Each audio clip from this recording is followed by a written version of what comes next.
Request, repay, repeat with Ariza's FlexiCredit Evergreen Loan Facility. Qualify for a FlexiCredit with limits up to $25,000 or use your home equity to qualify for more. Extra cash at your fingertips whenever you need it, accessed using your debit card and managed using AMI, Ariza's mobile internet experience app. FlexiCredit allows you the flexibility to top up to your approved limit any day, anytime. Already a member? Send us a WhatsApp on 423-4987. New members join today to apply. Request, repay, repeat. Use your FlexiCredit for vacations, shopping, wedding, general expenses, and more. Ariza loan terms and conditions apply. Ariza Credit Union. Your financial freedom, your future.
Track and field enthusiasts, we're here.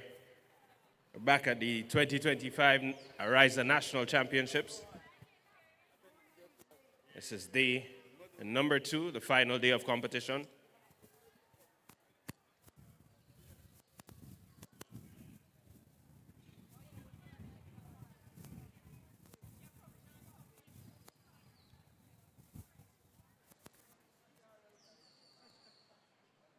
Kicking off today with the Decathlon boys. They'll be competing in the 110 hurdles. Completed 5 disciplines on day 1. They have another 5 to complete on day number 2.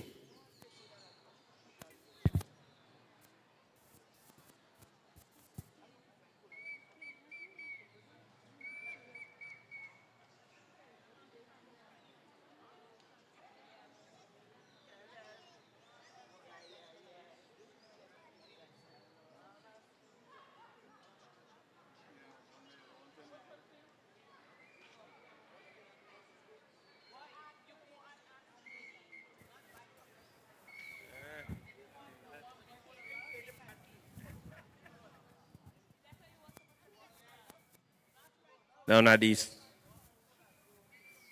southern end of the Karani James Athletic Stadium, in the under 2020 plus girl progress.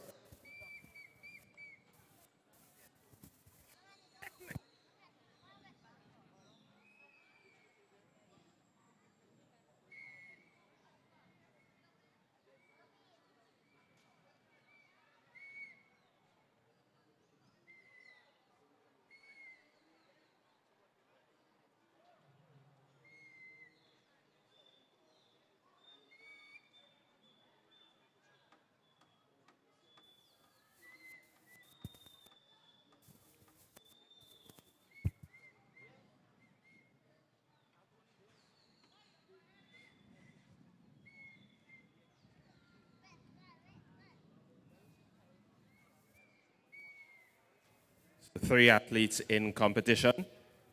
And the under 2020 plus girls high jump.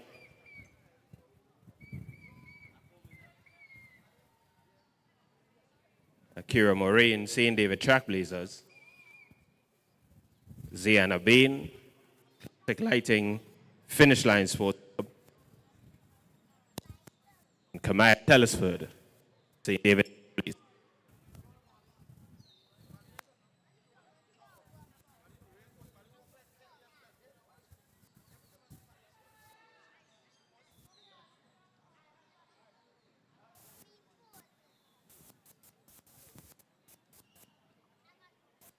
The bar now set at a height of 1.40 meters.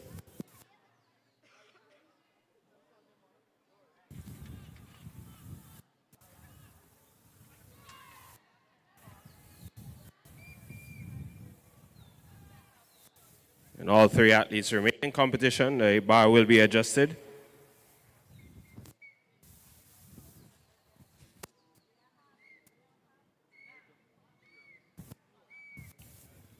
Bar is going to be adjusted to 1.45 meters.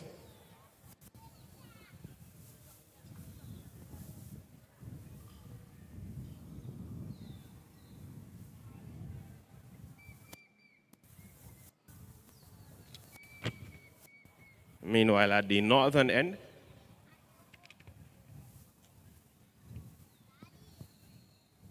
Javelin action in progress. We'll be able to provide an update for you in the Javelin in just a moment. Waiting on the tracks. The first of 2 sections in the Decathlon 110-meter hurdles.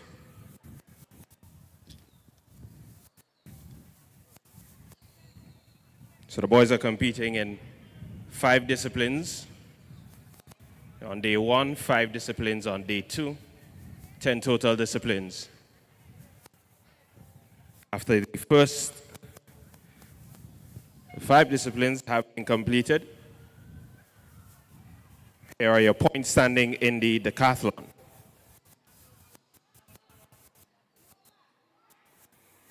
Kenton Mahon in the Catholic Secondary, 1,577 points. Caliste, St. Andrew's Anglican, 1,965 points.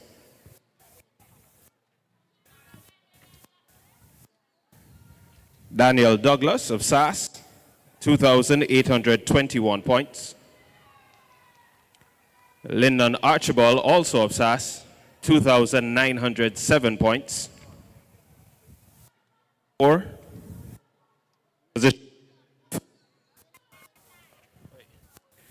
position 4, St. David Trailblazers on.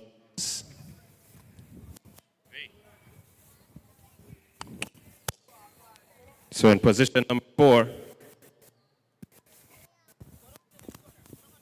St. David Trailblazers, Acton James, 1,114 points.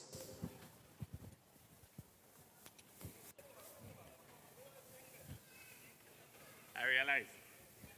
So in position number 4, Acadon James, St. David.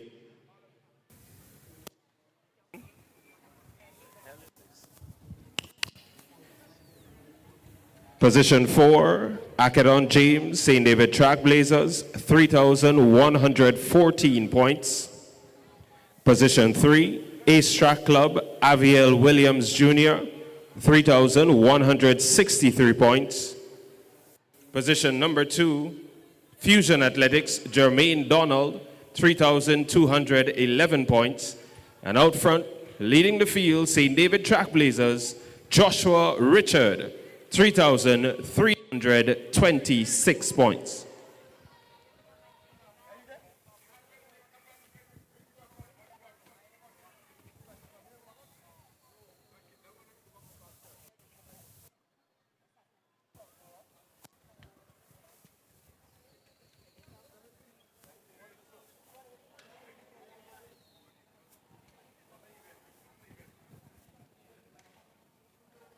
So a reminder that the boys competing in the Octathlon and Decathlon, the girls compete in the Heptathlon.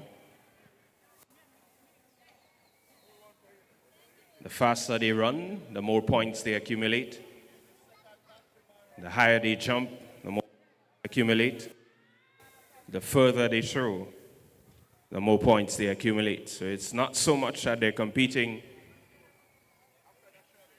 against each other in each of the disciplines, but they're chasing times and distances.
There's another mic.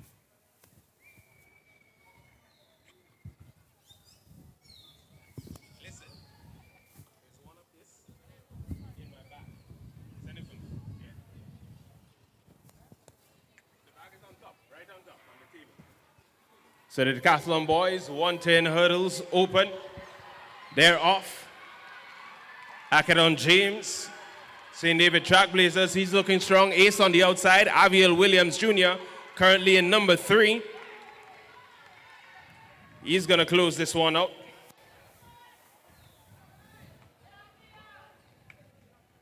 We'll see the official time.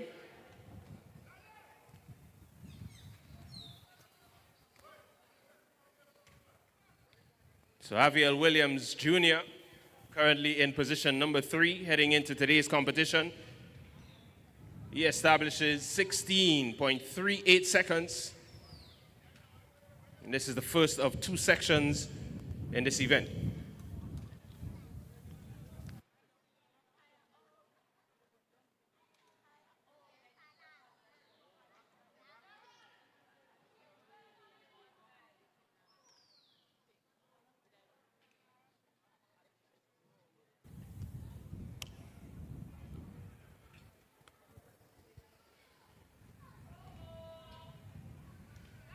So 3 athletes in competition in section number 2 of the Decathlon boys, 110-meter hurdles.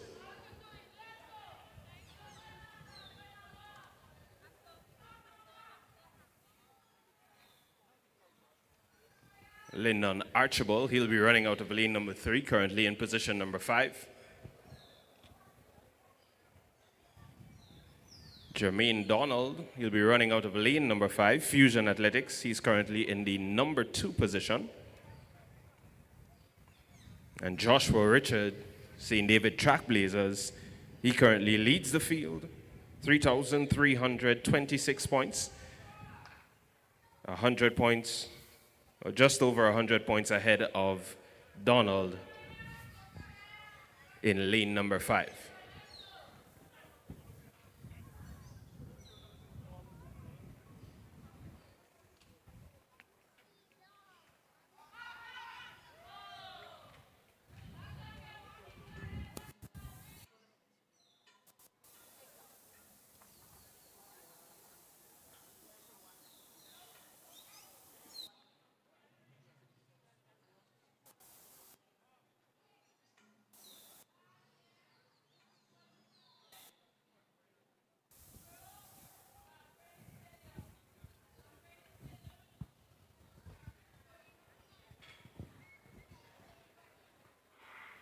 And the boys are off. Section number 2 of the Decathlon 110-meter hurdles. Jermaine Donald off to a very good start. On his outside, Joshua Richard, St. David Trackblazers. He's a few steps behind, but Donald seems to walk away with this one. He enters the competition today in position number 2. And he clocks 16.08 seconds, the fastest time in the field. Some much-needed points added to his total. We'll see how that will affect the standings. Joshua Richard finishing 16.99 seconds. Third fastest time in the entirety of the field.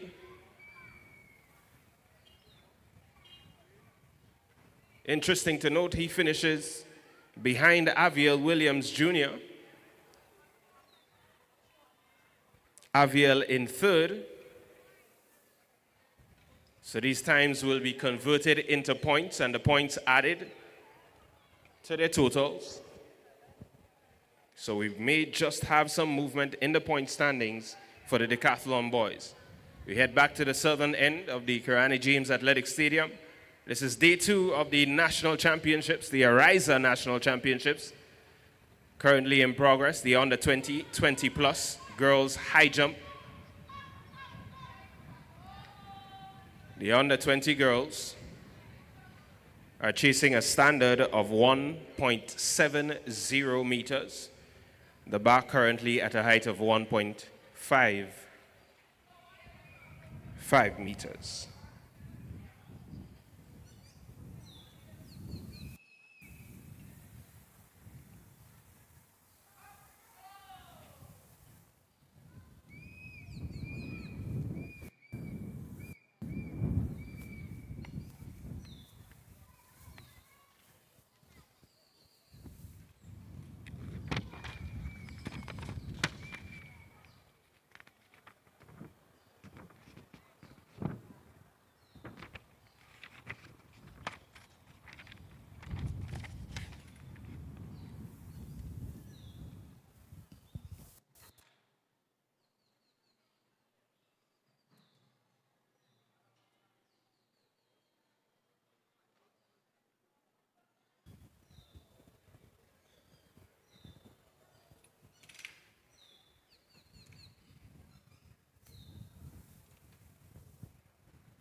So we're getting set for event number 93, the Octathlon boys, 110-meter hurdles. The under 17 boys competing in the Octathlon. They're looking to amass a total of 4,800 points, 4,800 points. That's the Carifta standard.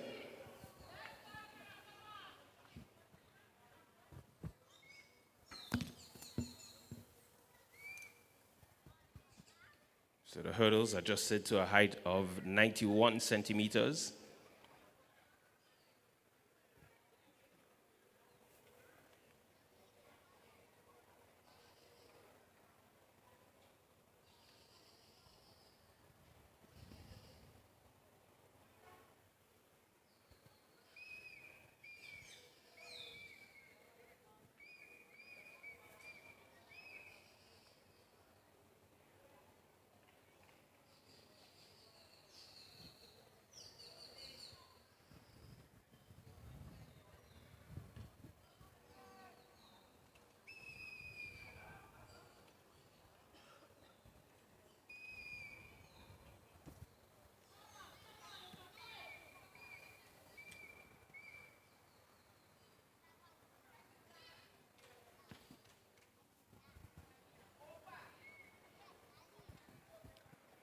Third and final attempt at the high jump.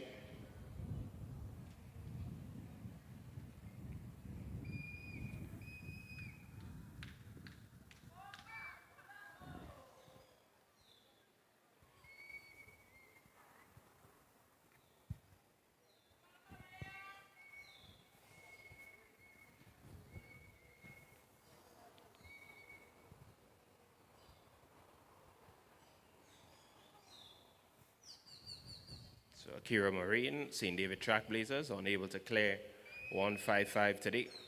Next up, Kamal Telesford, also of St. David Trackblazers.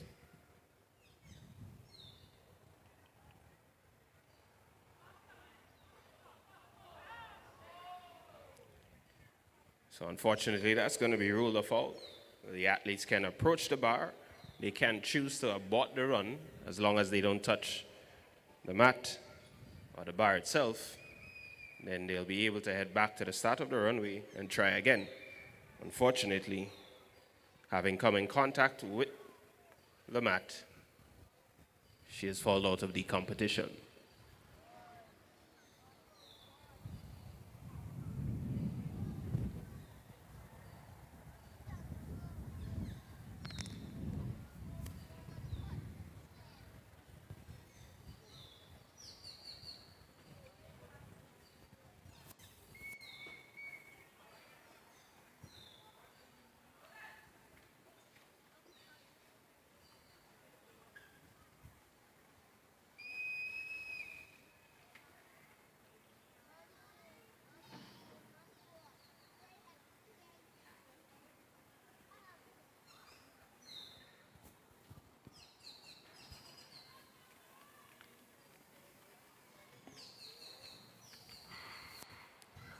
Octathlon boys, under 17, 110-meter hurdles off and on the way. Anthony Phillip, Fusion Athletics, he's off to a good start. Dante Oliver of SAS on his heels. Javi Noel, 473 MVP, a few steps behind SAS, but it's going to be Fusion Athletics. Anthony Phillip, he's going to take this one.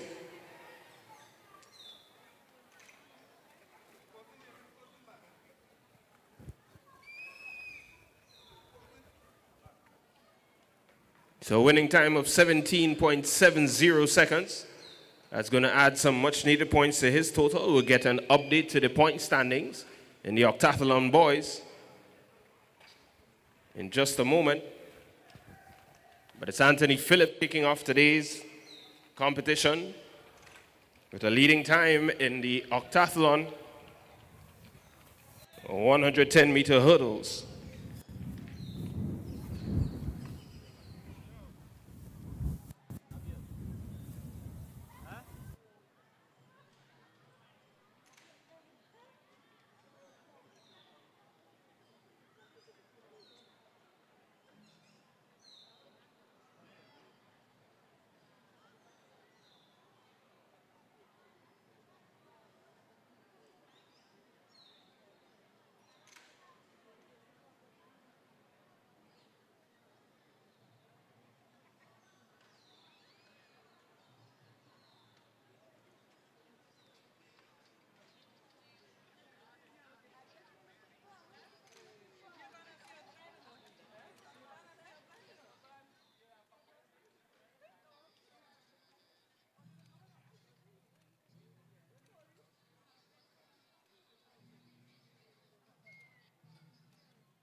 So down front, in front of the main stand, we have the Heptathlon girls long jump. Discipline number 6. The girls compete in 7 events over the 2 days. So your current point standing in the Heptathlon girls.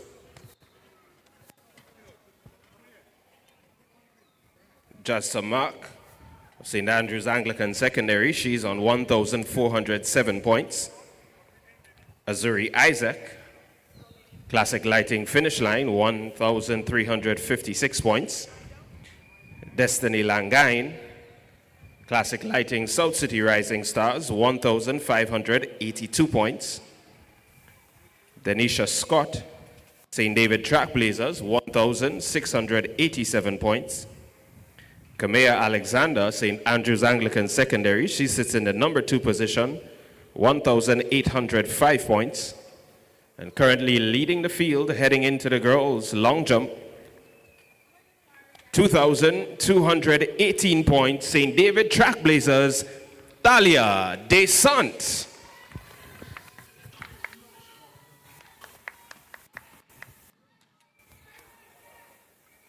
So the character standard for the heptathlon girls, 4,500 points.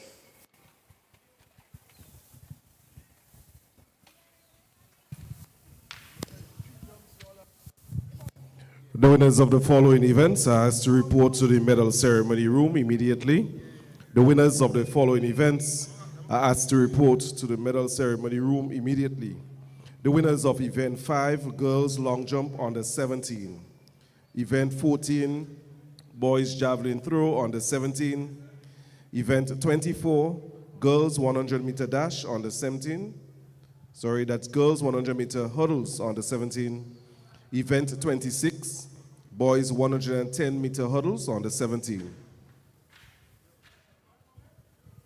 Event 6, Girls Long Jump on the 20 and 20 plus. Event 6, Girls Long Jump on the 20 and 20 plus. Event 40, Girls 100 meter dash on the 15 and the Boys 100 meter dash on the 15. The winners of Event 42, the Girls 100 meter dash on the 17, and the winners of Event 43, the Boys 100 meter dash on the 17, you're asked to report to the medal ceremony room immediately. We're also asking the winners of Events 44, 45, the Girls 100 meter dash on the 20 and 20 plus, and the Boys 100 meter dash on the 20, along with Event 46, the winners in the Boys 100 meter dash 20 plus. We're also asking for a representative for the winners of the relay events.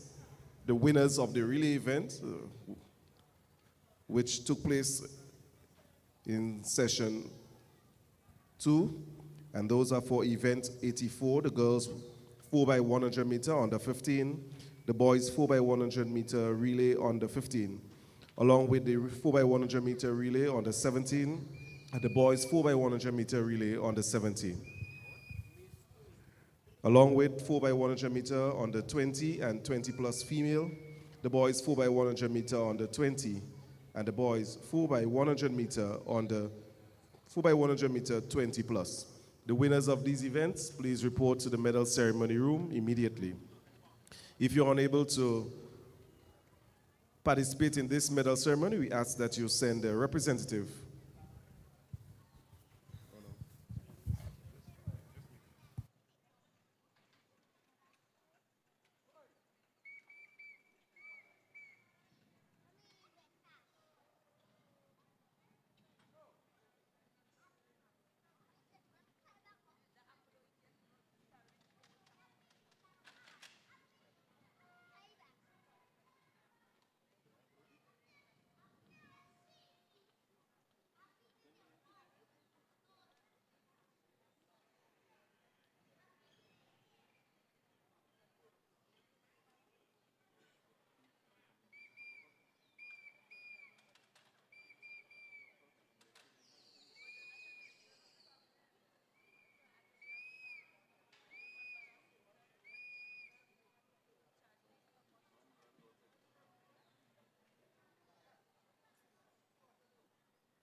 So we're here at the northern end of the Kirani James Athletic Stadium.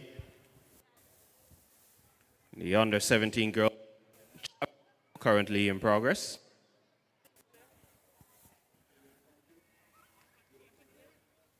The girls are into the final round of throws. The top 8 has been decided. They're chasing a Carifta standard of 38 meters.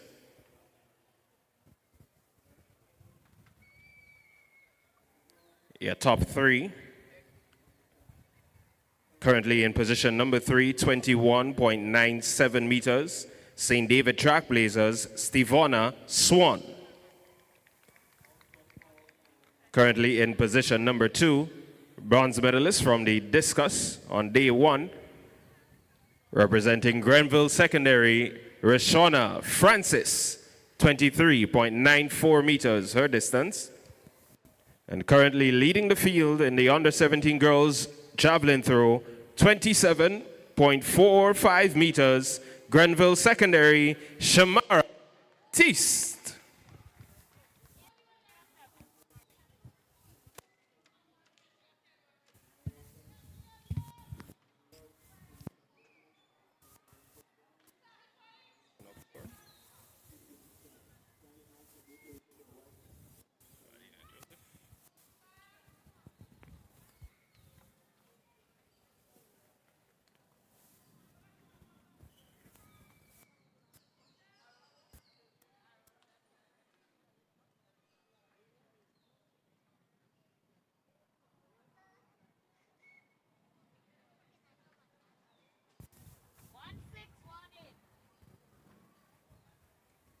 Nyla Bailey of St. Joseph's Convent, Grenville, she steps onto the runway.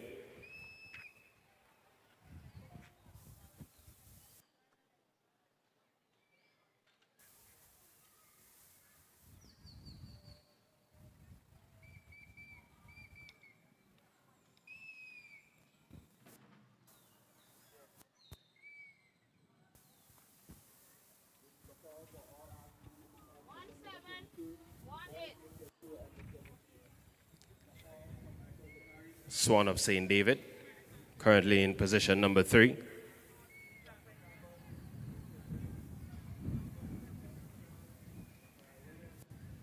She has a clean throw.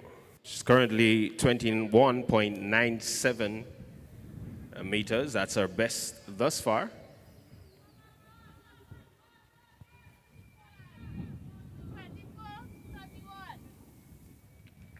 She improves that. She's up to 24.31 meters. That's going to put her in position number 2. And next up, Rashona Francis. We'll see how she responds. Grenville Secondary. She's got a clean throw as well. She has just been moved down into position number 3 with that throw from Swan.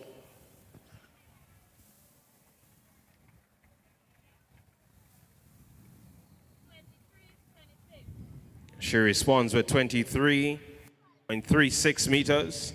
So she remains in position number 3 as our field leader, Shamara Baptiste, 27.45 meters. She steps up to the runway.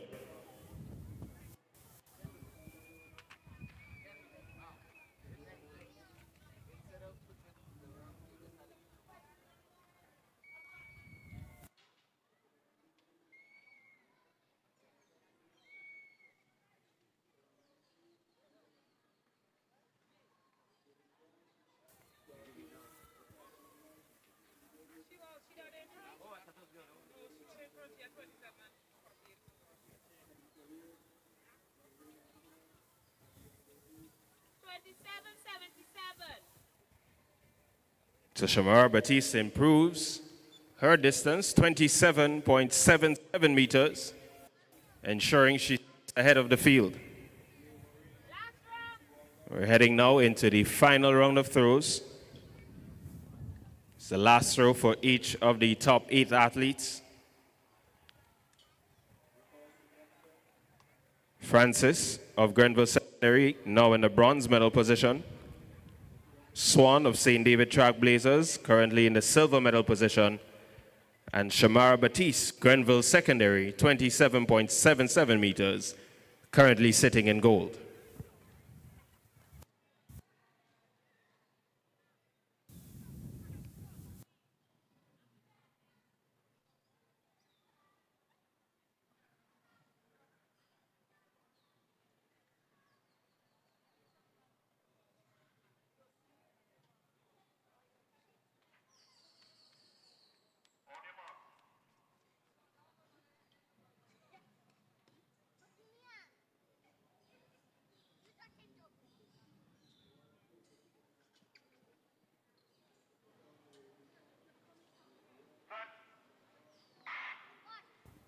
So heading back to the track, we have the girls under 17 400-meter hurdles.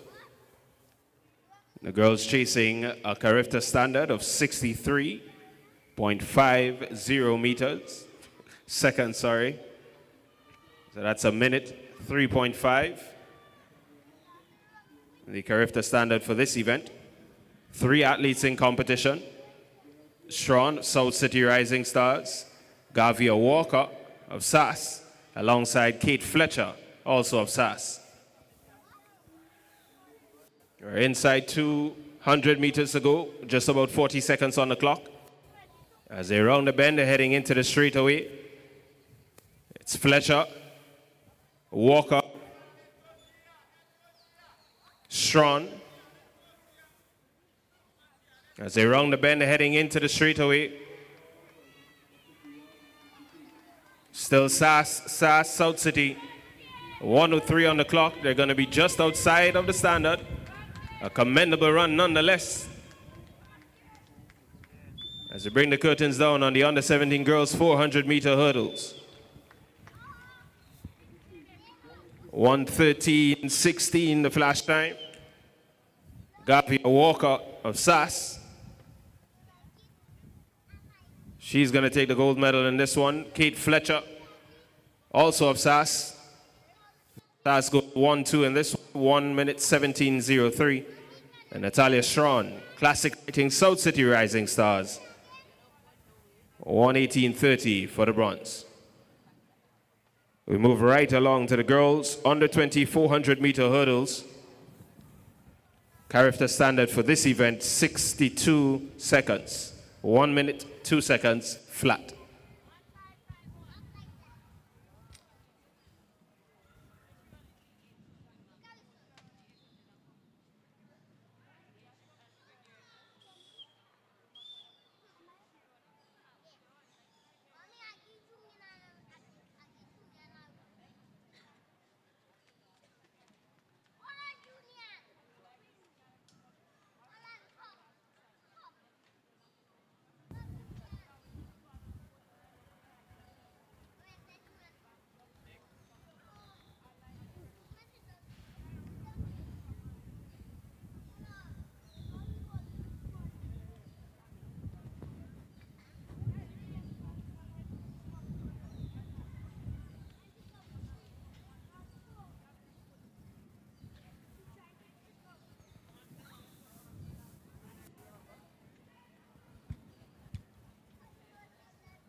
So, ladies and gentlemen, the final throw in the under 17 girls javelin. Shamara Batiste, your field leader, on our final attempt.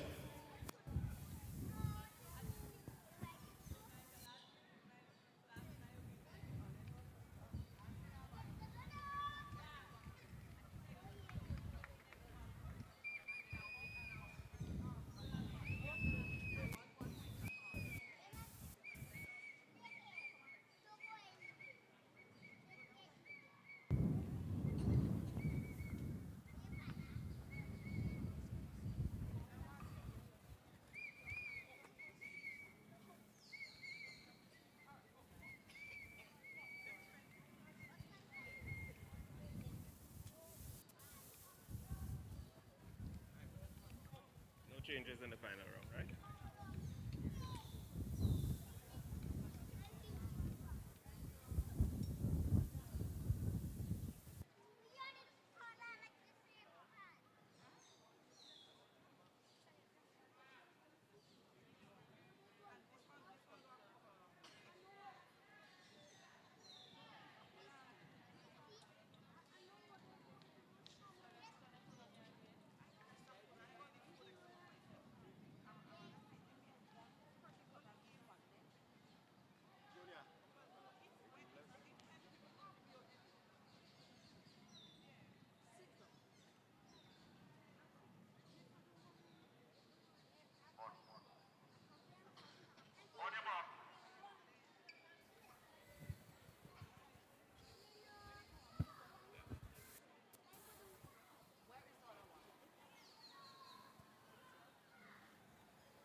So here we go, under 20 girls, 400-meter hurdles.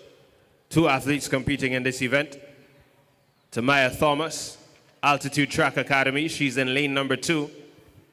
And Ross of 473 MVP out in lane number 6. The girls are chasing a qualifying time of 62 seconds, 1 minute, 2 seconds flat. Ross is off to a very good start as they approach the 200-meter mark. She's looking strong, just about 35 seconds on the clock as she clears the next hurdle. Rounding the bend. Just about 150 meters left in the event. She comes now into the home straightaway. Ross of 473 MVP. Less than 100 meters to go.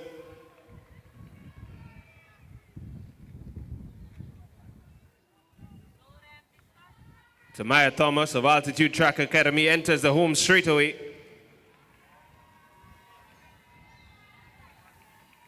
But there's no catching Ross in this one.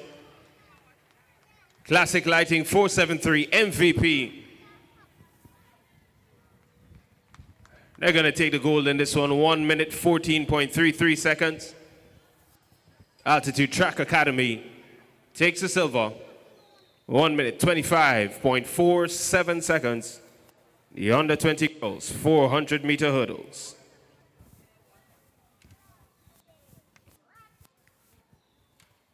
As the under 17 girls Javelin throwers make their way off the field, the final 3 positions. Rashonna Francis of Grenville Secondary, bronze in the discus throw on day 1. She now takes bronze in the under 17 javelin. St. David Trackblazers, Stivona Swan, she takes silver. And winning the event, 27.77 meters, Grenville Secondary, Shamara Batiste.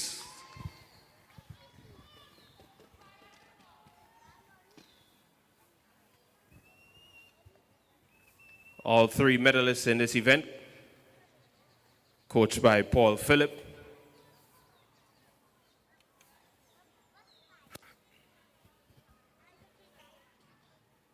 As we head over to the long jump area, the Heptathlon girls competing in their 6th discipline, the long jump. Thalia Desant, St. David Trackblazers, she's currently leading the field, 22,218 points.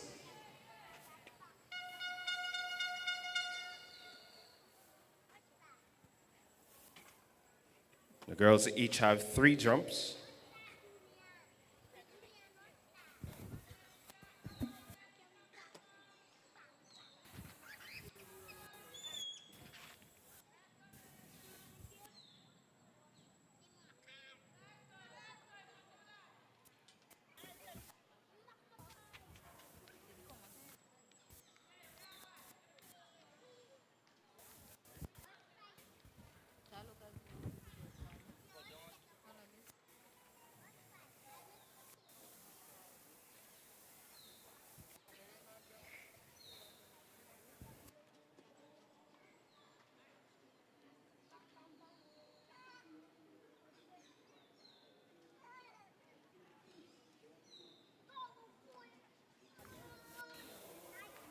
So we just witnessed the final jump in the Heptathlon girls.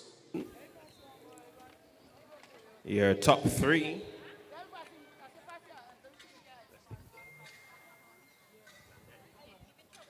Destiny Langa in Classic Lighting, South City Rising Stars, 4.15 meters. Denisha Scott, St. David Trackblazers, 4.22 meters, and winning this discipline, 4.51 meters, Classic Lighting Finish Line Sports Club, Azuri Isaac. So we'll get an update in the point standing for the Heptathlon once these scores are factored in. Once more, they'll take the distances, convert those into points, and then add them to the total.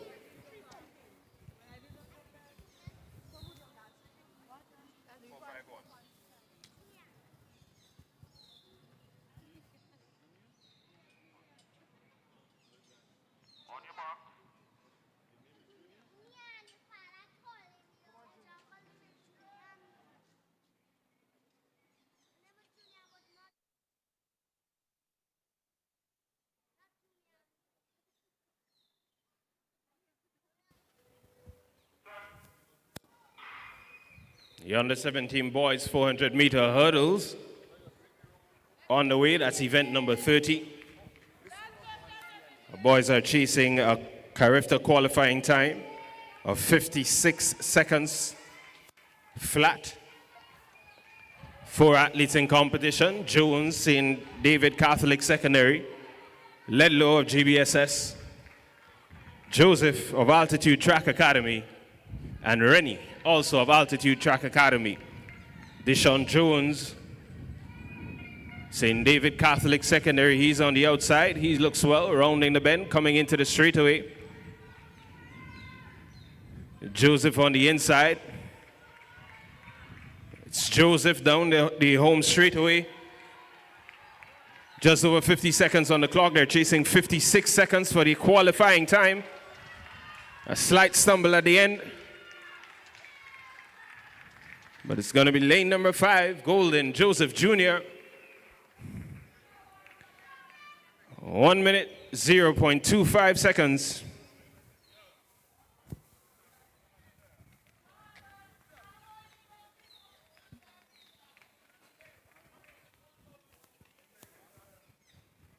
So your top 3 finishers. Kidel Rennie, Altitude Track Academy, he takes the bronze, 1 minute, 4.95 seconds.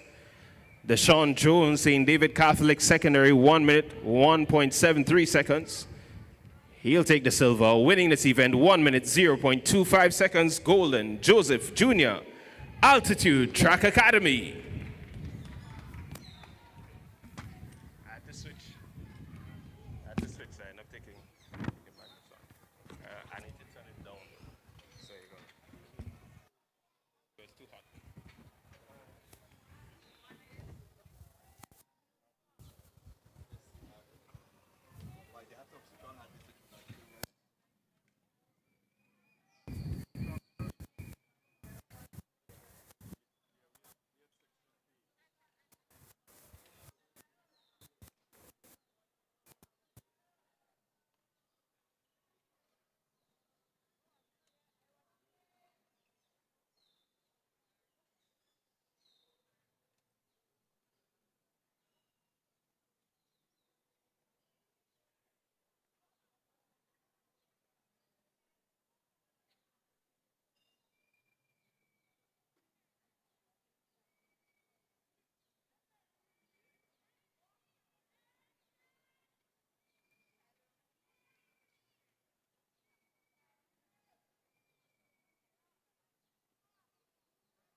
As we're about to get ready for the boys 400-meter hurdles on the 20.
So running as fleet number 3, Josh Thomas, South City, Kyle Ned in lane 4, Ace, Tevis Lewis, Altitude, lane 5, Kale Lewis, St. David Trackblazers,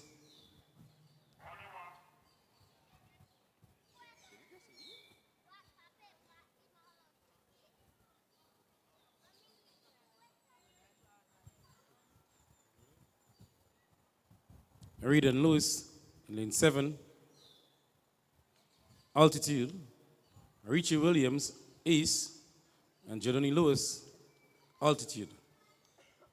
Your starting lineup. Boys, 400-meter hurdles, under 20.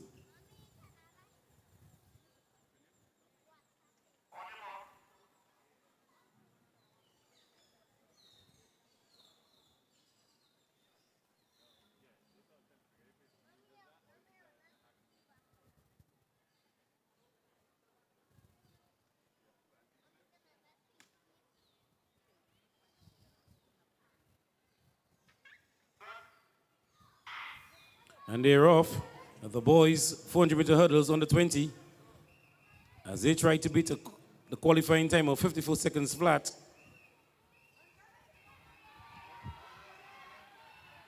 Ned in the middle of Ace, looking good. That's Kyle Ned. So they're looking to beat the time of 54 seconds qualifying time for character games. If we get ready, onto the home stretch. The final 2 hurdles, still Kyle Ned of Ace. Kyle Ned of Ace. It is Kyle Ned of Ace, just final hurdle and then onto Kyle Ned of Ace. Kale Lewis also there. Kale Lewis, Kyle Ned, beating the time. Oh my.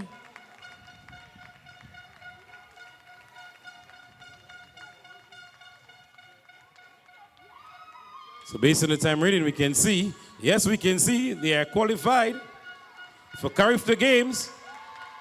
Kyle Ned and Kale Lewis.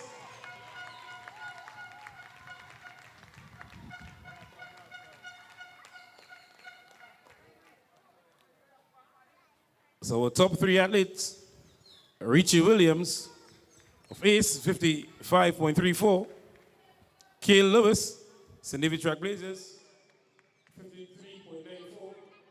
Gomez, Kyle Ned, 53.79. Woody, congrats to Kyle Ned and Kale Lewis.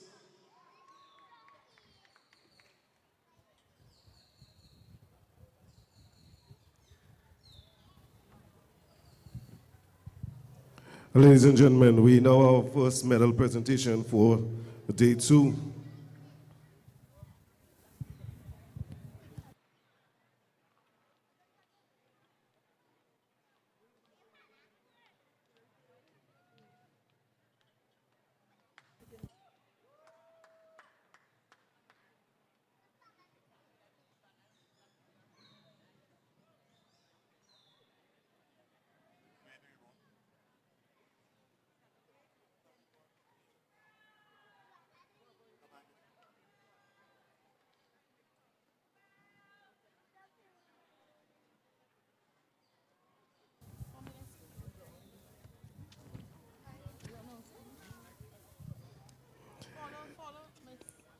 Ladies and gentlemen, we now have our first medal presentation of our day 2 for the Ariza National Champs.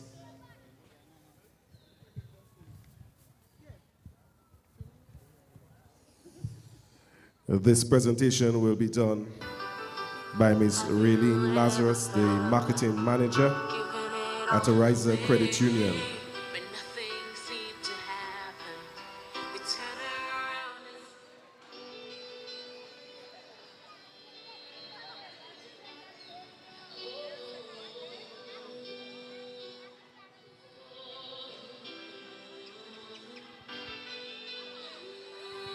This is the presentation for events completed in session 2 of team 1. We start with event 14. The boys javelin throw on the 17.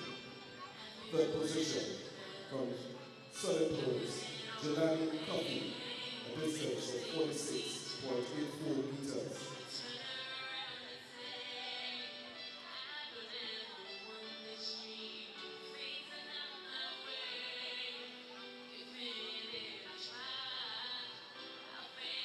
Second position, Dishon Smart, St. Andrews Anglican Secondary School, a distance of 49.87 meters. And your winner, Delron John, Ace Track Club, 50.38 meters.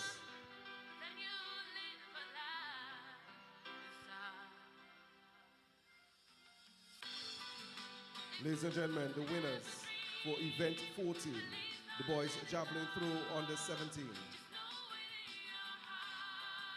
Medal presentation for event 24, the girls 100-meter hurdles on the 17. Third position, Anna Maria Paul, St. David's Track Blazers, 18.84 seconds. Second position, Janaya Hazard, St. David's Track Blazers, 17.44 seconds.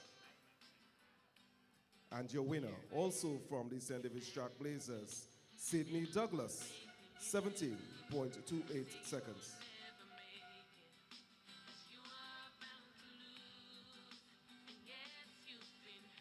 The winners of the event 24, the girls 100-meter hurdles on the 17.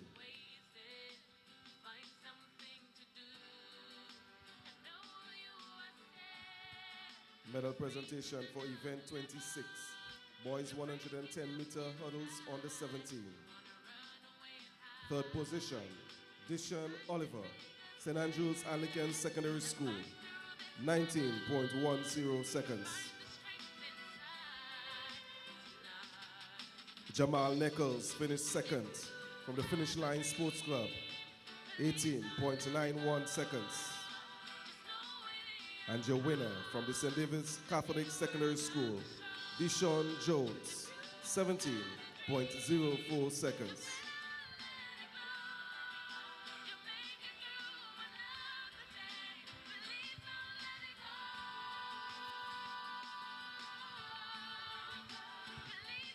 Your winners for the boys 110-meter hurdles on the 17. Medal presentation for event 6, girls long jump on the 20 and 20 plus.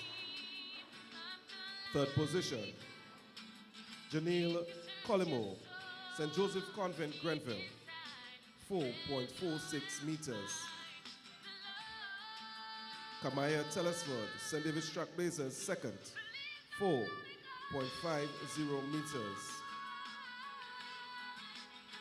And your winner from the Finish Line Sports Club, Zania Bain, 5.51 meters.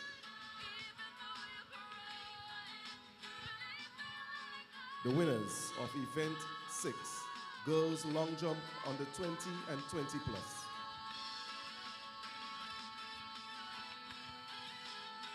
Medal presentation for event 40, the girls 100-meter dash on the 15. Third position from Velocity Track Club, Aliyah Campbell, 13.36 seconds. Her teammate Leah Campbell, second position, 13.29 seconds. And your winner from the St. Andrews Anglican Secondary School, Haley Terrell, 12.95 seconds.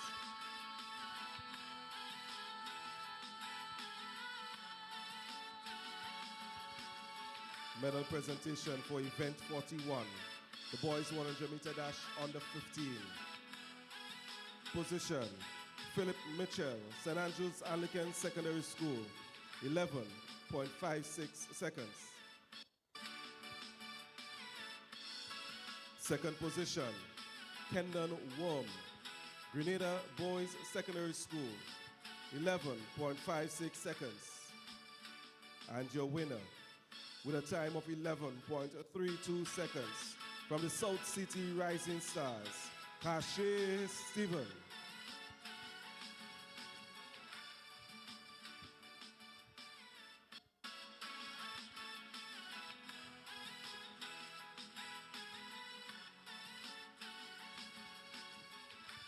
Medal presentation for event 42, the girls 100-meter dash under 17.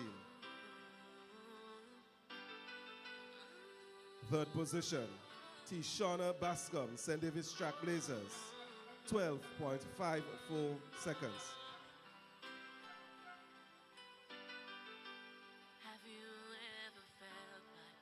Second position, Christiana Charles, Altitude Track Club, 12.47 seconds. And your winner from the Peak Performance Track Club, Rena Thomas, 12.41 seconds. The winners of the girls 100-meter dash under 17. We move to the medal presentation for event 43, the boys 100-meter dash under 17. Third position, Giovanni Green, Finish Line Sports Club, a time of 11.12 seconds. Second position, from the Ace Track Club, Delron John, 11.01 seconds. And your winner, Christophe Calise, Altitude Track Club, 10.97 seconds. The winners of event 43, the boys 100-meter dash under 17. Medal presentation for event 44, the girls 100-meter dash under 20 and 20 plus. Third position, Kishana Phillip, Ace Track Club, 12.24 seconds. Second position, from Guyana, Savannah Adams, 12.07 seconds. And your winner, in a time of 12.04 seconds, from the St. David's Track Blazers, Shade John.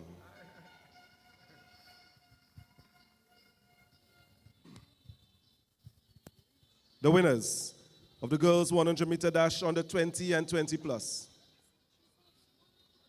Medal presentation for event 45. The boys 100-meter dash under 20. Third position with a time of 10.61 seconds. Ian George, Velocity Track Club.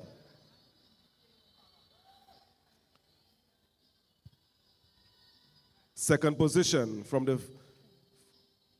in a time of 10.49 seconds, Neon Stannis,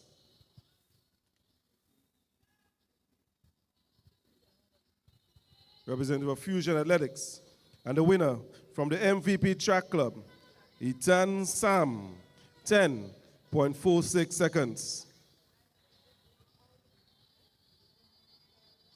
The winners of event 45, the boys 100-meter dash under 20. We move to a medal presentation for event 46, the boys 100-meter dash 20 plus. Third position, from the Fusion Athletic Club, Samuel Green, 10.65 seconds.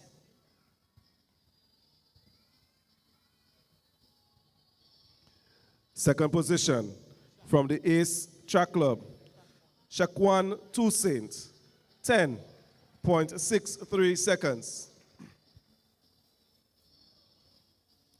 And your winner from Guyana, in a time of 10.59 seconds, Akim Stewart. These are your winners of the boys' event 46, Boys 100 meter dash under 20 plus.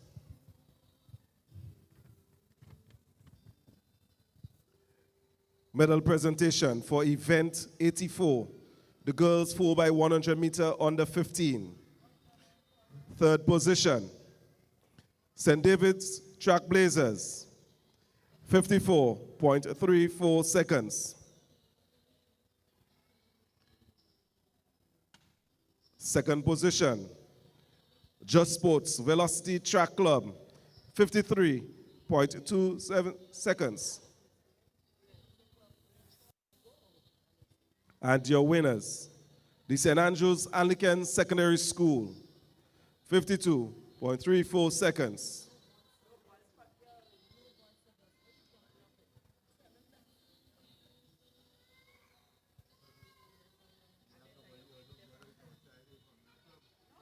Event 85, the boys 4x100 meter relay under 15.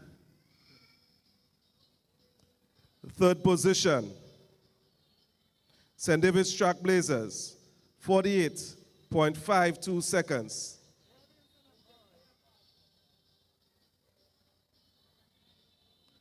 Second position, St. Andrews Anglican Secondary School, 46.66 seconds. And the winner, Classic Lightning South City Rising Stars, 46.50 seconds. The winners of event 85, the boys 4x100 meter under 15.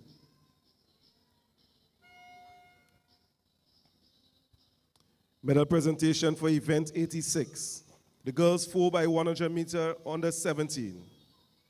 Third position, St. David's Trailblazers, 52.76 seconds. Second position, Peak Performance Track Club, 50.97 seconds. And the winner, Classic Lightning Finish Line Sports Club, 50.22 seconds.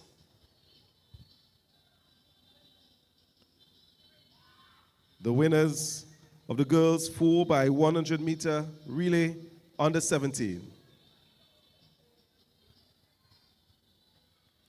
Event 87, boys 4x100 meter relay under 17.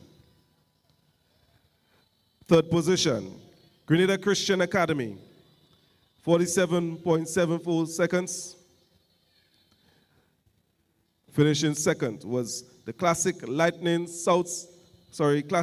Finish Line Sports Club in a time of 46.52 seconds.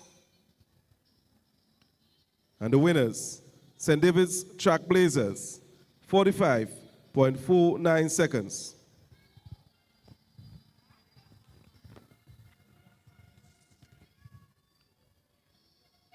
The winners of event 87, the boys 4x100 meter under 17. Event 88, the girls 4x100 meter under 20 and 20 plus relay. Third position, Grenada Christian Academy, 53.01 seconds. Second position, Classic Lightning Finish Line Sports Club, 50.24 seconds. And the winner, Ace Track Club, 47.89 seconds.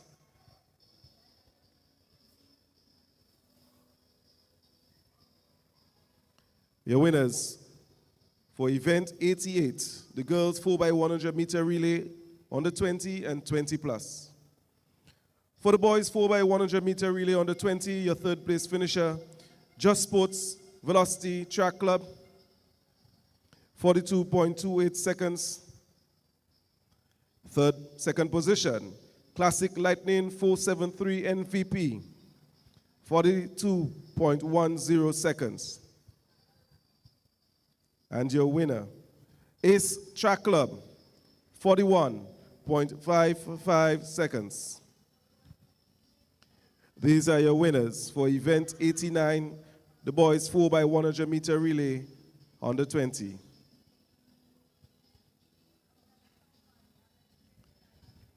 Medal presentation for event 90, the boys 4x100 meter relay 20 plus.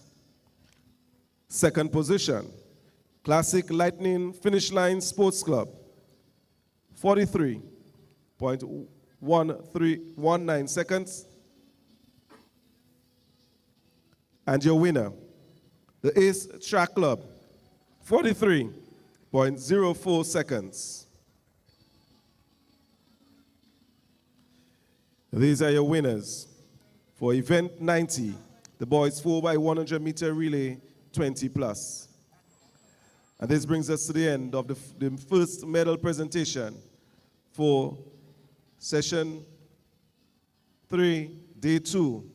Thank you, Ms. Lazarus, for assisting with this presentation.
Naz.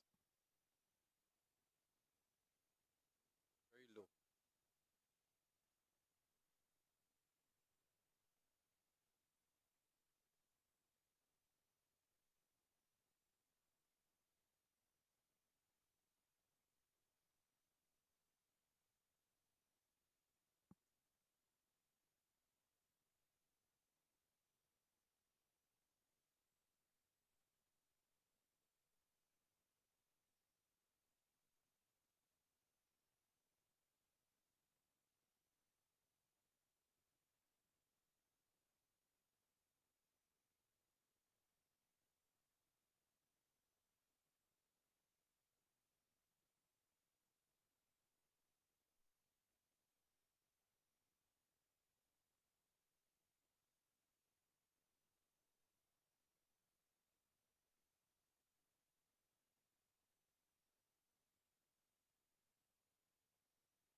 So we'll compete in the 80-meter dash on day 1.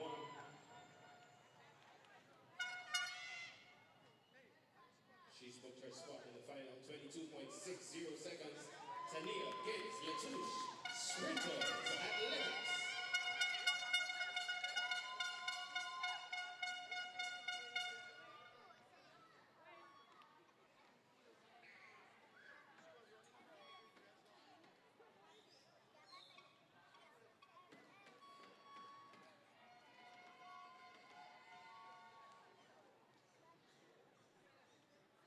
We say a special good afternoon to you wherever you are as we join the commentary for the live broadcast of the Ariza National Champs 25. My name is Leslie Smith, and alongside me is Mr. Bernard Antoine. And between the two of us, we will bring you the live commentary until the rest of the commentary team joins us later in the afternoon. So I say a special good afternoon to you, Bernard, and welcome to day 2 of Ariza National Champs 2025.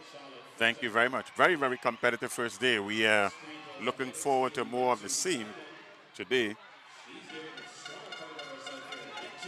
Well, for you viewers, we know that you have been thrilled with the exciting performances of the athletes yesterday, and today is another day where we expect to have much more exciting events. What you have just witnessed there is the 150-meter dash on the 9th final. Haley Neptune Simon just ran 24.0 seconds to win this event. Charlotte Fletcher of runners second, and Nevaeh Samuel of finish line in third, the top 3 finishers in the event. We also saw some preliminary events being contested this morning, as well as some finals, especially in the hurdles. And we're happy to report that there was at least one qualifying standard that was achieved in the 400 meters hurdles on the 20. Kyle Ned of Ace Track Club. And again, once you are able to meet these qualifying standards, it means that you're ready for Carifta performance. Yes, in fact, we had 2 athletes who would have met the standard. Standard was 54 seconds flat, and Kyle Ned of Ace, he would have run 53.79, and Kay Lewis of St. David's Track Blazers, 53.94. So these 2 guys should be on their way to Trinidad and Tobago. Wonderful. The event that is about to happen on the track is the girls' 150-meter dash in the under 9 category. We're going to give you the lineup in a moment.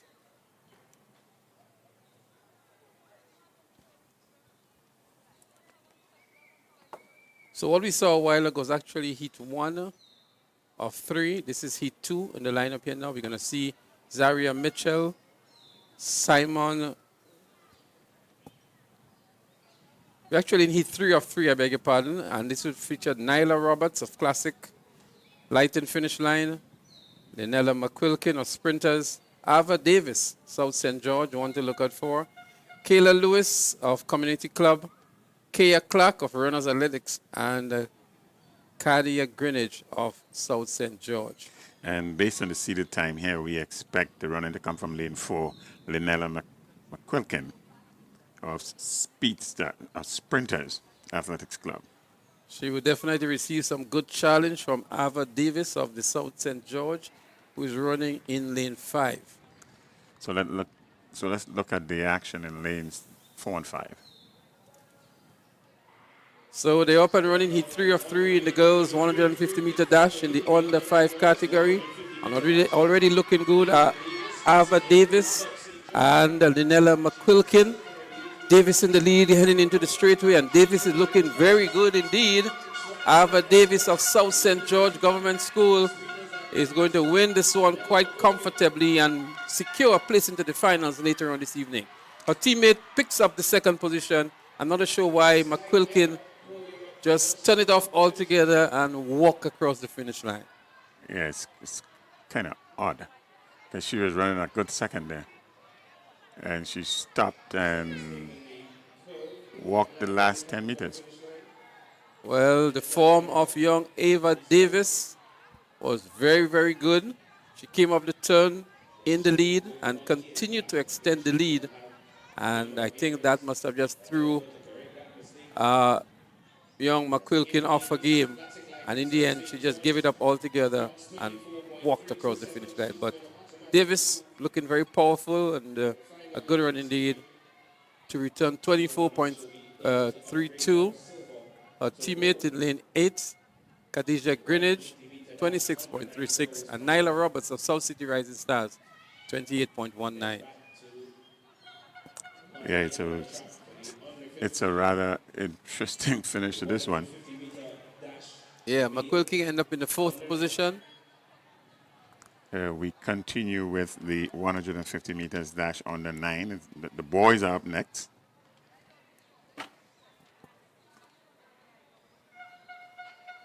And there are also going to be 3 preliminaries for the boys.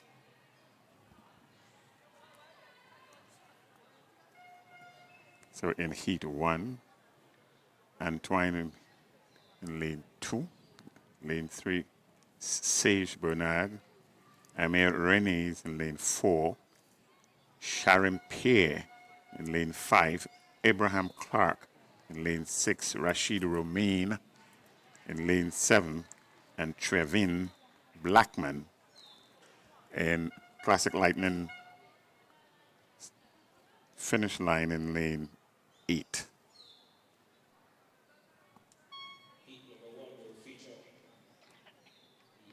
So there you have it, the competitors in the boys 150-meter dash, the under 9 category. Yesterday we saw these youngsters doing extremely well in the 80-meter event. And they're back here now looking for a position into the finals. So we have 3 heats, and it's a top finisher plus the next 5 best times.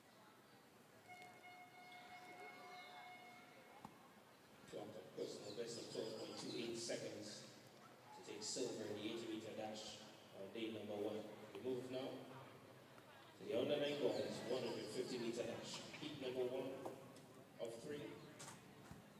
The winner of each heat has the next 5 best times advance. Yesterday we saw some very good performances from these youngsters. Bernard in the 80-meter event. They really gave off their best yesterday. And some of them would no doubt be seeing one another again come national championship, primary school national championship. Absolutely. So in the boys category yesterday in the finals, it was Antonius Paul who was the upset winner over Amir Rennie. Amir Rennie actually came in with an excellent time. He did a personal best in the final as well. But it was Antonius Paul of Runners Athletics Club in 12.24 that was the overall winner. And Amir Rennie had to settle for second. Well, Paul, he's in the second heat, so we will see what he brings to the table. And Amir is actually in this heat here now.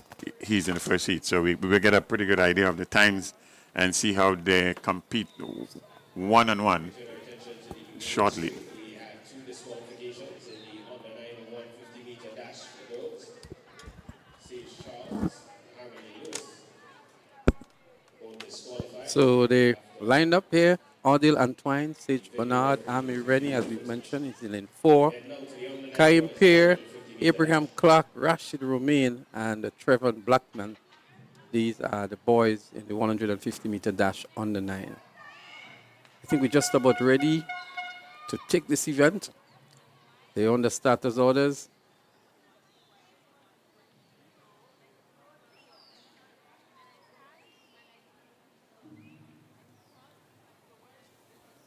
Kept in the set in the mark position for quite some time. Now they're up and running. Let's see. It's very early to call, but Amir looking good too. So too is the athlete out there in lane 5. And lane 6. Lane 6 is Abraham Clark, but here now comes Amir in lane 4. Amir Rennie in lane 4. He's going to course over the finish line now and wins comfortable for peak performance. And even at this young age, I think he shut it down with 10 meters ago. Well, he returned a time of 23.20 seconds. Abraham Clark, who did a lot of the early running, and even into the home straight, 23.47. And Trevor Blackman picked up the 3rd position in 24.69. The top 2 would be automatic qualifiers, and then the next 2 best times would emerge or advance into the finals. But a good run here by Amir already. Not sure why he's wearing the track pants today. The only guaranteed position is the winner, and then next 5. Plus the next 5 best times to the final sometime later on this evening. So get ready for heat 2. So the winner in that first heat was Amir Rene, peak performance, 23.20. It's a sort of a little personal battle that he has here.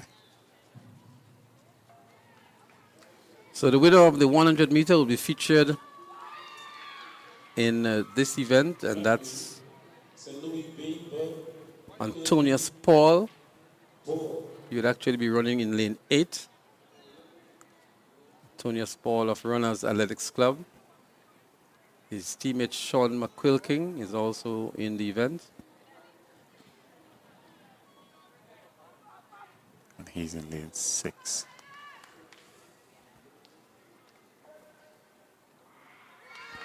There they go, 150 meters, heat 2 of 3 for the under 9 boys. This one looks a lot faster than the previous one. South St. George looking good in Samuel Bob, running with the socks, but look at the athlete there in lane 3 from MVP, Kalon St. Louis. Kalon St. Louis is looking good. When is Antonius Paul going to make his move? He's about to make his move now. Antonius Paul going to win this heat and get the automatic qualifying spot into the finals. Very controlled run, I thought, from Paul. It's almost as if he was on cruise control. Well, 24.18 is what he cruised at. Sean McQuilkin, his teammate, picked up the second position in 24.69. And Samuel Bob, who came up the turn in the lead from South St. George, 24.69.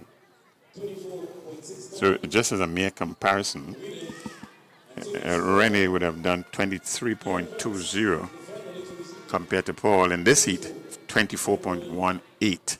We are flagging these two gentlemen because these two youngsters because they rival each other so very well in the 100 meters yesterday.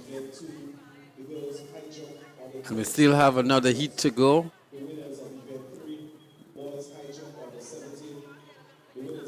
And in that other heat, we will see one of the finalists, another of the finalists and the medalists in the 100 meters. Nation Philip Hood, he will be featured. So the athletes for heat 3 of 3 in the 150 meters under 9 boys, they are on the track already. We're going to see Christian Hood in lane 1, Colin Stanislas lane 2, Noah Charles in 3, Nashon Philip Hood in 4, Hayden Albert in 5, Nelson Wilson Luzon, who was so impressive at the private primary school sports, he's in 6, yeah, Rohan Gilbert in 7, and Ethan Dubois in 8. So because your eyes at the center of the track, 3, 4, and 5, and 3, 4, 5, and 6. Well, they're up and running. The under 9 boys in the 150 meters, heat 3 of 3. Going around the turn, let's see who comes up the turn first. In lane 4, it looks as though Tyler Bain is in the lead at the moment. Tyler Bain from Sprinters Athletics Club. But Nelson Louison is also looking good. It's a close one here, but I think it was Tyler Bain and Sean McQuilkin, Nelson Louison seems to have picked up the silver position here, or the second position. Nation Philip Hood, we spoke about him. He was the winner in 23.49. Nelson Wilson Louison from MVP in second in 23.49. But again, the stage is set for a thrilling finals as these top 3 guys, 23.49 for Nation Philip Hood. He came in with a personal best of 23.45, so he's right about there with his ability. And these 3 guys would battle for the finish line when the finals come on later on this afternoon. Yes, the top performer of this event, these 3 heats, came from the heat number 1. Rene, from peak performance, he would have run 23.20. So there you have it, the official results of heat 3 of 3 in the boys under 9, 150 meters. And these are the times that they have returned. So Nation Philip Hood, he would be an automatic qualifier. So too would be Amir Rene. And the winner of the 100 meters, Antonius Paul.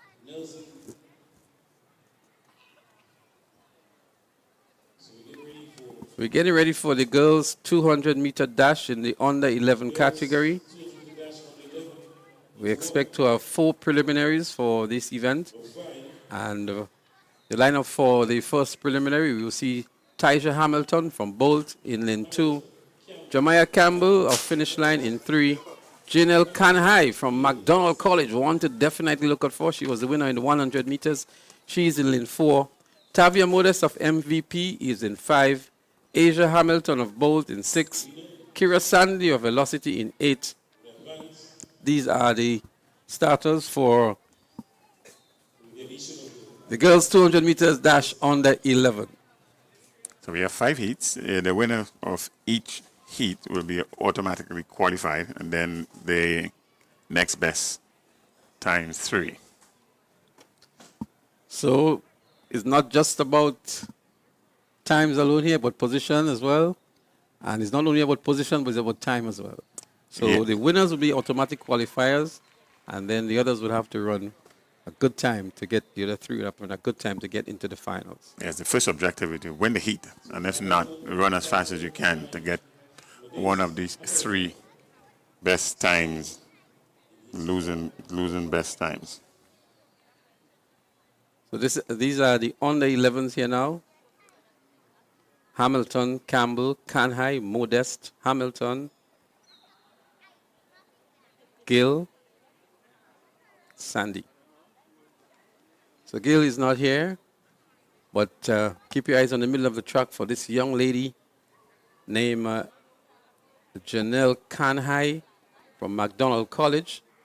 She was in a ripping form yesterday. She's with the spikes today as well. She ran barefooted yesterday, but there she go already making up the stagger on all of the athletes, and coming around the bend in the lead is Kanhai from McDonald College.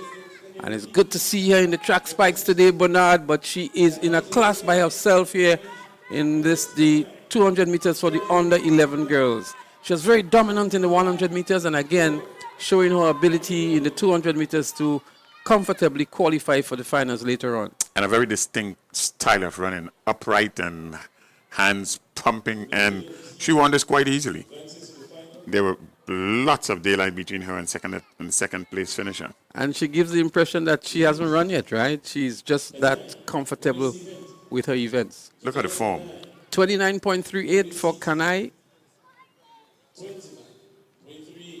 She has done faster than that before, so I'm guessing that she has saved a lot for the finals later on this evening.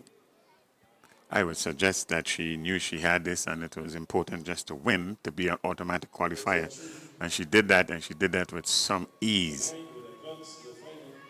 The athlete from MVP, that's Jaden John, from MVP would have been Tavia Modest. She picked up the 2nd position, so she would have to look at the other 4 preliminaries to see how her time matches up with them. There's three places up for grabs among the non-first place winners. Heat number 2 is up next. You remember it's 2 of 5. There they go. And in this heat, we will look to see Chaya Pear from Sprinters, Jaden John, MVP is there, Natalia McKnight. But coming around the bend here, it looks as though it's Sprinters. Indeed, it is Sprinters. And that's Chaya Pear from Sprinters. She's running by herself. She's getting some chase now by South City, Natalia McKnight. But Chaya Pear from Sprinters, a comfortable win. And South St. George picks up the 2nd position. And then it's Track Blazers who picks up the 3rd position. And we seem to be 29.76, Bernard. We seem to be having a pattern here. The winners, some clear distance ahead of the others, which would suggest, come the finals, the winners will be battling among themselves seriously. The 29.76 seconds. She came in here with a best time of 29.78, so she lowered that somewhat, and without much pressure, without any pressure, absolutely. So the likes of Janelle Kanhai, Chaya Pear already cementing their position into the finals and running just about the same time as well.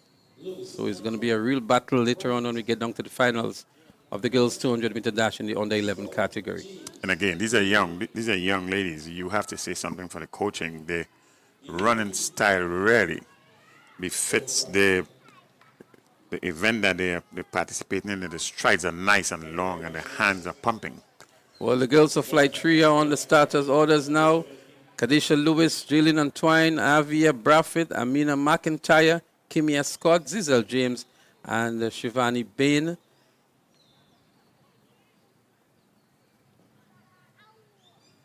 Some little jitters here in lane 5. That's Amia McIntyre. 30.44. Braffett in lane 4 seems to be the seeded athlete here. There we go. Hit 3 of 5. 200 meters under 11 girls. There they go. Let's see who comes out the turn in the lead. But some good competition here amongst the 6 athletes in this one here. Well, looking good is the athlete out there in lane 7, Zizi James of Western Rock. But here comes now in lane 4. That's Avia Braffett of Sprinters. She has some challenge on her inside from MVP, but Avia Braffett wins this one. MVP takes the 2nd position. Yeah, she came into this event as a seeded athlete, and she delivered automatic qualifier. Braffett. Well, the time 30.66 seconds for Braffett. Not as fast as the others, but within her ability, she came in with 30.44 and did a 30.66. She'll have to do a lot more than that into the finals to challenge the likes of Kanhai and Achaya pair. Yes, from what we have seen so far in the first 2 heats, this is the slowest of the heats, so we are not expecting any qualifiers to come from this heat number 3. What I also want to highlight, Bernard, is that we see 2 athletes here from Western Rockets. We didn't see much of them yesterday. Actually, this is the first time. And here they are today. Again, it says something about our club structure that has been improving. So Avia Braffett at 30.66. Heat number 4, 5. Heat number 4 is up next. And in this heat, we will see Jewel Moraine of Classic Lighting finish line. South City Rising Stars, sorry. Kalisha Walcott of Sprinters. Jenny Bernard of South St. George. Onaya Celestine of Community Club. Senna McQuilkin of Runners. And Adara Neptune of Bolt. So the seeded athlete here again is in lane number 4, Walcott. So let's see what Walcott's bring to the table today. She came in here with a best time of 30.54.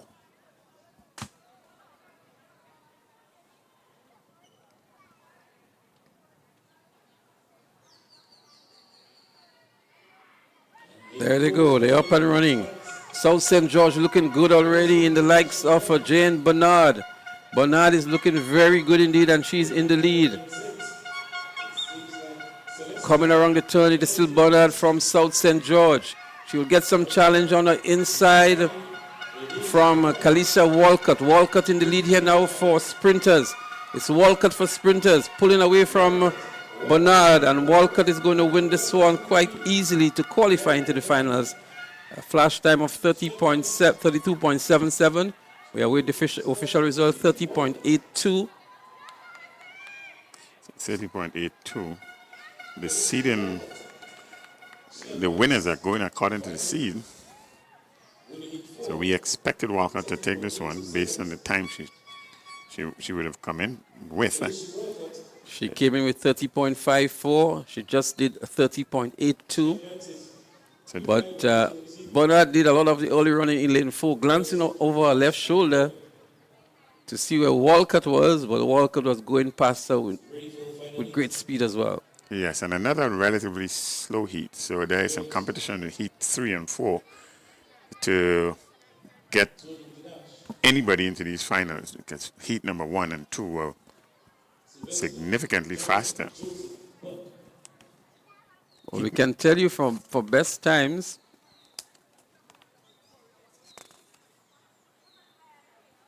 Jaden John, she's in top contention, and Kemaya Scott of Western Rockets. They have the next two best times for second place finishers. What in progress now is heat 5 of 5. And we see Jazzian Johnson. She's expected to win this one here. Jazzian Johnson from finish line. And already she has stomped her authority on this event. She can turn it off now because she's an automatic qualifier from the looks of it. But she's running for a good time as well, maybe for a good lane. And she crosses now at 29.2 on the flash time. We're going to give you the official time for her, 29.68. And again, now you should remember this name, Jazzian Johnson. If this young lady sticks with it, I think we can expect some good things from her. She was a runaway top performer in the private primary school games. So she earns a spot into the finals, Jazzian Johnson, and she would join the likes of Janelle Kanai with the fastest time, Chaya Pear, Avina Braffett, Tavia Modest, Natalia McKnight, Jalen Antwine, TJ Hamilton, and now we have Josiah Johnson. So in the 5 heats, 3 athletes would have run sub 30, and Johnson being the last of the 3 to run under 30. Automatic qualifier, she is.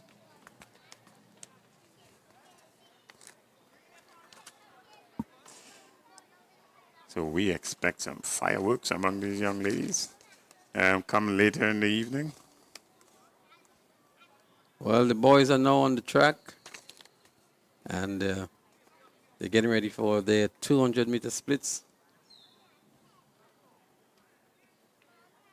And again, we have 4 heats.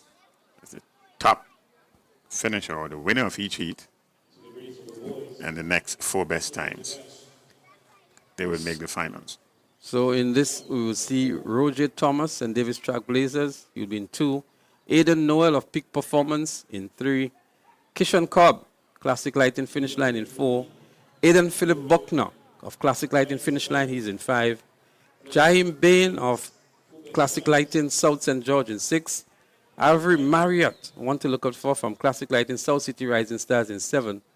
And Dominic Garnes of Western Rockets in 8. So Western Rockets well represented today. Today, yes. Maybe the bus broke down yesterday, Bernard. Or they like the 200 meters. Oh, it's a Sunday club, maybe. But it's good to see the athletes from Western Rockets.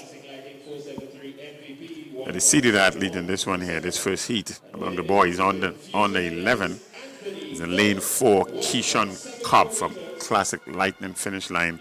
He came in here with a time of 28.95 seconds, 28.59 seconds. Let's see what he brings to these quarterfinals, semifinals, that is the word. So just like we anticipated yesterday, Bernard, when we looked at the preliminaries and how close the times were, we anticipated some excitement in the finals, and they really lived up to delivered. that. They delivered that under 20, The 100 meters. And the 400 meters. And the 400 meters. Yeah, absolutely. I mean, when is the last time you have seen a 400 meters sprint go right down to almost a photo finish? And then all finalists in the 100 meters was sub 10, sub 11, I beg your pardon. Not just sub 11. I mean, significantly sub 11 in some cases, certainly for the first 3. It says that our 4x100 meters on the 20 boys is looking good. Well, I can tell you, it's looking good. And from what you saw there, we may eventually see some other persons emerging because we have not seen all the track events for the season yet. That's right. And I know there are others out there who will be waiting. So the up and running is heat 1 of 4 in the boys 200-meter dash on the 11. And Kishon Cobb, the favorite here, running out of lane 4 for finish line. He's coming around the bend nicely here. He has some challenge on the outside from Avery Marriott from South City Rising Stars. But Kishan Kaur have to dig really, really deep here, looking for that automatic qualifying spot. And he has Avery Marriott to contend with. Marriott is looking really good. Marriott is in the lead and wins it for South City Rising Stars.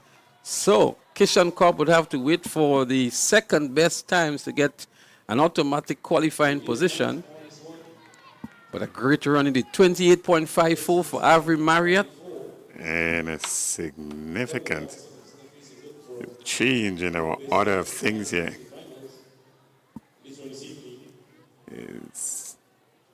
As we look back here now, Bernard, Marriott running wide, running on the outside, just in the perimeter view of Kishan Cobb. And we saw Cobb here digging really, really deep. But it was the day when...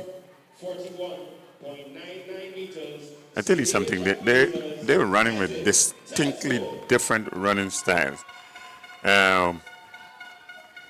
Young Cobb was sort of fighting all over the place, and Marriott was running according to form. Nice strides.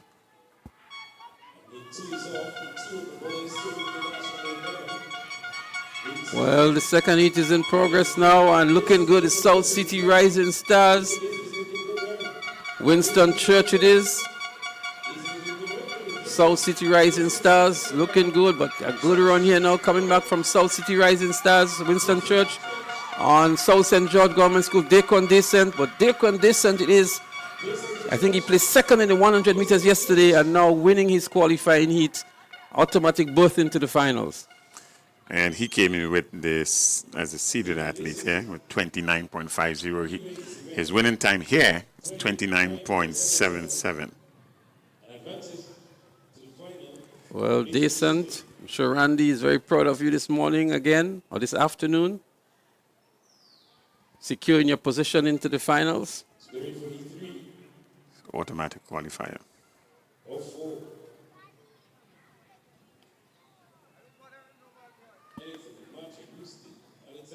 So we're getting ready for Heat 3. And Heat 3, we will see Nathaniel Martin, Karen Hostin, Shequan Alexander, Joel Theodore, Christian Alexander, Kalon Curtin, and Kamal Jones. So Christian, Kalon, and Kamal not on the track at the moment.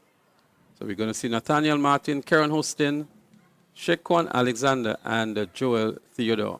The Hostin was coming to this one at 29.64.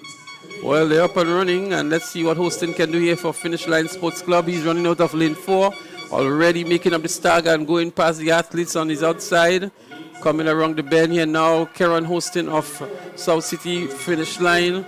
Sorry, of Classic Lighting Finish Line, but it's Hostin all by himself here, a commanding victory indeed for Karen Hosting of Finish Line Sports Club. He wins and secures his position into the final. Out there in lane 7, Joel Theodore of Just Sports Velocity Track Club would have to settle for the second and wait for the best time. 28.81, Bernard. That's the best time today. 28.81. He came in here with a 29.64, so he would have done very, very well. That was Karen Hostin, the winner of this heat. Heat number 3 or 4. Automatic qualifier.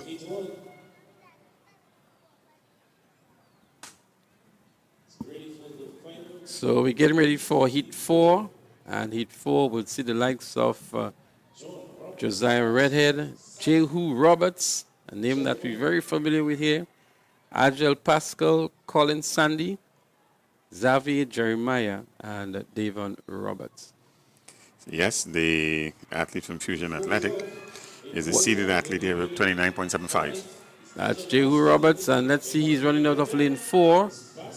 Coming around the turn here. Fusion Athletics Jehu is not in the picture yet. It is actually Agile Pascal of Sprinters who is in the lead. Jehu is making his move now. Jehu is running back really, really hard. Can he catch him? Can Jehu catch him for that automatic spot? There goes Jehu. He goes past him just about now. A good comeback run by Jehu Roberts here, the seeded athlete in this race. Bernard? He wanted that automatic qualifying position, and like a seasoned person, he just came in and said, look, I'm going to have the position number 1 in here. And he did. 30.64 is his winning time. Not as fast as the other heats, but he would have done well to qualify, automatic qualifier. Well, as we look back here, we can see Jehu Roberts currently in second position. And ahead of him was the athlete from Sprinters. And that's Agel Pascal. And Jehu really had to dig deep here. We can see the grit on his face, maintaining his form right through though. And going just past him, edging him out right on the line there, dipping for the tape as well. That's coaching. To get the automatic spot at 30.64 seconds. Agel Pascal, 30.69. And Xavier Jeremiah, 32.11. Again, we have to take our hats off to the coaches of these young people. We can see the manifestation of what they would have been teaching displayed on full display here, not just for our national audience, but our international audience. So well done, gentlemen and ladies.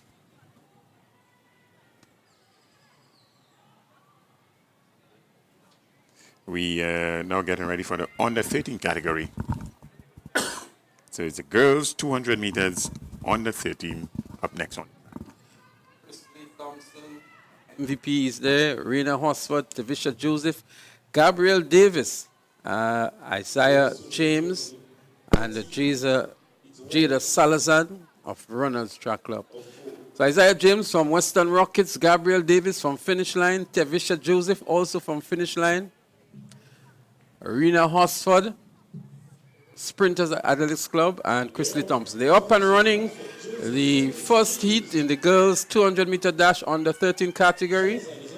The athlete from Sprinters, that's Rena Horsford in lane 4, coming up the turn and looking good. On the outside in lane 8 is Jada Salazar from Runners, but it is Rena Horsford. Rena Horsford of Sprinters, the runaway winner in the first heat, and books up position into the finals. Picking up the second was Jada Salazar of Runners Athletics.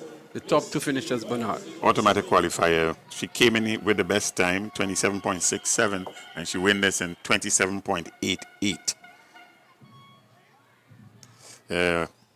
Very good run there by Rena Horsford. In fact, she would have won this by some 25 meters, easily, quite easily. Jada Salazar, who came in second, she ran 29.36. And Isaiah James from Western Rockets came in third. And let's see if she can get into the finals with the next best qualifying times. So we have 4 heats, so the 4 winners plus the next 4 best times. The next heat would feature Saraya St. Paul of Combined Club in lane 2, Ariel Alexander of MVP in 3, Conor Murray Monroe of Fusion Athletics should be in 4. Well, Conor Murray Monroe is not here.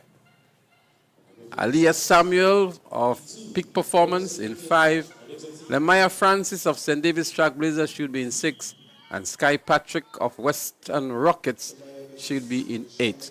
So no Ariel Alexander, no Conor Murray Monroe, and no Adania George. 4 athletes should face the starters in this one here.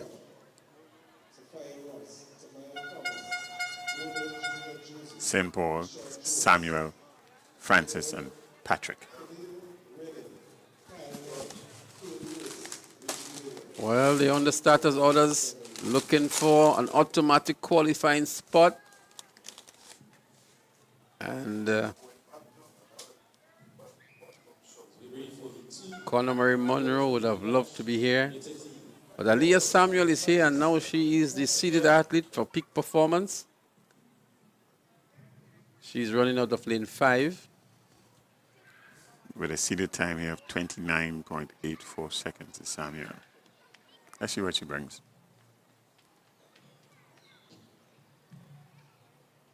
Heat 2 of 4. 200 meters under 13 girls. They're up and running, and let's see what Aliyah Samuel can do here for her club Peak Performance. Aliyah Samuel already looking good, running very wide on the lane here, but enters the home straight in the lead. She has some challenge on the outside from Lemaya Francis of St. David's Track Blazers, but it's an easy win for Aliyah Samuel. We look to see what time she returns. 29.22 on the flash clock. 29.25 the official time. So she would have done much better than she came in with for the season, 29.25. Lemaya Francis of St. David's Track Blazers, second with 30.79. And Sky Patrick of Western Rockets, third with 32.14. So that's heat number 2, just concluded. The girls 200 meters under 13. It's heat number 2 off 4.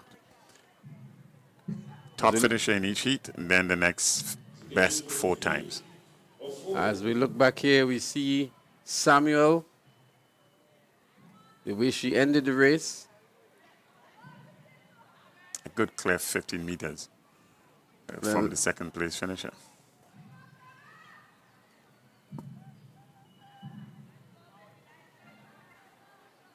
The athletes for heat number 3, they are on the track. Kayla Abraham, South St. George, she's in 4. Summer Charles of Sprinters in 5. Tamara Newton of Southern Pros in 6. Only 3 competitors in this heat. Well, they're up and running. Let's see what Kayla Abraham of South St. George has in store. She already makes up the stagger here on Summer Charles on the outside, but still has Tamara Newton of Southern Pro running out there in lane 6. But it is Tamara Newton of Southern Pro. She seems to be heading to the finish line ahead of Kayla Abraham of South St. George. Indeed, it is Tamara Newton of Southern Pros, who gets the automatic qualifying position. And winning rather relatively easy. With a handsome time as well of 28.35. 28.35, one of the better times. Whereas the second best time in the 3 heats that have gone so far. 28.35. So we're asking the coach to get the running spikes for the finals. She may just go a little faster and pick up the gold medal.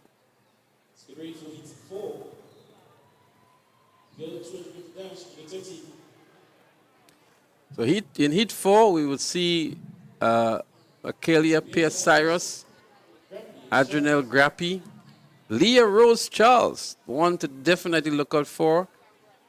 These would be the 3 competitors in heat 4 of 4. So we have 2 competitors from South St. George and 1 from Velocity Track Club. Leah Rose Charles is becoming a household name among her age group.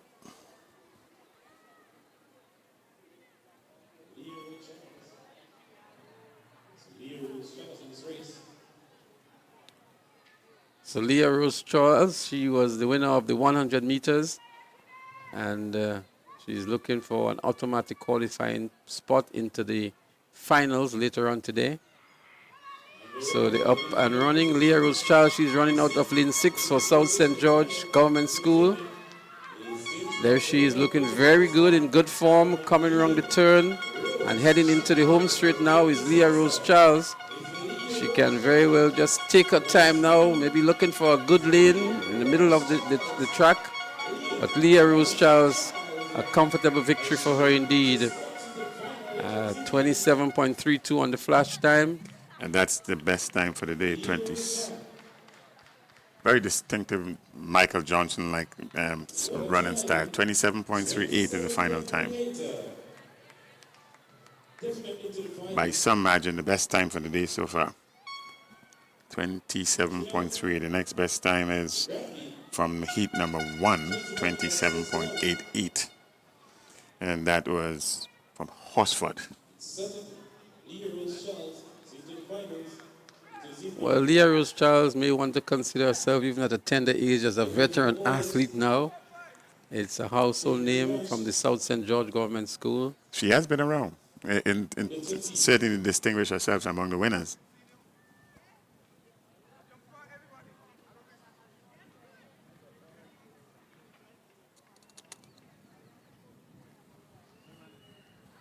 So up next would be the male version. The boys 200 meters under 13. They're already on their blocks, so that should be run off momentarily. There's 3 heats in this one, and it's the first finisher.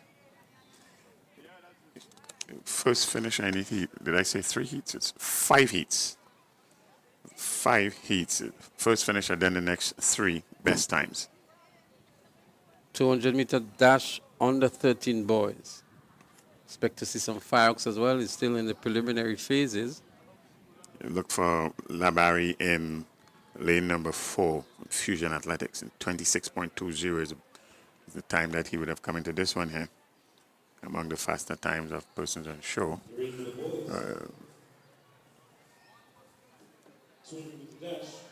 Well, Jonathan Labari, he is going to be running out of lane 4, as you mentioned. We're going to also see Christian Samuel, Joshua Redhead, Kamal Joseph, Danielson Tucker, Kamal Williams, and Devion Jones.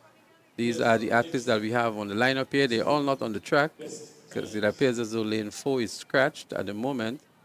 And that's where we expect to see Jonathan Labari. Lane 3 seems to be scratched as well. Joshua Redhead. Maybe they're just waiting for them to come onto the track.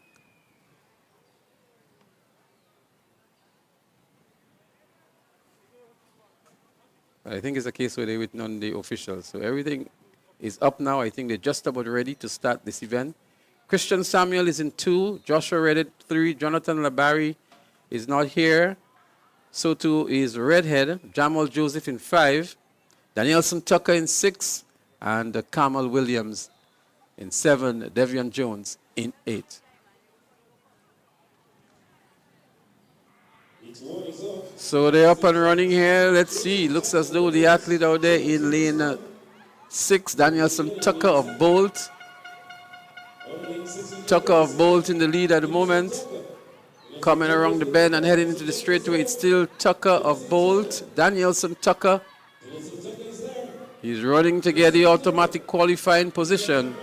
Daniel Tucker of Bolt will take up the victory here. 27.55 on the flash time. 27.55. The first of The official time, 27.59. 27.59. The first of 5 heats. As we look back here, Bernard, he came up the turn with some lead. He had on the outside of him an athlete that was given a fair amount of challenge, but by the time he got into the home straight, basically the challenge dissipated, and it was only the athlete there in lane 2 who was in contention, and that was Christian Samuel of Classic Lighting finish line. Really not the fastest of times you expect for under 13 boys. Let's see what heat number 2 brings.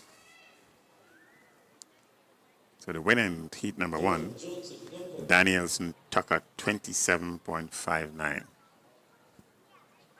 Well, the athletes for heat number 2, we expect to see Al Durand of finish line in 2, Aidan Filbert of South St. George in 5, and Ronan Lessie of St. David's Track Blazers in 8. Darshan Adolphus of MVP, he's also in 6. The 4 competitors for heat number 2, the boys 200-meter dash under 13.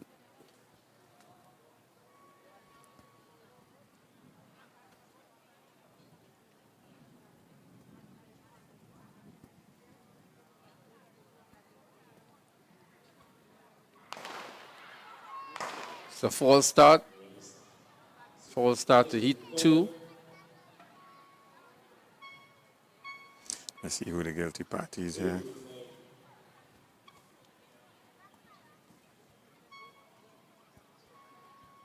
Seems to be lane 2. So in lane 2 is Al Duran. Let's see what the officials would say. Aidan Filbert is in 5. Dashawn Adolphus in 6. And Ronan Leslie is in lane 8. I recall Ronan Leslie, a pretty decent athlete a few years ago in the under 9 category. I think it was in the primary school games. He was in record-breaking form a few years ago, smashing a number of records in that category. Let's see how he does today in the 200 meters. It's among the bigger boys now. It's commendable that he would have stayed with the track and field though. So final throw in the under 17 discus for field leader Kazim Telesford. St. David, please. He steps into the The starters are conferring and the decision will be rendered soon, I imagine.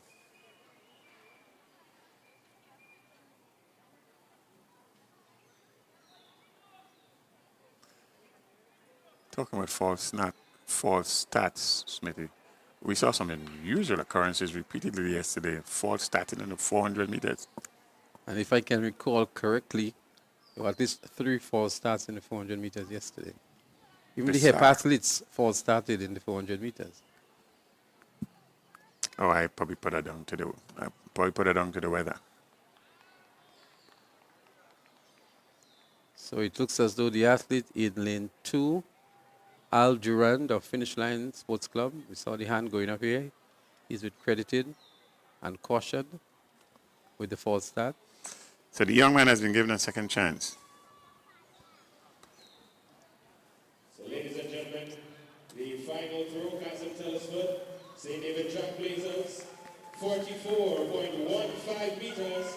He's attained the correct standard.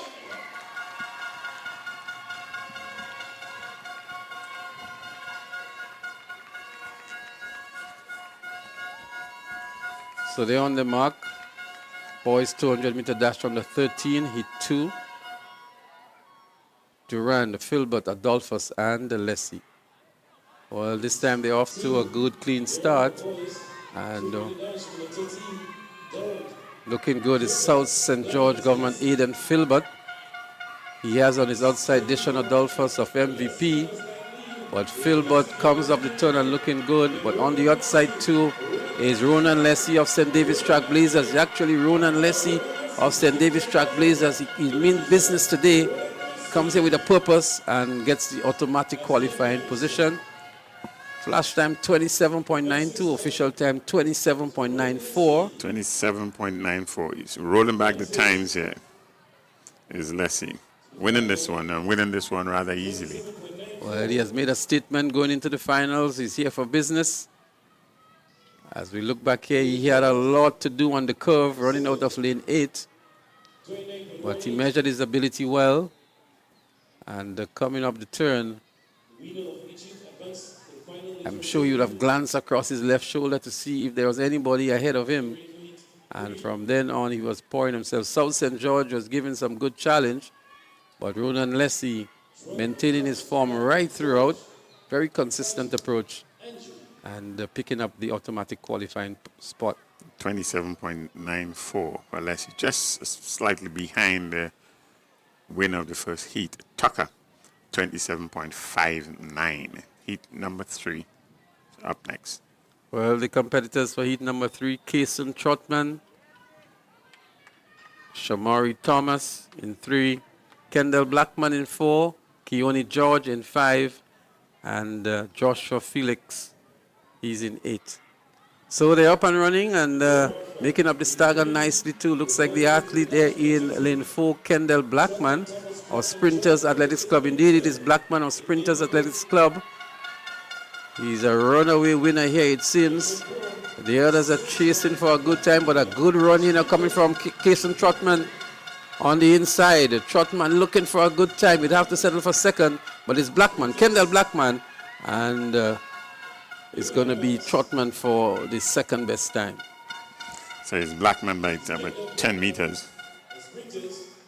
Well, Blackman 27.63, Kason Trotman 28.60, and Keone George 28.78. This may be maybe one of the faster of the preliminaries we've seen today. The second fastest time for the day. Blackman, he would have done very well though. He came in here with a season's best of 27.65 and ended here in this first outing at 27.63, securing an automatic spot to be in the finals later this evening. The winner advances for the next 3. Heat number 4 is up next. That's the boys 200 meters under 13. We expect to see in heat number 4, Alonzo Mitchell in 3, Aiden St. Louis in 4, Rohani Gilbert, South St. George, he's in 5, Karim Bernard, McDonald College in 6, Omari Brown is in 7, and Marvin Roberts in 8. Heat number 4 is up next. Seated athlete here is in lane 4, Patrick. Number 4, Gilbert, sorry, not even Gilbert. St. Louis in 4. Well, they're up and running. It's heat number 4 for the boys, 200 meters under 13. And out there in lane 3 and looking good is Alonzo Mitchell. Alonzo Mitchell comes up the turn looking really, really good for St. David's Track Blazers. He would get some challenge on the outside. Out there in lane 7, Omari Brown from altitude. But Alonzo Mitchell of St. David's Track Blazers, Alonzo Mitchell, with good challenge on the outside from Omari Brown from Altitude Track Academy. But a good win, 27.46. Omari Brown, 27.60. Aiden St. Louis, 28.01. A very fast and competitive one this heat. This was the fastest of the heats to date, and also the most competitive. They were all there and thereabout right at the end. Well, a good run for Alonzo Mitchell of the St. David's Track Blazers. And the winner of Heat 4.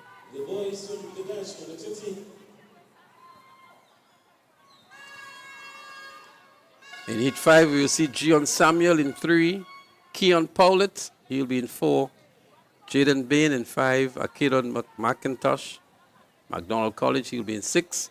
Eric Antwine in 7, and Doran Peters in 8. So they're up and good. McDonald College looking good already. Akidon McIntosh, he has good competition on his inside from Jaden Bain of Bolt. But it's Bolt and McDonald College. But here comes Jaden Bain from Bolt over McDonald College. Jaden Bain it is from Bolt. And Akidon McIntosh of McDonald College will settle for the second position and would be looking at the time to see if he qualifies on a second fastest time basis.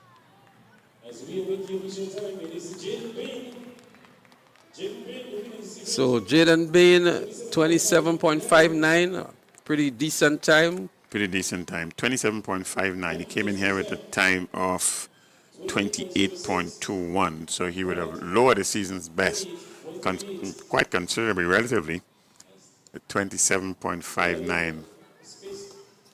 Akidon McIntosh of McDonald College, 28.06. He will be looking forward to the times of the others to see whether or not he qualifies into the finals as the second best time. So that will conclude the heats for the boys 200-meter dash. The winners of all 5 heats seems to suggest that we are going to have a very, very, very competitive final later in the evening. The 200 meters under 15 girls up next. And in this, the first of 5 preliminaries, we will see Minna Lewis in 2, Zoriah Hannibal in 3, Emma Frederick in 4, and Naya Cumberbatch. She is expected to be in 5. Deandra Henry in 6, Jada Calder 7, and Osana Batiste. She's expected to be in 8. We are quite expecting the real running to come from the young lady from McDonald College, Emma Frederick. She's in lane 4.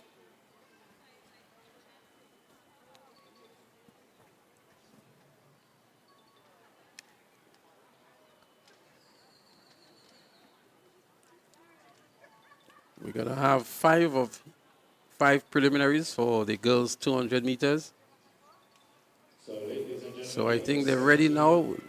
Lewis in 2, Hannibal in 3, Frederick in 4, Cumberbatch in 5, Henry in 6, Calder in 7, and Batiste in 8th. And attaining a character qualifying standard, 44.15 meters, seeing the trailblazers, Kazim Telesford.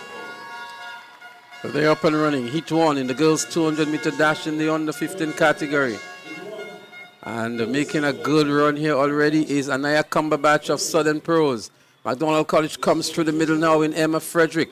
But on her inside is St. Davis Trailblazer Zoria Hannibal. But it's McDonald's College Emma Frederick in the lead now.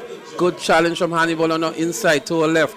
But Emma Frederick is going to hold on for the victory and the automatic qualifying spot into the finals.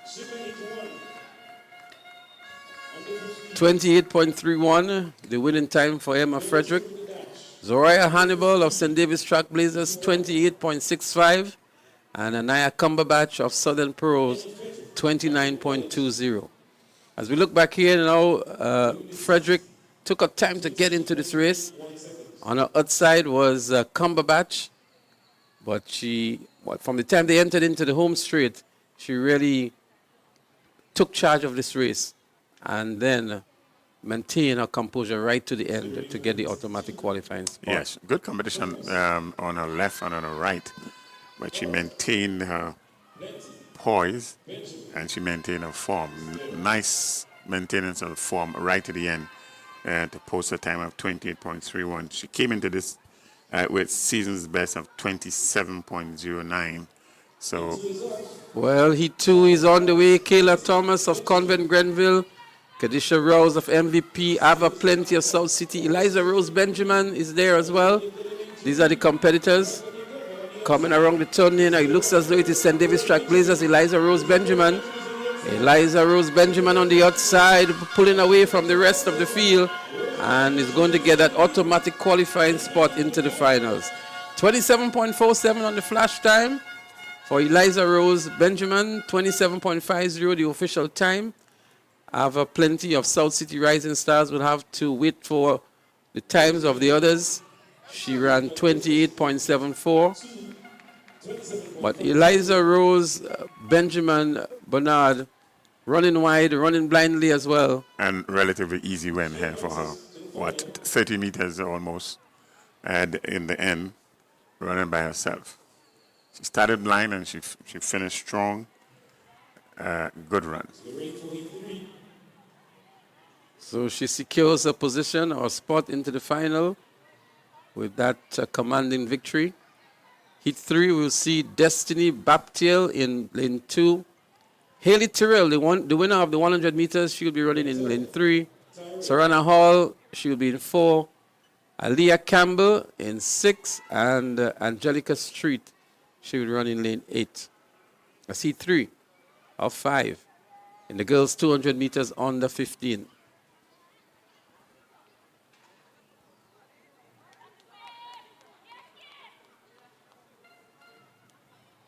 So lane 3 in the likes of Haley Tyrrell is one that we would definitely want to look out for from SAS. And I'm saying that by virtue of her gold medal in the 100 meters Bernard. Yes, and also Sarah Hall from Classic Lightning finish line should be quite competitive here. So they're up and running here, looking for that automatic spot, but it's a false start. They've been called back.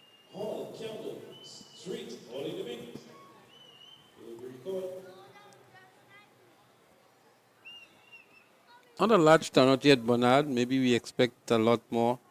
Maybe not as much as yesterday, considering the availability of transportation for some people. Well, given our culture, is church first and then play afterwards.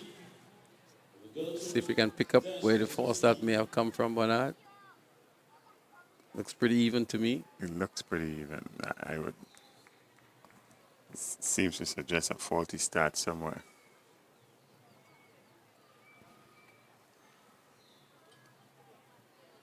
Wait, heats number 3 of 5, 200 meters under 15 girls. So the officials have conferred and the decision is made. And now the entire field is being cautioned. Because from our vantage point here, Bernard, we couldn't see where the false start was. Yeah.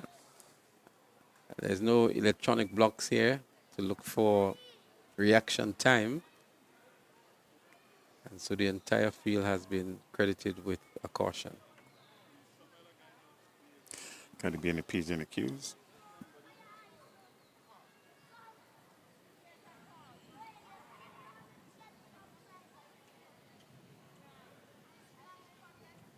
So heat number 4. So there they are, Destiny, Baptiel, Haley Tyrrell, Sarana Hall, Aliyah Campbell, and they're up and running. Angelica Street is also there. And making up the stagger nicely and going past the athlete Sarana Hall is Haley Tyrrell of SAS. Tyrrell of SAS comes off the bend in the lead. Running out there is Aliyah Campbell of Velocity. She's in 6th. But Haley Tyrrell, I beg your pardon, she's going to secure that automatic spot into the final. She turns it off now, and I make it Aliyah Campbell would have to settle for the 2nd position and wait on the times of the others to know. Tyrrell is really looking for the double here. So she just cruised at 27.24 seconds. Campbell 27.61 and Sahana Hall 28.77. As we look back here, Bernard, we can see here coming up the turn nicely. She had the Campbell on the outside, so she got a good view of her. And from the time they entered the home straight, she couldn't see Campbell anymore. That's a good, strong finish. Good, strong finish there by Haley. But notice she would have turned it off just about now and then just cruise over the finish line. Yes, 10 meters out, she was finished. This heat, and this is heat 4.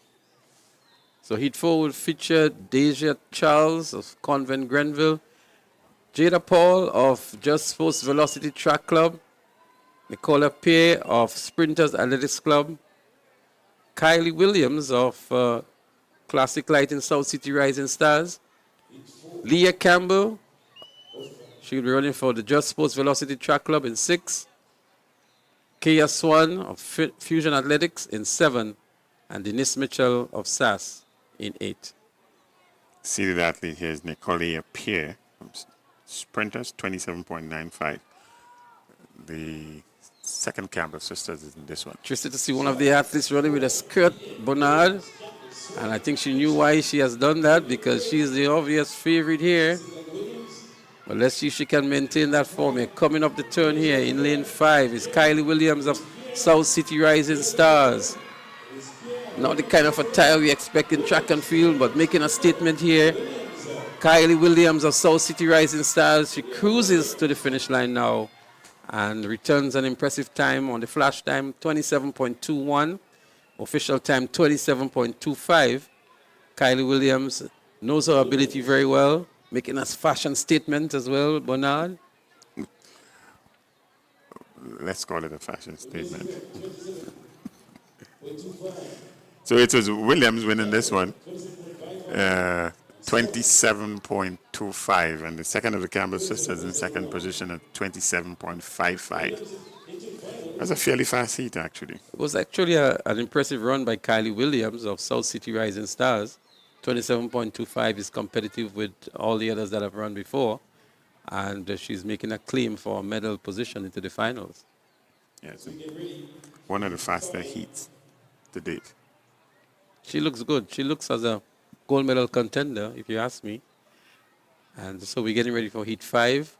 We will see Janelle Frank in lane 2 from Combined Club. Sydney Douglas of St. David's Track Blazers, she's in 3. Michaela Patrick of Finish Line in 4. Micaiah George of Runners in 7. And in lane 8 from the Grenada Christian Academy, Michaela Williams. So they're up and running. There they go, looking for the final sets of positions. St. David's Track Blazers, Sydney Charles making up the stagger nicely. Sydney Douglas, I beg your pardon, on Michaela Patrick. As they come into the home straight now, it is Sydney Douglas of St. David's Track Blazers. Sydney Douglas of St. David's Track Blazers. Is going to be a run back here by Finish Line Michaela Patrick. But Douglas is going to hold on to the finish line. She does so and secures the automatic qualifying position in 27.88 seconds. Michaela Patrick, 28.03. and Micaiah George 28.58. So Bernard, we have quite a number of sub-28 times going into the finals, and so it makes again for an exciting finals later on this afternoon. It does. Heat number 2, heat number 3, 4, and 5, they were all sub-28 and very close. But in terms of the seeded, in terms of the times and the way they would have run, the odds seems to be in favor of Haley Terrell. She really did shut it off. And went 15 meters to the end. Well, 27.24. She was the winner of the 100 meters, but I think Douglas here gave a good account of herself. And to gain an automatic spot into the finals, we're going to give you the list of finalists as soon as we pick up the results here. But these young ladies really gave up their best in the heat. The boys 200 meters is the next on the track. We're going to see in lane 2, Zaim Hostin from McDonald College, Olafemi Gill from Altitude Track Academy, Kashe Stephen, the winner of the 100 meters from Classic Lighting South City Rising Stars, Dequan Finley from Altitude Track Club, he'll be in 5. Philip Mitchell, the second place winner in the 100 meters and a challenger to Kashe Stephen, is in lane 6 from SAS. Tristan Langine of Southern Pros is in 7, and Kendon Worm of GBSS in 8. So this is actually a finals here, Bernard. All of the finalists of the 100 meters is in this particular preliminary. Yeah, the odds-on favorite here is Kashe Stevens with 23.65 seed time coming in here. So positions 1, 2, and 3 in the 100 meters are here in this finals. That's Kendon Worm of the GBSS, Philip Mitchell of SAS, and the winner of the 100 meters, Kashe Stephen of South City Rising Stars. Kashe Stephen also won the 400 meters yesterday, so we'll be looking for a triple goal in the individual events in this 200 meter dash for the under 15 boys. Good all-around sprinter. See, 200 meters, under 15 boys. Heat number 1. We have 4 heats. Automatic qualifying position is the winner of each heat. And then the next 4 best times. Well, Kashe has all of his contenders ahead of him, so he can gauge them nicely. He has Philip Mitchell in 6 and Kendon Worm in 8. But I can tell you in at 200 meters, there is no gauging. You go out fast, and you want to finish fast as well. Yeah, you want to be in the right position when you reach a slingshot position right at the top of the 100 meters to get a push to do the final 100. This is going to be a fast one. Bernard, any predictions on the time? Predictions on the time. Well, Stevens would have come in here with the best time for the season of 23.65. And if he gets anywhere close, he's going to be way ahead of the second and third place in this one. This is actually heat number 1 in the boys 200 meters. So I believe the faster times for the non-automatic qualifiers would come from this heat as well. The quality of the young men that we have here seems to suggest that this is the heat where you would get the most of the qualifiers for the finals if they run to potential here.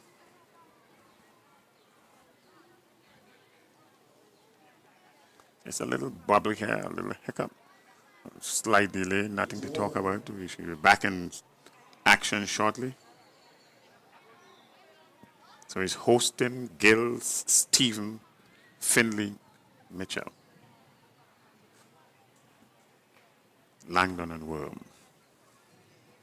Well, they're on the starters' instructions.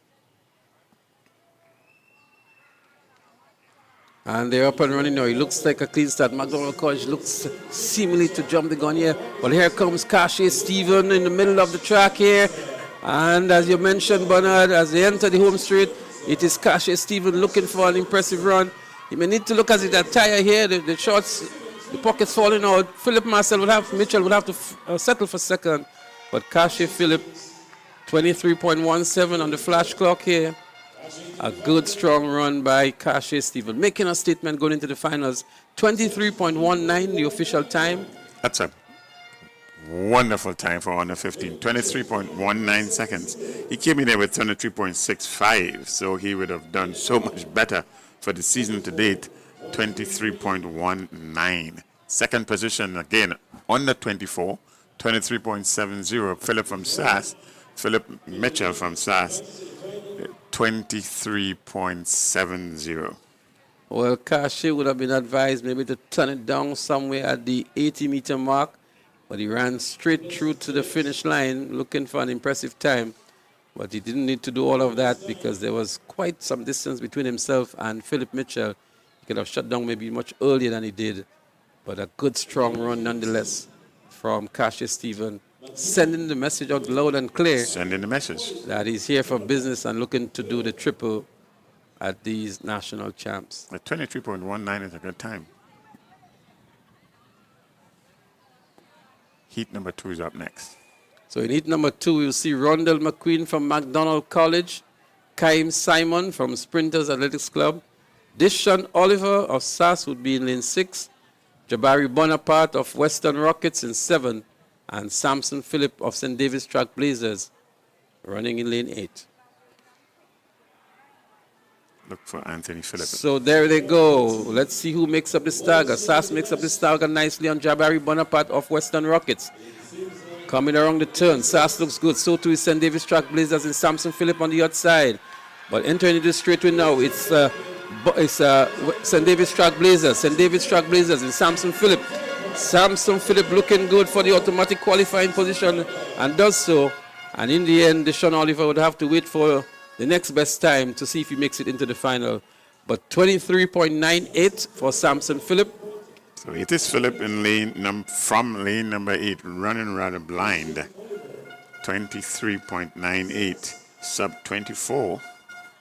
And Deshaun Oliver of SAS, 24.67. But it's always a challenge in the 200 meters, Bernard, when you have to run out of lane 8. It's a challenge. And he was able to maintain the lead right throughout the race. He did get some challenge from Deshaun Oliver from SAS at one point in time when they entered into the home straight. But the strength of Samson Phillip really powered him down the home straight into the finish line to get the automatic qualifying spot in 23.98 seconds. 23.98. Remember, in the second place finisher in heat number 1 is 23.70. That was Philip Mitchell, right? Philip Mitchell. As to put things in perspective where we are. Heat number 3, we'll see Christian Thompson of the South City Rising Stars, Giovanni Daniel of St. David's Track Blazers, he'll be in 4. Nathaniel Braffett of Sprinters Athletics Club in 5. Corey Smart of the Grenada Christian Academy, he is in 6. Ramon Stewart of Fusion Athletics in 7. And Jacqueline Mackey of Runners Athletics Club, he will be in lane 8. So Giovanni Daniel in lane 4 is a seeded athlete in this one, coming in here with a season's best of 24.10. You will have to do a lot better than that if he emerges into the finals. There they go. The start of heat number 3. The boys 200-meter dash under 15. And already looking good is St. David's Track Blazers, Giovanni Daniel. Giovanni Daniel comes out the turn with a good lead over the rest of the field. Giovanni Daniel looking for a good time. Sprinters Athletics Club is in second position in Nathaniel Braffett, but by some distance as well. And Giovanni just turns it off now and cruises over the finish line for 24.42 or 24.48 time. Nathaniel Braffett of Sprinters, 25.38. And Jacqueline McKee of Runners, 25.99, the top 3 finishers. So Bernard, he came in as a favorite for this preliminary, and he lived up to expectation. He really caught up on the rest of the field very early, coming around the turn. And by the time they got into the home straight, he was ahead of them. He was a seeded athlete in this one, but I'm not sure if we're going to get any finalists from this heat 3. It was the slowest of the 3 heats to date. But he's an automatic qualifier. For second fastest time, we may not see anybody emerging from this heat. But a good run here indeed. It's a good run, good measured run. To get the automatic spot. Heat number 4, we will see Nathaniel Batiste of Ace, Shakil Bascom of Southern Pros, Jantel Mark, he'll be in lane 7 from Grenada Christian Academy, and his teammate Devontae Mitchell would be in lane 8. So it is Nathaniel Batiste, that's a seeded athlete in this one from Ace, 24.18 seconds is what you commented this one here. So look for the athlete in red with a red top, Ace. as Well, a you will say seated red. athlete. I'm sure if you ask anybody else, they will say pink. Bernard. I guess it depends on Certainly, this is not red, Bernard. depends on the glasses that you are wearing. We're speaking here about the athlete from Ace, Nathaniel Batiste. He is in lane 4. Shakil Bascom is in 5. Chantel Mark in 7. And Devontae Mitchell in lane 8. So we have seen them, 3 really good runs for the winners so far. And the final of the heats for the under 15 boys 200 meters. Well, Kasia Stephen has sounded the alarm and made a big statement with a low 23 seconds run. Wonderful time, 23.19. Let's see what the likes of Nathaniel Batiste, Shakil Bascom, Chantel Mark, and Devontae Mitchell has in response to that. They're up and running here now. Nathaniel Mark already making up the stag and going past Shakil Bascom from Southern Pros. Nathaniel Bascom with the sunglasses, Batiste with the sunglasses, heading into the home straight. It is Batiste of Ace. Batiste of Ace with a good 10-meter lead on Bascom of Southern Pros. And he wins this one now to get an automatic position. A flash time of 25.9. Official time 23.71. So an impressive run by Nathaniel Batiste of Ace. Shakil Bascom was second in 25.14. And Jantel Mark of Grenada Christian Academy was third in 26.75. I'll tell you something, Leslie. That's an impressive run because he stopped running about 20 meters into the end. And the turnover time of 23.71 seems to suggest that the young man has a lot more.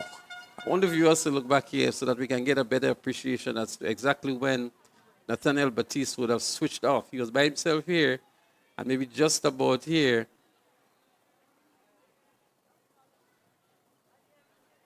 Yes, you can see him actually slowing down, maybe 10 meters to go. So he has a lot more in store. Nathaniel Batiste of Ace. And sub-24, he will also be in medal contention, I would think. He should be fighting for a silver medal in this one here. I don't think any of the finalists will come from this heat here, apart from the winner. And as you predicted, Smith, we think that most of the finalists, the 4 best times, might come from heat number 1. Yeah, from the caliber of athletes we saw in heat number 1, these were actually the finalists for the most part for the 100 meters that ran in heat number 1. It's under 17 girls now. Under 17 girls, 200 meters. We have 3 heats. This one, again, and this is the top 2 plus the next 2 best times. So 3 heats, top 2, automatic qualifiers. Rosemary Thomas from the Just Sports Velocity Club is there. Jamila Martin from Classic Lighting MVP. Rihanna Thomas from Peak Performance. Naima Charles from Finish Line is there. Christiana Charles of Altitude. Christiana Charles is one who placed, I think, second in the 100 meters. She already won the long jump, making the character standard as well. Maya Stanislas of Convent Grenville is there. So these are the 6 competitors. We see the athlete from South City Rising Stars, was it? Looked like the athlete in lane 4 would have put her hands up. From Peak Performance, that's Rihanna Thomas. She's definitely one to look out for. She was good in the 100 meters. She wasn't quite ready. But she did the right thing.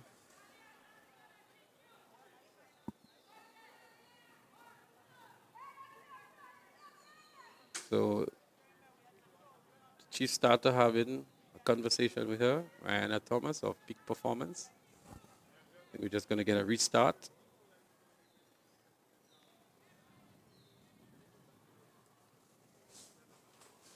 So this particular race has some caliber in it. I want to shout out Naima Charles, her dad and mom, Tiki Elton. It's actually my goddaughter too, Bernard.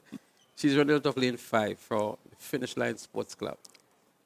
So it's a special look into Charles. Charles in lane 5. She come into this event here with a time of 28.45. Let's see what she would have learned from her godfather. It's the girls' 200-meter dash preliminaries. We're just about to see the start of heat number 1. With a time of 26.77 seconds, it's Rihanna Thomas coming to this one as a favorite. I can tell you she will get some good competition from Christina Charles in lane 7. These two, I'm sure, would be amongst the 8 that would be in the finals.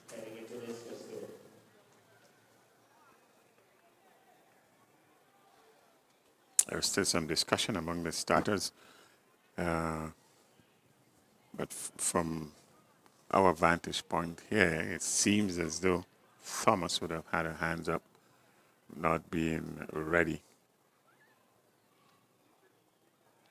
But there's some discussion. We'll get the official decisions shortly.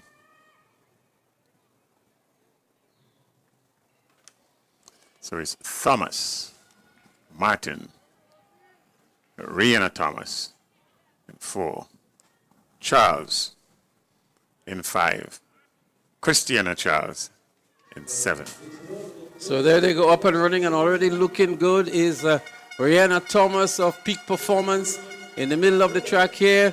Christiana Charles of is also there looking good as they pour down the finish line, towards the finish line. You're looking for the automatic qualifying position. Rihanna Charles, but Christiana Charles is the eventual winner here. 25.55 on the flash time. Rihanna Thomas would have to settle for second and look for a best time to get into the finals. But we did call Christiana Charles as one of the favorite, 25.59. Rihanna Thomas, 25.77. And Rosemary Thomas of the Just Sports Velocity Track Club, 27.59, the top 3 finishers. So the top 2, they are automatic qualifiers, and then the next 2 best times. So the flagged favorites, Christiana Charles and Rihanna Thomas. Yeah, automatic qualifiers. This first heat, first of 3. Well, I'm almost sure the both of them would get into the finals. So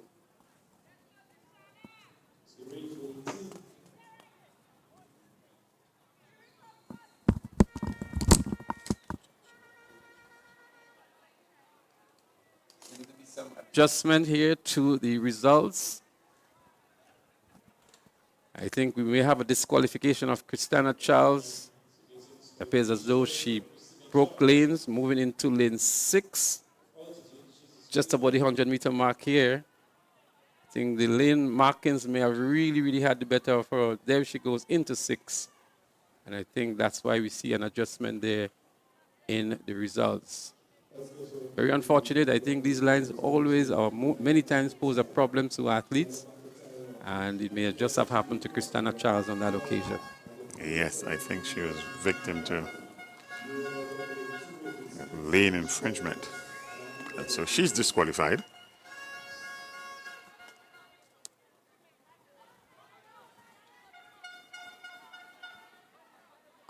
Heat number 2 up next.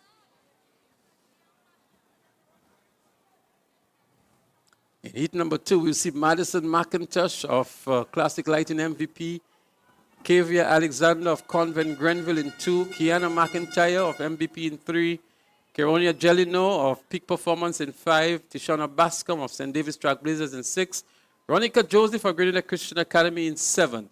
These are your competitors.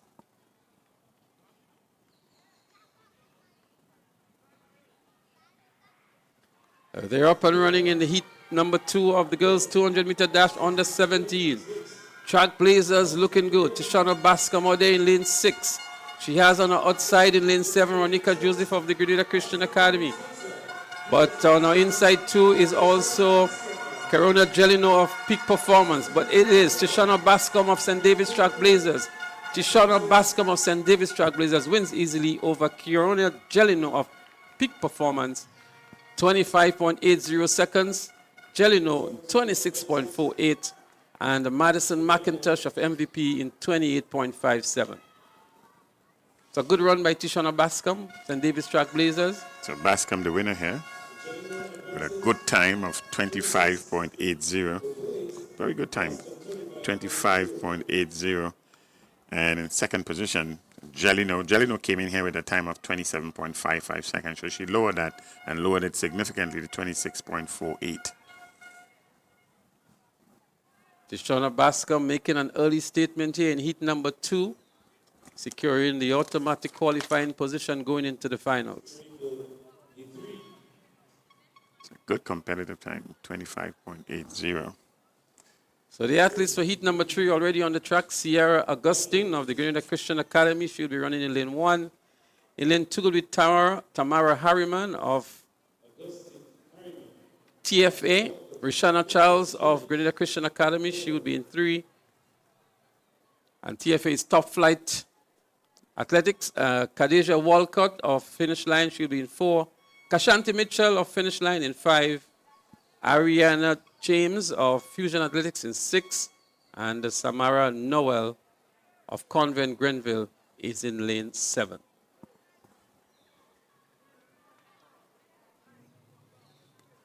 So Shadera Walcott in lane 4, 27.15. It's a seeded athlete in this one.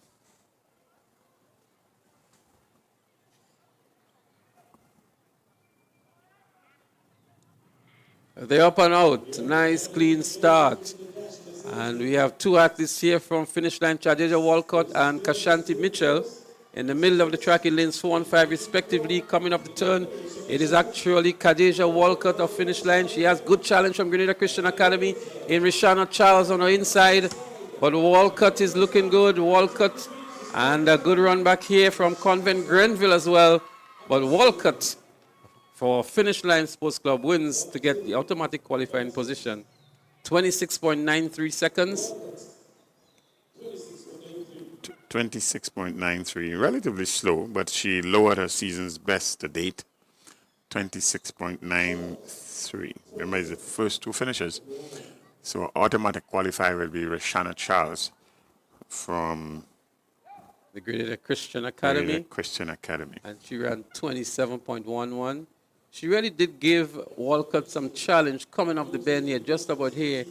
She was really pulling hard to see if she can go past Walcott. But Walcott was able to maintain her form and her poise nicely. And then we saw a good spirited run from St. Joseph Convent Grenville in Samara Noel to actually pick up the 3rd position, running back nicely here. She just had a about now. very strong finish. Very, very strong finish.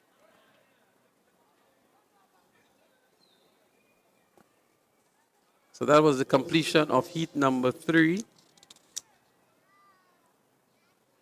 All these athletes looking for a position into the finals later on this afternoon. So a lot at stake here, qualifying for the Carifta team, winning a gold medal, making a statement for Intercall as well.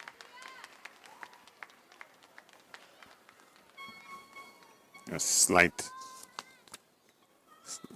tailwind of 2.9 meters per second in the last heat. So they got a little assistance, not much.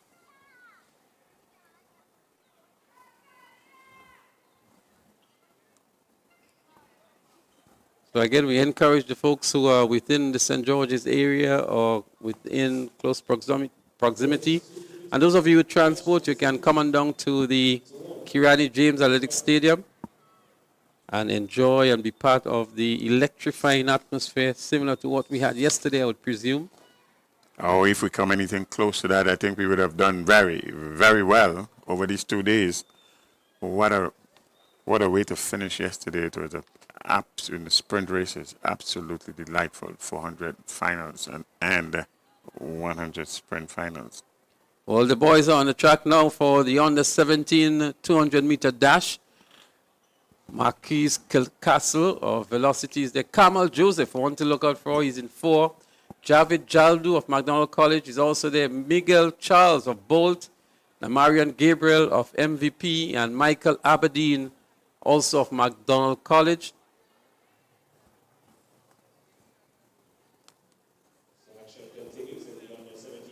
Kamal Joseph, I think he was the winner of the 400 meters yesterday. And he's running for South City Rising Stars. He's really the one to look at. It 22.01. That's his season's best coming into this event here. So we have 5 heats, and it's the winner of each heat plus the next 3 best. There they are. Castle, Joseph, Jaldu, Charles, Gabriel, and Aberdeen. The 200 meters under 17 boys, heat number 1. They're up and running this time. A nice good start here. We look to see what happens to Kamal Joseph from South City Rising Stars in lane 4. He's already gone past the entire field and heading into the home straight now. Kamal Joseph, South City Rising Stars. Going to have an easy victory here getting into the finals. Maybe just going to turn it off just about now. Kamal Joseph looking very comfortable indeed. Quite comfortable. Quite comfortably. 23.10 on the flash time. The official time, 23.13.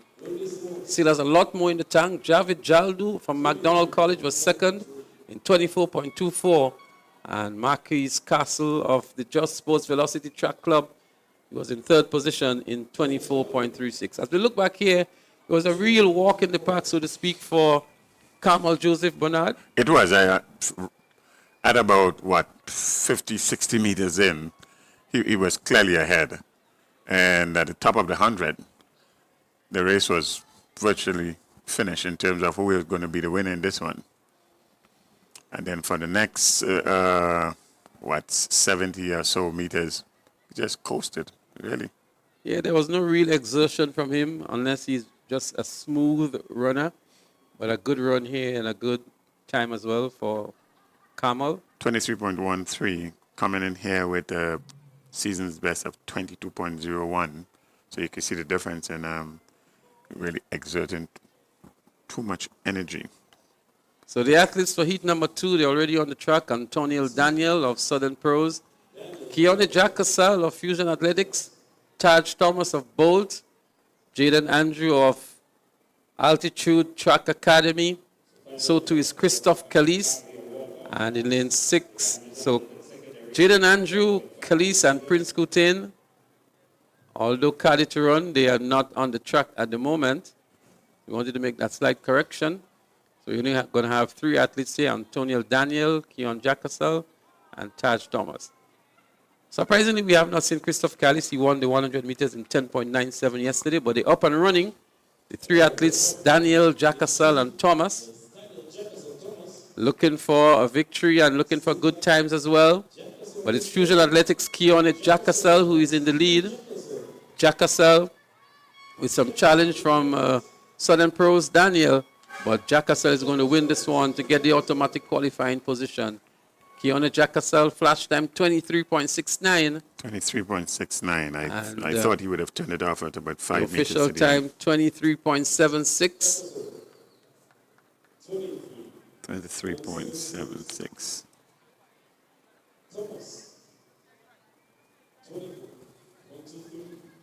So there you have it, the top 3 finishers in heat number 2 of the boys 200 meter dash under 17.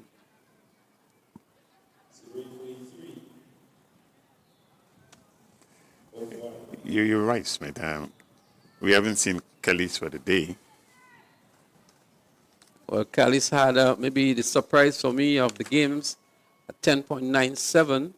The first time he went sub 11, and he really looked smooth yesterday, beating his teammate Delron John, who had the better of him at the school sports. I think he just rose to the occasion, having already qualified for the Carifta team in the triple jump.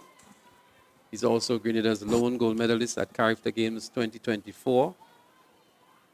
And in his early days in the primary school, he was indeed a sprinter as well, representing the parish of St. Andrew. Better known for triple jump. But we look to the heat number 3 in the boys 200 meters under 17.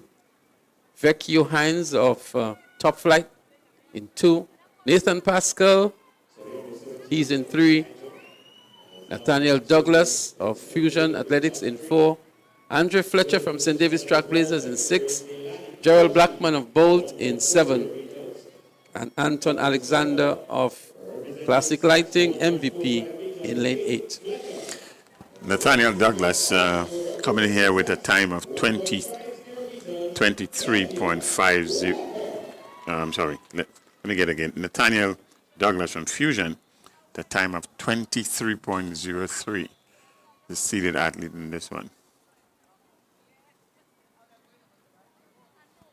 Well, we're looking for low 23s, late 22s from these youngsters in the preliminaries.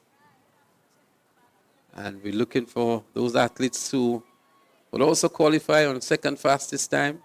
The winners are the automatic qualifiers. Yes, in Heat 1 we had the winner in 23.13. That was Joseph. Jack and Sal won in the second heat, 23.76. This is heat number 3.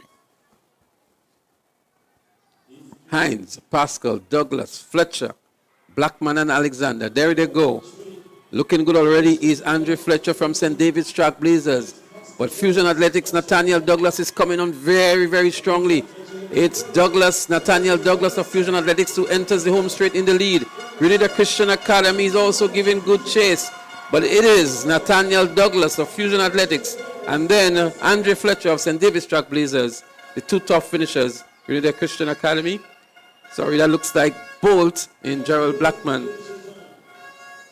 Also in contention here. But a good run indeed by Nathaniel Douglas of Fusion Athletics Bernard. Yeah, he came in here with a season's best of 23.03 and recorded at 22.97. That's a good run. That's a very good run.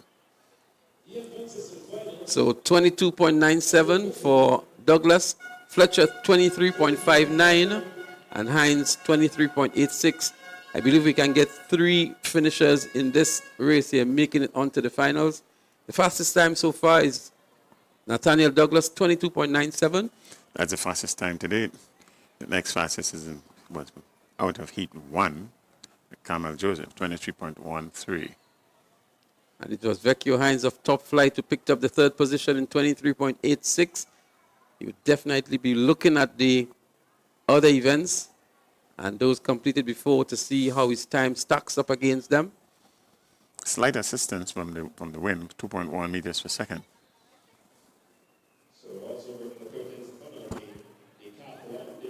Heat number 4 is up next.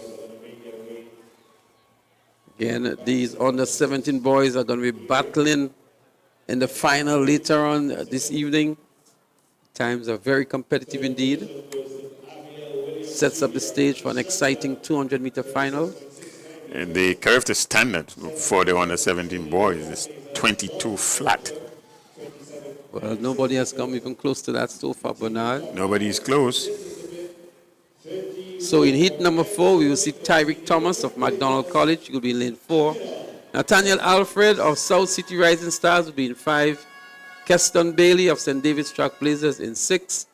Josiah Francis of Velocity Track Club in 7. And Nickel Paisody of St. David's Trailblazers will be running out of lane 8.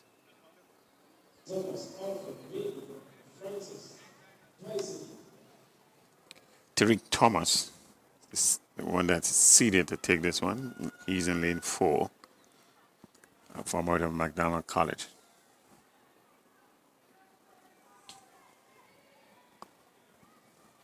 Classic Lightning McDonald College.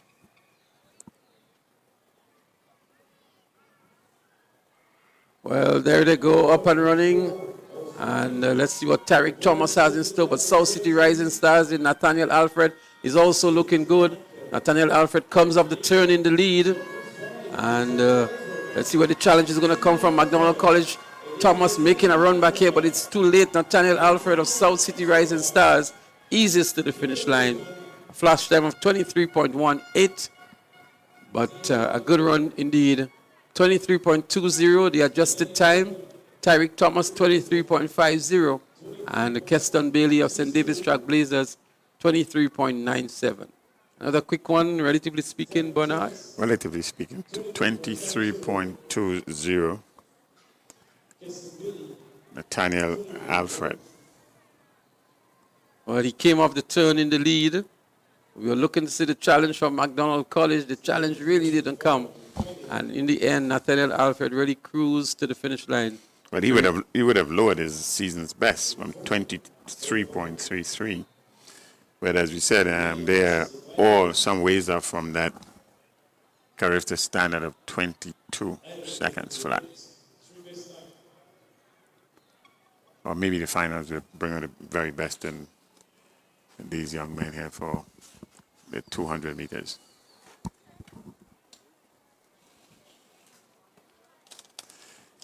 So we're going to shift gears a little bit now, and Smith is going to take a break, and the next voice that you would hear would be John.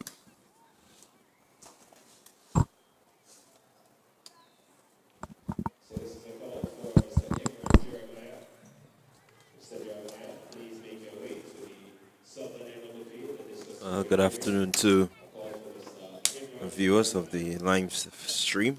Good afternoon to you, Bernard. Good Sunday afternoon for athletics. It's a good Sunday afternoon for athletics. And so far, it has been quite competitive. And the weather has a significant improvement compared to yesterday. It's less humid, according to the Met Office, less humid than it was yesterday. So we really should be seeing some better times. And it's nice and bright and clear. Well, we're still into the 200 meters running. And up next on the track will be the 200 meter on the 17 boys, heat 5. And here they go, 2 athletes competing in this one. Classic lighting MVP, that's Daniel. And along with Daniel, you have finish line Giovanni Green. It's Green looking good, looking strong. But here comes Daniel looking to finish quickly. Seem to have held back a bit, not really pushing for a win. This is only qualifying, and the top 2 qualify. The winner in each, and then the next best times on the next 3. Okay. 3 best times. Well, there you had it, a flash time from Giovanni Green. Putting out some effort, really coming around the bend there nicely. Looking to assert himself. But Daniel, really with some good top-end speed. Look at the legs, look at the movements of the hands. Really a good feature to look at. And it's always good to have some milestones. This under 23 finish here of 22.83. I am quite sure the young man would be really, really proud of his time here in these preliminaries. And as you rightly said, he would have eased up a bit at the end.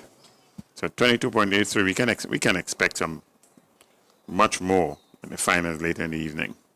Well, as you rightly said earlier, the character standard for the under 17 boys is 22 seconds flat. And it will be a bit of a run, but I'm hoping that within this group of boys that have already qualified, we just may see the mark of 22 being achieved. Yeah, this heat number 5 was the fastest of all the heats, and in fact, these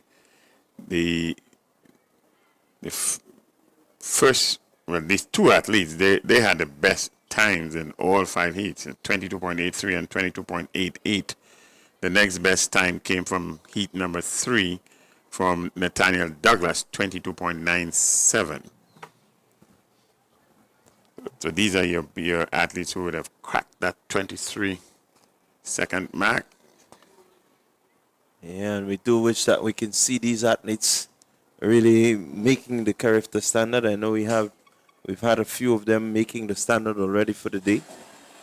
And so it's our hope that more of these under 17 athletes will join the grouping. as we get ready. On track next will be the 200 meter on the 20 and 20 plus girls.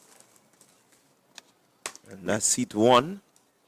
One of 3 heats. We have 3 heats in this one.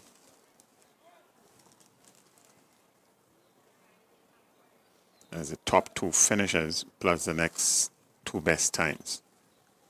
Well, we're going to see the likes of Shaphonia Houston, Zena Belfon, Shabina Lewis, Shuan Regis.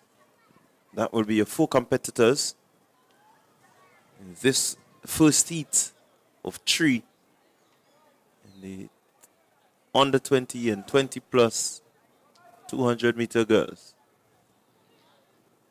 Coming with the best time, season's best of 24.68 is Houston. She's in lane 4. Ace, the pink top. Well, we know that Houston has the speed, she has the quality. It's more rather what is her time as she comes around the bend, making up the stagger already on her compatriot. And as she heads into the straightaway, you'll see the arms movement, the arms moving, pumping, really running against the clock here, Shaphonia Houston. It will be important to look at her flash time. 24.93, the flash time for Houston. So coming in there at 24.94 for Ace Track Club. Second position will be Xenia Belfon of 25.82 and Shuan Regis 30.20. So the girls not really going through as fast as one may have anticipated. The time, the qualifying time there, that's under 20 girls, it's a flat 24 seconds. That's a correct time. 24 seconds flat. So it's some ways outside of that 24 second, but Belfon from Ace in lane 5 would have lowered the season's best from 26.54 to 25.82. Something for her to be boastful about. Number 2 is up next. Certainly something to boast about. She, on the record book, she is improving and improving very well. We're getting ready for heat 2 of 3 in the 200 meter on the 2020 plus girls. Francesca Henry, McDonald College, Shade John, St. David Trailblazers, Amaya Chandler, Finish Line Sports Club. Your 3 competitors. And here they go, off, Shade John. Looking to make up the stagger very early. Chandler out in front, holding her own. But here comes John coming off this curve. And really looking powerful there, John. Chandler looking good, but let's just keep our eyes on the front. Eases down now. Shade John. Very determined run by John there. She came in here with a season's best of 24.75. The winner in this heat, let's see what her time looks like. If she's anywhere close to that 24-second flat. Well, it's good to see John trying to get somewhere close to her best. She has been plagued with some injuries that kept her out of the action last year for a bit. This here is a season's best, 24.49. And in fact, a much better time than we saw from heat number 1. Shafona Houston, 24.94. Yeah, well, congratulations there to Shade John. She will be moving on to the finals. Coming in with the fastest time so far in the 2 preliminary heats. So we're going to get back to the track shortly for heat 3 of 3 in the 20 plus. And again, we keep saying that we seem to be losing some of the athletes when they get around that 20 plus age group. So something that maybe the Athletic Association needs to look into as to how we can harness these talents and maybe drive them further. So I guess if you didn't get a scholarship to get out, you remain here and not much is heard of you.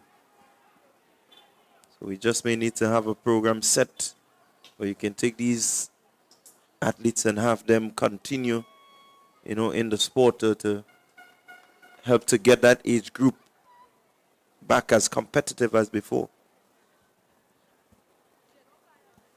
So up next, already on the track is heat number 3 of 3. These the girls 200 meters under 20. No, 200 meters 20 and 20 plus. So here they go, they're off. Keep your eyes on the middle of the track. The athlete there from Ace making up the stagger very early, not holding back anything. That's Shauna Phillip of Ace on the inside from McDonald College. Vandella Roberts. But look at her go. Kishona Phillip, Ace Track Club, powering her way through. Flash time of 25.11. 25.11. Impressive run. And so the official time will be 25.14. But look at her go. She made up the stagger very, very early. Not leaving anything to chance. She got out, got a good position off the curve. And she was able to power home. Very determined run. Very focused. So it's the top 2 into the finals, automatic. And then the next best of the next 2 best losing time. So Kishona Phillip and Vandel Roberts will be 2 automatic. 25.14 and 25.71.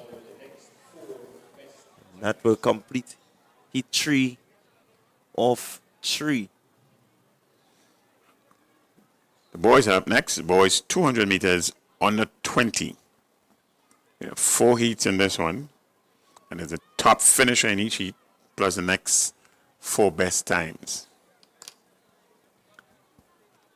Well, to give you the lineup of the boys in Heat 1, Keston Thomas, Deron Sincere, Ethan Sam is in this one, Kevin Martin, Norville Nelson, and Rayon Young. The curve to standard is 21.50, so let's see what times these young men would come up with. 21.50 is the time to shoot for.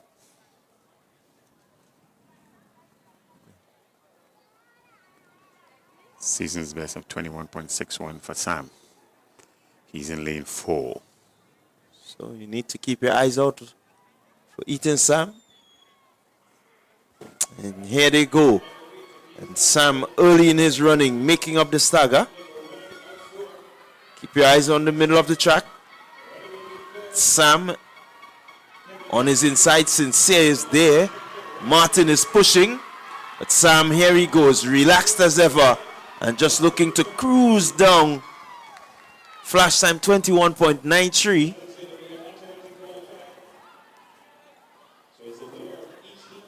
So certainly Sam not really exerting too much in winning this heat. I think he took a page from Stannis' class from yesterday. He had a look left and he had a look right and went to the end. So he must have learned something from Stannis' class yesterday. I'm not sure if it's the best of things to learn, but he did slow down about 15 meters to the end.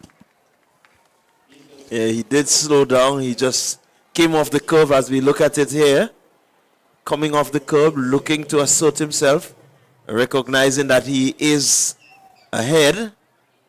And in short order, you're going to see him look, just glance recognizing he's in a okay position. Just shutting it down at 21.98. So it does tell you that he has something in the tank. Can he go faster? Can he get that 21.5 that is needed?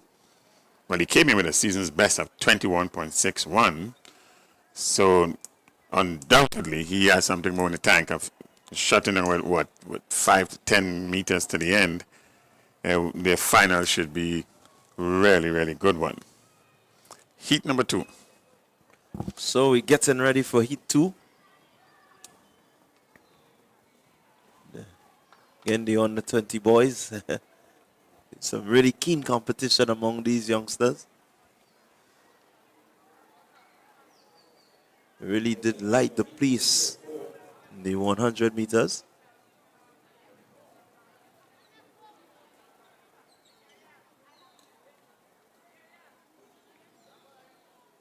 Are we going to see another showdown between Sam and Stanislaus?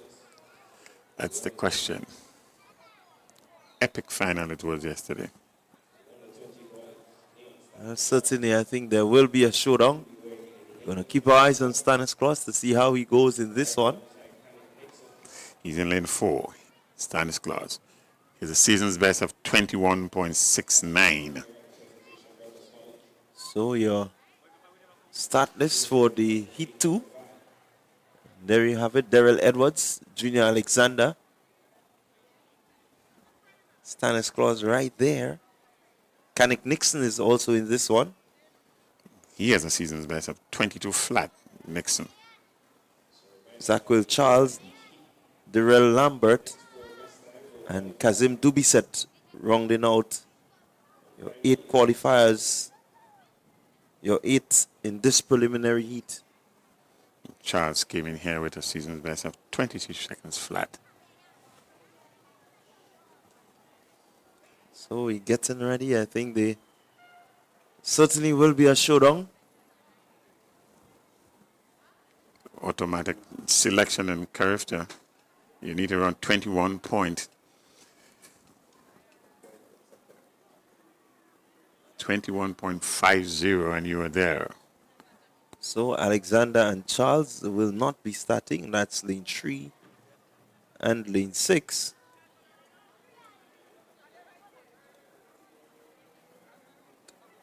Keep your eyes in the middle. It's Fusion Athletic.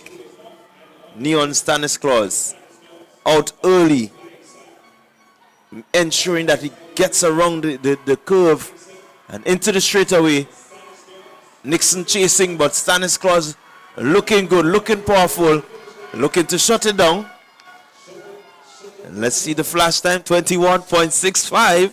I'm telling you, it's going to be epic. These two guys are there again, Sam and Stanislaus.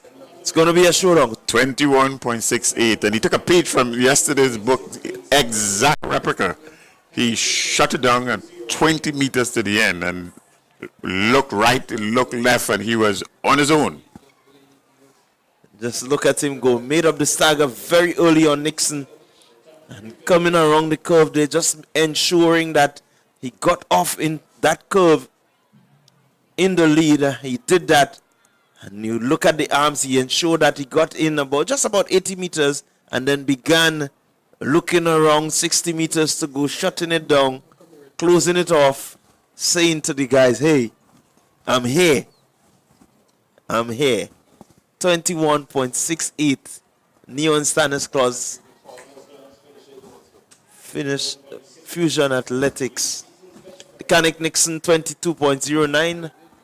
And Kazim Dubiset, St. David Trailblazers 22.87. Pretty quick heat. This one, heat 2. Yes, and thing to note is that Stanislaus would have lowered the season's best from 21.69 to 21.68 with a breeze. Okay, he really took his foot off the throttle right at the end there. Certainly took his foot off the throttle. He shut it down pretty quickly. And so it does make for a showdown. We had Stanislaus in the 100. He was the man to beat. The pressure of the The 100 may have gotten to him. Sam got the edge. Now we have a showdown in the 200 meters. I mean, it's something, trust me, viewers, you don't want to miss. If you're close to the stadium, get in. Yes, and we up next is the heat number 3. Heat 3, we have 5 competitors in this one. Hilaire, Matlin is in this one. Mikel Redhead, Devontae Joseph, Clifford Romaine. Gonna keep our eyes on Matlin. Redhead has been running some decent times. He has a season's best of 21.95. Matlin is a season's best of 21.89. So in lanes 4 and 5, we should see some serious running in lanes 4 and 5. Certainly, if these boys stay true to form, and it's going to be an epic 200 finals.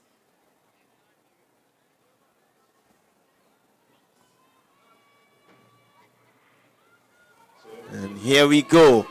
Out early, Redhead making up the stagger on Joseph.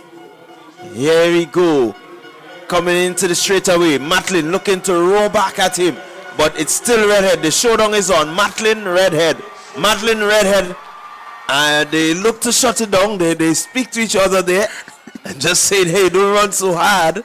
Let's look at the flash time. 21.90.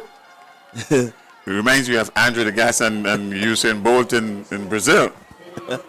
Certainly, communicating there, looking to just relax each other. So Matlin 21.90, Redhead 21.94.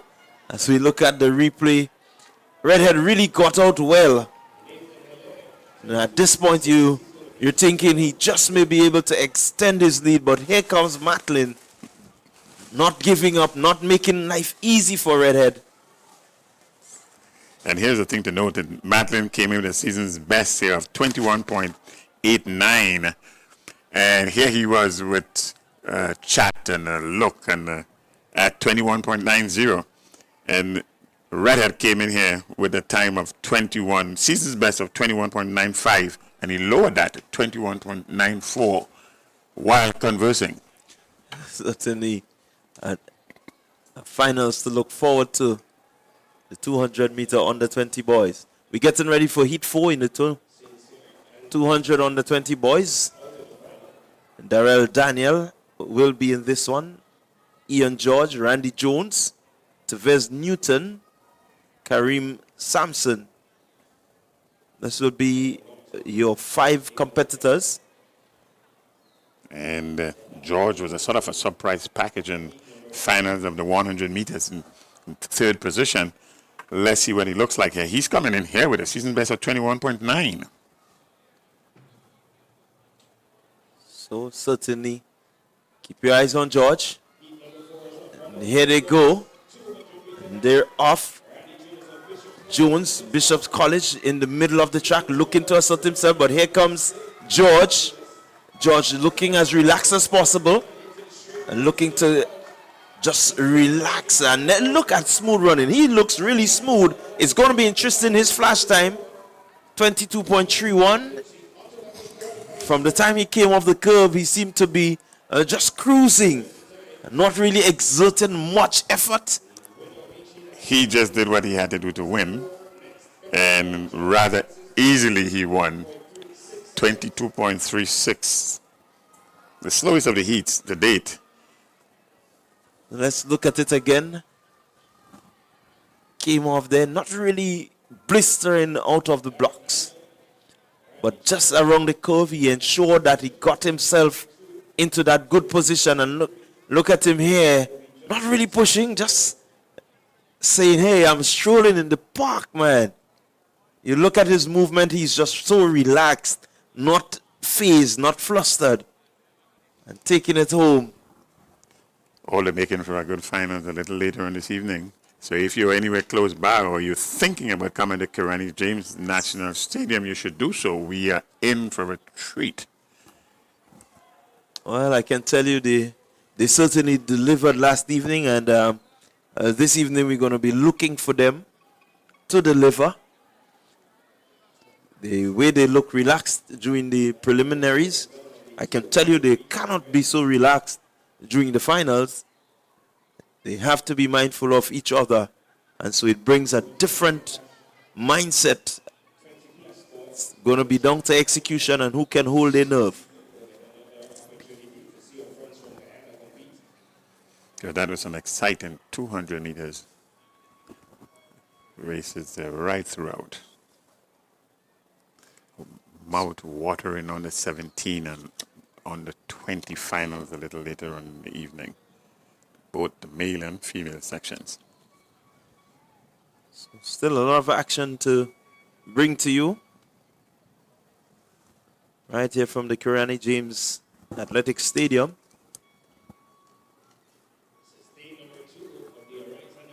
We're gonna invite everyone who is viewing. You can come down to the Kirani James Athletic Stadium and take in the action live. Get to interact with the personnel that is here. They have quite a few persons in.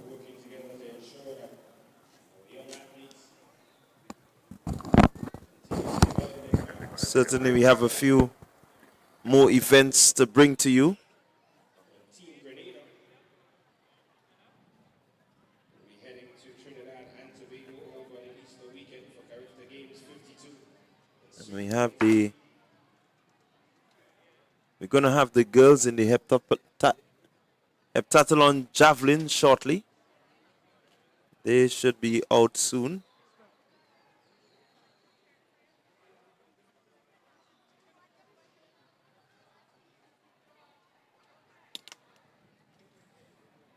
I'm just going to take a look and try to keep you updated on some of the action that has taken place on day 2 of the Ariza National Championships 2025. Intermission and lunch break. Hardworking volunteers and officials, some of whom have been here since the crack of dawn. They'll need a few minutes just to refresh themselves. So we still have the morning session. We have some results. I think we do have a medal presentation that will be coming up.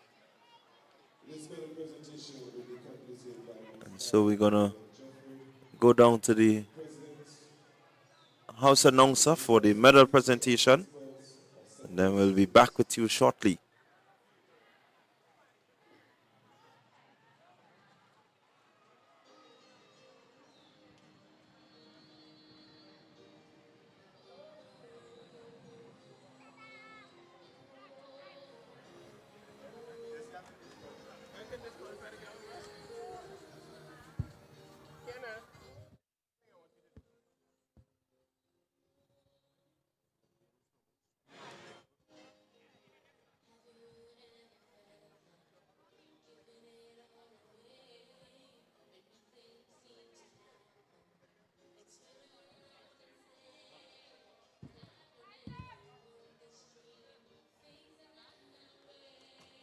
We'll begin with the presentation for event 2, the girls high jump on the 20 and 20 plus. We have a tie for second position. These athletes are Kamal Telesford, St. David's Trackblazers, and Ziana Bain, South City Rising Stars.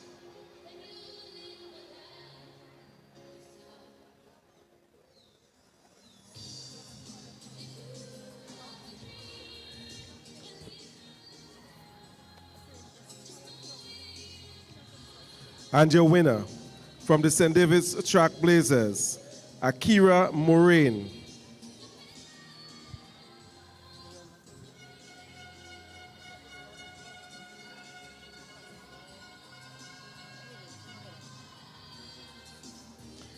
She jumped 1.50 meters.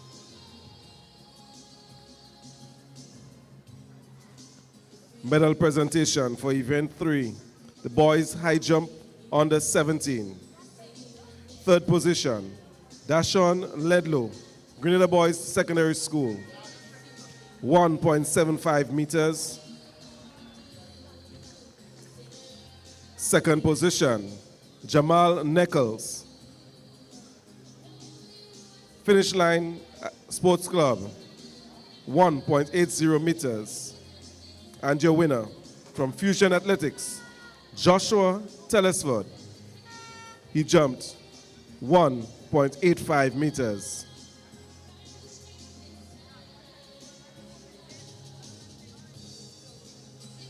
Your winners for event 3, boys high jump under 17. Medal presentation for event 7, boys long jump under 17. Third position from the Southern Pros, Jelani Coffey, 5.83 meters.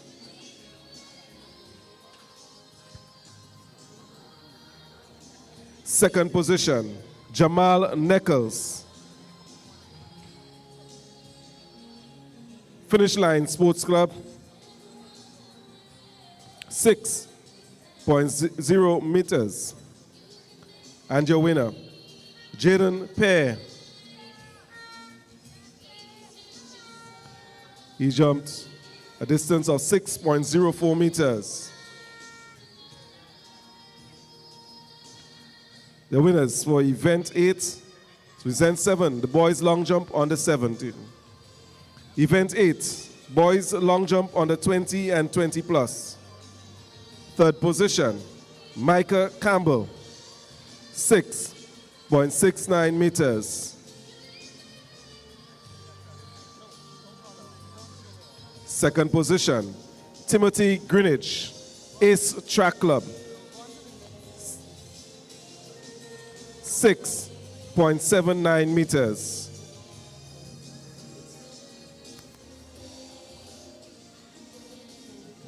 And your winner, also from Ace Track Club, Shaquan Toussaint, 7.32 meters. Where's this on?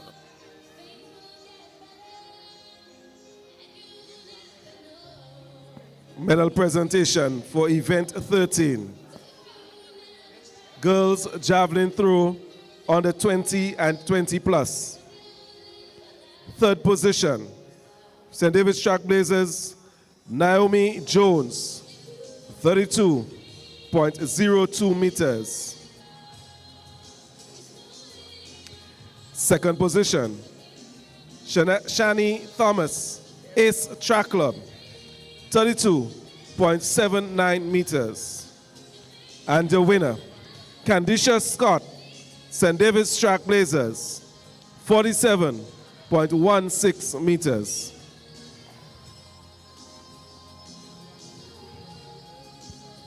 Your winners for event 13, girls javelin throw under 20 and 20 plus.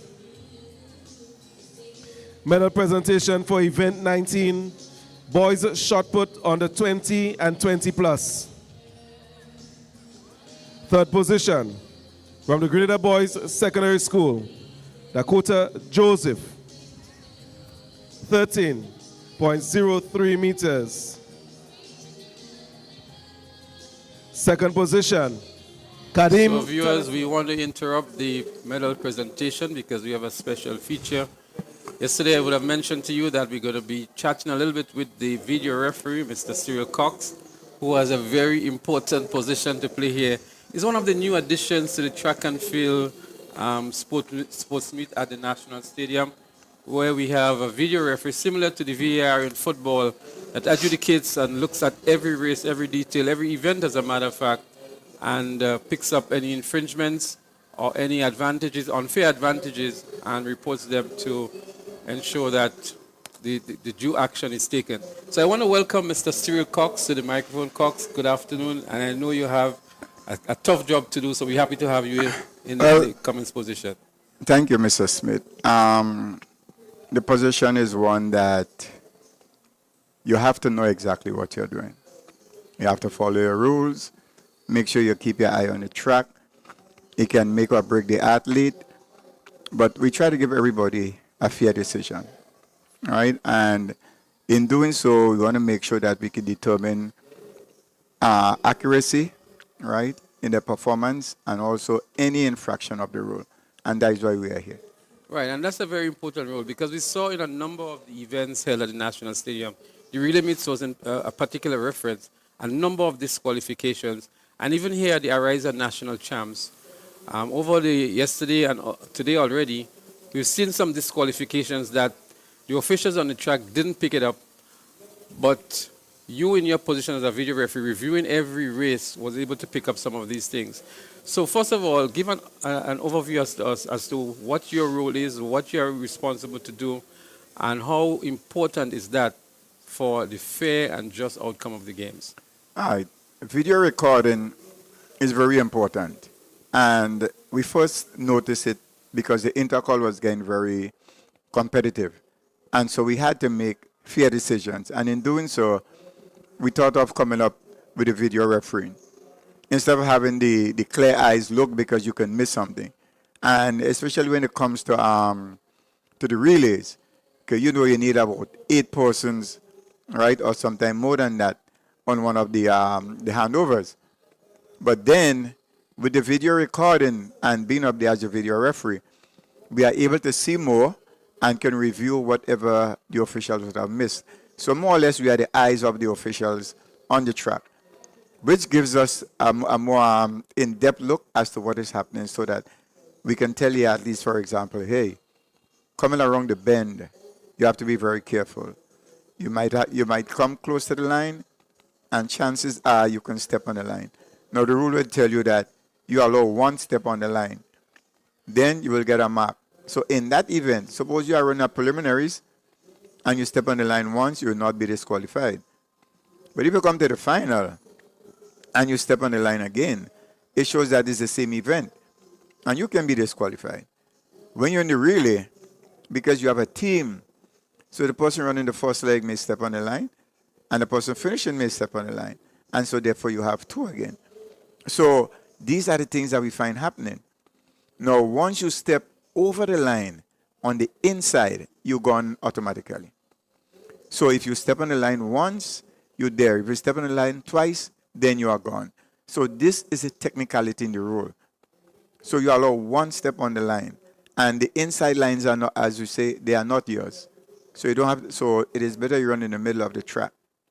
And in doing so, you want to ensure that persons know exactly what's going on. And so it will fall back to the coaches now to teach their athletes about the rules when you come to the stadium, because you're going to have age group championships, you're going to have other championships, and so therefore you need to stick with the rule exactly as it is, so when they go out, they will not be new to the competition rules on the outside.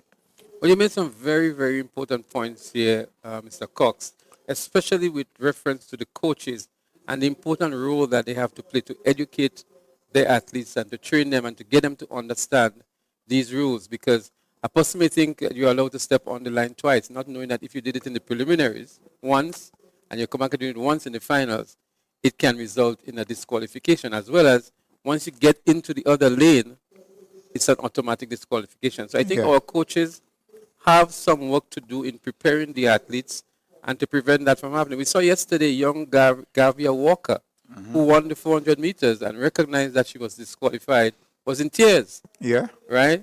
And so we have to prevent, as much as possible, the coaches have to prevent that from happening by ensuring that the athletes are well abreast with these rules. They themselves have to keep up to date with it and share this information with their athletes. But I want you to walk us through, Mr. Cox, what your job entails. So you're sitting in front of the screen and you have your technical person with you.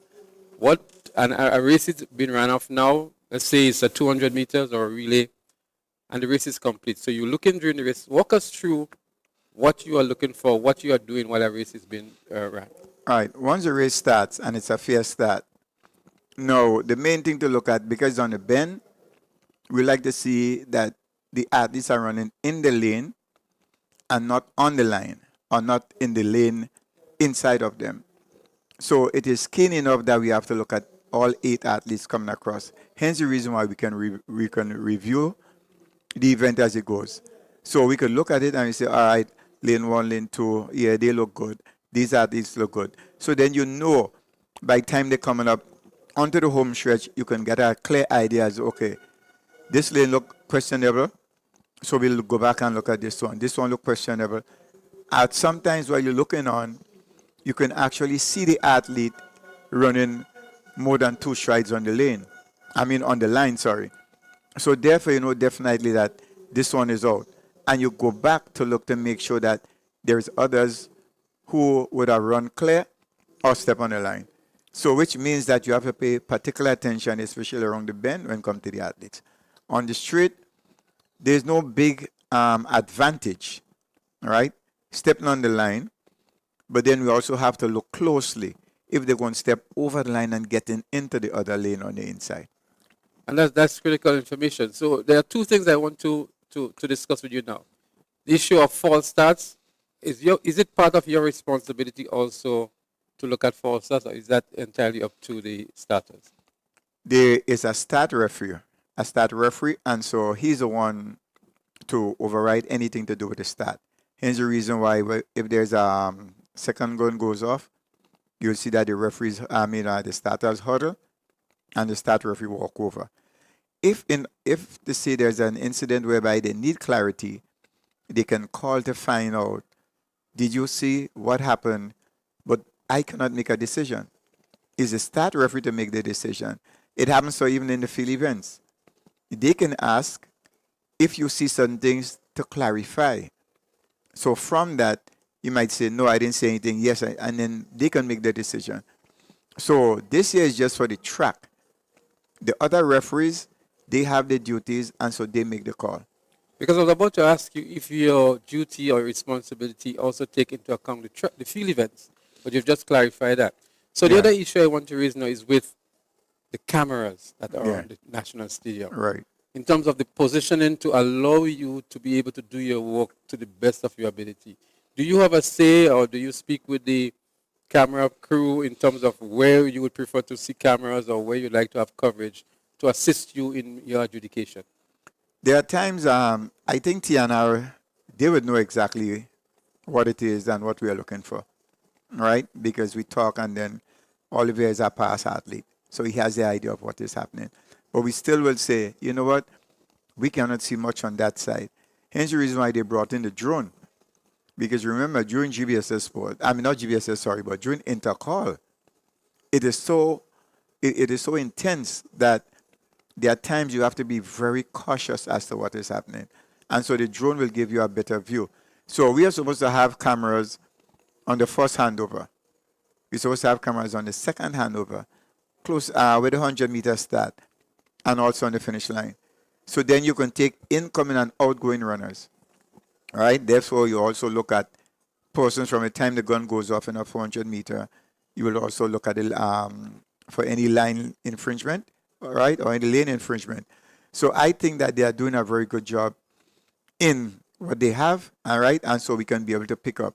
And as I said, with the drone now, because it's on top, right, it helps us to secure right or wrong. So now we are getting coverage from the time the race starts throughout. Yeah? And so on that first handover, or let's say that first bend, where the 1,500 meter usually start, that's where sometimes we have a little bit, because you have the discus cage, right? So that will give us something. But then with the officials on that side, they should be able to see, tell us exactly what is going on. Right. So that is quite clear. With regards to protests, you know, very often clubs or schools can stage a protest. They may observe something that the track officials on the ground may not have picked up. What is your role now in terms of providing the evidence or adjudicating or the support to the games officials with regards to protests that comes in?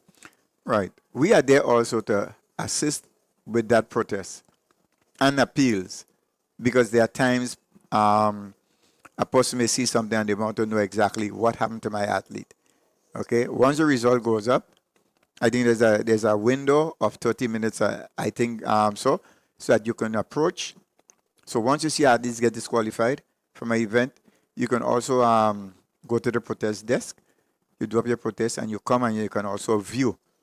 So the coach can come and the coach can view the tape. So we normally save all the events that go by. So then if there is a matter of protest, you could come and view and get a clear idea as to what is going on. Yeah. So we want to make sure that we keep that in there so that we don't just run the race and then we say, all right, that's it. No, each event, we keep that there. We keep the review. So once the person come and say this event, we can click and go back and show the coaches exactly what had happened. And that's critical because the evidence is what would help to make the best decision. Yeah. So in video refereeing, it also assists with that jury, right? The jury of appeal or the protest that comes. And so we are there to help facilitate all these things. And as I said earlier, we want to make sure that you have the performances that we have, right, is accurate. And we want to give each person a fair decision. Now, learning also early, they will tell you, take the video, then you have the athlete. So if in doubt, you give the athlete the benefit of the doubt. Because sometimes you may come across here, right, and somebody may say something happened. You try to get to view it, you cannot view it. If it is not on a state where the referee cannot go, therefore the athlete gets the benefit of the doubt. Now, the video referee is also assisting the track referee that they don't have to leave the track to always come to view the results and so. So which means that I'll be there looking to assist them so they'll make the call and we see exactly what's going on. Right, and that's my next question, the communication. So you pick up an infringement in a race.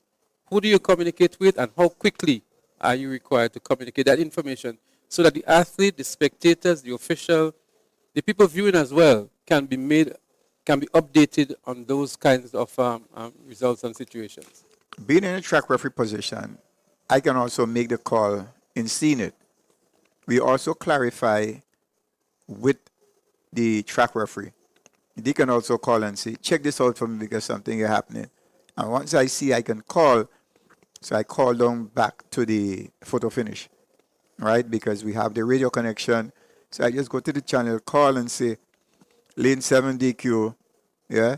Because they're coming around the bend, they had more than 2 strides or, 5 strides on the line. So they say, okay. And then you will see the DQ flash. Okay? So in that way, it saves a lot with the track referee having to come and look and see what's going on. So my eyes out there assist the track referee in making sure that the games run a little faster. But you made a good point, Jay. So in addition to just communicating, you indicated that you gave the reasons for the DQ. So you're not just saying lane 7 has been DQ'd, but you give the reasons for the DQ. 3 steps on the line, moving into the next lane, whatever these reasons are. Because I think that is what is very, very important, not just saying DQ, but the reasons for that as well. Yeah, because you see, we have an infringement form, right? And on this infringement form here, it says everything. So we would talk about the event number, right? Whether a heat or semifinal or a final, the time it happened, the number of the athlete, the date, yeah? And so you also have within the report what had happened here, and you have the infringement that take place. So once you follow that report form, you save that. So which means now they know exactly what happened. Yeah? So it is also to save a lot. You don't just do something by crazy and say, well, oh, you disqualify, you don't know why. We follow the rules and we can tell you what. And then at the back, you can also indicate on the track where it happened. So once this is saved and the event and everything, you know that, okay, this has been done, and you save your form. So the question I want to ask you, and it's a tricky question. Yeah. The introduction of the video referee, is it enhancing the sport? Is it causing chaos? Is it affecting athletes, organizers? How do you view the introduction of the video referee within the sport? Similar question I could ask for about the VAR as well, because we know there are a lot of controversies with the VAR, even in cricket. With the third umpire, sometimes with the technology available, some people still believe they come up with the wrong decision. So how do you view the introduction of the video referee in the whole scheme of things? Now, World Athletics will say that once there's an international meet, that you use a video recording. Yeah? And so it helps to enhance because you have to be open-minded. not because you are a fan and you want this person to win. But as I said, you want to make sure that we have fair decisions. Yeah? So with the video refereeing, you can actually see, because you know the rules. You have the rules to guide you. What is an infringement? What is not an infringement? There are videos otherwise. I will show you exactly what is being done. So this video refereeing, it helps to enhance our coaches, our athletes, even our fans and spectators. So you can follow. Now, a lot of people into football, they follow football. And we know offside is something that causes a lot of problems. Now they can give you lines to tell you, well, you may have a shoulder over, an elbow over. A finger. And, yeah, and that is it. Now, the long jump also, it is key within the video recording, because it's no longer with just the plasticine. So you can hit, and the tip of your spike can be over the board. You didn't touch the plasticine, but there is a line that shows, hey, you are over. So this will help enhance our sport, because it shows now for athletes, hey, if you do the correct thing, you move ahead nice and smoothly. We are seeing some of the athletes run. They stay in the lane and they pour from start to finish.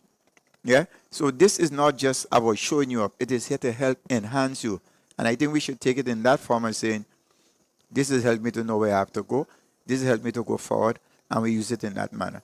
Absolutely. And I want to go back to an earlier point you made, just for emphasis and for reiteration, that our coaches, our team managers must first of all update themselves, be knowledgeable, and be willing and able to pass that information on to the athletes so that they will know what to do. Additionally, I think where a lot of the problem comes from, Mr. Cox, is with the spectators and the passionate ones as well, who are their own judges, who have their own rules, who are not familiar with these rules, and wants to get into the judgment calls that ought to be made. It happens in football, it happens in cricket, almost every sport. And we know track and field have very parochial and passionate supporters who sometimes are unaware of these rules and regulations and cause a lot of chaos and controversy and problems down in the stands and with the athletes as well. Now, competition rules. Yeah? This is my book on competition rules. I'm here, so I have my book. You can also get it on your phone. You can download the rules. Yeah? And sometimes it's based up, is the fans don't come in to look at it. Let me learn the rules. Yeah? Or you say, you know what? Sometimes I usually ask the guys, I say, can we do something to inform the public on the rules of track and field? It saves a lot, because, you know, a person come in and all you think about is winning. And you make a call and you be like mad because I'm supporting that team. And you made a call against that team. And, you know, and they up in your face as to, hey, which means that you say, you know what, follow the rules. Let us look at the rule, see what's going on. Do you understand? And if you don't understand the rule, you get to understand the rule, and then you may not make that statement. So the person knowing the rule, you not knowing the rule, and you make certain statement, you're looking for chorus, you didn't get no chorus. Because person understand that. What are you doing here? You don't have a clear indication of the rule, so you shouldn't be here. So that leaves you now looking dumb and say, hey, go learn the rules to come back in here. And the follow-up question I want to ask you, Mr. Cox. So is the video referee the ultimate decision maker in these situations? Can somebody say, I want to appeal the decision of the video referee? I want to go to a further arbitration. Is there anything like that in the setup? They can go to the jury of appeal, right? They go and go to the jury of appeal, and first they say, do you have your evidence? And so you have to bring the evidence to show, right? So where can we get the evidence? Now, TNR is our main stakeholder in that area, right? And if we take what we have from them, you bring yours, right? As I said, if it's an angle whereby we cannot determine, the athlete gets the benefit of the doubt. So you bring yours, right? And we have ours, and so we sit down and discuss because the rule is there. So if we notice that, okay, there was a fault in the rule, we can say, you know what? We have to make that change. So we don't say, oh, this is our ruling and this. No, we are ruled by all athletics. So we are governed by them here, and we follow their rule into the sport meet. So it's not just a bias to say, this is my rule. So whatever happens, if you find here, and we go through, we have to make that change. So we don't say, oh, this is our ruling and this. No, we are ruled by all athletics. So we are governed by them here, and we follow their rule into the sport meet. So it's not just a bias to say, this is my rule. So whatever happens, if you find here, and we go through, and you say, I didn't like what happened here, let me see what's going on, and we bring it to you, we go back to the rule. So it really alleviates opportunities for subjective decision making. Yeah. Because you're guided by Yeah, your you're rule guided book, by the rule book. and wherever there is doubt, the athletes get the benefit. Yeah. And so on. So that's good. Yeah, that's so good. I just want to ask you, Mr. Cox, as we wrap up this interview, Yeah. what is your message out there, not only to the coaches, but to the athletes and the spectators with regards to the role of the video referee, the introduction of video referee to track and field now, and your expectations of them moving forward? Well, first of all, I say to the people out there, learn the rules. In anything you do, learn the rules. Anywhere you go, anything, you have to know exactly what are the rules and regulations that govern this. Yeah? So, and in everywhere you go, there are rules and regulations. So you follow that. Now, as for us here, it helps to enhance, because remember now, Grenada is always a leader into things. And we always look and push forward into things. So we have this video referee in here now that would help. So can you imagine persons are coming here to participate in an event and they find, nah, that person treat me unfairly. Where can I go? What can I do?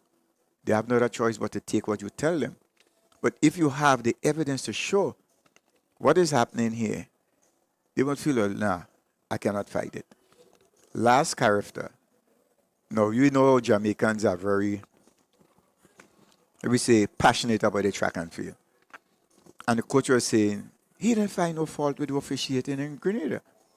He was pleased because we learn our rules. We make sure that once you come, it's a fair decision throughout. Yeah? So through that, we have to understand that persons love coming in Grenada because of the status of the officials.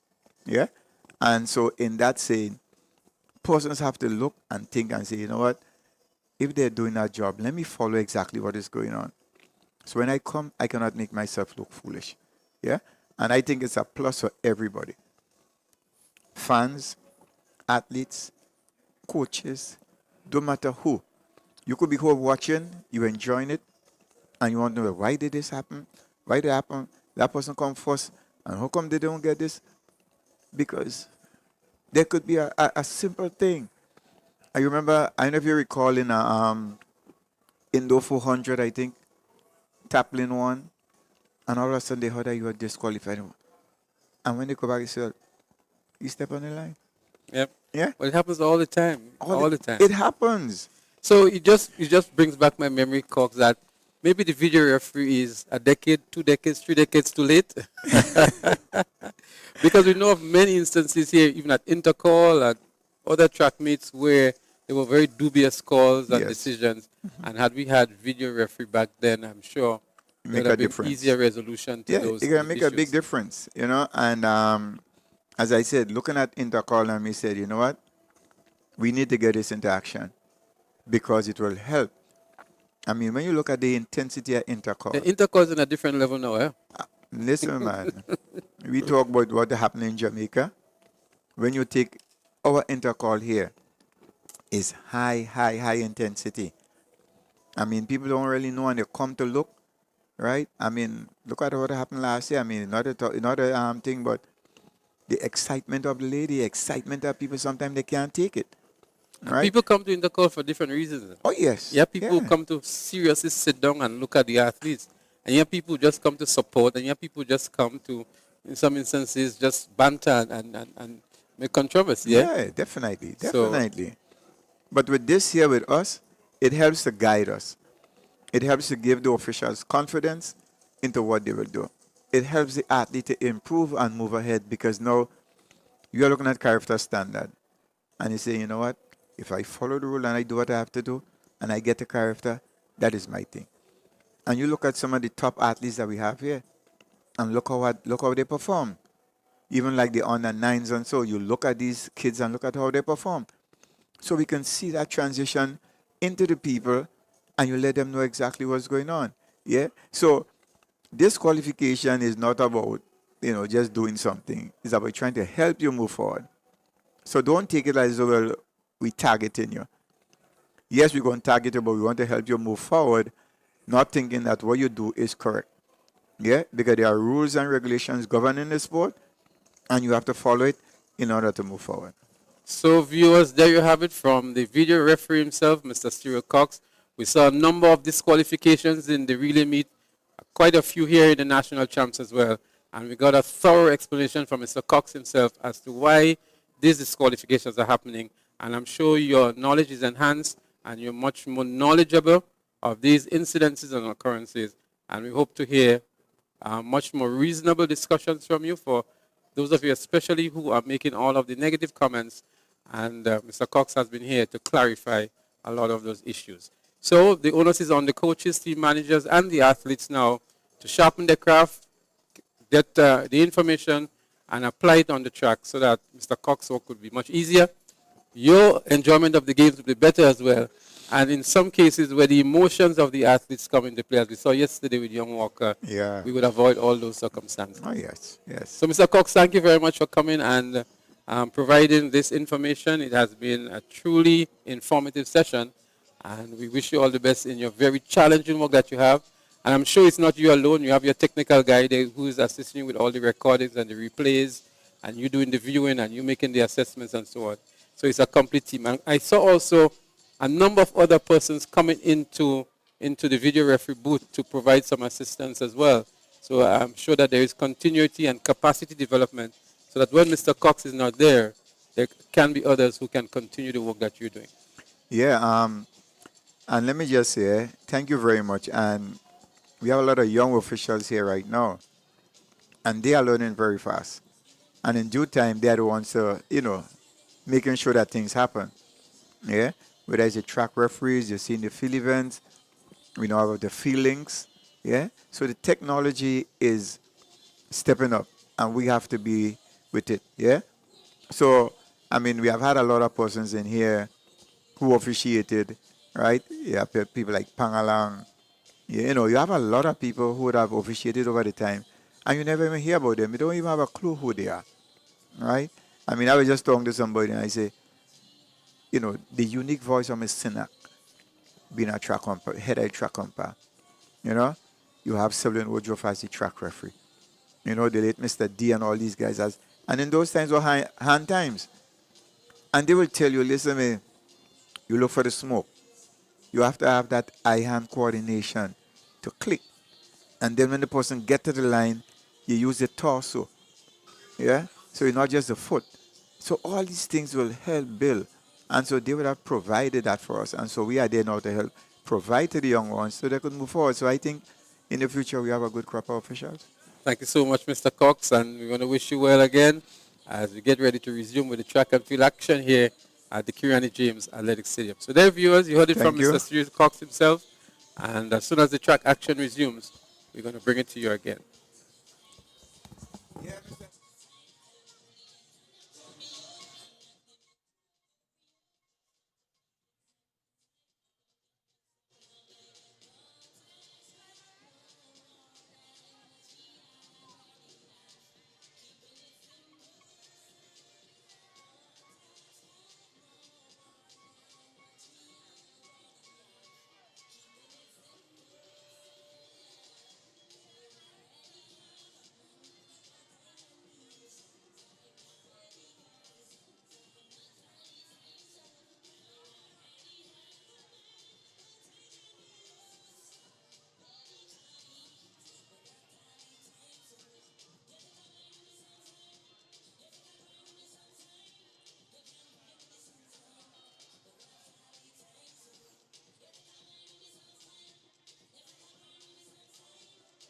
No.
So viewers, we welcome you back to TNR Communications live coverage of the Ariza National Championships 2025. There's absolutely nothing happening on the track at the moment, so we want to use the opportunity to bring you up to date with a number of things that are happening in the background. The shot put is actually in progress now, and we're going to intermittently bring you some coverage of the shot put.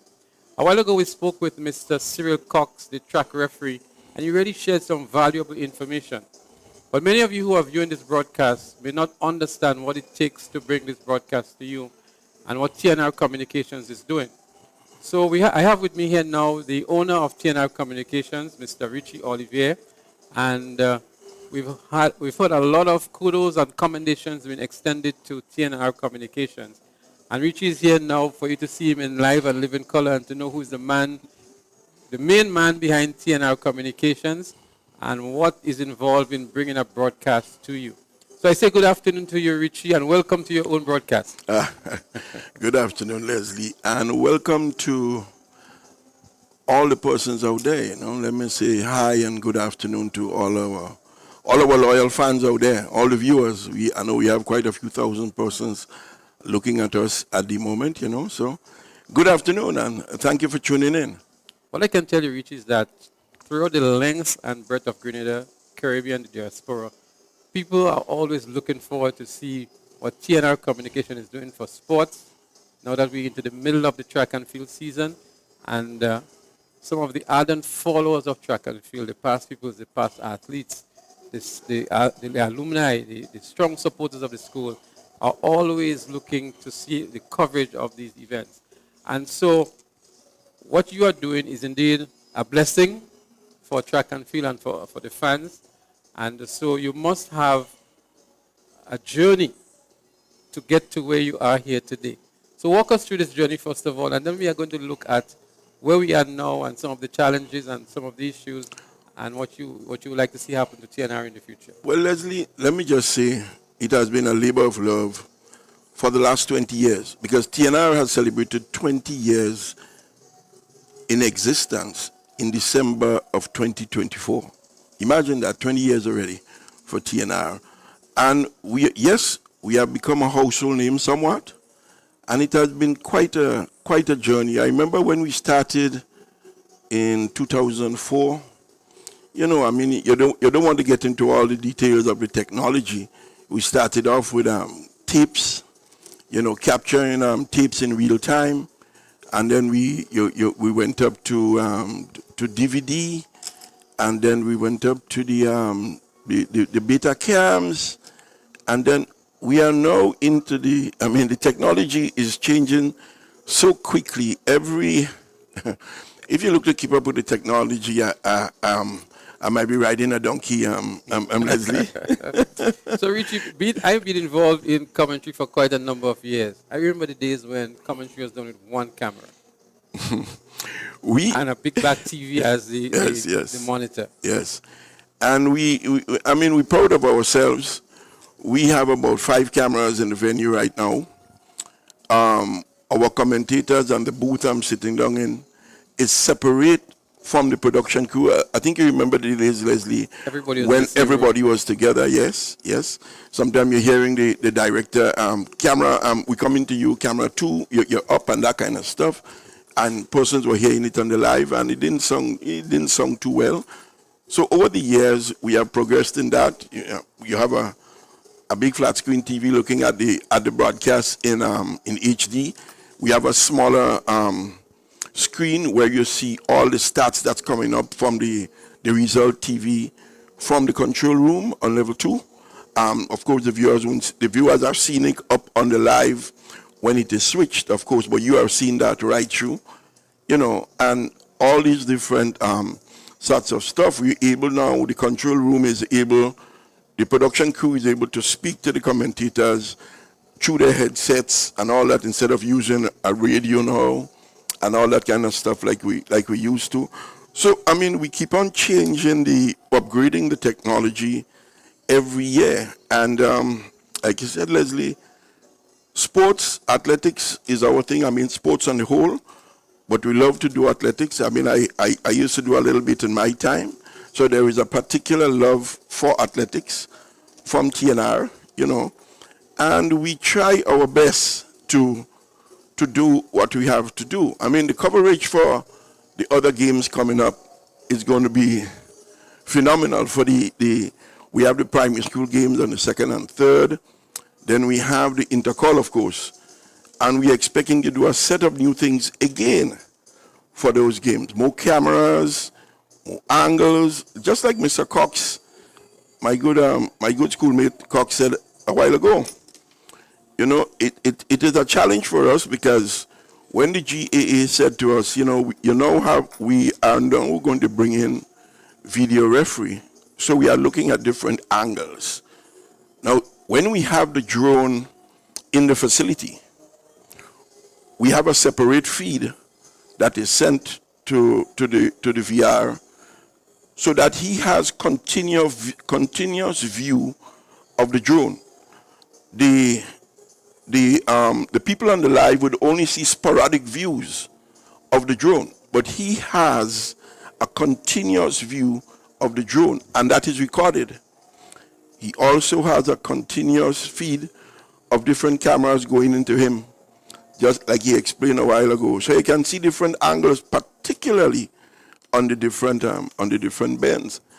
And that was a challenge for us because we had to beef up our stock of cameras and stuff to make sure that we cover it. So nearly every meet now that the GAA has on a level like this, the video referee has to be supplied with the necessary tools and be given the necessary coverage so he can make a proper decision. So you've just identified one challenge that you've had over the years. I recall one time when persons had to pay for the coverage and there was a real uproar. So walk us through some of the other challenges, particularly with financing an operation like this, and what happens, the detail of what happens and the behind the scenes, that sometimes it may necessitate a small fee to get the coverage. Now, particularly, this year, we have done quite a bit of school meets. And we were approached by some of the schools and said, look, we would like you to do our sports, but we want you to do it pay-per-view because we need to make back something to at least pay you to do the production. Yeah? Now, I deterred all the schools from doing that. I said, look at this. Let us look at it this way. The athletes need to have the exposure. One, the persons out there need to view them. They need to come accustomed with that particular athlete. And we want to also give the athlete the opportunity to be viewed by persons out there. If you have a scout looking on, you never know who might be looking on. This might be an opportunity for an athlete who is performing well to get a call from a university, from a college, from a particular coach, or whatever, who might be interested. So you do not want to take away that if you do pay-per-view, because I'll be honest with you, we have about 3,000 persons on the live now, which is free. If we are doing it pay-per-view, we would not have more than 150 persons. A lot of people will be denied the opportunity. They will be denied. But I want to make an appeal to our fans out there, our loyal fans, our viewers. When we do the sport, a school is a non-profit organization, and there are challenges. Mind you, we do it at bottom cost because we love the sport. But when we do a donation app and we said, please, go ahead and donate, the donation starts as low as $5 US. Please, folks, let me make an appeal to you now. Please, please, please, go ahead and donate. You're donating to the school. You are donating to the school to make a contribution to the development of the sport at the school and at that level, to the athletics department of the school, so they can continue to bring the athlete up to a particular standard. Having the athlete in different schools wearing uniforms and all that, you know for yourself, Leslie, that is not a cheap venture. So we need persons out there. We are bringing the sport to you free. You are viewing it at a very high quality for free. But somebody has to pay. We are charging the schools a very minimal cost, very minimal. And even that is a challenge for some of the schools sometimes. So please, when we do a donation app, please try your best and donate as small as it can be. Go ahead and donate to that particular school or cause. It helps. It helps. And these are some of the the challenges that we face. Hopefully next year we will be approaching it perhaps a little different. Mind you, we won't be doing it pay-per-view still. We still won't be doing it pay-per-view. Well, Because folks, you hear this from Richie himself, the owner of TNR Communications. We know that was a real issue when Intercall was pay-per-view. But Intercall will be pay-per-view again this year. The Intercall aspect of the athletics will be pay-per-view because that's a different arrangement with the principals committee. Yeah, and Intercall will be launched next week Wednesday. I won't go into some of the details. They will announce it and say exactly what needs to be said at the launch. But Intercall, I can tell you, will be pay-per-view again this year. There won't be any increase in the prices. I mean, we have kept it reasonable, and we think it's reasonable. The tickets are coming out sometime next week. So we want you all to go ahead again and support. So I mean. And the last thing maybe I want to touch on, which is that from the viewers, there are many viewers that are truly appreciative of what TNR Communication is doing. But there's just a handful that are detractors, so to speak, and maybe not as much appreciative as others. What would you want to say to all of them, Richie? No. Well, let me say this, Leslie. I noticed some of the comments today, and let me start here. I noticed persons giving some of the commentators and saying that we need commentators on a particular level, and we need commentators to do this and do that. And I'm not knocking the viewers, but what I'm going to say here is, we have commentators that are some of the best in the region. And remember, our commentators, most of them work for free. That is not their full-time job. It is not easy to follow athletics or any sport and it not being your full-time job. Keep in mind, ESPN, NBC, and ABC are paying sport reporters $10 and $15 million a year. Of course, that is out of it. We cannot meet that. That's a different market, and that is on an international level. But I'm just drawing a reference here as to what is paid to a full-time commentator to follow the sport and know the sport inside out. And we have persons here who have other jobs. Leslie, I am glad you're here. You know how I tried hard to get you here. Your job, your other job with the government takes you far and wide, and you are extremely busy. And so are all the other guys. So I want persons to appreciate that. We are doing our best to bring you the best coverage that we can. We love what we do, and we are always going to be passionate about what we do. We are not going to sell you short. We have constraints that we operate within. I mean, I can bring in perhaps 10 or 15 cameras, but what good would it serve me in that sense? I don't know how I might be actually paying for it if I bring in 10 or 15 cameras. And one other issue that we have here in Grenada, and let me say it now because I think all the guys in the industry, the creative video industry, my good friend Mikey, we have Just Cool, we have Garwin, we have all the other guys involved. We have one problem that is synonymous throughout the industry: having the proper qualified persons to do the job, particularly cameramen. We are recycling cameramen between ourselves continually. So persons out there, please, please, please, this is an extremely good paying job. Get up, get some camera experience, call us, right now we are working with two young men. That's Daryl and Karim. They are not cameramen yet. One might end up to be a cameraman in the future. But you have to start somewhere. You have to start somewhere. And it is extremely hard to get proper cameramen in this country. The few that I have, I treasure them. Colin, John, Blondell. Well, Blondell is my director. He's not here this weekend. You know, but it is extremely hard to get good persons in the industry that we are in. And as I'm on that, let me just quickly say thanks to Naz, who is doing our streaming. My son, Kirk, who is today, and well, since yesterday, doing his first big gig as a director. Blondell is taking a rest this weekend because Blondell will be up for all the rest of sports. But Kirk is on his first big gig doing this of this magnitude from yesterday. And he's not doing that badly.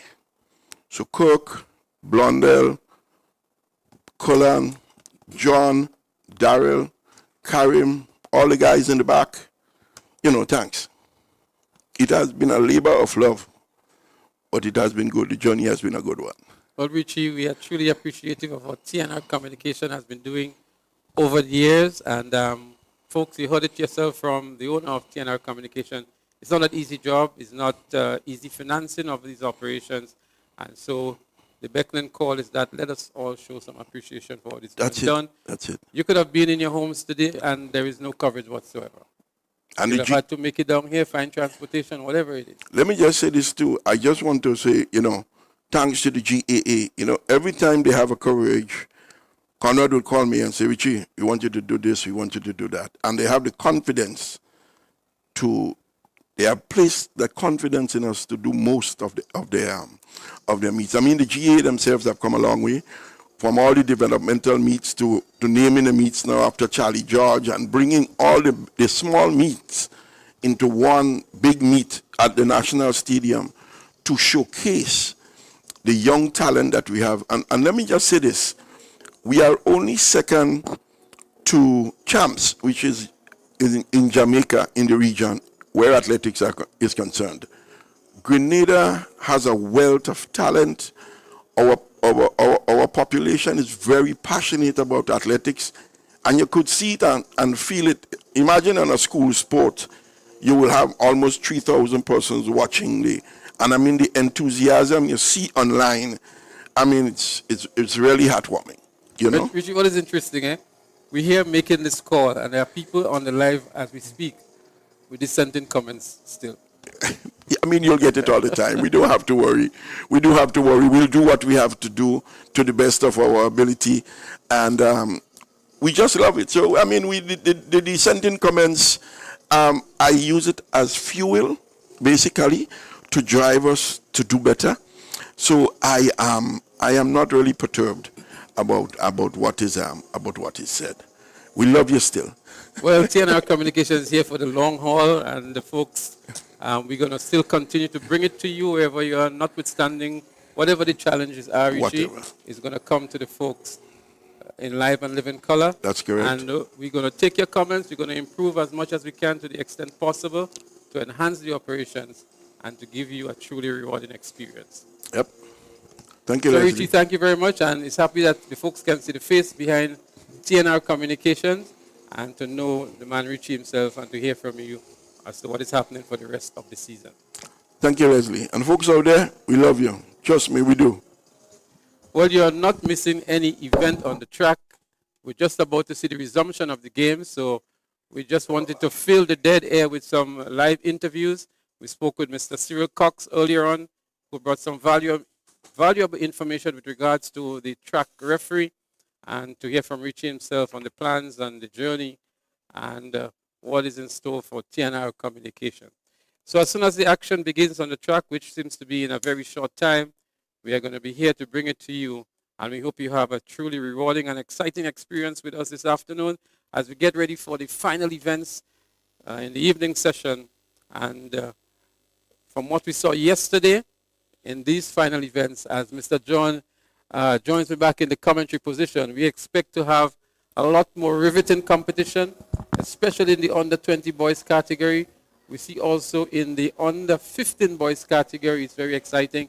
And then, of course, the under 15 girls and under 17 girls, maybe some of the more exciting races. But we can tell you right across the whole spectrum of events, we expect it to be very, very competitive based on the times that we've seen in the preliminaries.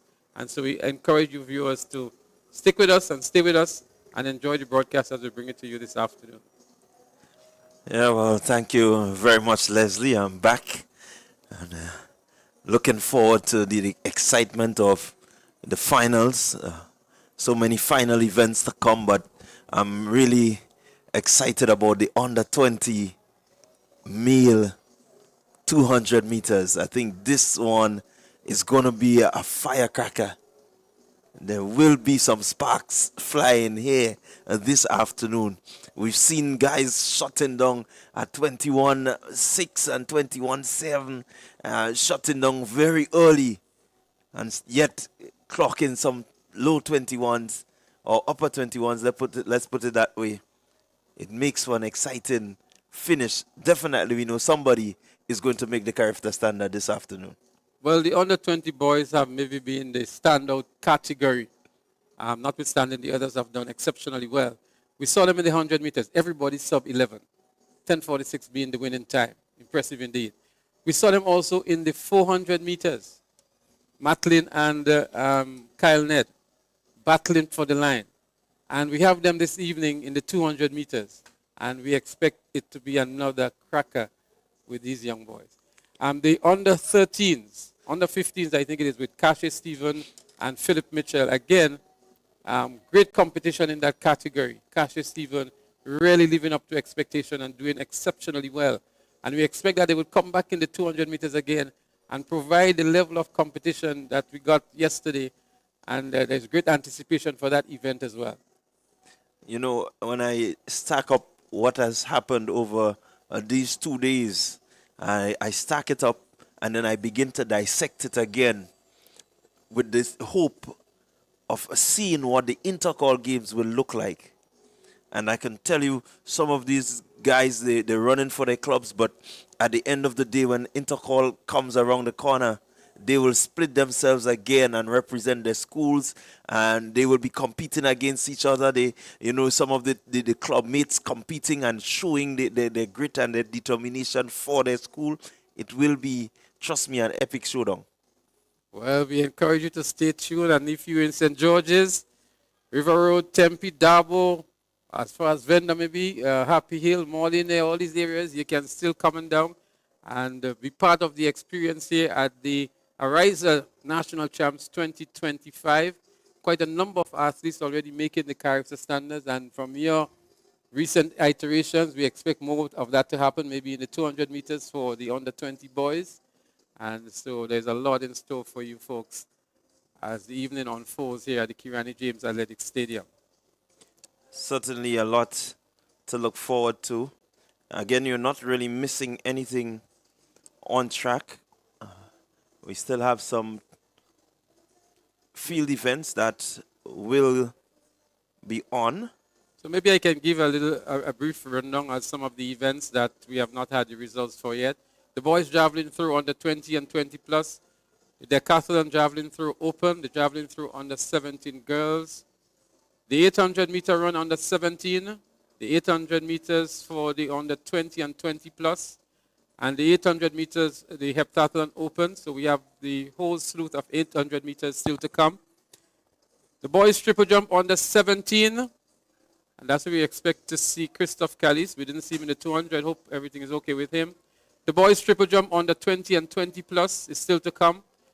The girls 100 meter dash finals, as well as the boys in the under 9 category. And then we have the whole slew of 200 meters from the under 11s all the way up to the 20 and 20 plus. And then we have some exciting relays, the 4x100 meters for the under 9s and under 11s, as well as under 13s. The 3,000 for the boys and the 3,000s for the girls, as well as the 5,000 for the boys. And then the final two events would be the 4x400 meter relay for the girls and the 4x400 meter relays relay for the boys. So a lot is in store for you for the afternoon session, and we ask you to stick and stay with us. We're going to bring it to you as they happen here at the National Stadium.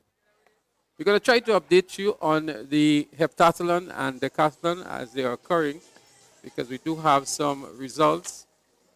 I can tell you in the Decathlon Overall Open, Joshua Richard of St. David's Trailblazers, he's currently in the lead on 3,951 points after completion of the 100 meters, the long jump, the shot put, the high jump, the 400 meters, and the 110 hurdles. Jermaine Donald of Fusion Athletics, he's in second position on 3,935 points. Aviel Junior Williams of ACE, he's in third on 3,854 points. And then we have Akedon James, Daniel Douglas, Lyndon Archibald, Kishon Kalis. 3 athletes from Sassia, that's Daniel Douglas, Lyndon Archibald, and Kishon Kalis in 5th, 6th, and 7th positions respectively. And then in 8th position, we have Kenton Mohan of the St. David's Catholic Secondary School. Yeah, certainly the Decathlon coming close to an end. It's 10 grueling events for these boys. It's usually referred to as the Iron Man of any games when you have the Decathlon.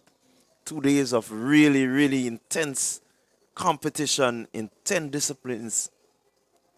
And maybe I can give the results now in the girls' heptathlon overall. Talia Descent of St. David's Trailblazers, she's currently in the lead on 2,218 points. Kemia Alexander of SAS is in second on 1,805 points. Denisha Scott of St. David's Trailblazers in third on 1,687 points. And then in fourth, we have Destiny Langine of Classic Light in South City. Jadsa Mark of SAS, she's in the 5th position. And in 6th is Azuri Isaac of Classic Light in Finish Line. These are the top 6 positions in the girls' heptathlon. Well, Descent came in on day 1 and really laid down the gauntlet. At the end of day 1, she was ahead, and she just seemed to continue to really do well in terms of the heptathlon.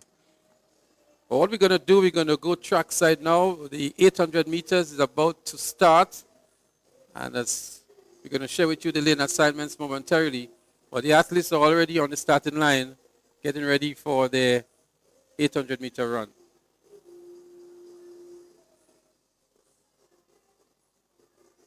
So we're going to start with the 800 meter for the girls under 17. And we expect to see here Eliza Rose Benjamin, Shaquanda Paul, Ariel Edwards, Arisha Regis, Kenisha Kalis, Sky Patrick, Kemia Scott, Sarah George, Fantona Filbert, Rochanel Marian, Abiola John, Kizi and Paisadi, Dwania Alexander, Gloria Richards, Teresa Fraser, Annalisa Brown, definitely want to look out for, Alisa Chaiton, Kate Fletcher, Kayla Olive, Tashanti Gibbs, Maya Stanisclaus, Kelsey Stanisclaus, Montisha Sen Bernard, Tishona Phillip, Annie Logie, another one to look out for, Shania Nelson, and Renate De Riggs. 27 athletes registered for this event. Doesn't look as though we have 27 on the track at the moment, but from the list of registered athletes, 27 in the lineup. So it's the Carifta standard for the 800 meters for girls under 17 is 2 minutes 20 seconds. So keep your eyes on the clock. We're going to give you the updates on the times, but 2 minutes 20 seconds is what they're going after to make the Carifta standard. We're looking at Annalisa Brown in this one. She represented Grenada at Carifta in that category last year and picked up the bronze medal. And so she'll be an obvious favorite to win this race and also to qualify again for Carifta Games 2025.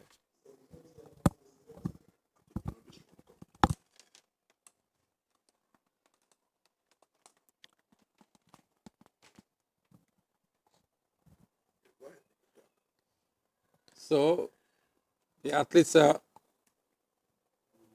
on the starting lineup and waiting for the final instructions. Annalisa Brown, she will be representing Classic Light and Finish Line.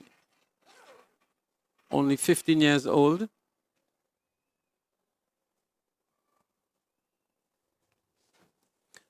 Brown has been running pretty well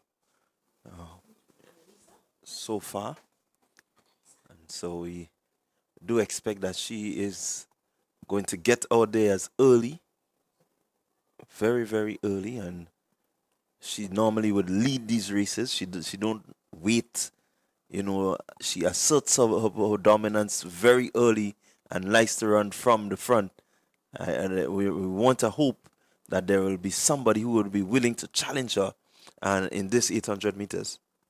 Well, coincidentally, the Marketing and Communications Officer of Ariza is here, and Annalisa Brown is one of her favorite athletes.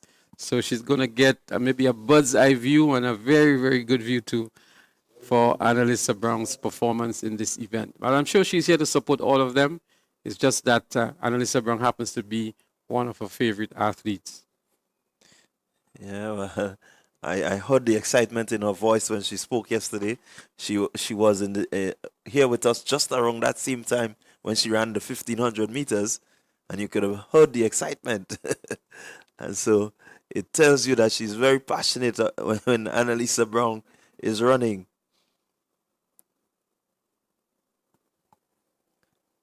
Still just waiting for the clearance for that 800-meter run. So we can say we're down to the business end of the track meet now with the final events on the track, having completed all of the preliminaries earlier on. And the events for which there were no preliminaries, like the 800 meters here, and later on we have the 3,000 and 5,000. They're all final events now, and so it's the business end of the sports. It's going to bring the curtains down as well. We expect to see a lot of exciting events. And of course, everybody looks forward to a great 4x400 meter run, the final two events. Certainly one to look forward to. That 4x4 always brings a sort of chill to me when you think about 4 athletes going around that track and, blistering speed, passing that baton and looking to, really assert themselves in terms of their strength and their running ability. It's not easy to do a 400.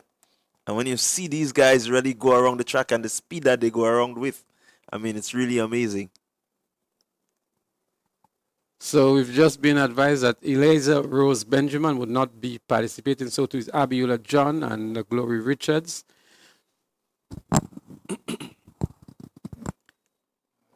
Teresa Fraser also, Alicia Chaiton of McDonald College, Tishanti Gibbs. All these athletes are scratched. And that's why we have a much reduced field now.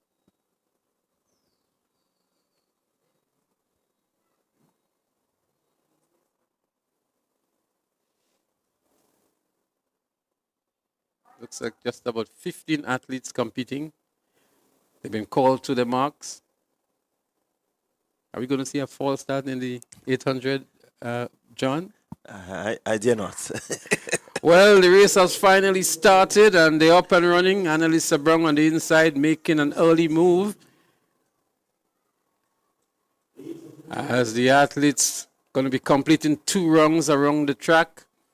It's 800 meters. 2 minutes, 20 seconds, the character standard. Annalisa Brown takes the lead. She's one of the favorites here. 2 athletes here from finish line. See, Leslie, and this is what I'm speaking about. She likes, that's her position. Whenever she starts her races, she likes to set the pace. And definitely once she gets into that groove where she's comfortable, she just seemed to be able to hold her own. She's completed at least 350 meters already, and she's ahead of everyone else.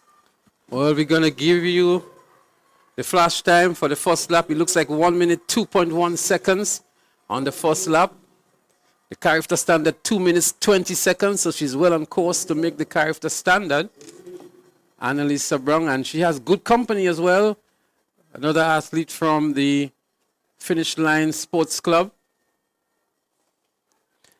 Certainly the 2 athletes there from Finish Line in brown and her compatriot looking really well. They look strong, they look good. One wants to believe that these two will remain. They have not too much of a big gap, maybe about 15 meters thereabout. Can they extend it? That's the question. Well, we're trying to get the name of the second athlete here for you because she's keeping up very nicely with Annalisa Brown. And it'll be a delight to see both of them qualifying for the Carifta Games. But a good run by these two athletes here. It's Logie. It's actually Annie Logie. We mentioned her, and she's giving Annalisa Brown some good challenge indeed. It's Annalisa Brown and Annie Logie. Logie is looking in tremendously good form as well. She's really challenging Annalisa Brown.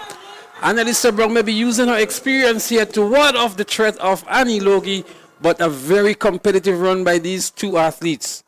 Wow. Well, I mean, this to me is a surprise. We saw the 1500 meters. We never heard that name Logie, but here we are, 800 meters. Well, 2 minutes, 20.04 seconds for Annalisa Brown, and Annie Logie in 2 minutes, 20.23 seconds. That's how close they were in the finals of the 800 meters for under 17. Certainly a really exciting finish to the 800 meters. Logie, maybe a bit more experience just may have caused an upset, but Annalisa Brown showing her quality, showing that she knows how to run 800 meters. I think that is responsible for her victory. Well, I think Annalisa Brown came in with a game plan. She knew of the potential and the strength of Annalisa Brown, and she gauged her nicely throughout the entire 800 meters.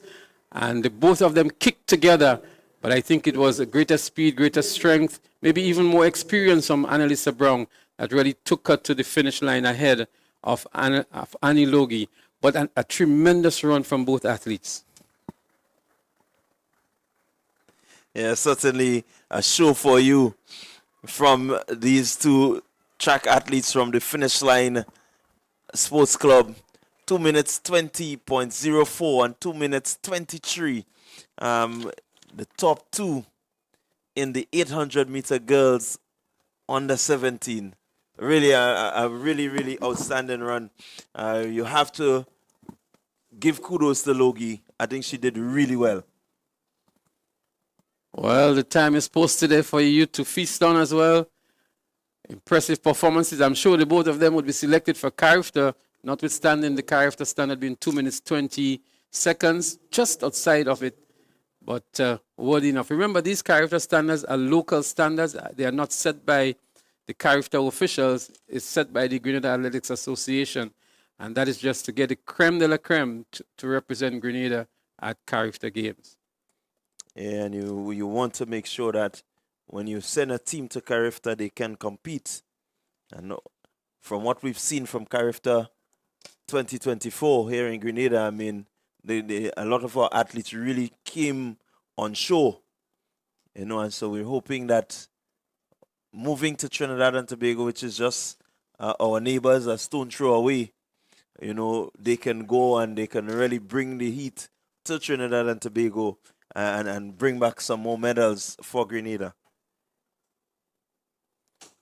Well, the boys are on the track now for the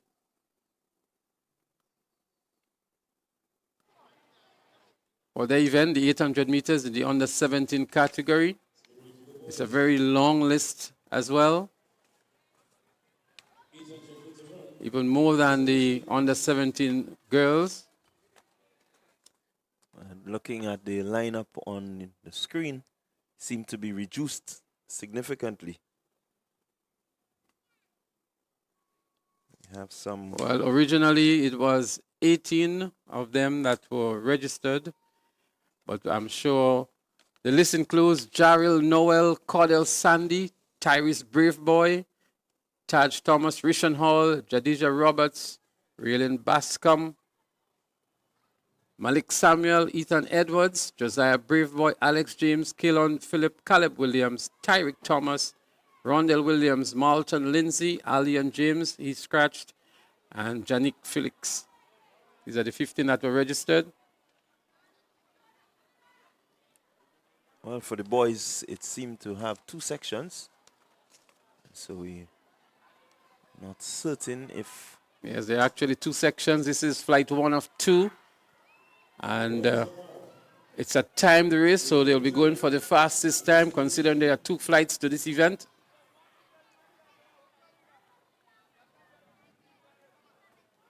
There they go, spread across the track here.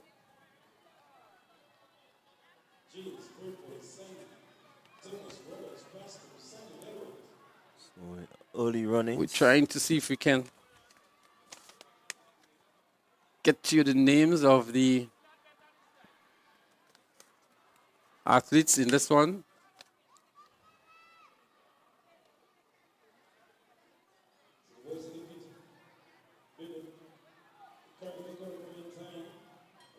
It's actually Malik Samuel of St. David's Catholic Secondary School in the lead, and an athlete from St. David's Trailblazers is trailing him.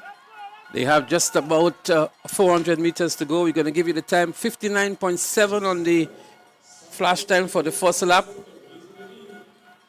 Malik Samuel of St. David's Catholic Secondary School, that's the athlete in the lead at the moment.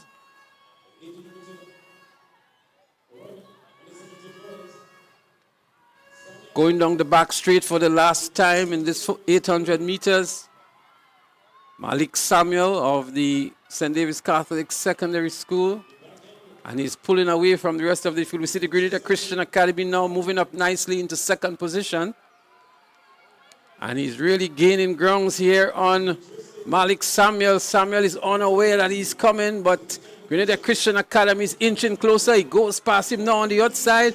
Only for Malik Samuel to recognize the challenge. Outwinded a little bit there, but a well-timed run here by the athlete from the Grenada Christian Academy. A battle for third and fourth as well between St. David's Catholic, McDonald College, and SAS. SAS edges into third. Here comes McDonald College, but it's Christian Academy, Grenada Christian Academy to win the 800 meters. Second looks like McDonald College, and St. David's Catholic Secondary will have to settle for third. Yeah, good strong run there from the athlete from Christian Academy. Really did the job. He did the business. He knew exactly when to make his move. And he made his move, and there was no catching. He recognized that Samuel was winded. He didn't have anything in reserve. And so he was able to get past him. So it was Malton Lindsay of the Grenada Christian Academy, 2 minutes, 0.526 seconds. The winner here, Grenada Christian Academy making a name for themselves. Tyrick Thomas of McDonald College was second in 2 minutes, 6.90 seconds. And Malik Samuel, who did a lot of the running, had to finish for third in 2 minutes, 7.21 seconds. Janik Felix of SAS was in fourth, and Taj Thomas of Bold picked up the fifth position. Yeah, good job there by Malton Lindsay. Really, again, it shows that from what I've seen in the distance races, the Grenada Christian Academy really, they have some good prospects in terms of going forward for the distance running, the 1,500, the 800 meters. You never know, maybe in the 5,000 or 3,000, whichever one we have. We can certainly look forward to them. A couple years ago, they had a young lady there that was very dominating. The character standard 2 minutes. And so none of these athletes are within the character standards. But nonetheless, an exciting run in the 800 meters under 17 boys. That was flight 1. We still have flight 2 to go. And so we may just see a faster time coming in flight 2 as the athletes are lined up here for flight 2 in the 800 meters under 17 boys. So flight 1, 2 minutes. 2 minutes, 5.26. Let's see if there is anyone who can better that mark. They just may be able to get that 2 minutes needed.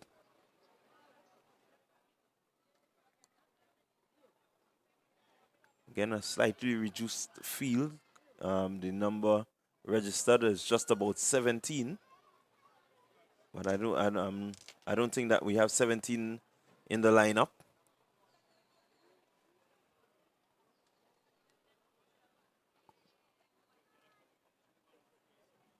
Again, keep your eyes on the Christian Academy. They are part of this heat. Really been outstanding when it comes to distance running.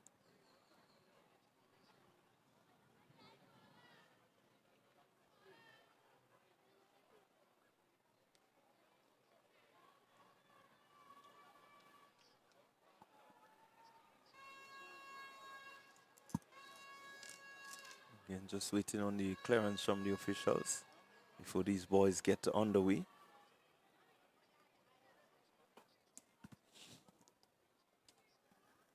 .800 meters on the 17 boys, flight 2 of 2.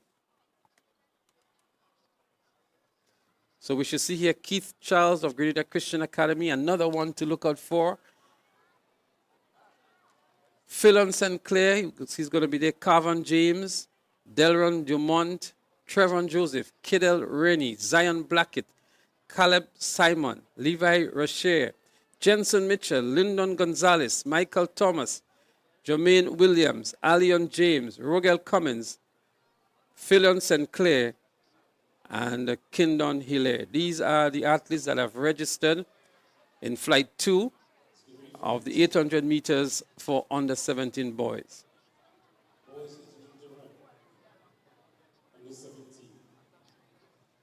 The time to beat is really 2 minutes, just over 5 seconds. For the gold medal, it's going to be a timed final. Considering that there are 2 flights, the fastest times will pick up the gold, silver, and bronze. Yes, Charles in this one, I think he will have something to say about that time. Well, Keith Charles is on the inside there in lane 1. And there they go, the start of flight 2 in the under 17 boys 800 meter run. It's a final event. And there they go, a tightly bunched field. But Keith Charles quickly moves into the lead and is going to lead this race, and hopefully his intention is to lead it to the very end. But finish line is there with him as well. Finish line moves into the lead now. Fusion is also there. It's going to be a really, really exciting one, I presume, this flight 2 in 800 meters. They're out relatively fast, with just about 110 remaining on the first lap. So far, it's a good and spirited run here. With 80 meters on the first lap, we're going to give you the flash time for the first lap and compare it with the first event. So the group that is bunched at the head, 58.1, a little faster than the first group. And that was evident from what we saw. The first group was just over 59 seconds. And Fusion Athletics and Keith Charles of Grenada Christian Academy, the 2 athletes up in the lead at the moment. They have a competition of their own going on. Keith Charles regains the lead. Let's see if Fusion is going to respond to that challenge. Well, it's Keith Charles. They go stride for stride, going down the back straight. They've kicked into high gear already. Let's see who can endure to the end. Keith Charles in the blue for the Grenada Christian Academy. What a race this is turning out to be. They're going to bump shoulders. They're that close to each other. 130 meters to go. We can see the grimace on the faces of both athletes. Who has the greater strength? Who has the greater stamina? And of course, who has the greater speed? Who is hungrier for it as well? What a race we're having here between these 2 phenomenal athletes. Keith Charles is fading away. He's locking up, but he's not giving up. It's going to be a dive for the finish. Keith Charles outwinded here. What an event. What a race. And I can tell you, it's a race down for one for the books. Certainly one for the books. I mean, you stride for stride from just about 250 meters to go in this race. Stride for stride, these gentlemen put it all on the line. This is what you talk about. Imagine running 2 laps and have somebody right on your shoulder, right on your, I mean, right next to you. You can't even breathe. And well, I can tell you just Michael Thomas of McDonald College. We called him wrong all along. It was Michael Thomas of McDonald College, the eventual winner here, and Keith Charles having to settle for second. They were actually faster. They were both faster than the previous heat, 2 minutes 4.02 seconds and 2 minutes 4.79 seconds. the gold and silver right there for you. Let's take it back, John. Yes, certainly. The grit, the determination right there. Locking up his Charles. And Thomas having the legs, having the fortitude. He was just able to keep composed. At just about 100 meters, I thought he would have given up because Charles was just there, not letting up. Well, Michael Thomas of McDonald College, the superb athlete here, the overall winner. Keith Charles gave everything he had. He laid everything out on the track, fell across the finish line. What a phenomenal conclusion. But Michael Thomas reigned supreme. The gold medal in the under-17 boys 800 meters. Keith Charles, a very well-deserved silver medal in 2 minutes, 4.79 seconds. I'll tell you what, Leslie, the start of the afternoon session has just brought these athletes to a different level. You saw Annalisa Brown having some competition finally in the 800. And then you have these two athletes in Michael Thomas and Keith Charles bringing it home. I mean, right there at the line. What in store later? We hope you stay with us.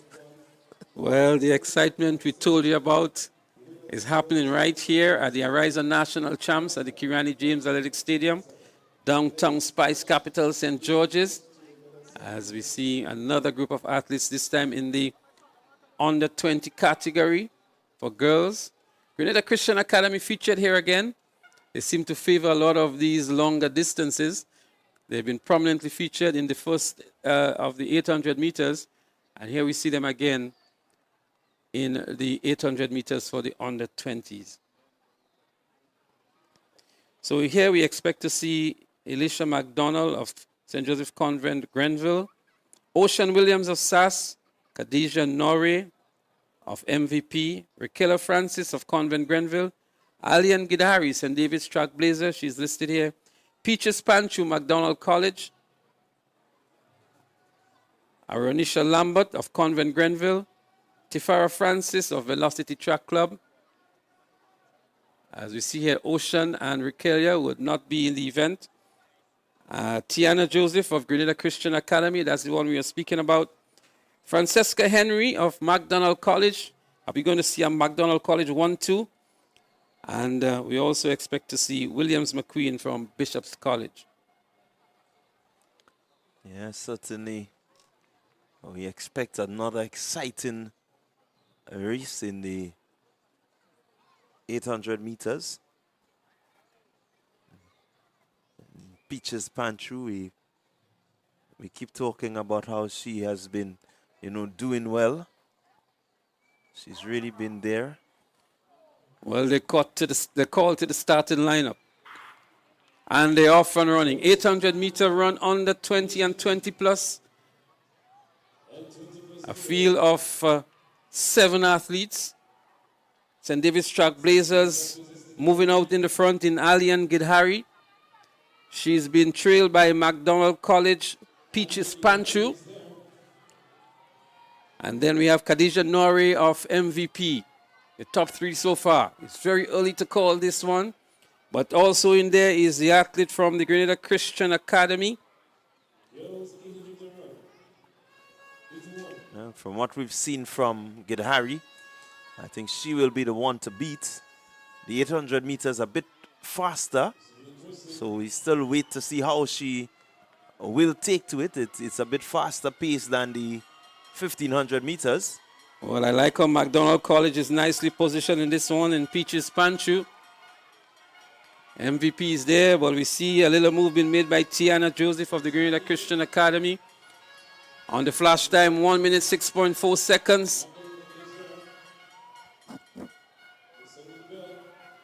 But it is still Gidhari here for St. David's Trailblazers. Alian Gidhari moving away from Peaches. She looks very comfortable and smooth and consistent in her strides going down the back straight for the last time in this event. She has a 15-meter lead over Peaches Panchu. Still in third position is Khadijah Norrie of MVP. Well, this is your leader of the race, Alian Gidhari, with 200 meters to go. It's going to take a real effort to catch up with Alian Gidari from St. David's Track Blazers. She looks very comfortable. She looks over her left shoulder to see if there's any competition. Peaches Pantry is trailing somewhere behind. And so Alian Gidari would have her personal sprint towards the finish line. Alian Gidari, St. David's Track Blazers, heading for the gold medal. And she does so with grace and ease as well. 2 minutes 24.24 on the flash time for Alian Gidari of St. David's Track Blazers. Peaches Panshu will take the silver medal. And MVP is Khadija Nori in line for the bronze. Yeah, certainly a good run there. I was making the point it's a little faster than the 1500, but she shows that when it comes to endurance, when it comes to strength, when it comes to stamina, Alian Gidari is a name that you have to remember. Indeed, indeed.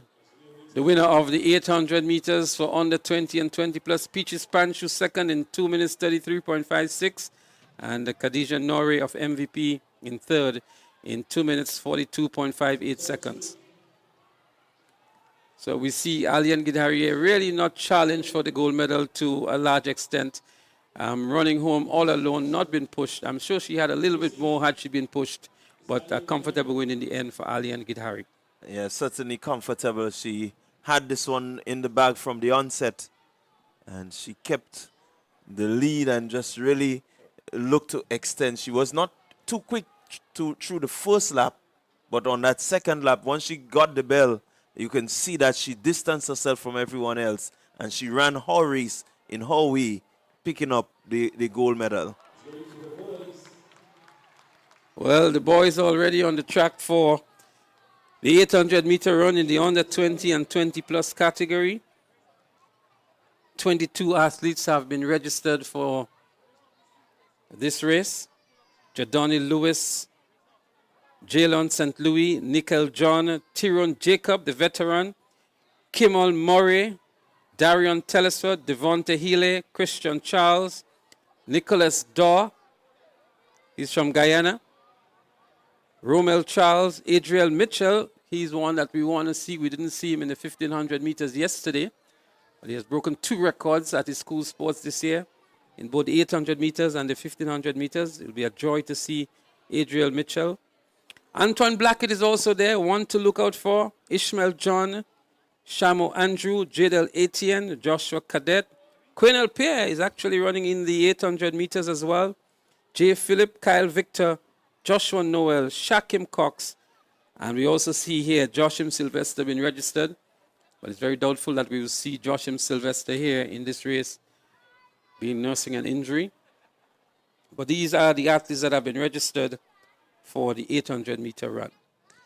Yes, certainly a quality field when you think about some of the names, Leslie, that you've just put out there. These guys are known for the 800 ability. Definitely it's going to be a quick pace, I anticipate. It's going to be an assertion in terms of who leads this pack.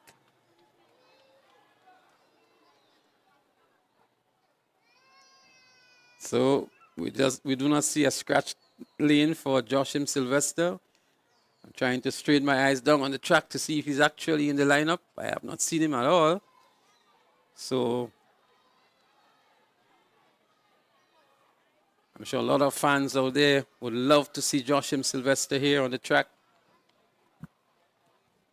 But a pretty large field, John, for the 800 meters. Yeah, quite a large field. Again, a large field, but quality names. And so I'm certain these boys, they don't want that field to be split at all. They want to compete against each other. And so they will have to figure it out how they get, to the first place position, which is what they're seeking.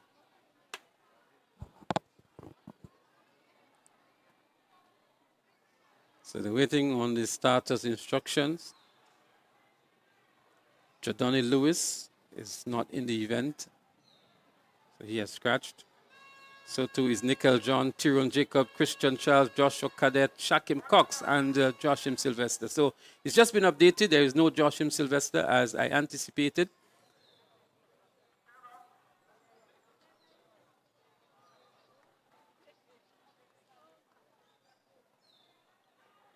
So I'll tell you what, Blackett is there. We saw him in the 1500.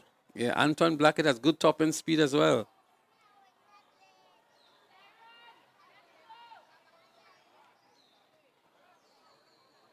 Seems like we're going to have the first fall start in the 800. Well, these guys are pretty much very anxious for this event. There are quite a number of top competitors in this event, and they really want to bring home the bacon, so to speak. And so they're up and running this time. There they go. The 800 meters under 20 and 20 plus boys. Let's see what's going to happen here in this one. It's going to be a highly competitive one, I anticipate. But it is MVP that goes into the lead here. Classic lighting MVP in the likes of Quenel Pear. That's Quenel Pear here for you. St. David's Trailblazers is this. Here comes Daw from Guyana. In the second position now is Daw from Guyana. We have seen 3 competitors from Guyana in these events. But it is Pear from MVP that is currently in the lead. And the rest of the field is tightly bunched. St. David's Trailblazers is making a run here, John. We're going to look to see what's the time on the first lap. Just about 53 seconds.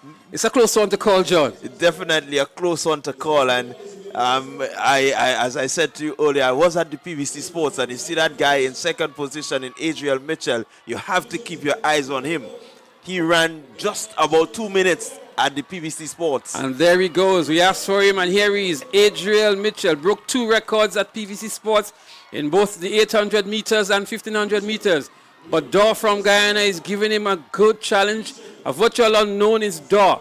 But Adriel Mitchell, a class by himself here, distancing himself from the local field. Daw takes him down now on the outside. And we see Antoine Blackett, it is, I think, that's making a run back here. But Mitchell, Adriel Mitchell is powering. He's coming back for Daw. Mitchell is coming back for Daw. What a run to the finish line here between these two. An exciting finish again. Mitchell is not giving up. Here comes Mitchell. There goes Daw. Mitchell and Daw. Wow. It looks like Daw in the end, but it was too close to call. And we have to go to the photo finish on this one. But Adrian Mitchell is a fighter, a champion indeed. I'm telling you, folks, I don't know if you understand what is happening. 800 meters, and so far we've seen everyone to the line. I mean, this is outstanding running. Well, Nicholas Daw has won in 1 minute 54.18, and Adriel Mitchell 1 minute 54.21. Antoine Blackett came back to take the third position in 1 minute 55.99. And the character standard for this one in the under 20 boys, 800 meters is 2 minutes. Sorry, that's for the under 17 boys. For the under 20 boys, it's 1 minute 53 seconds. So they're just outside of the character standard. But looking back here, John, what a finish that was. Yes, certainly. Again, you see the grit, determination all the way to the line. And Daw, second athlete, finishing fast, falling over. There is your local champion, the silver medalist to Daw. But you could not have asked for a better finish to an 800 meters under 17. And Daw giving true recognition and appreciation for the challenge and the fight that he was given here by Adriel Mitchell. We were asking for him yesterday. We mentioned him. He came today and delivered a fantastic performance. And that is what you come to expect from the name Adriel Mitchell. I asked yesterday, and I was surprised that he was not in the 15. But seeing him here today, you expected that sort of quality, and certainly he lived up to what Adriel Mitchell has been doing throughout this season. Well, he timed his race to perfection, I would think, in the sense that he did not do all the early runnings in the first 400 meters. He gauged himself well, and when the bell sounded, that's when he made his move.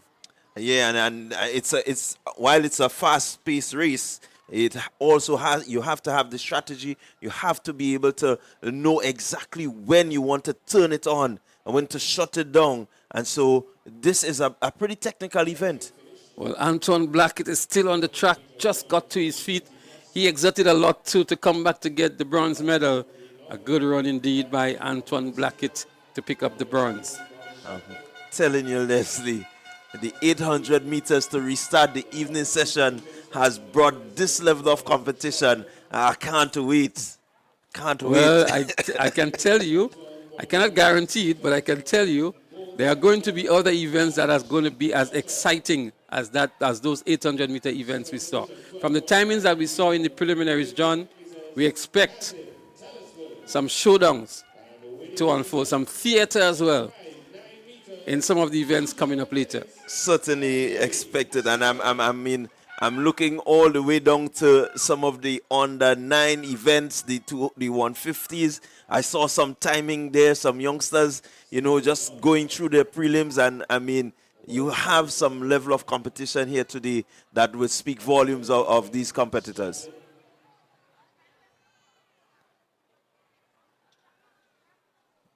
Not missing anything on the track. We have a few field events that will be taking place shortly, but we are just anticipating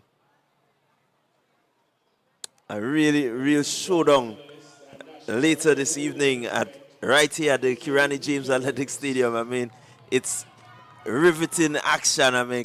You can't call, you can't, the anticipation is just there. Well, I'm sure the folks at the Grenada Athletics Association and the title sponsors, Arisa, are truly happy with what they've seen here and the outcome of these games. The level of competition and competitiveness, irrespective to the times that have been returned, but the level of competitiveness is what I'm speaking about now. And I quite agree with you, but again, you look at the standards, the CARIFTA standards that have been set, and they're not too far away from these standards. So it says that the possibility of them getting better is still there. You want to make sure that you do not exert too much pressure on them too early, because there's something called peaking. And so for some of them, it just may not be their peak as yet. Let's hope that 8th, 9th, and 10th of April, some of them will actually peak and show the Grenadian public the quality that they're made of. Well, that's the challenge that the coaches have in determining which events to pick their athletes for. Is it for the school sports? Is it for the mini meets? Is it for national champs where national teams are selected? Is it for the one that has the biggest impact, which is intercall? Or is it for CARIFTA? So that's the challenge and the dynamics that a good coach would have to understand and be able to matriculate his regime, his training regime, to ensure that these athletes perform at the optimum at all times. Yes, certainly it is. And how can they sustain the peak as well, right, John? It certainly is the science. That's the science behind it. You, as a coach, it's not just about getting the athletes to run and run fast. You have to understand the physiology, how the bodies make up the structure, the sort of pressure that these muscles will be under, and when is the best time to exert that sort of pressure. So a lot goes into it. And some of the best coaches will tell you that they just may be able to pick an athlete twice. It will depend on the space or the gap between the competitions. That makes a big difference. So right here, if you pick an athlete for champs, you just may want to taper them down for intercall. So it goes back to what it is that you're looking for as a coach.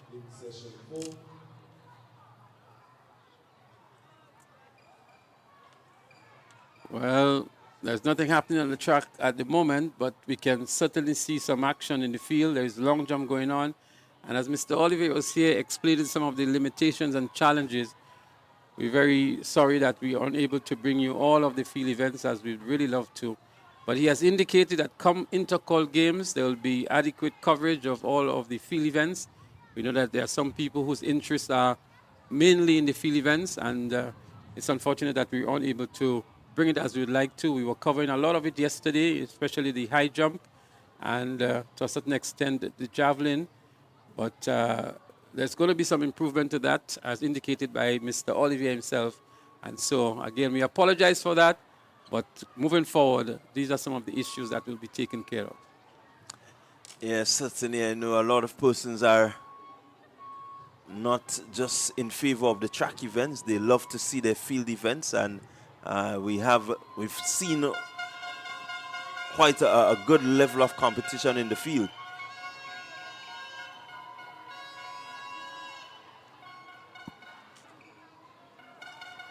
So we're gonna go back to the track for the 800 meter 2020 plus.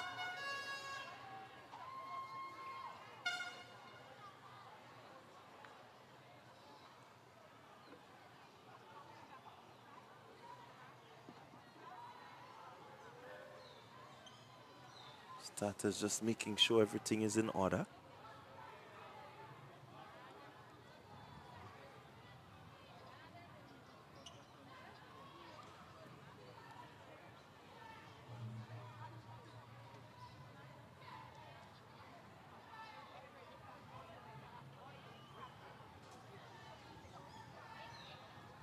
So we do have the javelin throw. That's going to be coming up. So the event that is on the track now, John, is actually the 800-meter run for the Heptathlon girls. And I think that's their final event. I'm going to try to give you the point standing of these young ladies. In a while, the Heptathlon girls, in first position is still Talia Descent. She led from start to finish. And down to the last event, which is the 800 meters. Kemia Alexander of SAS is in second. Denisha Scott of St. David's Trailblazers in third.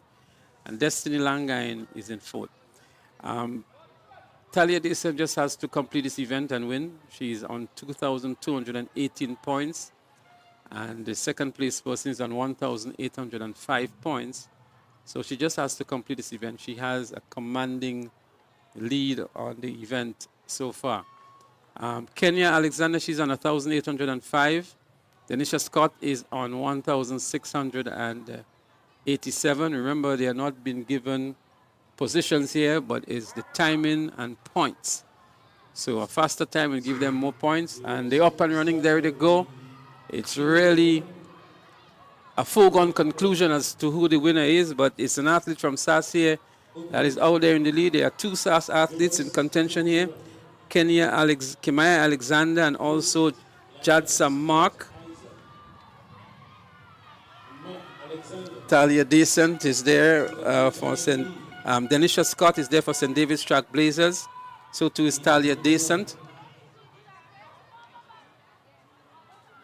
But he's an athlete from SAS here who's making the early running in this 800 meters, the final event for the Heptathlon girls.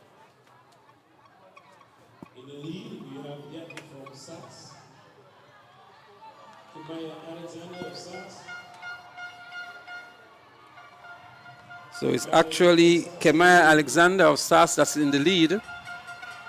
Kemaya Alexander of SAS, she's currently in the second position overall. The second athlete from SAS is Jad Sabmak. She's currently in the third position. And Alexander would want to get a good time here to gain some valuable points.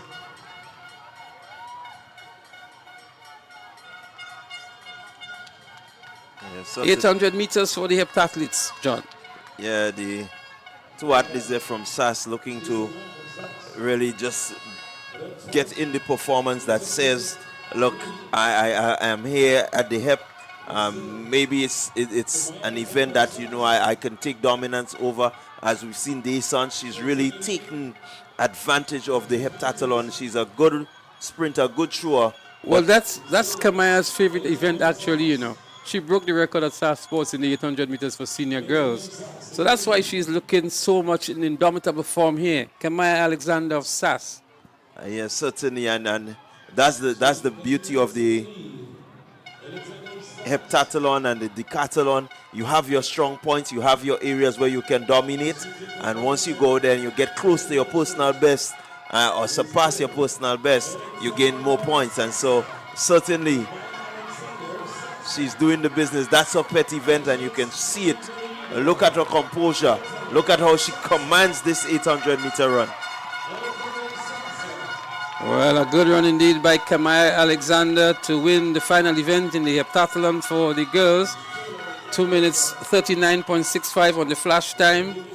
And she still looks as though she have more in the tank. John, St. David's Trailblazers picking up the second position.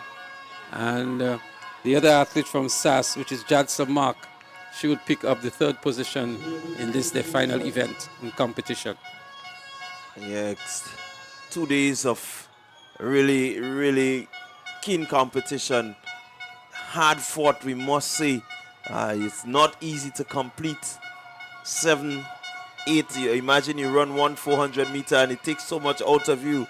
They have to run 400, they run 800.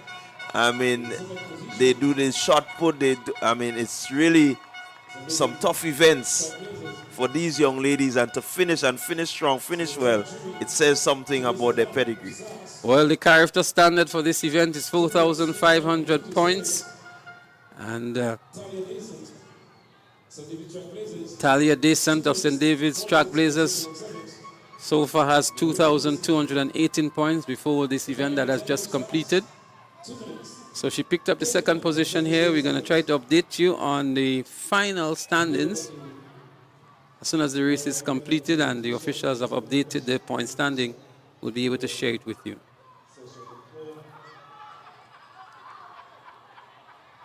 So, gonna have a medal presentation shortly.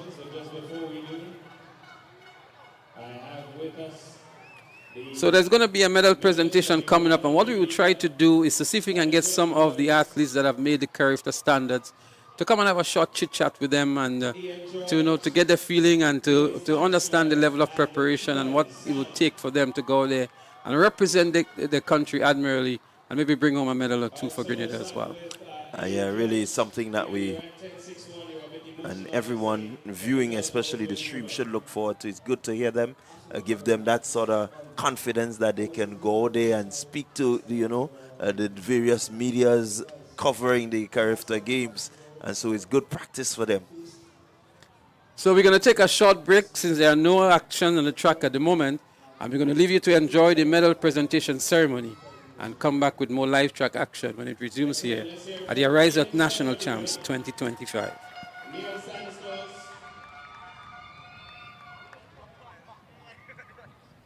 So we're being asked to pause.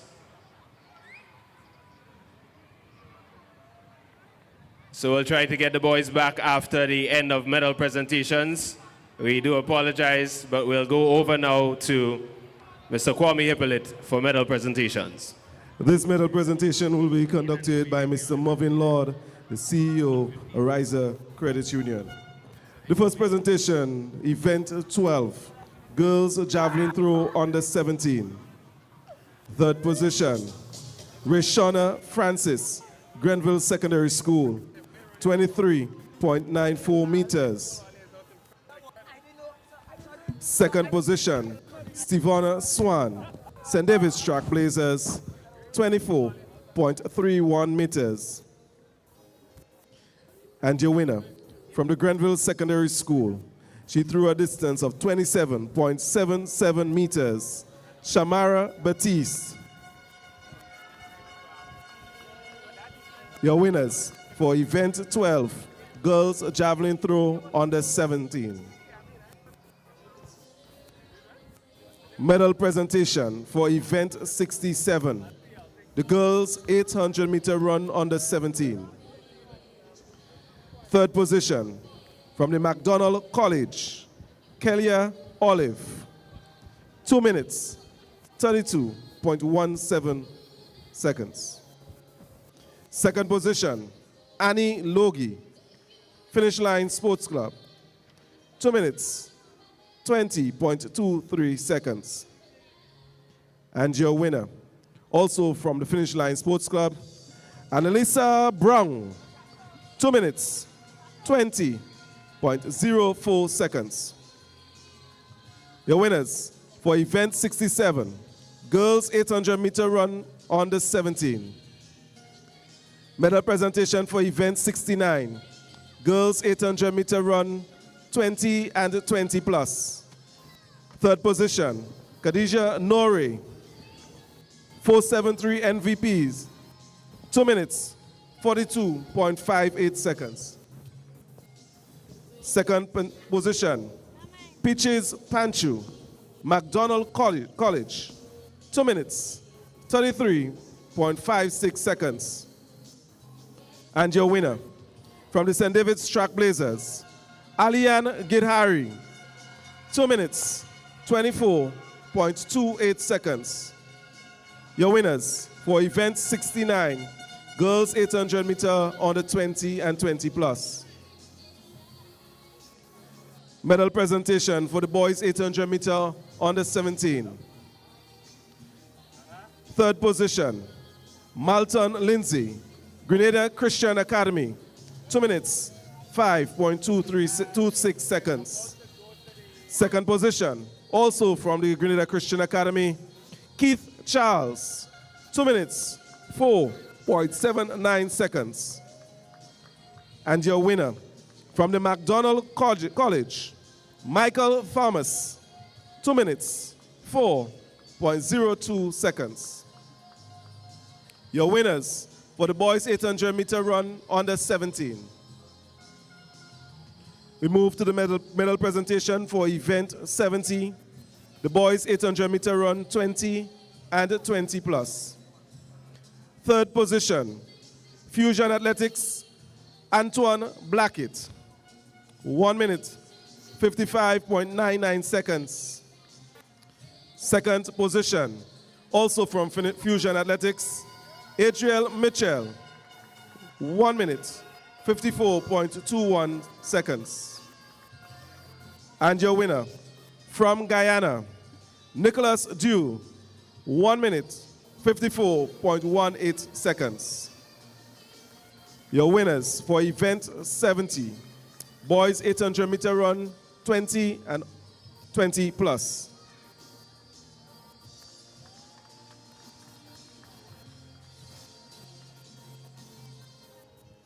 Medal presentation for event 21, girls discus throw under 20 and 20 plus. Third position, from the Hillsborough Secondary School, Tarisha Ino, 28.48 meters. Second position, Shani Thomas, Ace Track Club, 29.38 meters. And your winner, from the St. David's Trackblazers, Zania Collins, 32.05 meters. The winners for event 21, the girls discus throw under 20 and 20 plus. This concludes the medal presentation. The first medal presentation for session 4. We thank you, Mr. Lord, for assisting with this presentation. And we congratulate all our winners. We congratulate all our winners. And we now hand you back to Mr. Russell.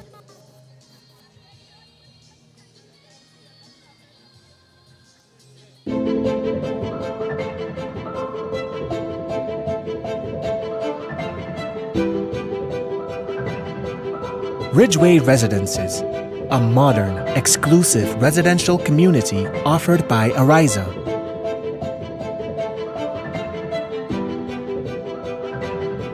Purchase one of our completely built houses or let us build for you by simply choosing your lot, choosing your home design from our selection, and let us do the rest. Owning a home does not have to be a frustrating process.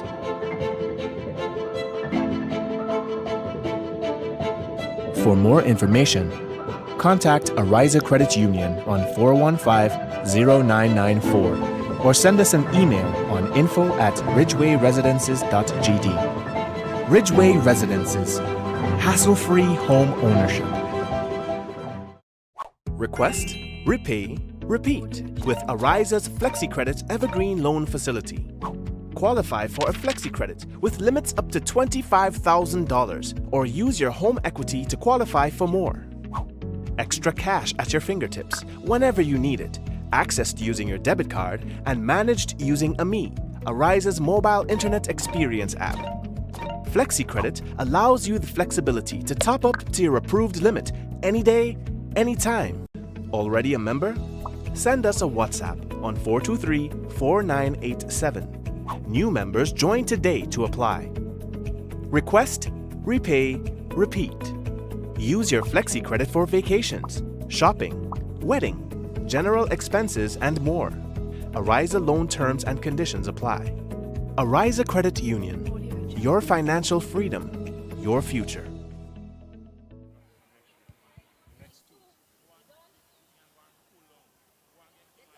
Okay, viewers, we welcome you back to the live track action here at the Kirani James Athletics Stadium. It's the Ariza National Champs 2025. We're getting ready for some more exciting track action. The girls are already on the track on the starters orders for the 150-meter dash under 9. Tavia Latouche Matthew is there. Esme Wilson Louis on. They're up and running already. A stumble here for South St. George. Ava Davis as they run the turn now to head into the home straight. But lane 3 looks good. And Tanya Gibbs Latouche of sprinters. It's Tanya Gibbs Latouche of sprinters athletics club who is in the lead. Her teammate is also in second. That's Haley Neptune Simon. But Gibbs wins it here now comfortably indeed. Simon picks up the silver medal. A 1-2 finish here for the athletes from Sprinters Athletics Club. And they're all finals now. The girls 150 meters under 9. Our winner in this one, Tanya Gibbs Latouche. Tanya Gibbs Latouche. Well, Ava Davis had a terrible start for South St. George Government School. She stumbled out of the blocks, but that was not going to get in the way of Tanya Gibbs Latouche of Sprinters Athletics Club. 22.81 seconds. And she is the proud winner here in the under 9 girls 150 meters. Well, she actually came in with the fastest time of 22.60 seconds. And her teammate also from Sprinters, that's Neptune Simon. She came in with 24 seconds. A little slower in the finals. They both were, but nonetheless enough to get the gold and silver medals. And the third place finisher there was Abraham Clark.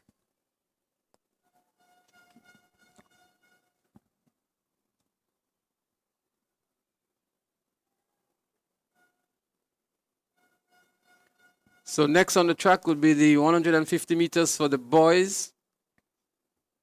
They're there and they're ready to go. We're looking out for the likes of...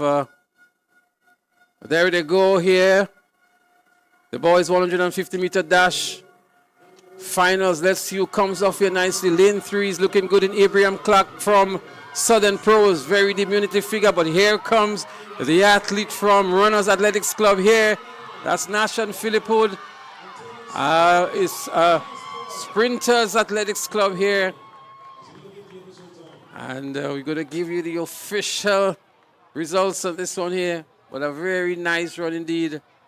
Running back nicely. I think it was Antonius Paul from Runners Athletics Club. The surprise winner in the 100 meters, coming back to do the double. To make a statement. Antonius Paul, it is the overall winner, 22.90 seconds. So he has done the double now. And in fact, we had a repeat of the 1-2 position from the 100 meters. Yeah, Ami Rennie picked up the second position in 23.09. There we see them battling next to each other in lanes 5 and 6. Antonius Paul in the yellow and Ami Rennie in the blue. The top 2 finishers here, first and second, the gold and silver medals, 22.90 and 23.09. And Clark in the and third Abraham position. Clark picked up the bronze medal in 23.64 seconds.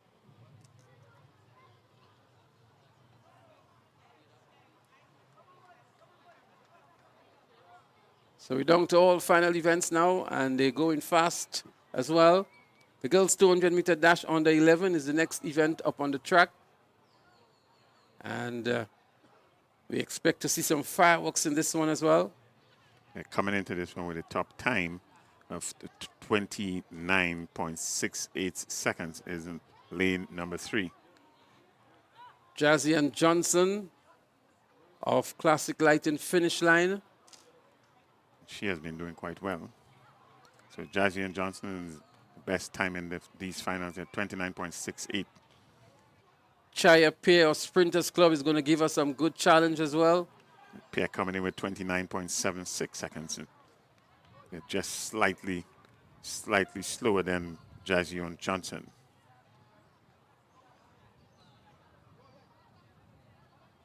And then we also expect some competition from Avia Brafford, also Sprinters Club. And Janelle Kanai, 29.38. Well, let's not rule out Janelle Kanai from McDonald College. Yes, so 29.38. In fact, this is the best time in this finals here. Matter of fact, she was the winner in the 100 meters as well. So she Very is fast leg speed. She is a favorite in this one. She's in lane 6. So she didn't have the best of semifinals to be given a lane 6, although she had the fastest time. It's pretty interesting that she's in lane 6 with the fastest time coming into the finals, Bernard. Unless she was given a choice which starting lane, because she had the best time coming into these finals here. Well, let's see what Janelle Kanai would return running out of lane 6. Still not a bad lane, Bernard, but we expect lane 4 to be the choice lane. Yes, her main competition is behind her. They will be looking to see what it is that she's doing. That's lane 4, lane 3, and in lane 5. These are the other 2 good times, under 30.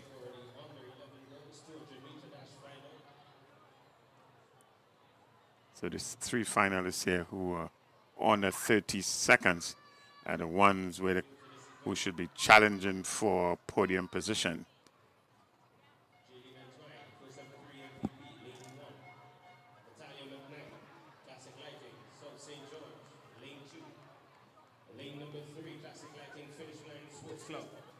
Silver medalist in the 100-meter, Jazzy and Johnson.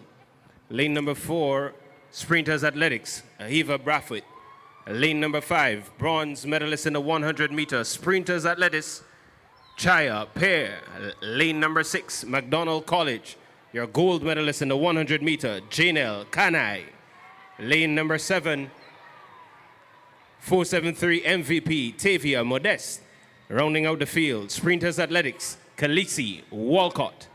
That's your field for the under 11 girls 200-meter dash final.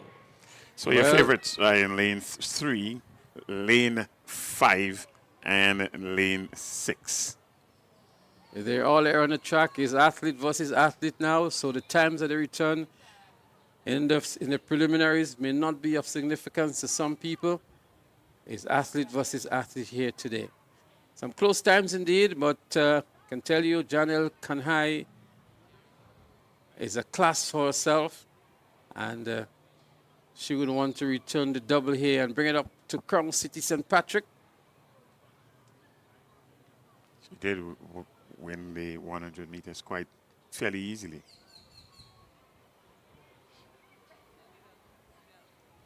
Jazzy and Johnson, the standout athlete coming out of the private primary school games a few days ago right here at the National Stadium. She's a challenger as well. And she's running here for Classic Lightning finish line.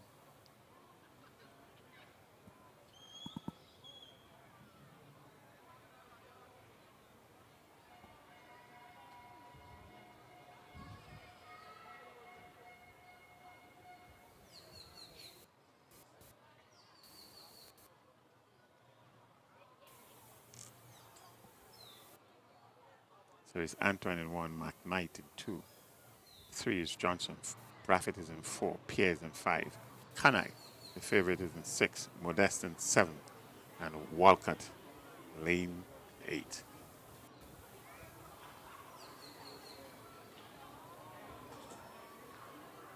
We're not sure what the hold-up is, but they seem to be ready now. They're on the mark.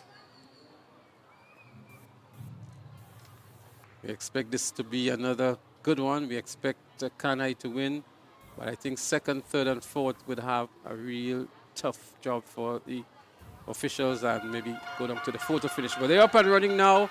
And I can tell you, Jazzy and Johnson is out in a flash. 200 meters So too dash is under 11 Kanai girls, from McDonald finals. College in the red or burgundy up Antoine front. McKnight. Coming around the turn is In lane Kanai, General 4. Kanai of It is McDonald College. it is Jazzy and a Johnson on the vivid inside graphic, is also looking good. Vivid graphic. Kanai has removed the spikes going into the finals.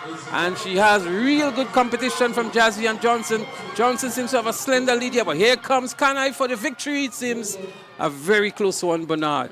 Very close one. Live up to all the billings. And Kanai, it seems, and it's right on the tape. It's actually Janelle Kanai, 28.69 of McDonald College, and Jazzy and Johnson in second for 28.76.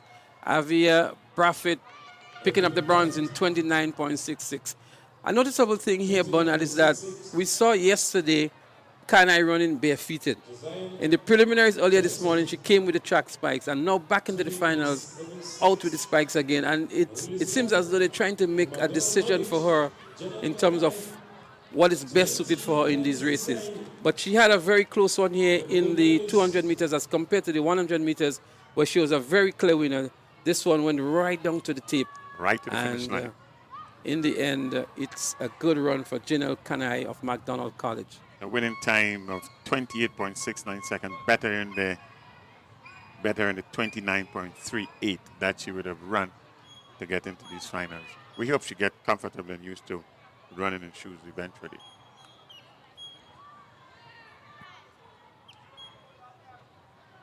So the male version is up next. That's the boys 200 meters on the 11. Jaden Roberts, he's in lane 1. So we get set now for the under 11 boys 200 meter dash. What we're going to do, we're going to go track side for the lane assignments and come back up with the commentary on the race.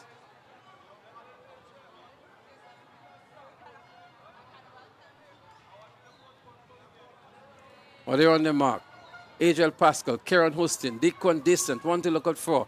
Winston Church, Roger Thomas, Jaden Roberts, J. Hugh Roberts, also the Avery Marriott. So it's an impressive lineup here. Karen Marriott, he was good. Deacon Decent was second in the 100 meters. Winston Church, Roger Thomas from St. David's Track Blazers is one to look out for. Jaden Roberts, J. Hugh Roberts from the Primary School Sports on Thursday was impressive as well. And Avery Marriott has a blistering start from South City Rising Stars. It's going to be a close one here. But I can tell you, the two Roberts and Marriott are not in the event. They've scratched. And so South City Rising Stars, Deacon Decent out in a flash. That's Decent out there. Deacon Decent in lane 5. He comes up the turn in the lead of the race here now. He has in lane 3 Karen Hostin, our finish line. Hostin is gaining good run. Hostin seems to be ahead of him slightly now. Deacon Decent is tying up. He's really pulling up badly here. And it's going to be Karen Hostin of finish line who wins this one. Decent for second. But a good, strong run by Karen Hostin of Finish Line Sports Club. He came into these finals with the second best time. Karen Hostin did 28.81, and his winning time 28.95. 28.95. So well, Deacon Decent seems to be the silver king of these games. 2 silver medals so far. South St. George Government School, we see him here having some difficulty, struggling to keep the legs up, but nonetheless he persevered to the finish line to pick up the silver medal. But the honor and glory goes to Karen Hostin of Finish Line Sports Club with a strong finish to bring home the gold. Karen Hostin winning this one in 28.95. Decent and with the silver medal, 29.61. And the third position, Thomas, St. David's Track Blazers.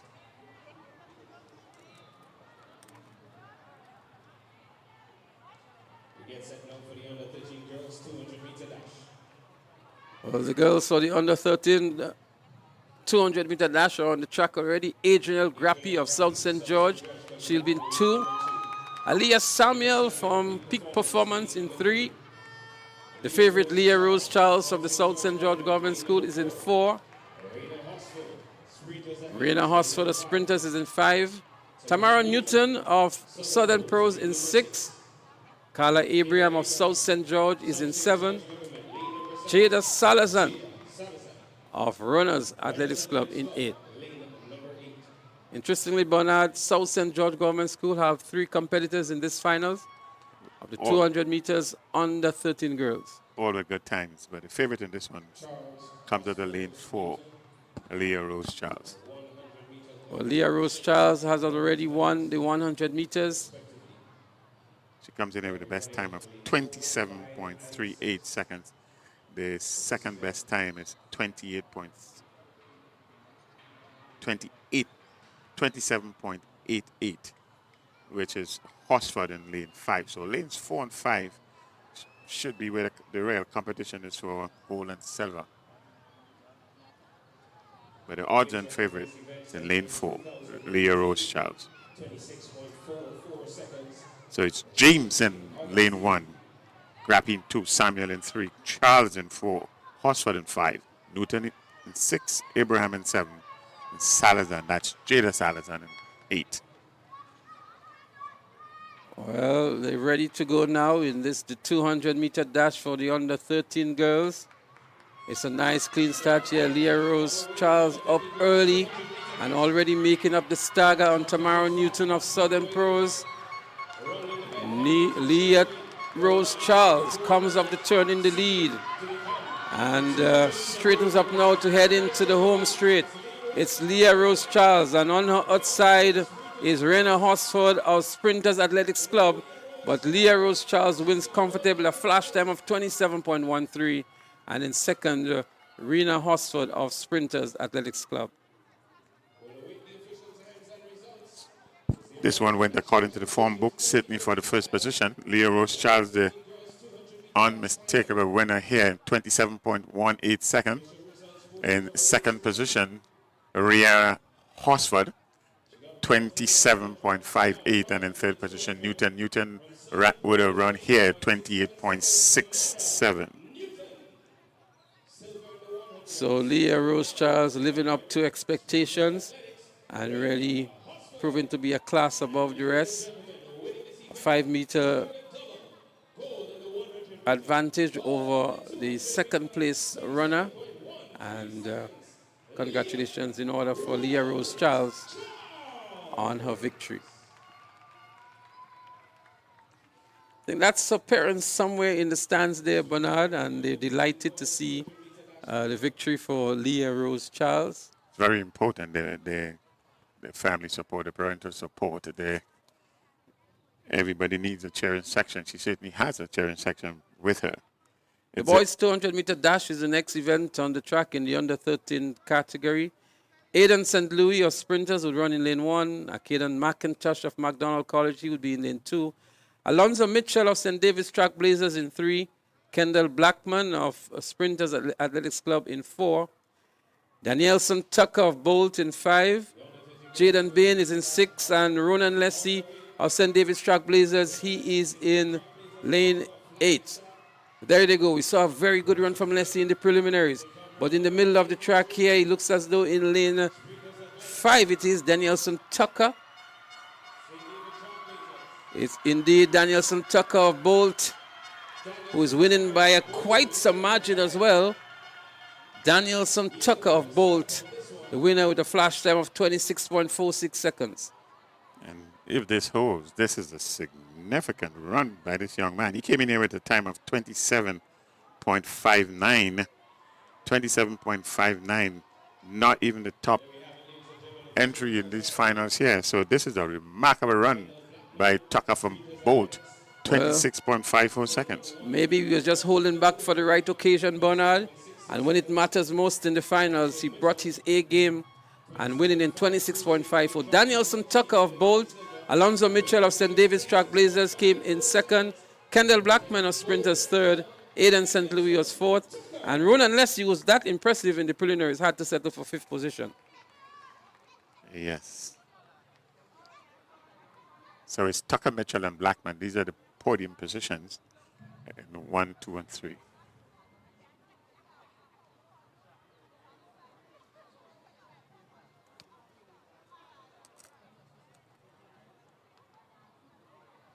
next event would be the girls under 15, 200 meters under 15.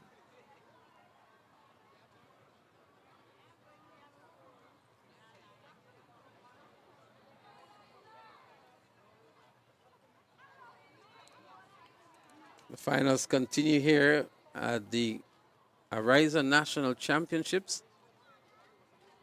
And we expect a very, very competitive 200 meters on the 15 girls. They're all the ladies here in this one, except one, under 28 seconds. So this should be good running. Well, we should see Aliyah Campbell from Just Sports Velocity Track Club in lane 1. Kea Swan of Fusion Athletics in 2. Sydney Douglas of St. David's Track Blazers in 3. Eliza Rose Benjamin, she is scheduled to be here in 4. Haley Terrell, the winner of the 100 meters from SAS, in 5. Kylie Williams of Classic Lighting Finish Line is in 6. Emma Frederick of McDonald College is in 7. And Leah Campbell, the two Campbell sisters here, the second of the two here, in lane 8. So in between the Campbells, we have a packed field, Aliyah Campbell in 1 and Leah Campbell in lane 8. It makes for a good visual for the parents, I imagine. The top entry in this one on time is Haley Terrell. She's in lane 5, 27.24 seconds. And in lane 6, Kylie Williams, Classic Lightning Finish Line, 27.25.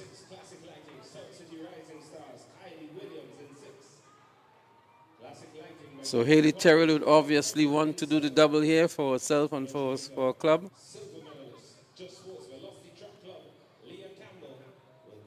We saw yesterday winning the 100 meters and also anchoring a team to the gold medal in the 4x100 meter relay.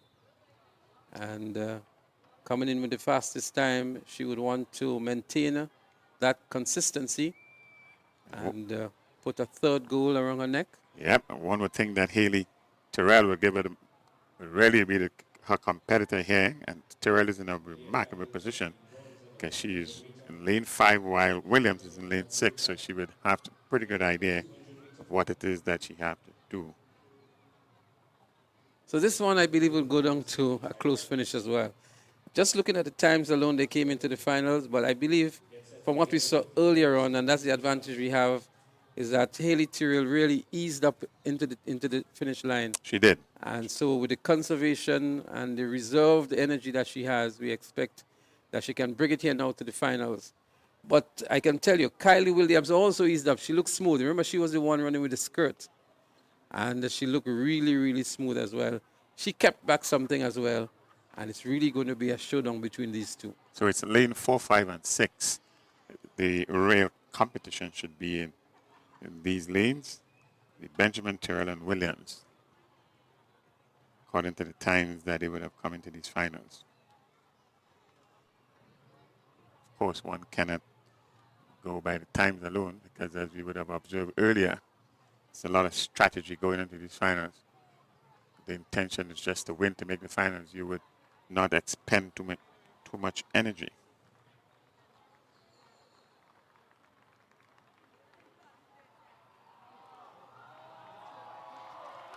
.200 meters is a real demanding sprint exercise. First 100, and then you get a slingshot effect at the top of the 100, and you have to have good balance and control to finish that second 100. So they're on the starters orders now as we get ready for the girls 200 meter dash in the under 15 category. Nice clean start here as we look to see who comes around the bend first. Williams is looking good, so too is Haley Terrell of SAS and Williams of Classic Lighting Finish, South City Rising Stars. But Trailblazers making a good run in Eliza Rose Benjamin, but here comes Williams. Haley has pulled up here, and Kylie Williams win easily over Trailblazers Eliza Rose Benjamin. A disappointment for Terrell, as Haley Terrell, she did not complete here as she pulled up an obvious injury and maybe an anticlimax to what we expected to be an epic final between these two. Yes, and the word of caution is that you feel something, you stop or you take it easy. So this is probably self-preservation here in the interest of health. It's right at the top of the 100 meters. Everything seems to be even Stevens here. And you can start seeing the grimace here from over the 80-meter mark. And she was done for the day. But nonetheless, a very good run by Kylie Williams of South City Rising Stars. And also Eliza Rose Benjamin from St. David's Track Blazers, because coming off the bend, they were almost evenly matched. 26.69 for Kylie Williams. Eliza Rose Benjamin of St. David's Track Blazers, 27.11. And in third was Aliyah Campbell of Just Sports Velocity Track Club, 27.46. 26.69 and 27.11, 27.41, and they all would have lowered their times coming into these finals. And this is what you expect. This is what you want. This is what you want to leave all on the line in these finals. And this is what has happened here. Well, it has been a lot of work for these athletes over these 2 days with preliminaries and finals. And they have brought their best out on the track. We have another cracker about to take place now. Is the boys under 15 200 meters, one of the anticipated events. As we look at the javelin in progress, McDonald College on the runway. So the lineup for the boys 200 meters under 15, Dishon Oliver of SAS is in 1. Shaquille Bascom of Southern Pros in 2. Nathaniel Batiste of ACE is in 3. Giovanni Daniel of St. David's Track Blazers in 4. Samson Phillip, Track Blazers in 5. Kashe Stephen, the favorite here, he is in 6. Kendon Worm of GBSS in 7. And Philip Mitchell, who was third in the 100 meters, he is in lane 8. There are 4 athletes here who would have come into these finals sub 24. So this is good competition. Well, they're up and running, a nice clean start here. Let's see what Kasha Stephen has. He's already up on the shoulder of the GBSS athlete and rounding the turn very wide is Kasha Stephen. In the middle of the track, he comes down to pour down to the finish line now. Let's see who is going to challenge him. There is no challenge coming. The athlete from ACE who looked very good, Philip Mitchell is making a run back for it, but an easy victory in the end. 23.01 on the flash time. An impressive time by Kasha Stevens of the South City Rising Stars. Very, very, very impressive running by young Stevens here. Very, very impressive running. He ran out of lane 6. In the first 20 meters, he was already up on his competition in Kendon Worm from the GBSS. Well, 23.08 is his winning time. Philip Mitchell of SAS in second in 23.51. Nathaniel Batiste of ACE, 23.88 in 4. And in third, and in fourth position was Kendon Worm of GBSS in 23.89. Well, looking back here, Kashe came off the turn in the lead, and we can see him giving off everything here now. We expected maybe a slightly better performance from Nathaniel Batiste from what we saw in the preliminaries, but Philip Mitchell living up to expectations to pick up the silver medal, and Nathaniel Batiste picking up the bronze. And very commendable time, 23.81. This is an under 15 category, so this is a good time for under 15. 23.08 for the first position, 23.51 second, and 23.88 in Nathaniel Batiste. So these are your podium position. Stevens 1, Mitchell 2, and Batiste the bronze medal. Pretty decent show here from St. David's Track Blazers in the Javelin.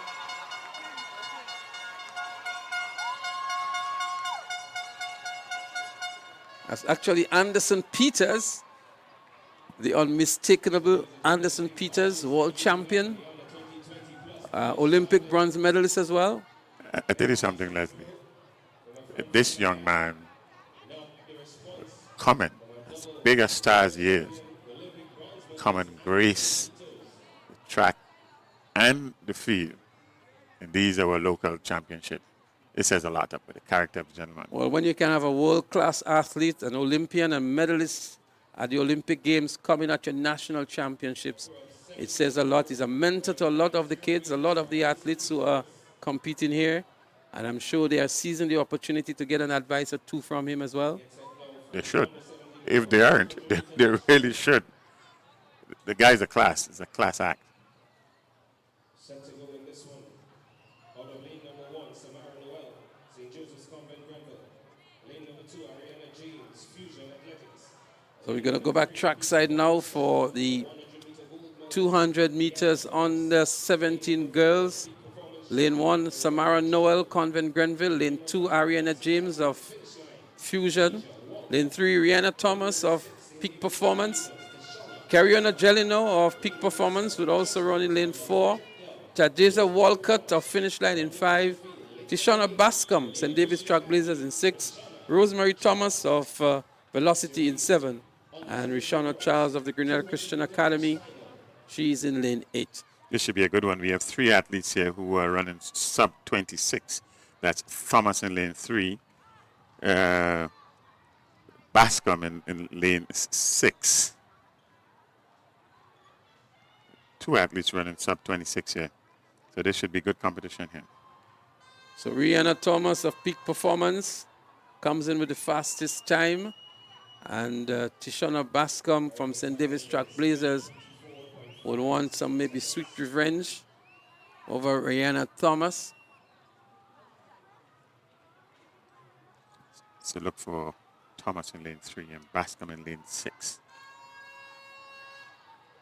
Shadeja Walcott is sandwiched between them, so too is Kirana Gelino.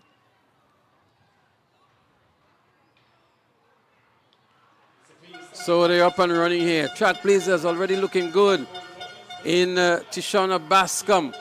As they come around the turn here in lane 3, it is Rihanna Thomas of Peak Performance. Rihanna Thomas of Peak Performance enters the home straight in the lead.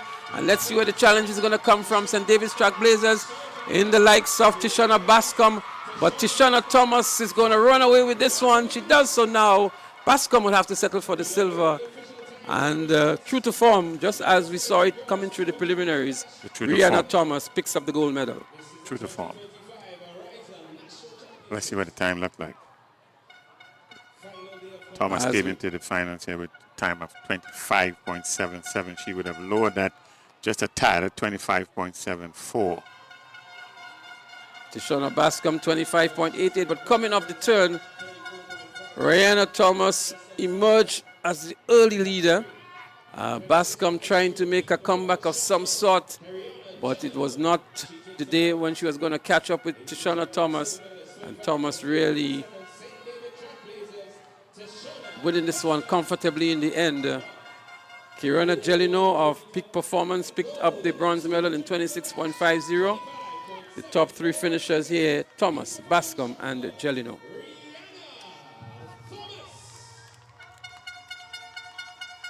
Peak Performance have two podium positions here for a new club. This is a good showing. Well, another cracker is in store for us. It's the boys under 17, 200 meters. The boys 200 meters under 17. We will see Samara Noel. Sorry. We will see Dishon Oliver of SAS. Shakil Bascom of Southern Pro. Nathaniel Batiste of ACE. Giovanni Daniel of St. David's Trailblazers. Samson Phillip, also of Trailblazers.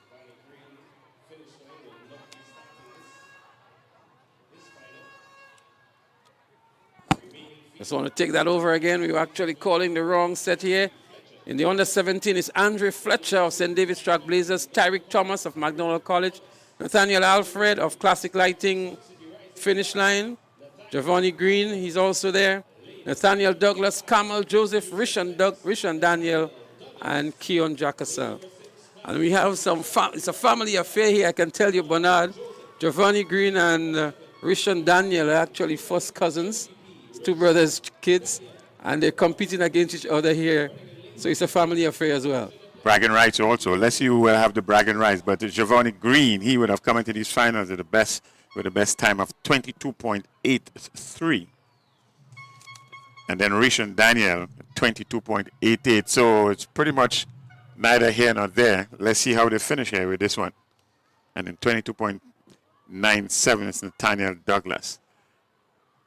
It's a bit of family rivalry. Let's see who takes home the gold and the silver in here. So it's a internal battle with Green and Daniel.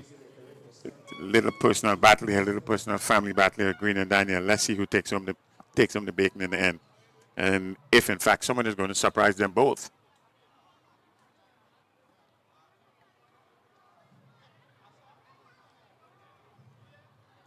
This is the time when you are not a family member, you keep quiet. Well, Giovanni Green is not in the event, unfortunately. So the battle has been won by default. Not to show why Green is not here, but the lane is scratched at the moment. So there they go. They're up and running here. Looking good also is McDonald College, Tyrick Thomas on the inside in lane 2. In lane 3 is Nathaniel Alfred.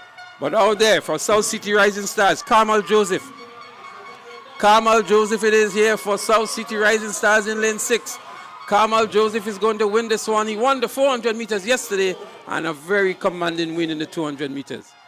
Telling you, he came into these finals here with a 23.13. Certainly not the most impressive time. But Bernard, I don't think you remember, we saw him in the preliminaries. It was a walk in the park for him. He really eased up quite early. He eased up with about 40 meters today, and you're absolutely correct. So now this is the real showing here. A 21.96. An impressive 21.96. 21.96. This is good showing. This is an excellent showing. Let's see, what's the character standard in under 17? I think it's 22 flat. So one moment, I'll share that information with you, Bernard. The character standard for the under 17 boys 200 meters is 21.5 seconds. 21.5 seconds, and he finished here with 21.96.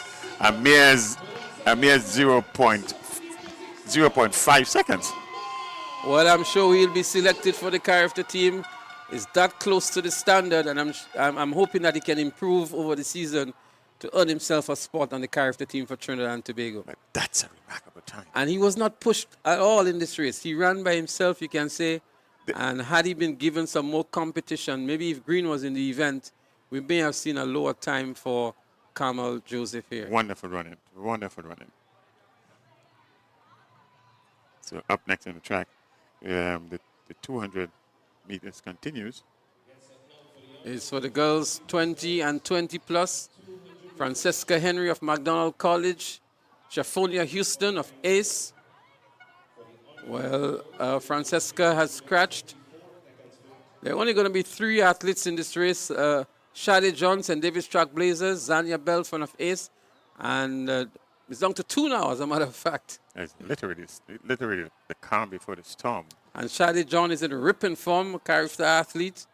And it's going to be an easy victory here for her over Zania Belfon of ACE. She would come into this finals here at 24.49, significantly faster. So it leads us to wonder what has happened to the likes of Shaphonia Houston and Kishwana Phillip, Amia Chandler, that they're not in the event at the moment. But 2 athletes are there, that's Shade John and Zania Belfon. Zania Belfon, an athlete of the St. Andrews Anglican Secondary School. There they go, the 200 meters under 20 and 20 plus. Shade John of Track Blazers and Zania Belfon of ACE Track Club.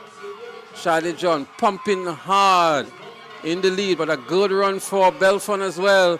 Shade John is going to be the overall winner here as she wins so now in a flash time of 24.45.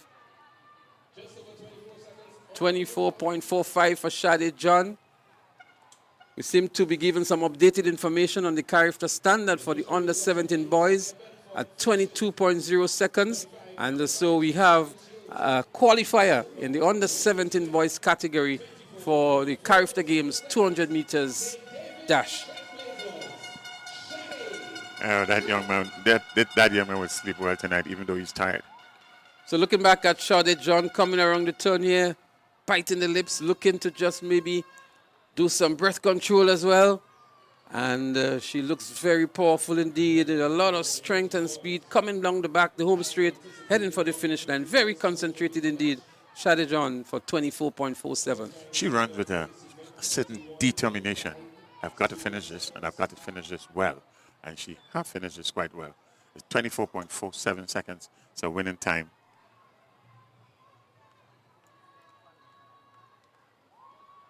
The character standard for the 200 meters on the 20s, 24 seconds flat. So again, she's just there and thereabout.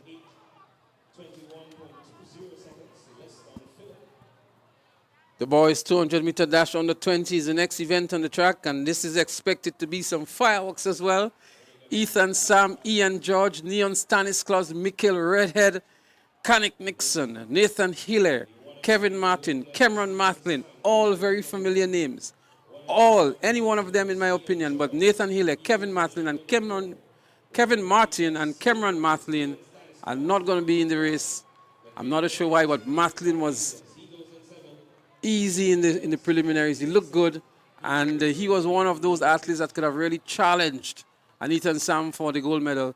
But nonetheless, Neon Stannis is there. He looked in ripping form in the preliminaries as well. As well as Ian George. As well as Ian George. And I believe the gold, silver, and bronze will come from them. But don't rule out Mikhail Redhead from St. David's Track Blazers.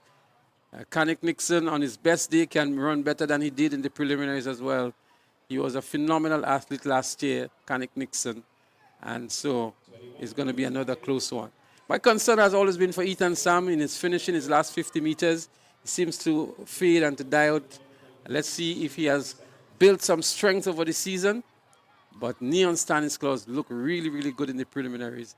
And he might just be in the finals here today. But Sam is in really ripping form. Thus far, he has done very, very well winning that 100 meters yesterday. Well, an impressive 10.46 for Ethan Sam in the finals yesterday. There they go, the 200 meters under 20 boys in progress. It's going to be a fast one. Ethan Sam making up nicely on the inside, but it is Stannis Neon Stannis who comes into the home straight in the lead. But Sam is running back. Here comes Stannis in the lead. Neon Stannis and also is Ian George. Sam will have to settle for third. And I predicted that earlier on today, guys. Neon Stannis for the gold medal. What a run, 25.5. That can't be the flash time here. That's what we've seen on the screen. But we're going to give you the official time momentarily. Neon Stannis, Ian George, Ethan Sam. That's how they came across the finish line. We're going to give you the official results in terms of the times momentarily. But not an upset for me, but I'm sure it's for most people here in Grenada. A victory for Neon Stannis over Ethan Sam and Ian George in the 200-meter dash under 20. 21.47, qualifying for the Carifta standards as well, which is 21.5. Ian George 21.61 and Ethan Sam 21.69. With a headwind of 0.4 seconds, so that didn't help, but certainly a wonderful run. Absolutely wonderful run. As we look back here again, Stannis maintaining a good lead and coming up the turn in the lead. And as I mentioned, Sam really needs to work on his last 50 meters. He was trying to come through very hard. Last year we see Joshua Sylvester taking him down close to the tape. He was not at his best, many said, but consistently dying away in the last 50 meters. But Neon Stannis even easing into the tape. Ian George, a good dip for the second position. And this young man can go faster. Neon Stannis 21.47. I tell you something, Leslie. If that hand wasn't raised in victory, 5 meters from the finish, who knows what time that would have been. The young man did look very, very well in the preliminaries. He eased into a pretty decent time. Sam has been in ripping form, 11.46 in the 100 meters. Ian George was there. Mikhail Redhead gave good account of himself as well with 22.07. And Kanik Nixon, a star athlete over 2024 for the Fusion Athletics 22.16. It would really be good to see Cameron Maslin in that mix there as well. A 400-meter athlete, he won the 400 meters. So he has some endurance. He has good top-end speed as well. And I had him to be in the top 3 in this event. In fact, with our discussion earlier with John, we thought he was going to be a force to be reckoned with, given his strength from the 400 meters. But 21.47, I'm telling you, you would take that any day. Well, it was more than just the time. It was the level of competition as well. It was the fervor and the excitement that it created for the fans here in the stands. And I'm sure to those of you who are viewing the broadcast as well, they really lived up to expectations. And they should put together a good 4x100 meter team as well. Yeah, so he certainly punched his ticket for Trinidad and Tobago in the 200 meters under 20, making the standard here and fairly easily. In the end, 21.5 is the standard.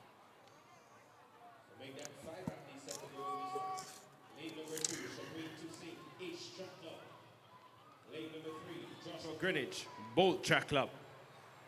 Lane number 4, all the way from Guyana, Nolex Holder.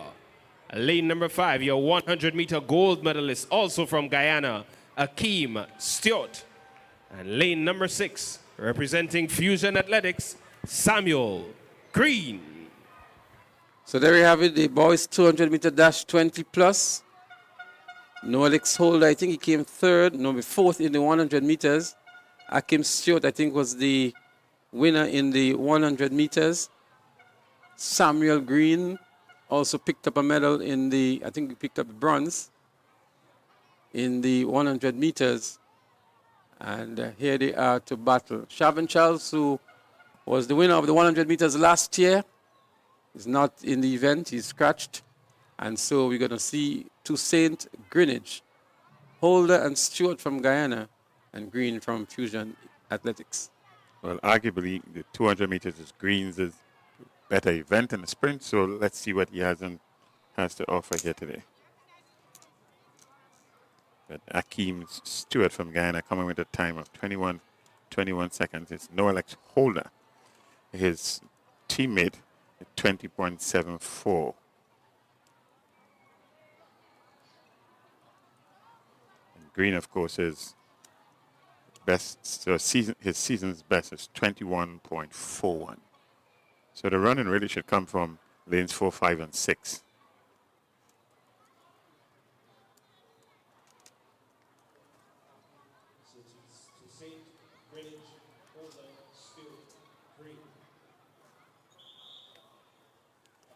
So they're getting ready for the event. The 20-plus boys, Toussaint of Ace, Greenwich of Bolt, Holder and Stewart from Guyana,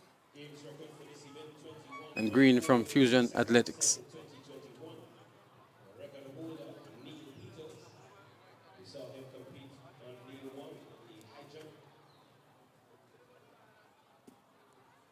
So this is a 200 meters 20 plus. It's not a Carifta event.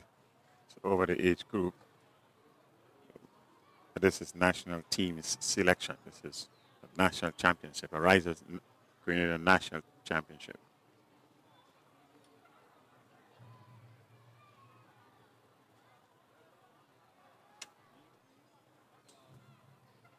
The final of the 200-meter suite of events, and that's in the 20-plus boys category. They're on the mark.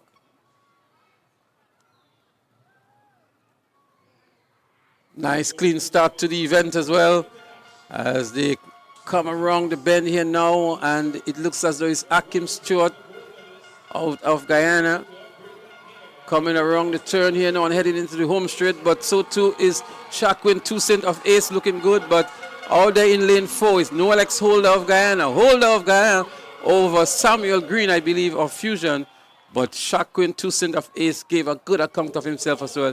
So it's Nolex Holder in 21.48, Samuel Green of Fusion to pick up the silver in 21.63, and Shaquin Toussaint of Ace 21.64 to pick up the bronze medal here. Akeem Stewart of Guyana 22.90, and Joshua Greenwich of Bolt 24.11. So there's your winner here, Nolex Holder of Guyana, running out of lane 4. And not coming off the turn in the lead, but using his strength and top end speed here to go past his compatriot from Guyana as well, Stuart on the outside. Stuart having to pull up in the end and just jogging through to finish the race. But a strong finish by Noah Alex Holder. And crashing in here was Samuel Green to pick up the silver medal. Yeah, good run back by Green there, but Holder had it all sewn up about 20, 25 meters to the end. He was a clear winner by then. And so this really wraps up the 200 meters. Very exciting, Leslie. Two character standards being met. They really lived up to expectations. We told you not to go anywhere. From the times we saw in the preliminaries, we anticipated that these events would have been extremely competitive, and it truly lived up to expectations. We have a couple very lengthy events to go. That's the 3,000 and 5,000 meter events. We will try to seize the opportunity in between the races to speak to some of the athletes who have made the character standards, because I'm telling you, some of these events can go to 15 plus minutes, and we really want to save you viewers a lot of the maybe lack of excitement that there may be in these very lengthy events. And I'm sure you'd love to hear from some of the athletes who would have made the character standards and are well on their way to Trinidad and Tobago. And of course, we are talking about the boys, 3,000 meters, that's under 17, and the girls, 3,000 meters open to begin with. And then there is a boys, 5,000 meters open. And Leslie, you're absolutely correct. It can go on and on and on. And but it only adds to the flavor of the happenings here. But we are going to now have a medal presentation.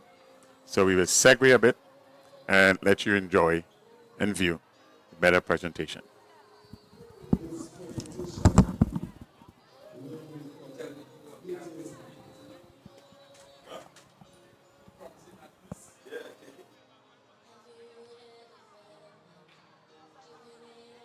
By Honorable Andy Williams, Minister of Mobilization, Implementation and Transformation, and Parliamentary Representative for St. George South.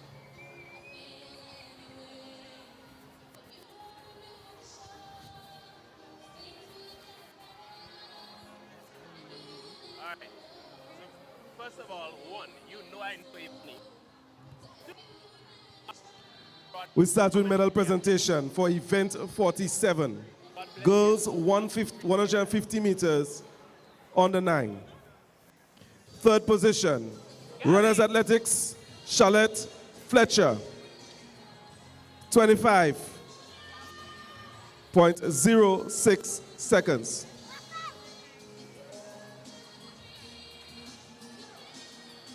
Second position, Haley Neptune Simon, Sprinters Athletics, 24.01 seconds. And your winner, also from Sprinters Athletics, Tiana Gibbs Latouche, 22.81 seconds.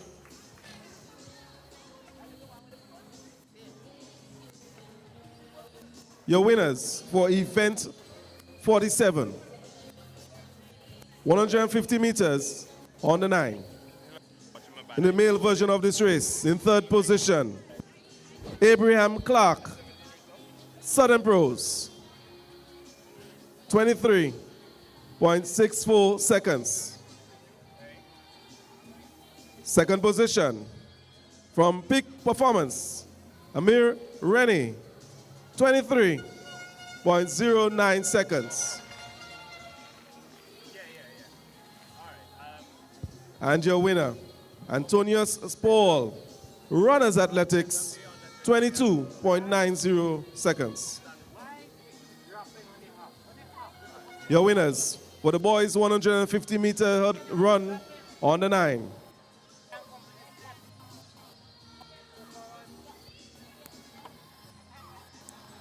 Medal presentation for event 49. the girls 200 meter dash under 11. Third position,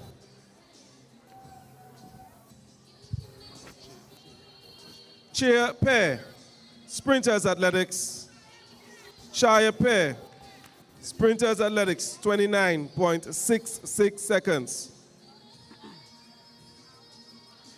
Second position, Jason Johnson, finish line sports club, 28.76 seconds.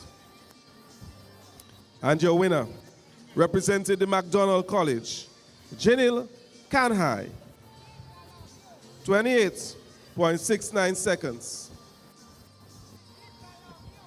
Ladies and gentlemen, the winners of event 49, the girls 200 meter dash under 11. We move to the boys event, the boys 200 meter under 11. Third position, from the St. David's Track Blazers, Roger Thomas, 30.17 seconds. Second position, Daquan Descent, South St. George Government School, 29.61 seconds. And your winner, from Finish Line Sports Club, Karen Hostin, 28.95 seconds. These are your winners for the boys 200 meter dash under 11.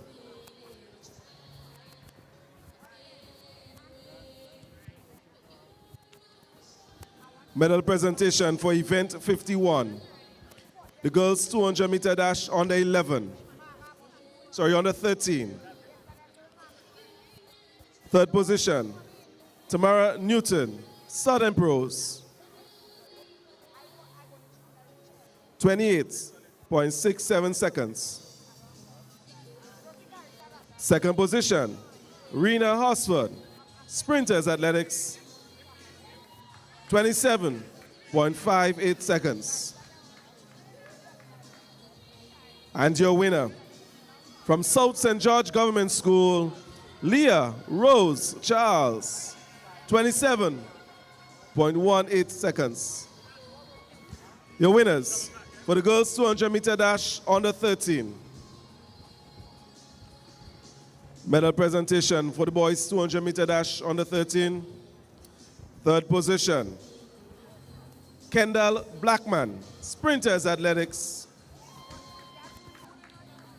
27.66 seconds. Second position, from the St. David's Track Blazers, Alonzo Mitchell, 27.52 seconds. And your winner, from Bolts, Denelson Tucker, 26.54 seconds.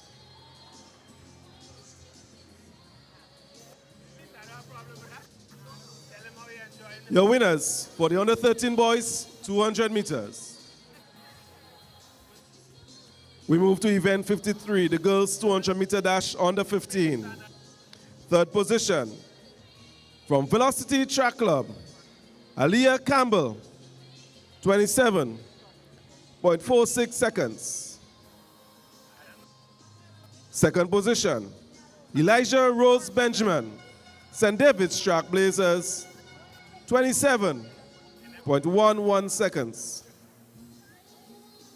And your winner, from the South City Rising Stars, put it up for Kaylee Williams, 26.69 seconds.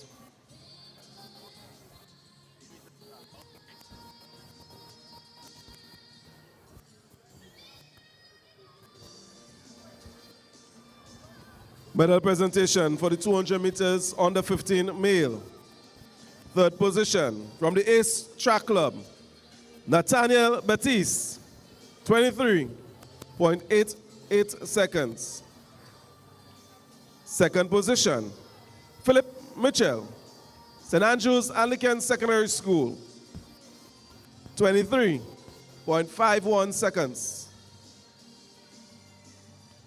And your winner, Kashe Stephen from the South City Rising Stars, 23.08 seconds. Your winners for the boys 200 meter dash under 15. Medal presentation for event 55. The girls 200 meter dash under 17. Third position and represented peak performance. Kerona Gelino, 26.50 seconds. Second position, Tishana Bascom, St. David's Trackblazers, 25.88 seconds. And your winner, also another peak performance athlete, Rihanna Thomas, 25.74 seconds. Your winners for event 55, the girls 200 meter dash under 17.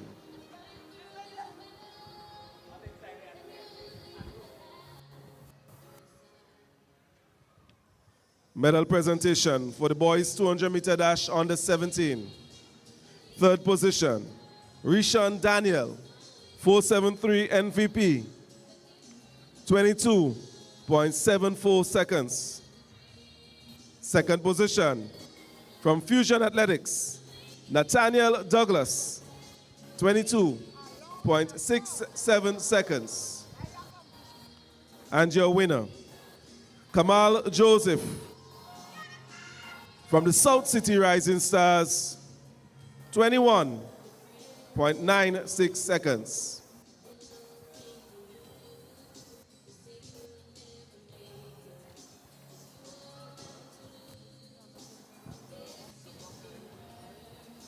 Medal presentation for event 57, the girls 200 meter dash under 20 and 20 plus. Second position, Zina Belfon, Ace Track Club, 25.53 seconds. And the winner from the St. David's Trackblazers, Shade John, 24.47 seconds.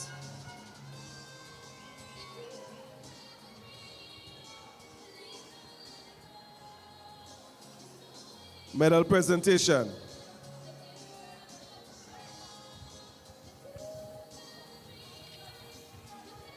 For event 58, the boys 200 meter dash under 20. Third position, from the 473 MVP, Ethan Sam, 21.69 seconds. Second position, Ian George, Velocity Track Club, 21.61 seconds. And the winner from Fusion Athletics in a time of 21.47 seconds, Neon Stannis. These are your winners for the buzz 200 meters under 20.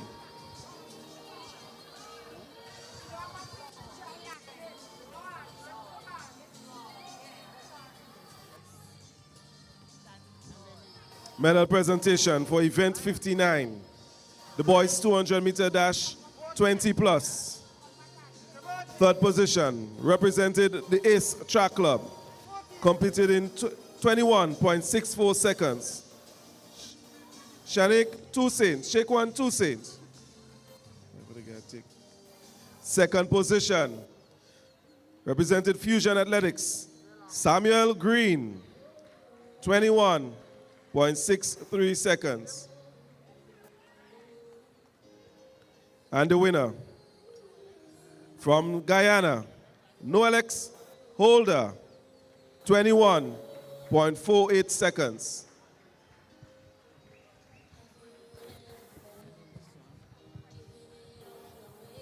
Your winners for the men 20 plus 200 meter.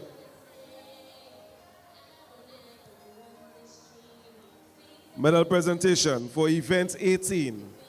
The boys 200 meter on the 17. Sorry. The boys shot put on the 17. In third position, Tajay Marshall from breaking out from Bolts. 12.16 meters. Second position, from the St. David's Track Blazers, Kazim Telesford, 12.53 meters. And your winner, from Fusion Athletics, Andre Sutherland, 12.59 meters. Your winners for the boys shot put on the 17. This concludes the medal presentation. We want to thank you, Honorable Williams, for assisting with these presentations. And we congratulate all of you athletes for your sterling performances in the 200 meters and field events.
Well, good afternoon again, ladies and gentlemen, viewers out there in the TV land, on your smartphone devices, wherever you are.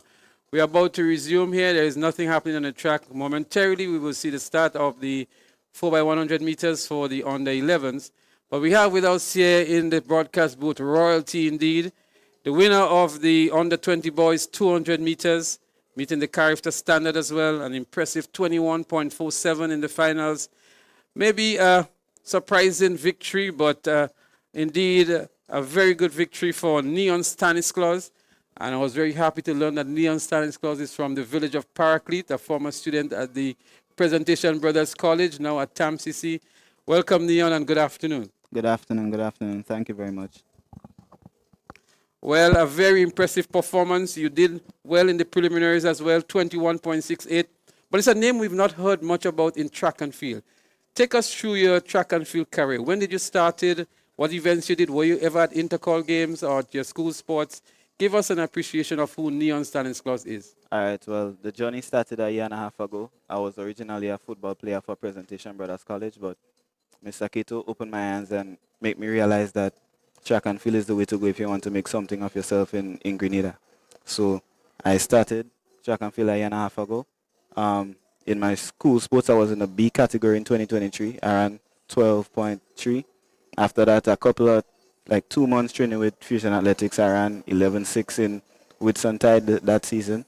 Then the year after, I ran national champs and also intercall, but I didn't get any medals. In intercall in 2024, I came fourth in the 400 finals because I was doing the 400 at that time. In the 200, I didn't make it to the finals. In the 100, I didn't make it to the finals because I was running 22.4. I was running 50 points in the 400 meters. And this season, I opened my season with 22.7, and I slowly break down the times. I got a 21.8, then a 21.7, and I came to execute here in national champs. And I got the 21.6 in the prelims and the 21.4 in the finals. So I'm very grateful to God for that. Well, Neon, it's very interesting how you managed to keep a good record and a good account of your progress in just a year and a half. And that's indeed truly a success story for your coach, Kato, of Fusion Athletics, because right here we could see your tremendous progress in just a year and a half, maybe a year time. You can see last year you were still outside of the finals, outside of the medal hunts. And what has been impressive for us here in the commentary position is that we saw you in the preliminaries, breezing through at 21.68. And I said to the guys here, this is a guy that is going to challenge Ethan Sam for the gold medal. And then you came off the turn in the lead, maintained that lead, and was able to return an impressive time, meeting the character standard of 21.5 seconds. You actually run 21.47. And so congratulations to you, first of all, for meeting the character standards. Now that you're inside the character team, so to speak, because I'm sure you would be selected now, what are your expectations now for character? My expectation is simple, just to keep running fast, make my country proud, make my coach proud, make my parents proud, and see what God has in store for me. Right, so 21.47 is impressive. From what has happened with you with Coach Kato, you are constantly lowering your time. Yes. Can you go lower? How lower can you go? Have you have any targets in mind? Well, I have a major goal, Nothing that anyone has ever done for the past few years in Grenada, but that's what makes it special, and that is what keeps driving me to achieve my goals. I know once I have a goal in mind, my coach will do his best to make sure that I meet that goal, so I have complete trust in him, I have complete trust in God. So, you came second in the 100 meters? Yes, sir. And the first in the 200 meters. We're going to continue in a while. I want you to tell when you come back, what kind of times can we expect from you for the rest of the season, both in the 100 meters and the 200 meters? And whether or not you are still going to do the 400 meters, considering that was your main event before, we're going to come back to that. But we're going to go trackside now for another of the track events, the first of the relays for today. I think that's the 4x100 meters in the under 11 categories for the girls. And as soon as that is finished, we're going to come back and speak with the 200-meter champion in the Arisa National Champs 2025. So we have in lane 4, Sprinters Athletics Club, and in lane 5, South St. George Government School, the only two clubs competing in the girls 4x100 meter relay under 9. So it's actually the under 9 category. And We're going to continue with the champion. We have other champions inside here too, I can tell you. They're all here waiting for their turn. They're all character selectees, so to speak. And stay tuned for that. But we go back trackside. They're on the marks. The girls 4x100 meter relay under 9. And they're up and running South St. George Government School and Sprinters Athletics Club. Is the under 9 girls 4x100 meters. South St. George with a slender lean over Sprinters Athletics Club. Much faster leg indeed between these two clubs. Sprinters Athletics Club gaining some ground on South St. George Government School. And they're about to make that second and over now. South St. George, Sprinters Athletics Club, under 9 girls, 4x100 meters. It is South St. George making the handover first, then Sprinters Athletics Club. Going around the bend, and she stumbles a bit here, the athlete from the South St. George Government School. But eating up the track is Sprinters Athletics Club. She moves into the lead now, round in the turn, and about to make the final handover. It is Sprinters Athletics Club, followed by South St. George Government School. But Sprinters looking good too, and having a 10-meter lead over the athlete from the South St. George School. More than 10 it is now. A commanding victory for Sprinters Athletics Club to win the 4x100 meter relay in the under 9 girls category. These youngsters are really doing well, looking very well composed and living up to the moment and the expectation. Proud moment indeed it must be for these youngsters. We're going to get back now to Neon Alexander, who is with us in the commentary position here. And the question was, how low can you go in both the 100 and 200? Your coach and you must have a target in mind. I know your colleagues are around and you may not want them to hear, but for the benefit of our viewers, the people in Paraclete who are glued to their sets now and want to hear from Neon, how low can you go, and what about the 400 meters as well? Well, for the 400 meters, it was not really a main event. It was just the easiest way to make the team in 2024. But as you can see, that did not happen. But the most amount of slots open in 2024 was in the 400 meters from my coach's perspective. Nixon, right? Huh? Kanik Nixon and the boys were just too good for you last year.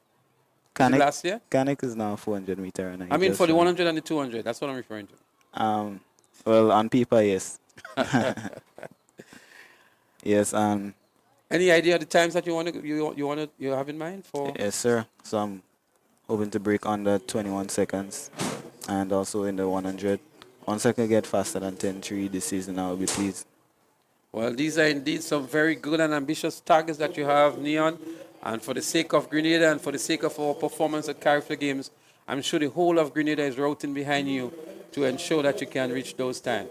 So any final words you want to say? You had I'm sure it was a very nervous moment for you coming up against Ethan Sam in the 200 after you would have lost to him in the 100 meters. What was it feeling like on the track going into the 200 meters? Well, as I said before, all it takes is belief and confidence and trust in the hard work that you have put in the off season and building up to these games. So I had confidence and I was believing in myself 100%. Well, congratulations indeed, Neon Stannis, the national champs in the 200 meters, 21.47, an impressive time and meeting the Carifta standards. We certainly wish you all the best at Carifta Games 2025 in Trinidad and Tobago, and we ask you to bring home a medal for us. Thank you very much. Any color would be good. You choose the color you want. Well, you know, the one I'm wearing right now seems kind of nice.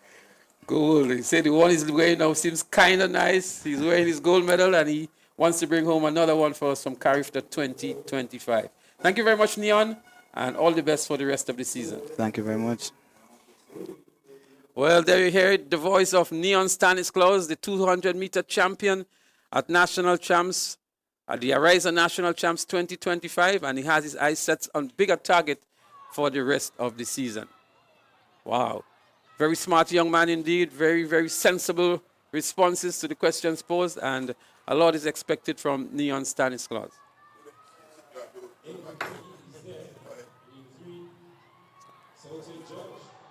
Lane 4. Sprinters in lane 5 and Community Club in lane 6.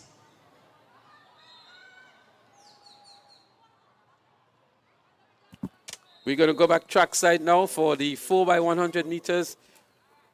For the under 9 boys, we have, as we just heard on the lane assignments, MVP in 3, South St. George, the winner in the girls category, or second place in the girls category, they in lane 4. Sprinters in 5, and Combined Club, they're in lane 6. And they're up and running. It's a nice, clean start here. Let's see who makes the early stagger here. On the inside, MVP, but up front, it looks as though it's Sprinters Athletics Club all day in lane 5. In lane 5, yes, indeed. And in lane 6 is Combined Club. Combined Club in the lead at the moment. Sprinters there. MVP is trailing. Springs Government School is way behind as well. But it is Combined Club. They're about to make that second and over. They fumbled the batter, Combined Club. It's an opportunity for Sprinters Athletics Club. But gaining a lot too is MVP. Combined Club in the lead at the moment. And what a good run here by MVP. MVP is about to make the first stand over. On the last leg here, he's running. Maybe he has to wait. They're fumbling on the batter. He has just been transitioned. And so it gave Sprinters Athletics Club a chance here. Sprinters Athletics Club heading down the home straight here now. And he's going to win it for his club. He was the winner of the 100 meters. A run back here by Sprinters Athletics Club. But it's going to be MVP for the silver medal. Combined Club would have to settle for 4th. The flash time, 65.07 seconds. But these youngsters continuing to do well. So Combined Club, the winner here in 1 minute 5.11 seconds. MVP in second, 1 minute 5.91 seconds. And Sprinters Athletics Club to pick up the bronze. So we're going to be continuing some more of the interviews. And we have with us another champion. Almost a veteran at Character Games now. And also qualifying in the 100 meters. The unmistakably Ethan Sam out of the Larmode area has some good connections in St. John's as well. And I'm sure the whole of St. John's, Reese Sam and all of them are very happy, even the Minister of Climate Resilience. So Ethan, congratulations on your fantastic run in the 100 meters. Thank you. You did so last year as well and coming back to do it here. And how satisfied are you with the run? 10.46 it was? Yeah. How satisfied are you with that time? I mean, I could have done better, sir. Well, we saw you in one of the invitational races this year, ease into a 10.45. And I'm sure all of that may have you thinking you could have done better today. So tell us what went wrong then, if you think you could have done better but did not do better. I could have driven longer in the starting, But 10.46 is still a good time, meeting the character standard, of course. Yeah. And being experienced at the character games, a medal character as well. What is it feeling like having met the standard and obviously you'll be part of that team? How prepared are you, or what level of preparation you'll have to endure again if you are to pick up a medal at Character 2025? Now that you're in the under 20 category. Yeah.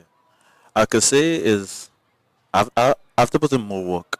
So because I mean I still run against older people, which is 19 years and so on. So I still have a lot of more work to put in. What is it like with your preparation with Coach Albert from MVP? Training from, well, Monday to Friday, training right through. Right, and we must talk about the 200 meters because you went in as a favorite. Maslin was not there. He would have been a challenge for you as well. Yeah. But Neon Stannis, we heard from him moments ago. Maybe, were you expecting that kind of a performance from him? Well, yes, I could say that because I wasn't feeling mentally prepared for the 200, so just came in and ran, I guess. Right, so in the end, you picked up the bronze medal. Yeah. Not a bad medal still. The time still under 22 seconds for you too. So an impressive time as well. Yeah.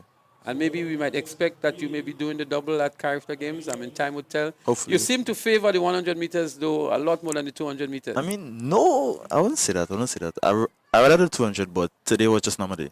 Okay, we understand that. And then you still have the big one coming up, Intercall Games. I mean, a lot of pressure, I'm sure, is on you for GBSS and for a lot of the fans who adore and like you for your humility and all of that. What can we expect from you for Intercall 2025? Well, for Intercall, especially in 100, I was looking for like 10-3. 10-3. Yeah. So, folks, I want you to keep that number in mind, 10-3 from Ethan Sam. We also heard Stanislaus saying that he wants to do a 10-3, but Stanislaus is now at TAM CC, and so you'll not be on the Intercall circuit. But, Sam, a lot is on your shoulder and some of your teammates for GBSS. We knew what happened last year with SAS.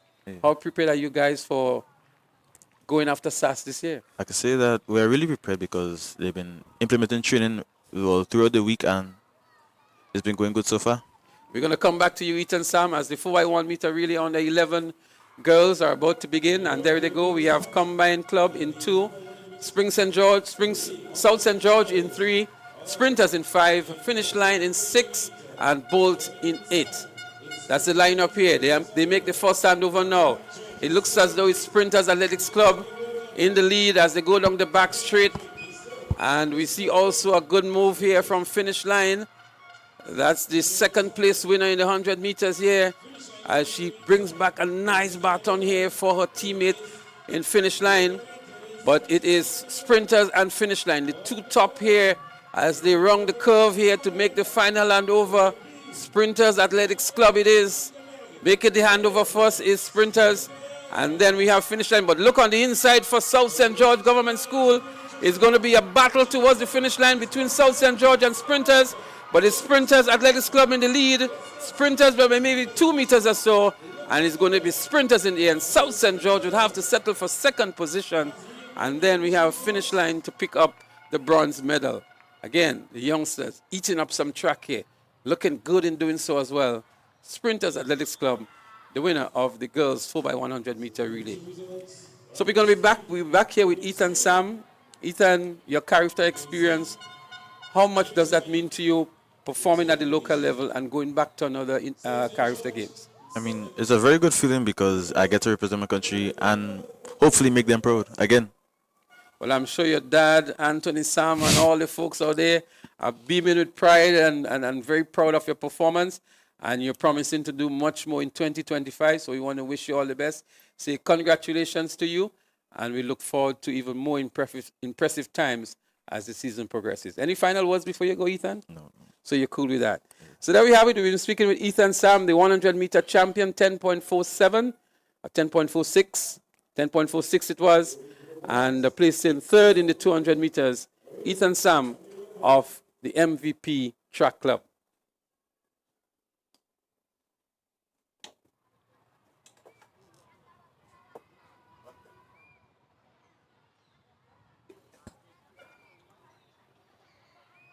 So while we wait for the start of the next relay event, we're miking up another athlete here who has been impressive and who has also made the Carifsa standard.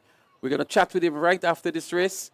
And I'm sure you're happy to hear these athletes give an account of their abilities and their performances and their expectations as well. And we're so happy that we have a first-hand opportunity to speak with these young athletes as they prepare for Carifta Games 2025.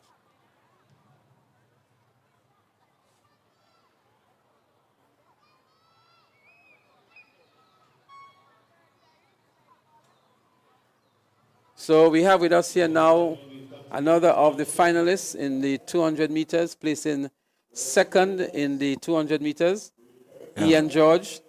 And Ian, you made the qualifying mark as well.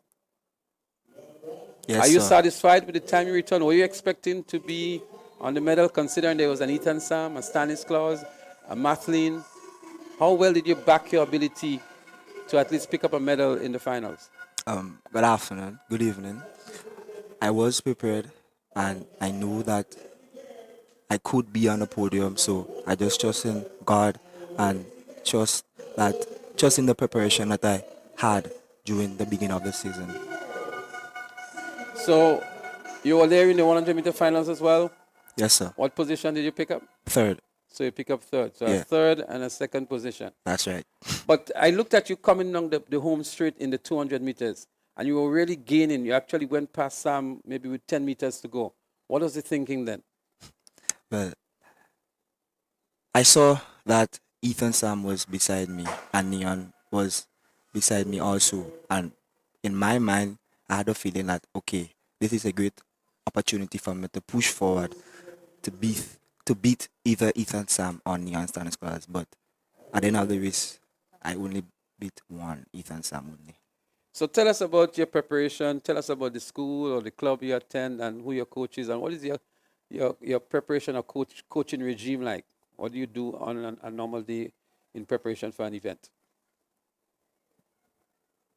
So we're going to come back to Ian George as we go back trackside for the start of the 4x100 meter relay for the under 11 boys. We have Velocity Track Club in 3, Sprinters in 4, Finish Line in 5, South St. George in 6, and the South City Rising Stars in lane 8. The under 11 boys, final 4x100 meter relay.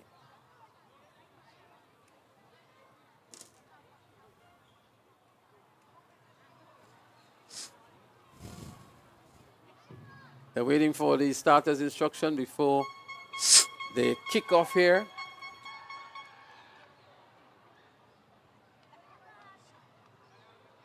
Officials having a word here now with the athlete in lane 5. In lane 5 is Finish Line.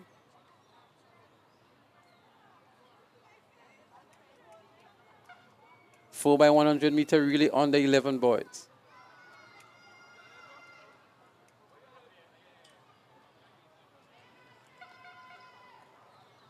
A moment of silence across the National Stadium.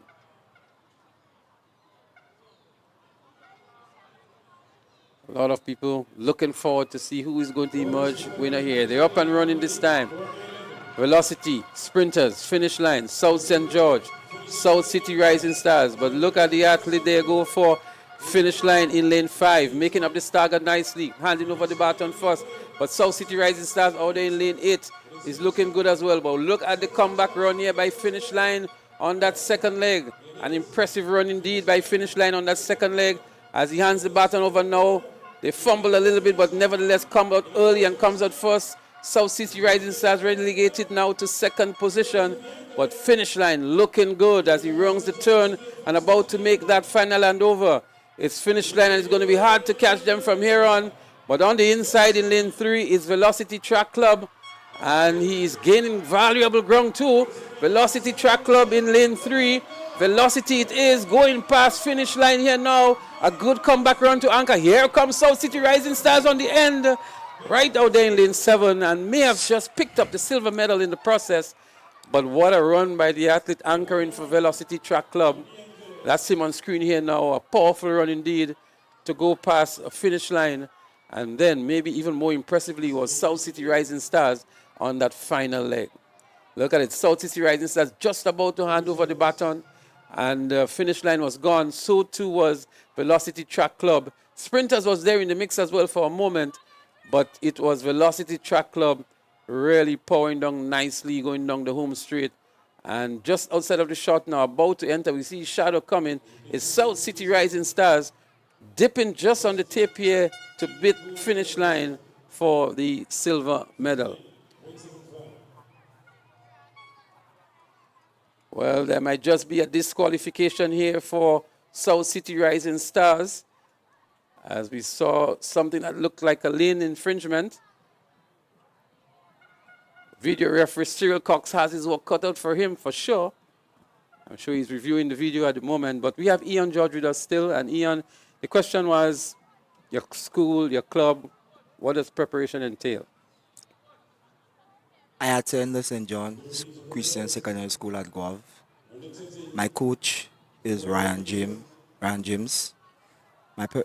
My preparation is like I got speed work, speed endurance, extensive tempos, work on my starts, my acceleration, etc.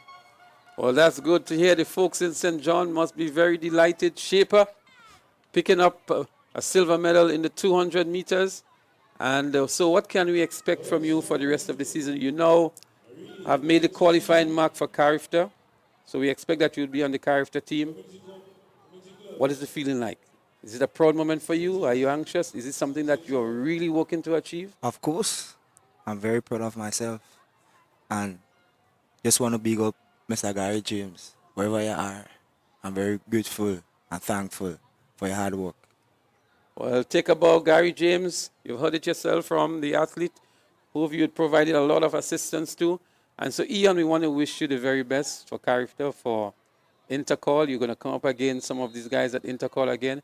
I'm sure you're going to go back and sharpen your craft and come back even more prepared. That's right. To come up against these great athletes. That's right. Thank you for dropping by, and we wish you all the best. No problem. So we are going to go back trackside for the 4x100 meters relay under 13.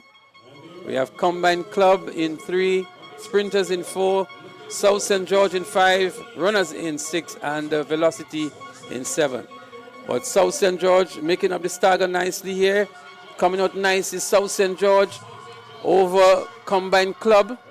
South St. George and Racers Athletics Club battling here, but it is South St. George Government School. With the handover made now, she tumbles in the process. Another tumbling here by what looks like Sprinters Athletics Club, but it's going to be a very easy victory here now as she hands over to none other than Leah Rose Charles, the 100, 200, 400 meter champion. Is going to be a walk in the park here for Leah Rose Charles as she sprints down the finish line here towards the finish line. Leah Rose Charles it is, alone within the view, alone in the screenshot here. Leah Rose Charles wins by maybe a good 40, 50 meters in this, the 4x100 meter relay for the under 13 girls.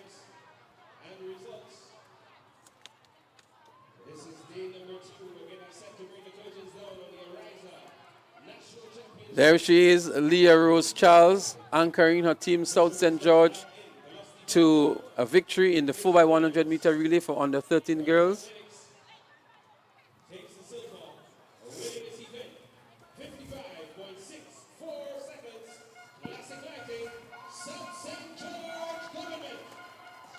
As we look back here, but we have another of the fine athletes in the chair, and he was exceptionally well both yesterday and today.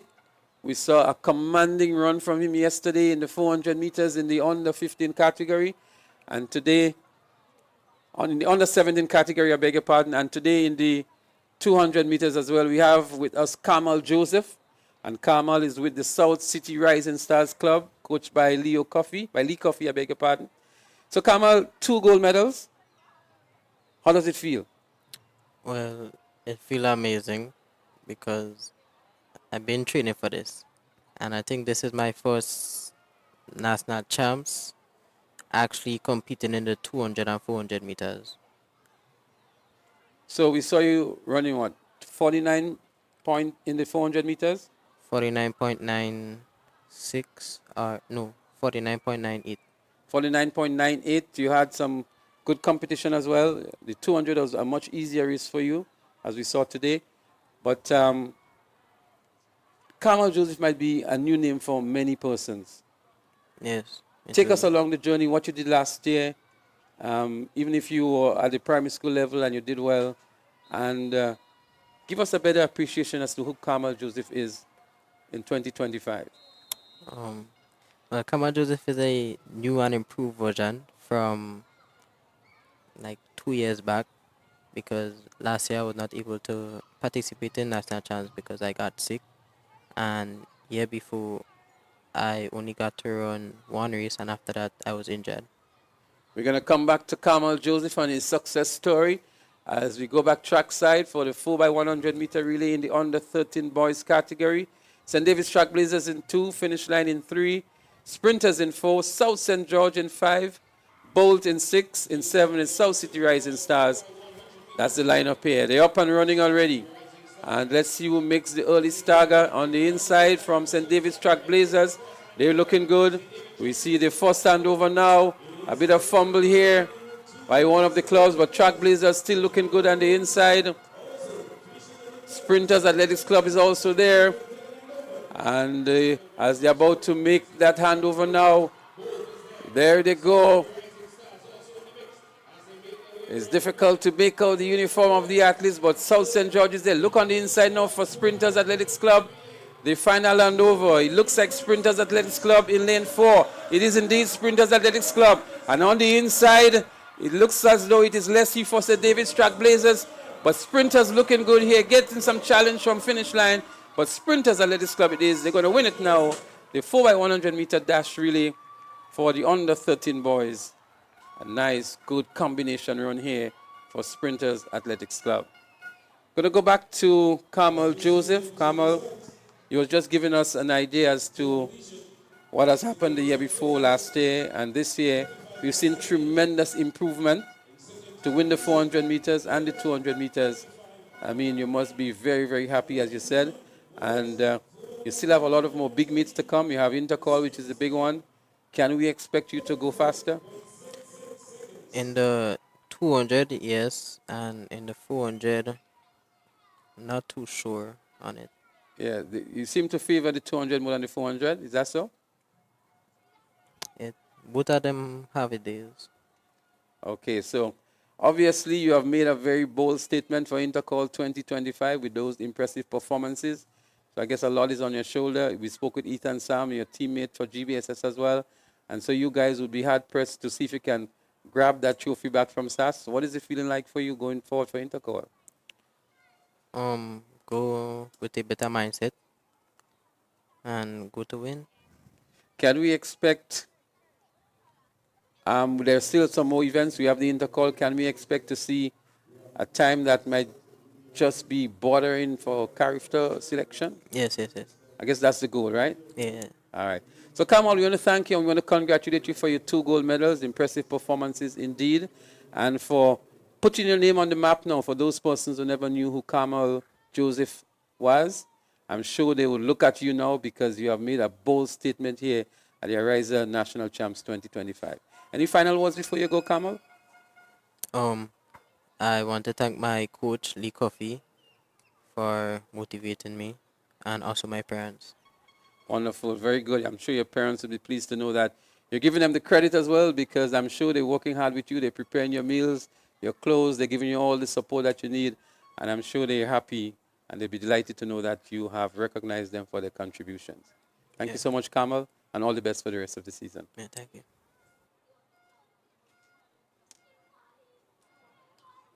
The next event on the track would be the 4x100 meter boys relay on the 13. Sorry, it would be on the 15 for girls.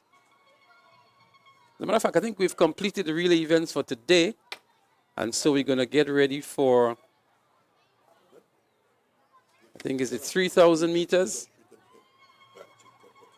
But while we do so, we're suiting up another one of the big athletes on the day.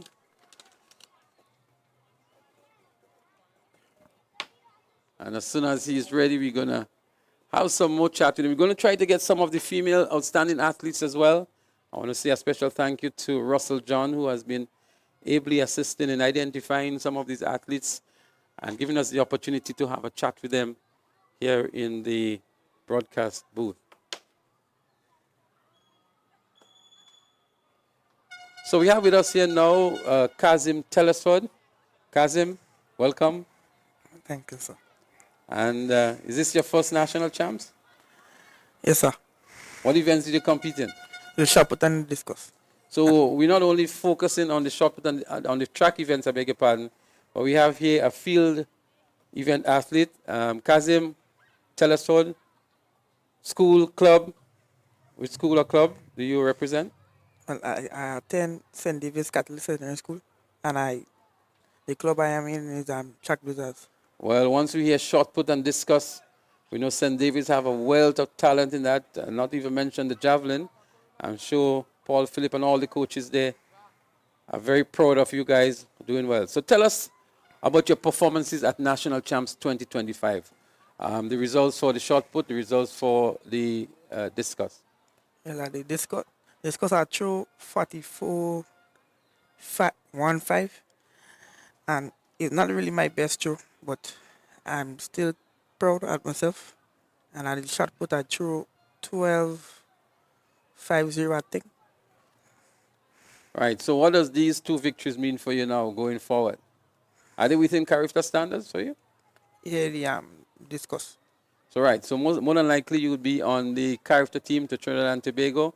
So we're expecting, what is your expectation? What are you going to do between now and character games if you really, really want to secure a medal at character?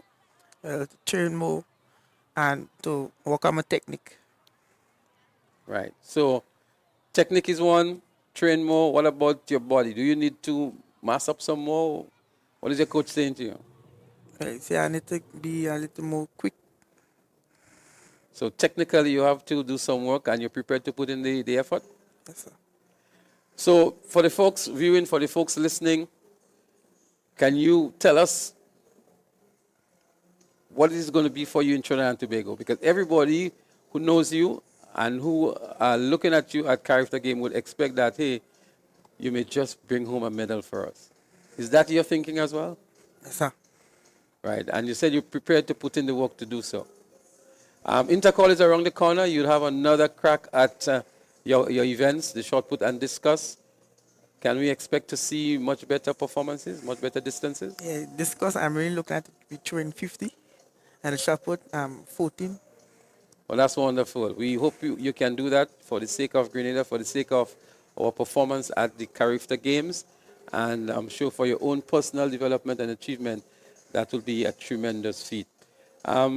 Your coach, tell us about your coach. Who is your coach, and what are some of the things you do on a normal day when your coach has you on the field?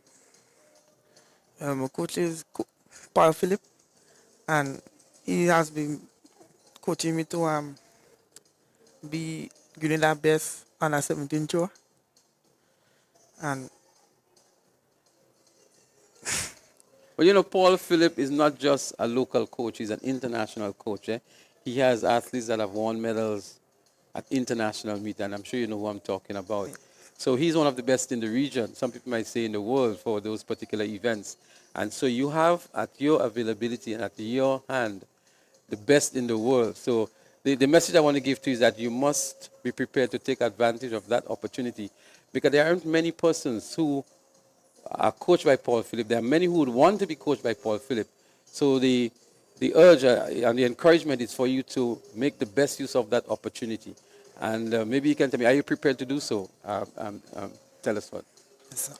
All right, great. So great to hear from you, and we look forward to even more impressive distances in the short put and the discus as the season progresses. And so we say thank you for dropping by, and all the best for the rest of the season. Thanks.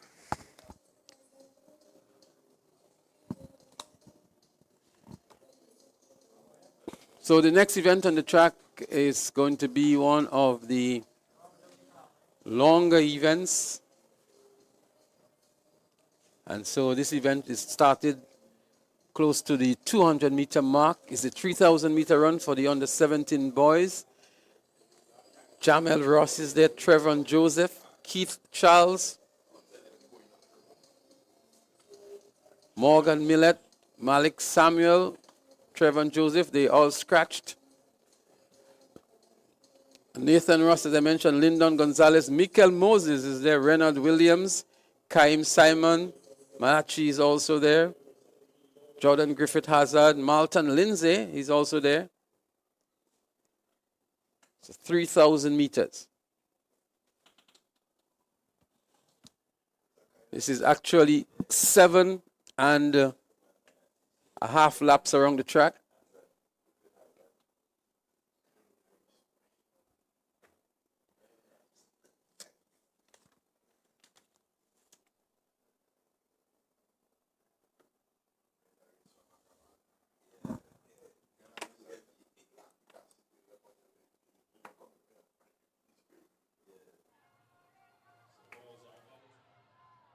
Start of the 3,000 meters under 17 boys. It's a very long race.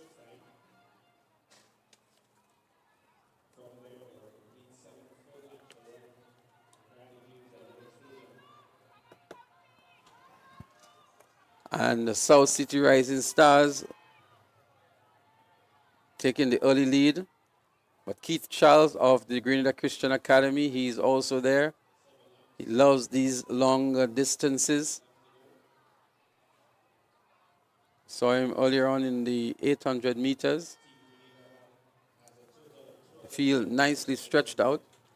And while the event is going on, we're going to try to get a hold of another of the athletes. We're going to chat with him momentarily.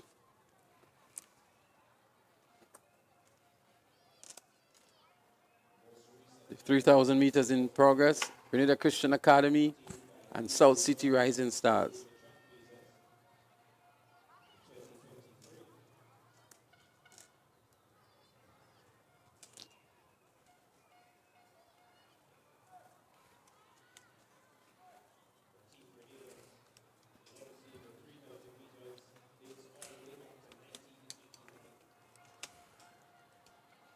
.3,000 meters under 17 boys in progress. As they come up to the finish line, they will see a sign that says 7 more laps. Sorry, it's 6 more laps remaining. Sign hasn't changed, but it's 6 more laps.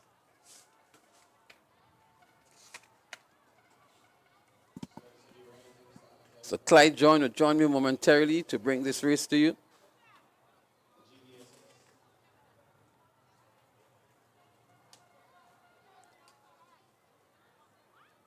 South City Rising Star leads over Grenada Christian Academy. And then there is GBSS, this 3,000 meter event.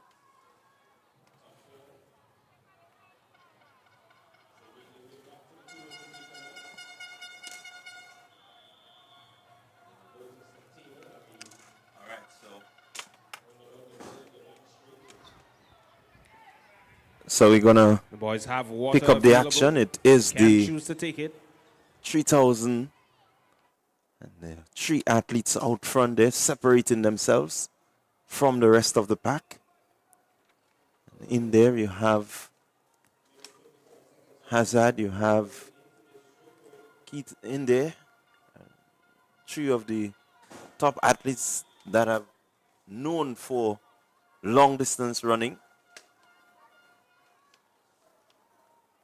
And they're certainly going to bring the rest of the field into a bind. They want to make sure that they establish a really good lead on the rest of the field. The field has really thinned out. The leading pack there, the pack of 3,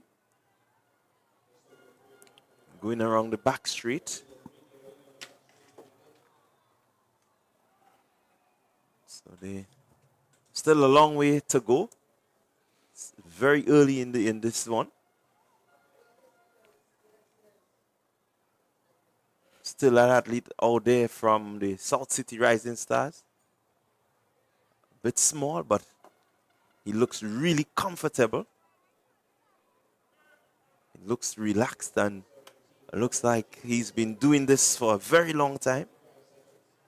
Just maybe the younger of the 3 athletes ahead, but he's looking very strong. So what we're going to do, Clyde, is that we're going to interject the event because of its length with some of the interviews, because we still have a couple more that we want to conduct with some of the star athletes. And I have with me now Nathaniel Douglas of Fusion Athletics. And he was the 2nd place winner in the 200 meters in the under 17 category. He returned a fantastic time of 22.67. Mind you, the character time, character standard, is 22.00 seconds. And so I say good afternoon to you, Nathan, and welcome to the broadcast booth. Good afternoon. Thank you for having me. Well, a very powerful voice indeed. We need to bring you up here to assist us with the commentary, Nathaniel. But a good run just outside of the character standard. You may just well get a berth as well. But how satisfied are you with 22.67? Well, I'm happy for the time, but, at the same time, I'm not satisfied because, I got 2nd place and I didn't make the standard. But So, is this a personal best for you, or have you gone lower than that? it's a Just your personal best, yeah. Okay. So you really brought your A game to national champs to stake a claim to make the character team. It's unfortunate that you were just outside of the standard. But we saw your compatriot moments ago who won the event, and he was impressive indeed. But it's good to see that you're right there with the character standard. And is this the only event you took part in over the games? Well, I took back in the 100 meter yesterday. And what position did you pick up? 5th. 5th position. So is it that you think you're better at the 200, or you just had a bad 100 meter yesterday? I think the 100 was bad, But 100 was bad. I think I'll do better in the 200. Do you do the 400 as well? No. You don't do the 400. So Nathaniel, tell us about your preparation to bring you to 22.67. You said it's your personal best. I'm sure you and your coach, tell us about your coach as well. But give us an insight into your preparation coming into National Champs 2025. Well, my coach, Mr. Kato, was very patient with me for the whole season. We just made sure to work hard, stay patient, stay consistent, and, got the PB.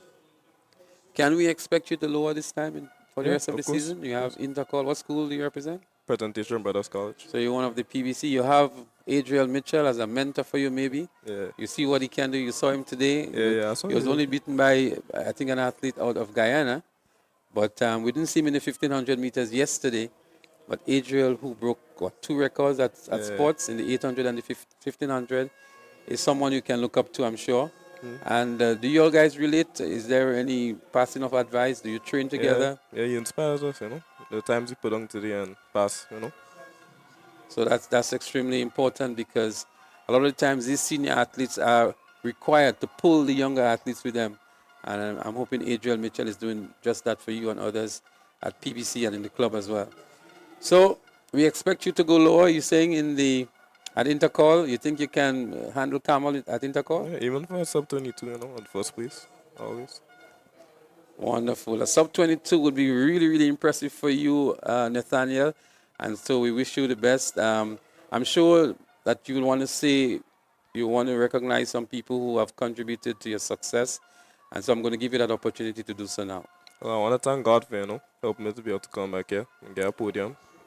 And I also want to thank my coach for being patient with me and, helping me and my friends, family for supporting me. So thank you very much, Nathaniel Douglas. Second place in the 200 meters, 22.67, just outside of the Caribster standard, but happy that you have earned yourself a silver medal, a well-deserved one as well. And we wish you all the best for the rest of the season. Thanks for having me. So we're going to go back to Clyde to pick up the commentary in the 3,000 meters under 17 boys. We still see, I think, South City Rising Stars in the lead. Yes, certainly South City Rising Stars with the lead. He has 2 laps to go. And he's leading over the athlete there from the Grenada Boys Secondary School in Jordan Hazard. They look to exert their dominance. They're going to lap some part of the field. But that young man from South City Rising Stars, I'm looking to get his name for you. Certainly looking strong, look a bit young. And that is Michael Moses of Classic Lighting South City Rising Stars. Coming into this event, leading the event. Yeah. Call out. And looking good and strong is Michael Moses, leading over Jordan Hazard of the Grenada Boys Secondary School. Looking very strong and very composed there is Moses.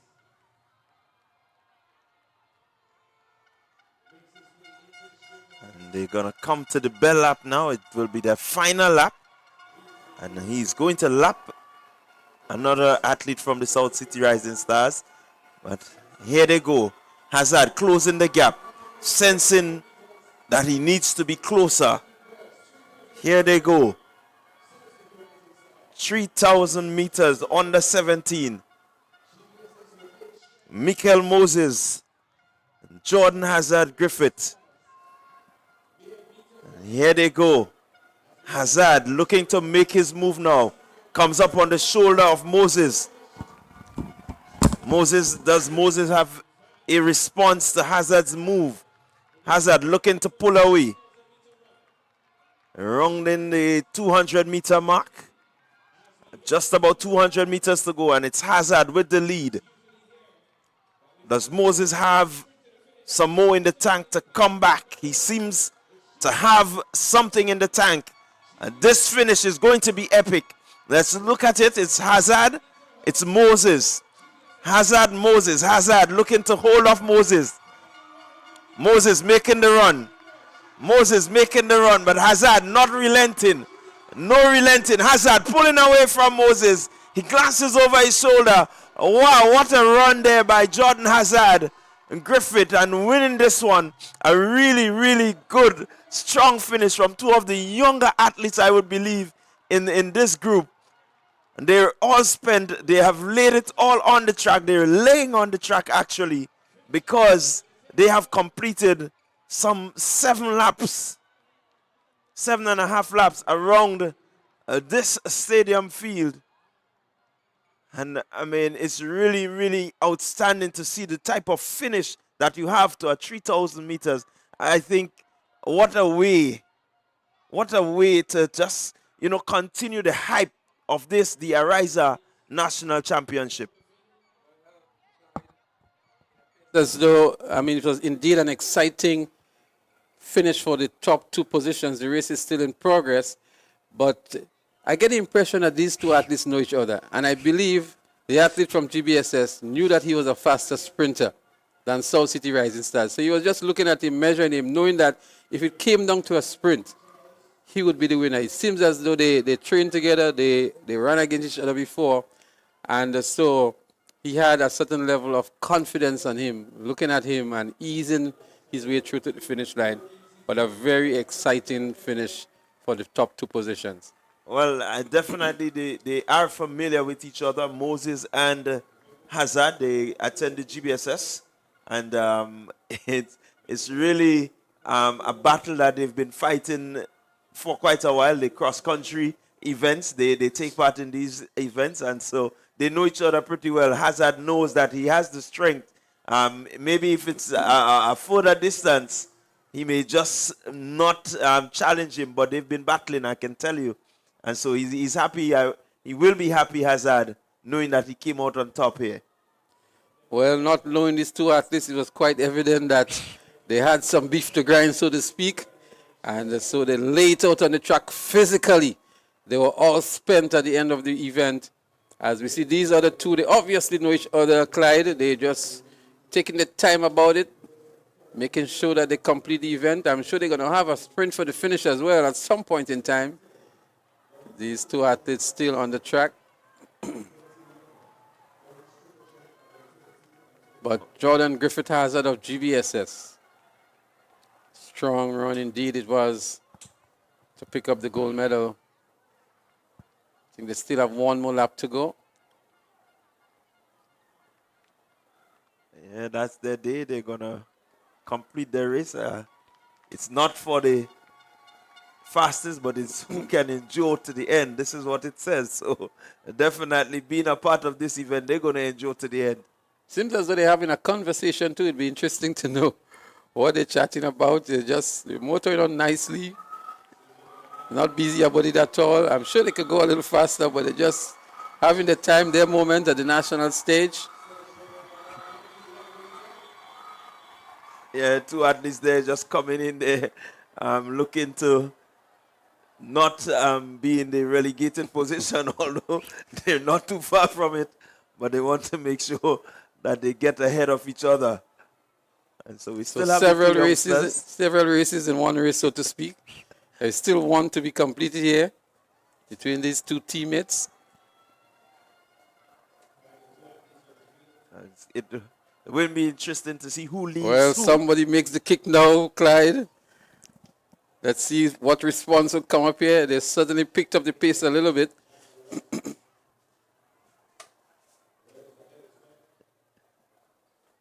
reminds me of Intercall way back in the 80s. There was a particular school that would keep us waiting a very long time before the start of the next event. But we're happy for the youngsters. It's their stage, and they're ensuring that they complete this 3,000-meter event.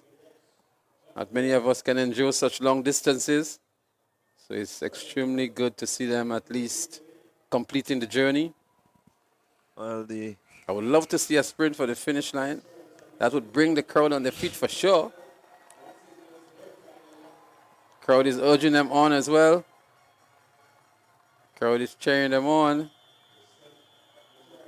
Nathan Ross, 606 from Runners Athletic. Well, they Seems to still be- have 1 lap to go, I can tell you that. So there's no sprint yet. I'm not doubting that young Ross just may be the youngest competitor in the 3000 event. It will be a big feat for him if once he completes his 3000 meters. Well, I'm sure he would complete. He's picking up the pace now, so he's measuring his race nicely. You can see him here now accelerating a little bit. Now this is determination. Determination at its best. 3,007.5 laps. And he's determined that he is going to complete. He's not giving up. He's not going to drop out. He's going to the end. And I mean, look at him. He seems to be no more than 10. I wouldn't put him past 10 years old. But he's completing his 7.5 laps around this track. It's good potential at an early age that must be spotted. He has 200 meters left in his race.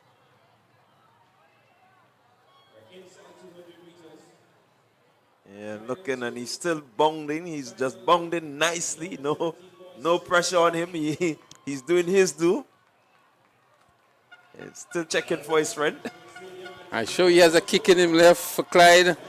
I'm sure he's going to pick up the pace. The fans are cheering him on. And absolutely turns into another gear now as he enters the home straight and heading for the finish line. Oh, he's just enjoying himself, Leslie. Look at this. He's just enjoying this. Well, I would say it's a great performance by the youngster. He could have quit. He enjoyed to the end, and he still had a lot left in the tank to complete this race with a sprint.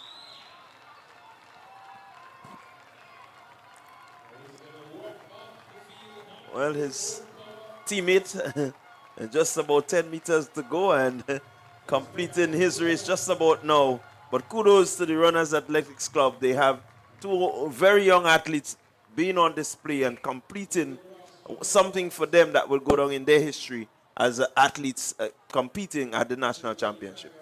Well, just want to alert our Facebook viewers that the stream will be cut momentarily. We're going to start a new stream on Facebook. If you're on YouTube, you do not have a problem. The stream would be seamless and continuous. But because of time limitations on Facebook, we'd have to cut in 5 minutes and start a new stream.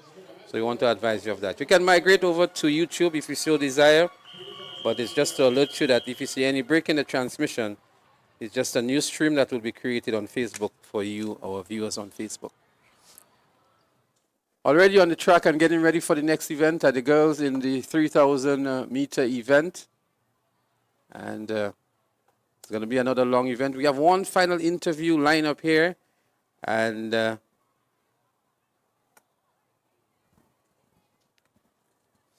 going to continue that once the race has started. So I'm going to go back to John to give us the lineup of the athletes in this race and to take us through maybe the first round before we segue into the interview. Well, on start, we have 8 athletes in this one. And it is just,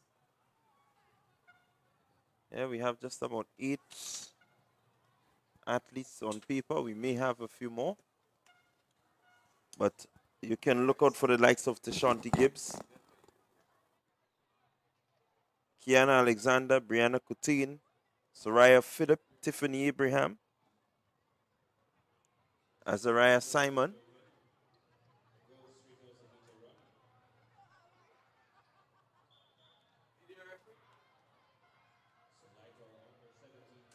so they just about started, and it's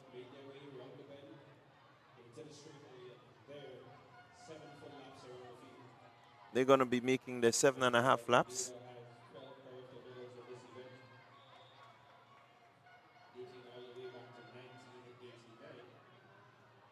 So finish line with the lead here.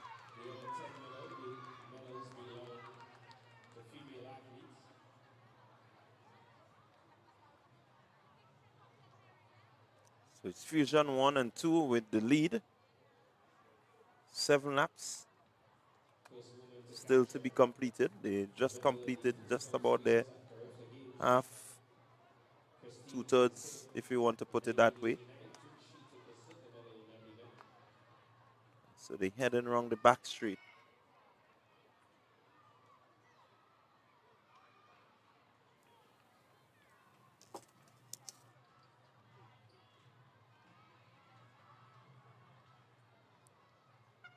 Two athletes there from the finish line.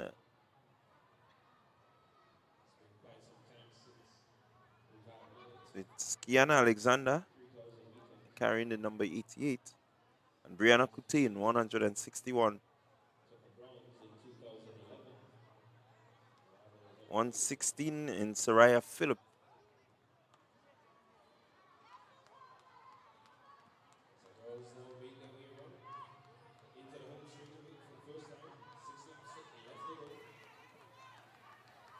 So I'm going to turn you back to Leslie. So, thank you, Clyde. And I have with me another of the athletes who have done well here at the national champs. But this particular athlete is not Grenadian. He's part of a 5-member Guyanese team that is here for the Ariza National Championships. He's no other person than Nolex Holder, and he competed in the 100 meters and 200 meters in the 20-plus category. As a matter of fact, he was 4th in the 100 meters in 10.6 seconds, but was a champion in the 200 meters in 21.48. I see a big smile on your face, Nolex.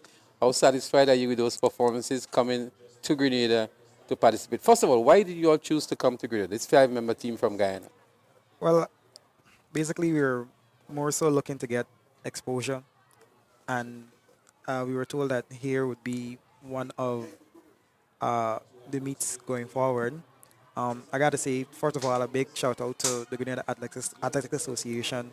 They've been very accommodating, and I love the crowd here too as well. So it's just great to be here.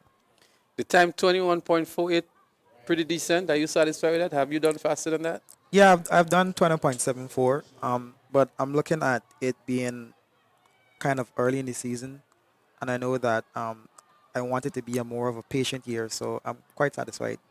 Have you represented Guyana before in track and field? Yeah, I think dating back to 2021 at the South American Games, and a more reputable game would be the Commonwealth Games and also the CAC Games.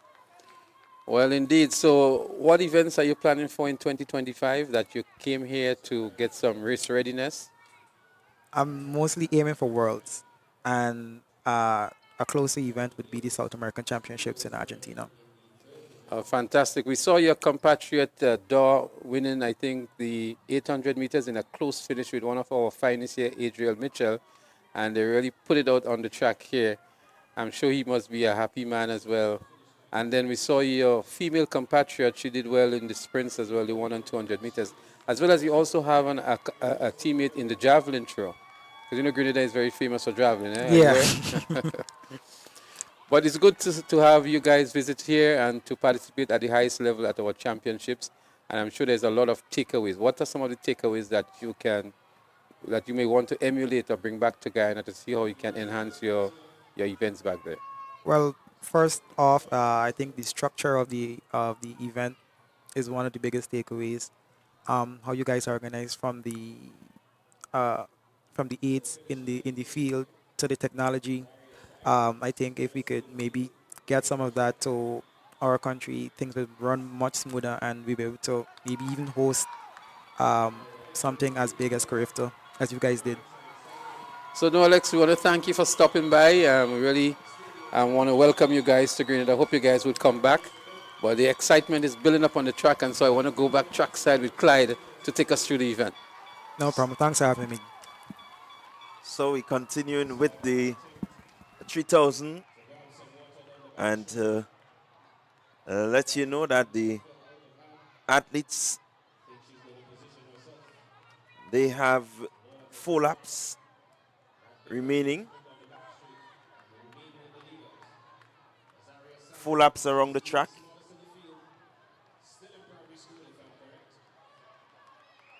Have a young athlete there out front.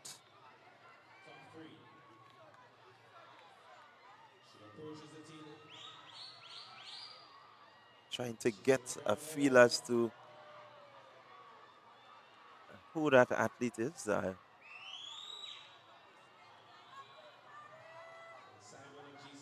Not familiar with the uniform.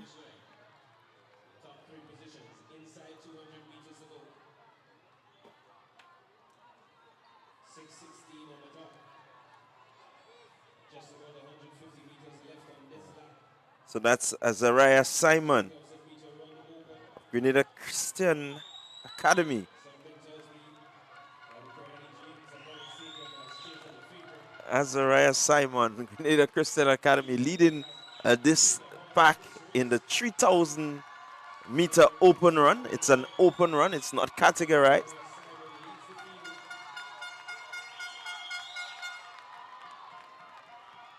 And she's leading over Saraya Phillip and Brianna Coutin.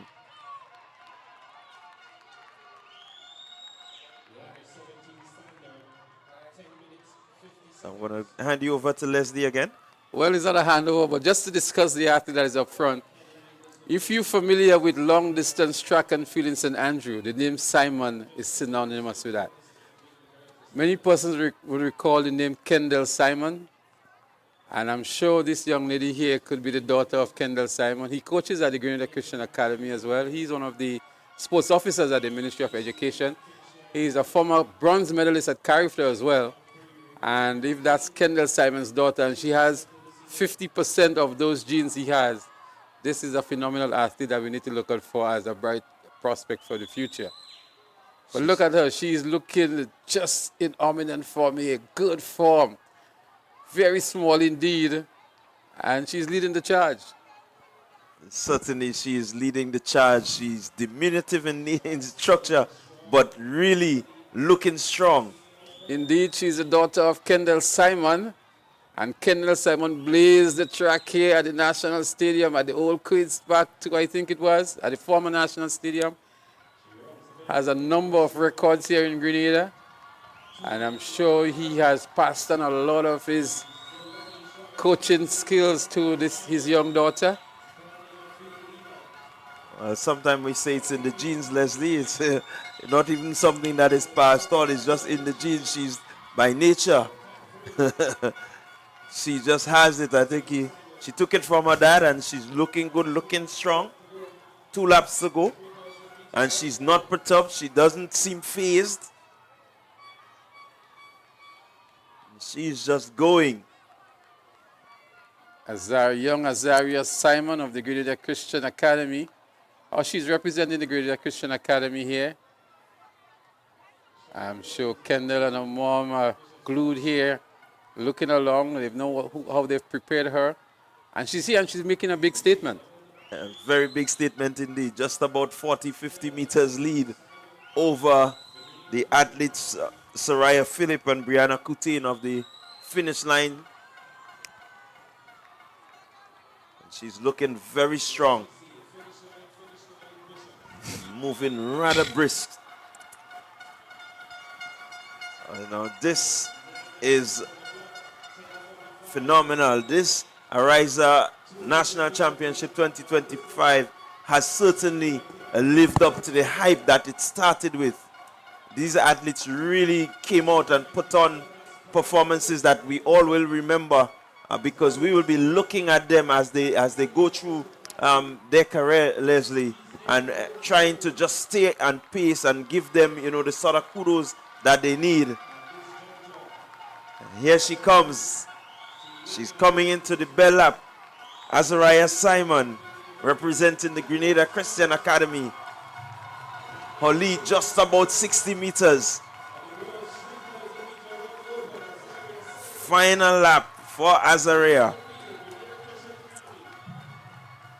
The way she looks, I don't think there's anybody that's going to catch her.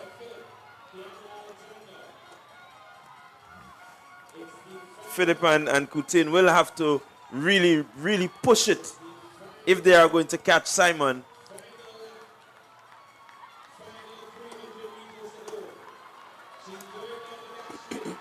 Let's see how she goes. Round the back straight. Just about 300 meters. Here comes the athlete from Classic Lighting, finish line, closing a gap. She's closing the gap. But Simon not relenting, not giving up.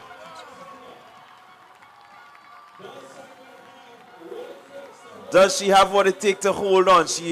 She has been in the lead for quite some time. And she's responding. Here she goes. She is responding. She's moving. Leslie, she is moving. This is a phenomenal young athlete. Athlete from finish line, closing on her quickly. And she's responding. Here she is responding. Look at this. This is what, wow, this is a picture. Look at her go. She does have strength. She has strength. She's pushing. She's moving. Is she going to be caught? Oh my goodness. Wow. What a run. You know, I'm happy for the young lady that won the event, but I'm sure this may have been an anticlimax for many persons in the stands here. What a phenomenal run by young Simon, the daughter of Kendall Simon. Kendall is actually the record holder of the 5,000 meters at Carifta, a record he established in Fort-de-France in the year 1999, 16 minutes, 11.01 seconds. And we understand why young Azaria Simon is doing so well. And look at her, she wants to run more, I'm sure. While the others may be extremely tired, she's not even breathing hard. She seems as though she can run more. Wow. This is talent that must be identified right away and harnessed, because we've seen it for ourselves. We just cannot allow that level of talent to go by. Definitely. There's no other way of saying it. We can't allow that sort of talent to go by. And hence the understanding why we've seen the Christian Academy doing so well in the longer distances. It's because Simon is there and he's passing on what he knows best to pass on, and that is distance running. One cannot deny that. Nathaniel Alfred of South City Rising Stars, the Kiana Alexander, it is from finish line, the winner in 11 minutes, 53.5 seconds. Azaria Simon of the Grenada Christian Academy, she was second in 11 minutes, 54.3 seconds. And Saraya Phillip, also of finish line, was third in 11 minutes, 57.2 seconds.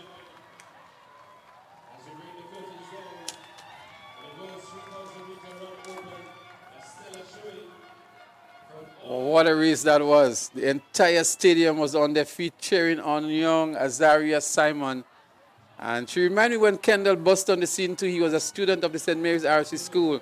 And he was very, very small as well, and had everybody in the stadium standing on their feet to cheer this youngster. And that is like deja vu, if you ask me, to see his daughter getting the same response here at the National Stadium. Yeah, really, you talk about distance and distances of 3,000, 5,000. You must mention that name, and I could imagine how proud he is at this time, you know, seeing his daughter doing so well. Now people are still cheering, imagine that. People are standing to give her a standing ovation. And I can only imagine when she goes up on the winner's rostrum to receive a medal, what it would be like. I mean, a phenomenal performance. She's very diminutive in stature, but very big in talent and ability. I quite agree with you. Very small. And again, you know, something that we spoke about, I think I mentioned, Richie mentioned it, to be an athlete to run this type of distance, you can't be a big person because the lactic would lock you up so quickly. But she's small and she has a good start, a really solid foundation in the long distance running.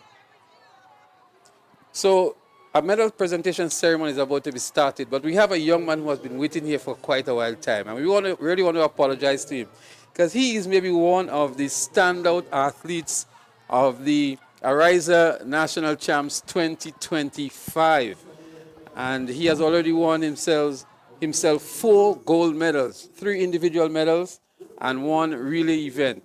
I'm speaking about no other person than the champion boy in the under 15 category so far, Kashi Stephen. Kashi, welcome to the broadcast of TNR Communication, and it must be an extremely good feeling for you having gotten 4 gold medals so far. Thank you, sir, for being here. Yes, it has. Yeah. Well, I remember you, Kashi, from the private primary school games, the first choice, from first choice. And I'm sure Miss Forsyth and all the staff up there is very pleased in what they're seeing you here now. And you is one of the success stories that come from the private primary schools as opposed to the public primary schools. And you continue to impress. So you've won the 100 meters, the 200 meters, and the 400 meters in impressive times. Times such as 11.20 seconds in the 100 meters. And you are, what's your age now, Kashi? So I'm 13, taking 14 in May. And you're doing 11.2, so we know we can expect a lot more from you in the future.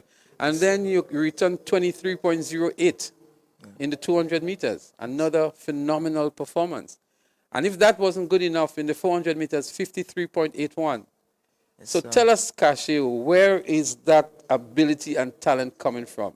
Is it natural? Is it harnessed by your coaches?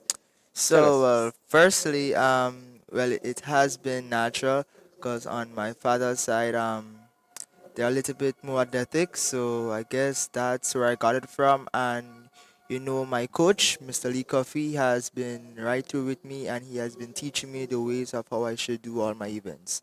Wonderful. So kudos again to Lee Coffey from the South City Rising Stars for really harnessing your talent. And we know how passionate your dad is about you. He's your #1 cheerleader. So after the 400 meters, when you were stumbling, your dad was right there to catch you. Wasn't that so? Yes, sir, he was. And I'm sure he's somewhere inside of the broadcast booth here with you, Kashi, your #1 supporter. And it's always good to have that support from home and from the family that is going to help you and nurture you along the way. I'm sure that is the case. Yes. So, Kashi, you still have a lot more big events for the season.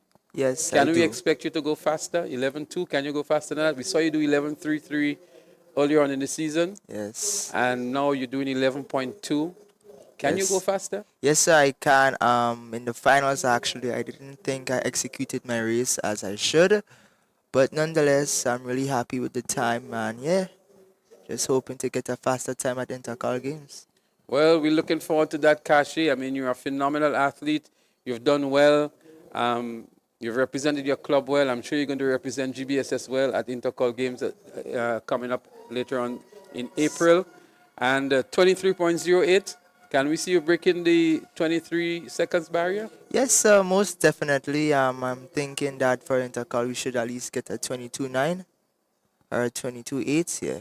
Wonderful. I'm going to remember those numbers, Kashi. Yes. And I'm going to look forward to that performance. The 1, the 2, the 4, are any of these events your favorite? Well, the 200 is actually my favorite event out of all three. So, yeah. Just the Right. two. So maybe later on you might want to specialize in that one, and maybe you can get a 21 something, maybe at age 17 or before 17. Yeah, I think so, yeah. It could happen. All right. Finally, we heard you mentioned Lee Coffey. You mentioned your dad as well. Anybody else you want to say a special thank you to, or just want to big up, as we say, anybody? Well, I want to say thanks to my mom and my grandma for always being here with me and supporting me right through. So I'm just happy that they're here with me. So, you know, yeah, I'm just happy to be with them. Well, you have truly entertained and provided some excellent performances for us. And we recall not only in this championship, but even at the private primary school games last year, we remember you. Been very impressive indeed. And I'm sure, as you mentioned, you can return better times, and we look forward to that, Kashi. But congratulations on some phenomenal performances this year, and we look forward to seeing bigger and better things. But I leave the last word for you. Yes. So thank you for having me here. And just hoping that I can do better in the future so I can represent my country and represent the people. Wonderful, thank you. We look forward to seeing you on a character team, maybe in the not-too-distant future. Yes, And I maybe think like age- next year. Maybe next year, Yeah, wonderful. maybe. We look forward to that, Kashi. All the best, stay healthy, and continue to do well. Yes, thanks, sir. Okay, great. Great indeed talking to Kashi Stephen, the 100, 200, and 400-meter champion in the under-15 boys category. 11.20 seconds in the 100. He's just a sub-junior boy at the secondary school level. 23.08 in the 200 and 53.81 in the 400 meters. So we're going to go down track side for the remainder of the medal presentation and then back with the live track action. And your winners. Community Club in a time of 1 minute, 5.11 seconds. That's your winners for event 95. Second position is 473 MVP.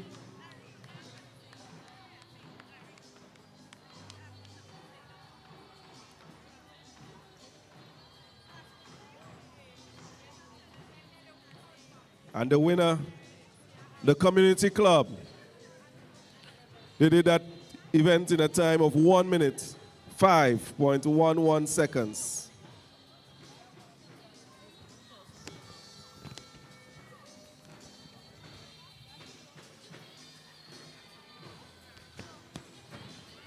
These are your winners for event 95. The boys 4x100 meter relay under 9.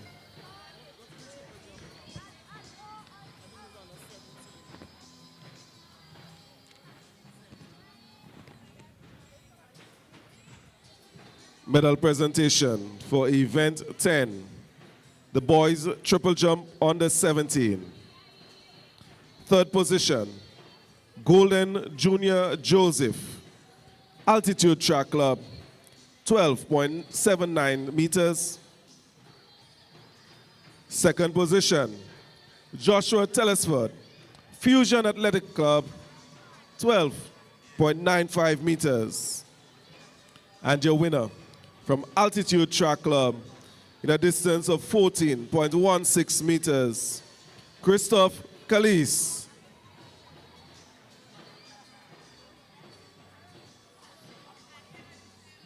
Your winners for event 10, the boys triple jump under 17. Medal presentation for event 11, boys triple jump under 20 and 20 plus. Second position, Timothy Greenwich, Ace Track Club, 13.93 meters. And your winner from the Altitude Track Club, Radon Lewis, 14.05 meters.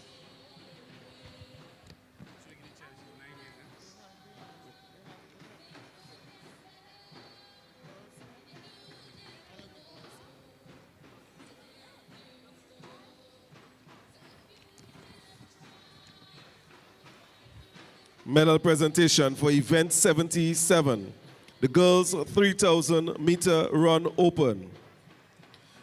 Third position, Soraya Phillip, Finish Line Sports Club, 11 minutes, 57.29 seconds. Second position, from the Grenada Christian Academy, she did it in a time of 11 minutes, 54.32 seconds. Give it up for 9-year-old Azaria Simon.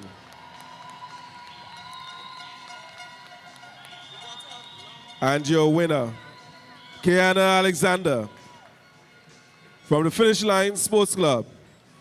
She did it in 11 minutes, 53.56 seconds.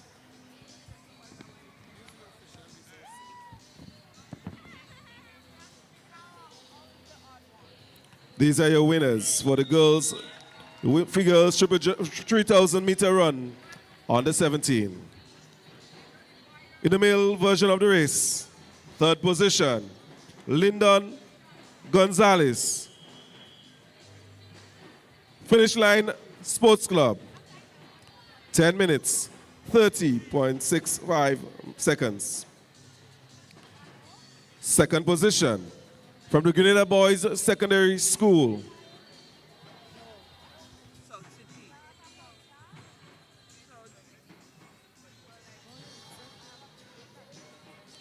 from the South City Rising Stars, Jordan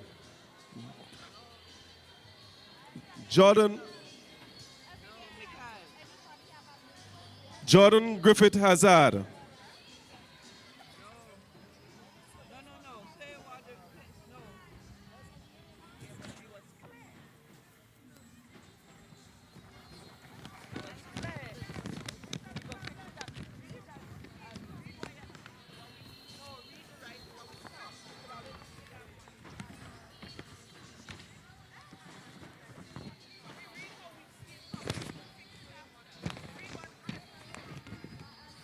Second position, Mikhail Moses, Grenada Boys Secondary School.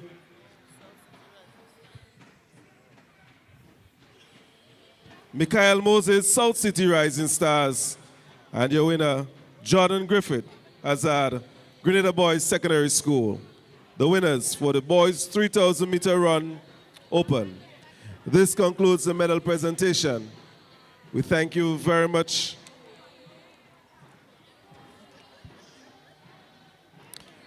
Mr. Kimani Daniel for assisting with these presentations. And we congratulate you athletes on your sterling performances in these the relays and the jump events.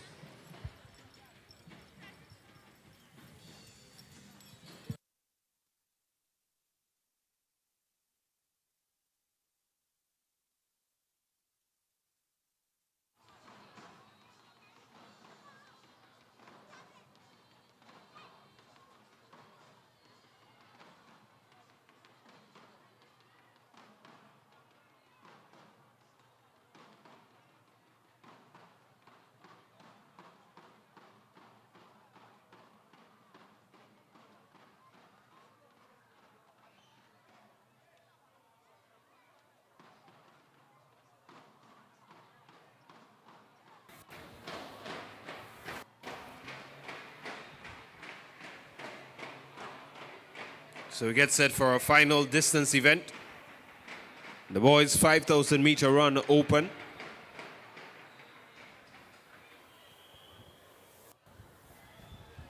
As we get set to bring the curtains down on day number 2 of the Ariza National Championships.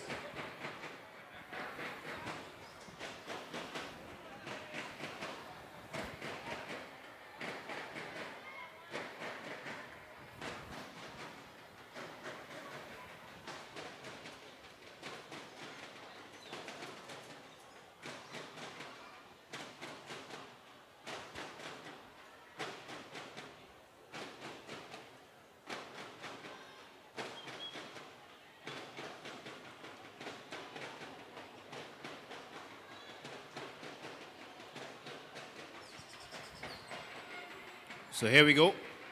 5,000 meter run open.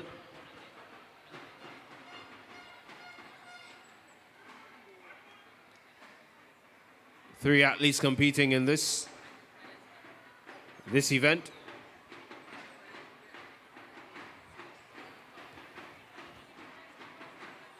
Shaquem Williams, South City Rising Stars. J. Phillip, finish line.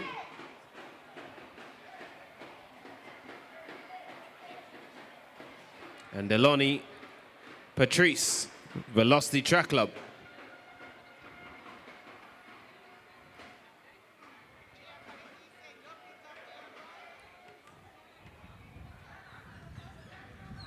So it's Williams, South City. A marginal lead over Patrice of Just Sports Velocity Track Club.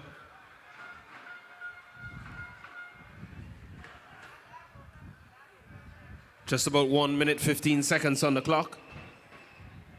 Inside 200 meters on this lap.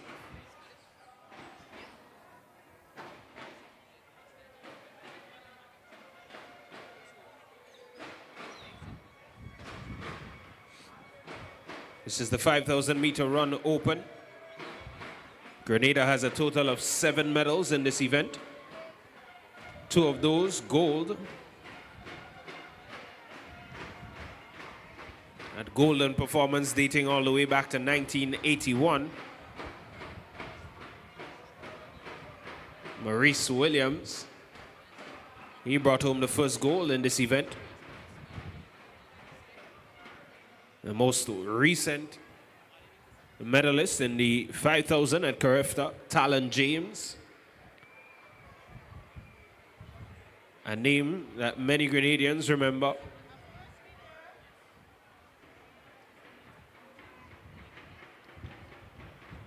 He took silver in the 5,000 meters in 2015.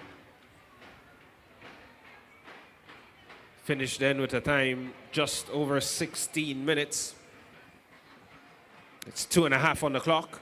The boys are already 150 meters left to go on this lap.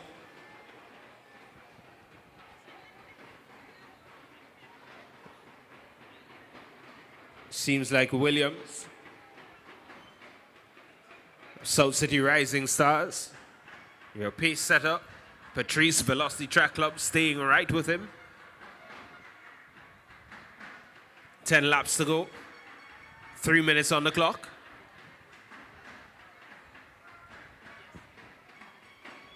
$16 minutes, a good time to aim for.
So we continue the boys' 5,000 meter run open.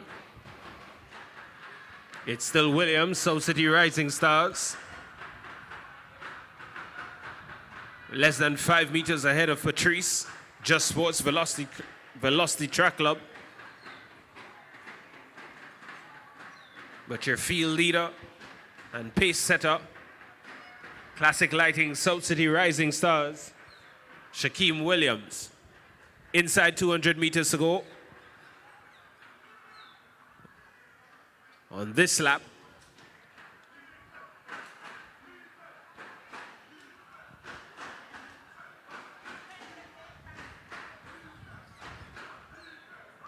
There seems to be a chant of defense emanating from a portion of the crowd.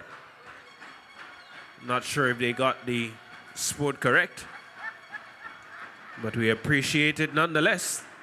Whatever energy is brought to the stadium and to these boys,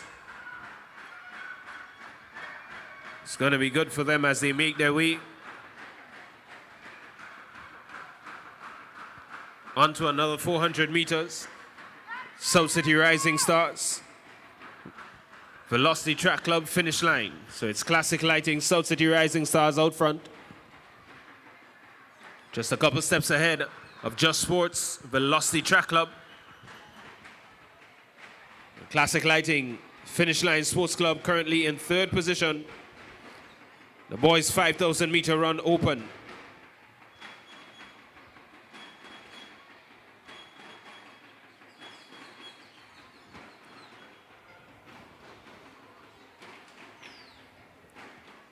Carefta qualifying standard for this event, 16 minutes. We're approaching minute number 7. The boys still at an even pace. Williams and Patrice.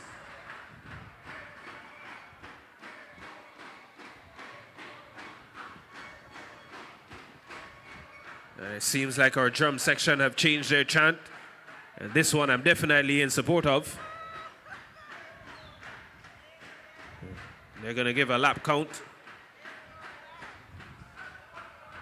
As Delani Patrice, Just Sports Velocity Track Club.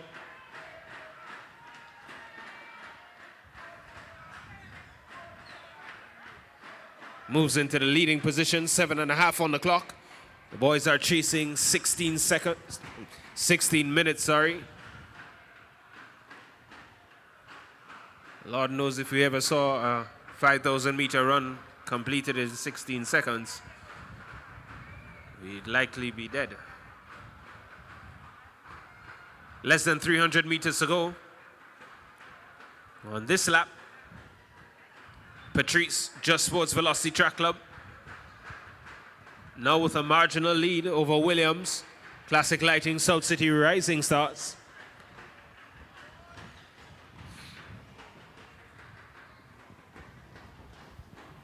J. Phillip, Classic Lighting, Finish Line Sports Club, sitting in a bronze medal position.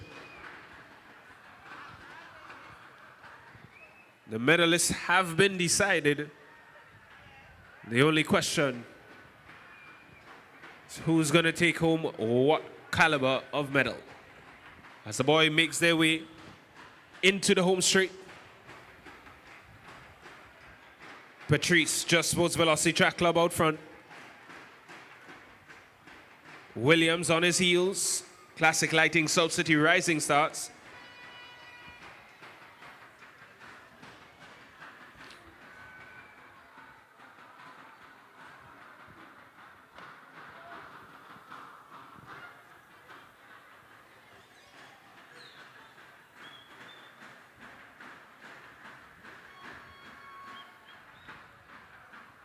.9:15 on the clock.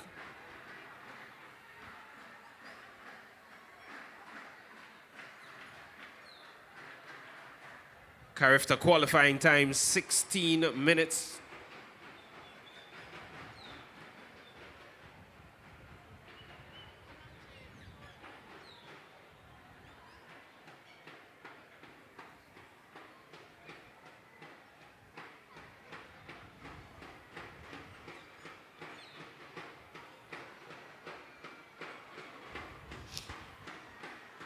It's still Patrice.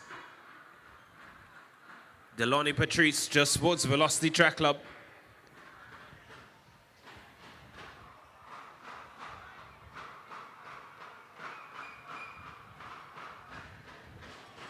Still remains ahead of the field as they round the bend and come into the home straight away. 10:15 on the clock. We're chasing 16 minutes.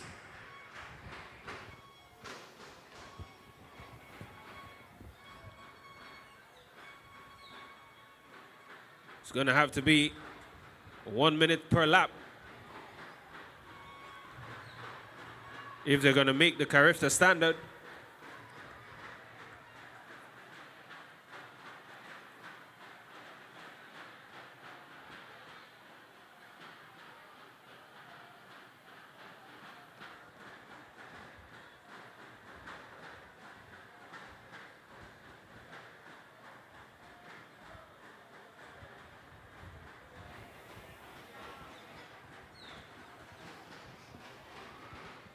Games record for this event set in 2006.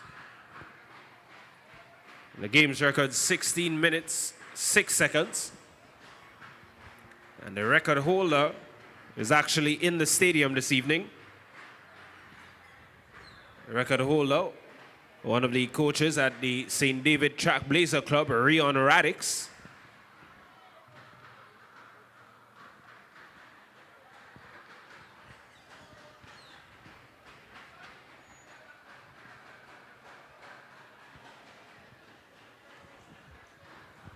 It's 11:41 on the clock.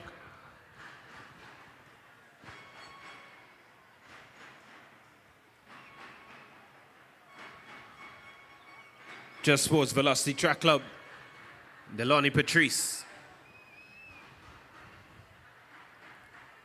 Seems to be picking up the pace, extending the lead ahead of Williams of Classic Lighting, South City Rising Stars. 12 minutes on the clock, 5 laps left to go. Patrice may be looking to close these final few laps in just about 4 minutes as he begins to seemingly quicken the pace as he goes down the back straight. 12 and a half on the clock.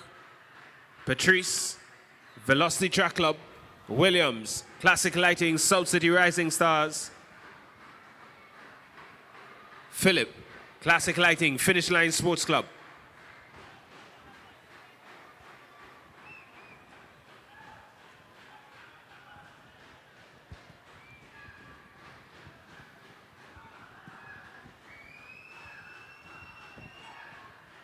Well, he missed out on the 5,000 meter run in 2024. The last time we held this event at the National Championships was in 2023. Your winner then, Tyrone Jacob, South City Rising Stars. He finished in just over 17 minutes.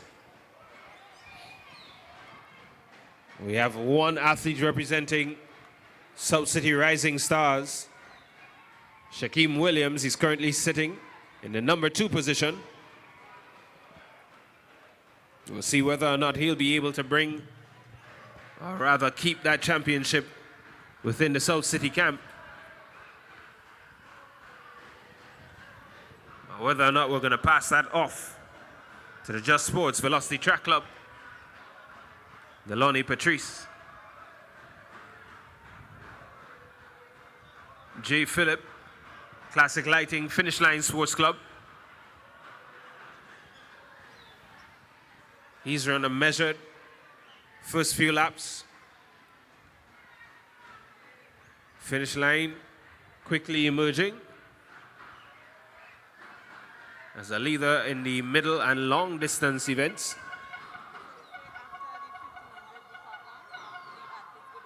Yeah, usual thing.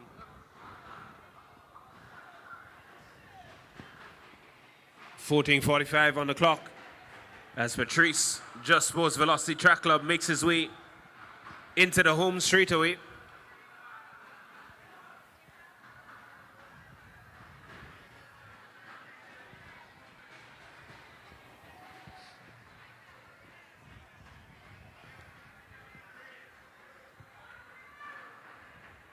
In 2023, when we last held this event, Shaquem Williams, South City Rising Stars, he took the bronze.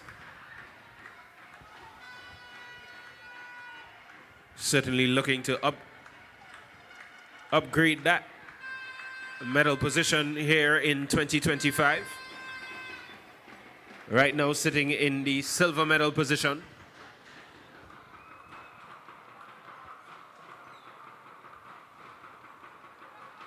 It's Patrice, Williams, Phillip.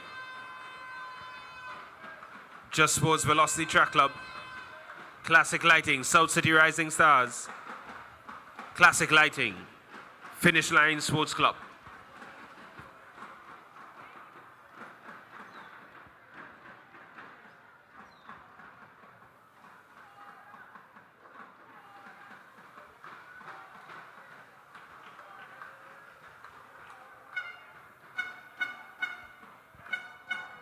.4,000 meters complete.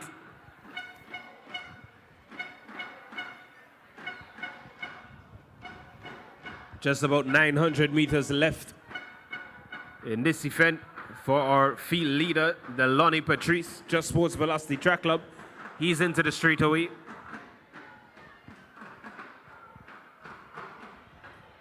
He's on the penultimate lap, 2 laps left in the event. Just about 800 meters left.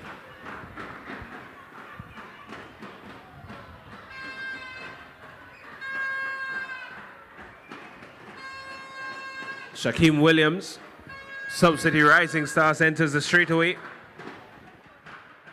Bronze in 2023. silver medal position now in 2025. And J. Phillip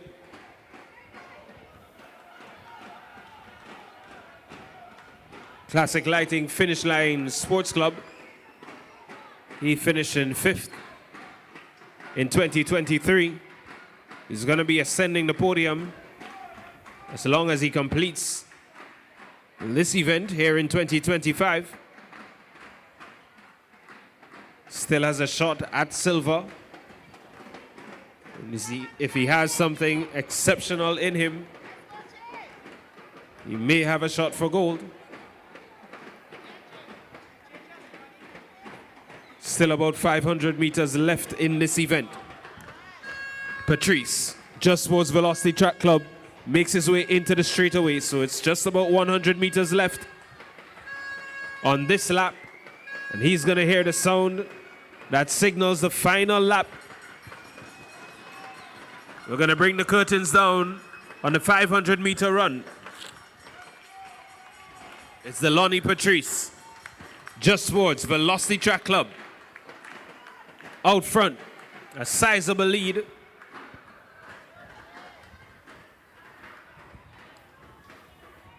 J. Phillip, Classic Lighting South City Rising Stars. He's moved into the silver medal position. 5th in 2023. He's now sitting in the silver medal position as the Lonnie Patrice makes his way down the back straight. Velocity Track Club. Just about 250 meters left in this event. It's safe to say that Patrice is going to become your national 5,000 meter champion for 2025. He's inside 200 meters to go. Rounding the bend. He's approaching the straightaway. It's one lap left for J. Phillip and Shaquem Williams. But entering into the straightaway, let's put our hands together, ladies and gentlemen. Just Sports Velocity Track Club, Lonnie Patrice. 19.5 minutes. 12.5 laps around the Karani James Athletic Stadium. And now you, Mr. Phillip, can call yourself the national 5,000 meter champion. And we're set to have a battle for the silver as our final two athletes make their way down the back street. Shaquem Williams, bronze in 2023. He's eyeing up the silver medal position. J. Phillip, 5th in 2023. He's currently in silver. Less than 200 meters to go. It seems like we're going to have a fight, a sprint right to the finish. It's not over yet. It's not over yet. Ladies and gentlemen, final 100 meters of the boys' 5,000 meter run. J. Phillip, 5th in 2023, and he's going to hold off Williams and upgrade to silver in 2025. J. Phillip, Classic Lighting, finish line.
Ladies and gentlemen, the boys' 5,000 meter run open.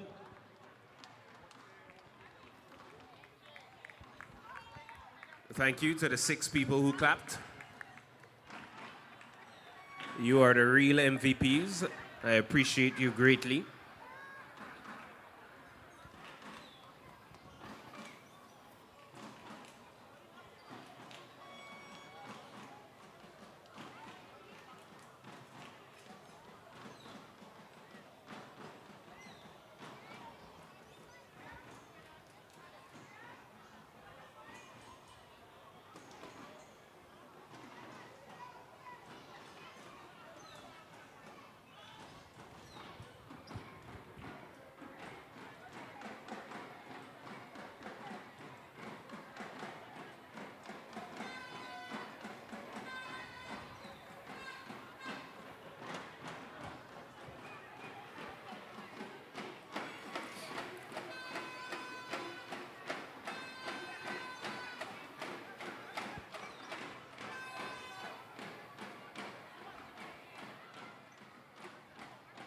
So ladies and gentlemen, we're getting set to bring the curtains down.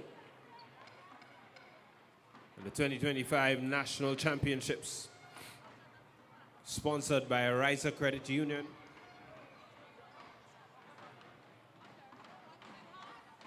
We have the 4x400 meter relays to come. We also have the final discipline in the boys' decathlon.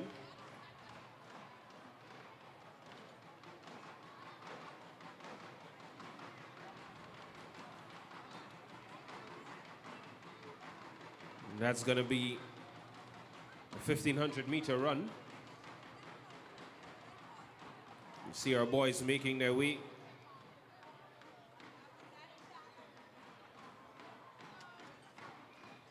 Over to the 300 meter mark.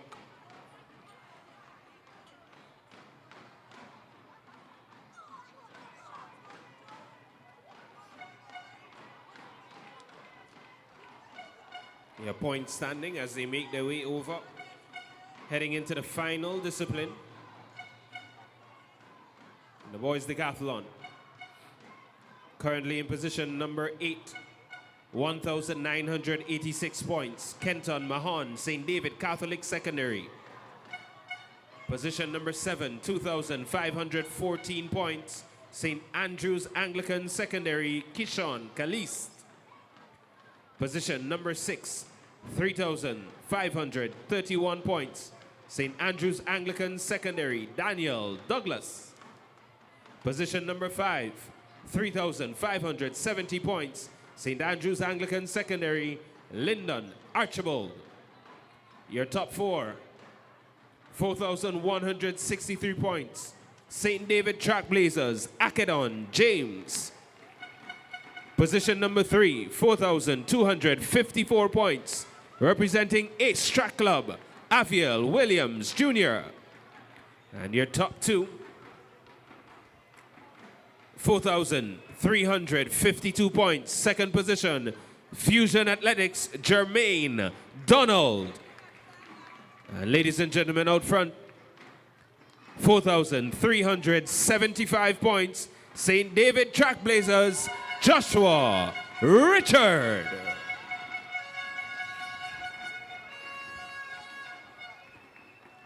So only 23 points separating Richard and Donald as they head into the final event, the 1,500 meter run.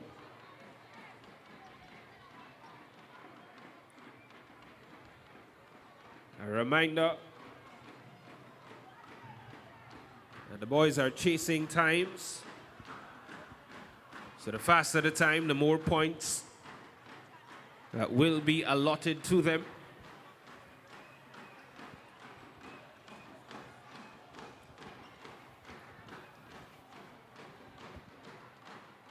And with such a marginal lead, there's still an opportunity for things to change heading into this event. Athletes have been competing over the past 2 days.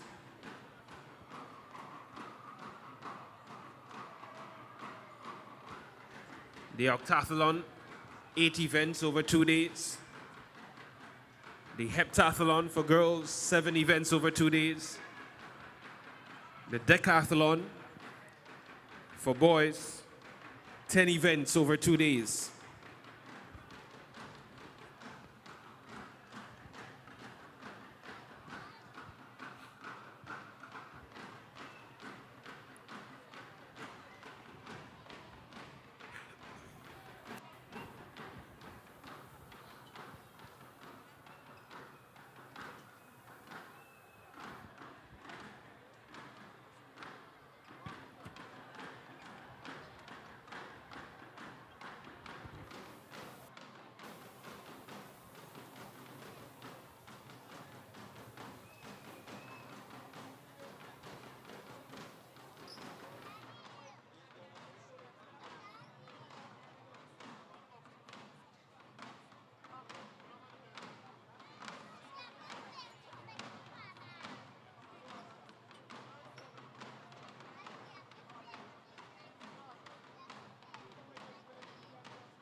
Well, we welcome you back to the live track and field action here at the Ariza National Champs 2025.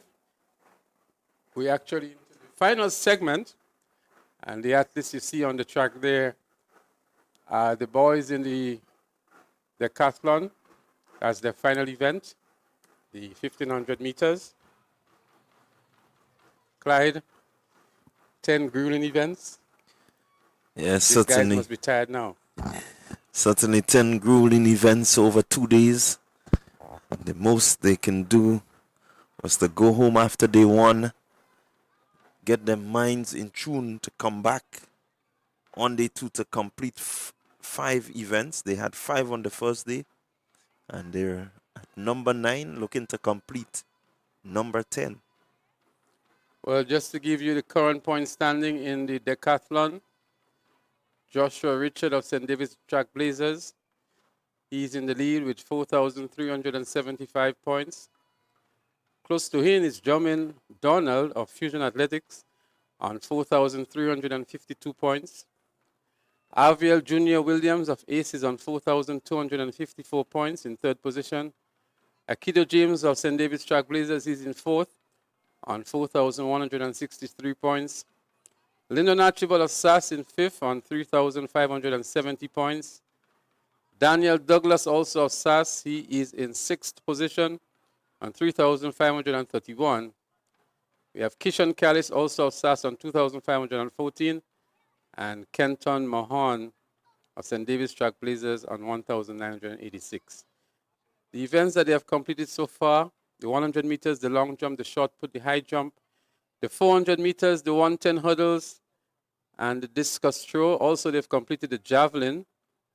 And this is the final event, the 1,500 meters, to bring the curtains down on the decathlon in the male category. So they're running for points, actually, not for positions. And at the moment, Joshua Richard is in the lead on 4,375 points. Well, it is a very slim lead Richard has.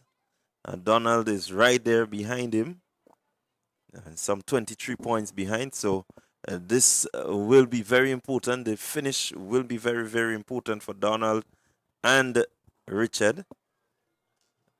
You also have to look at Aviel Williams of East Track Club. He's also in the mix.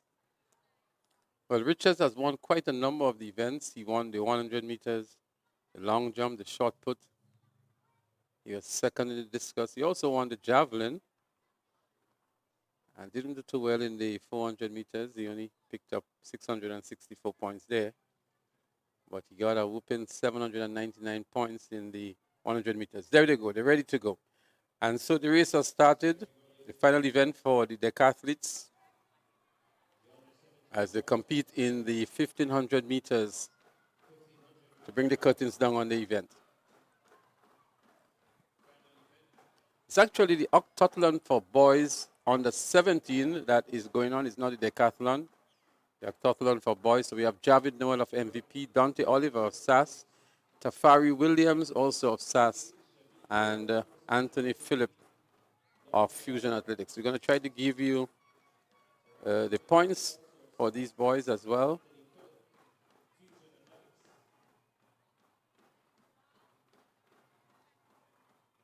So in the lead for this event is actually Javelin Noel.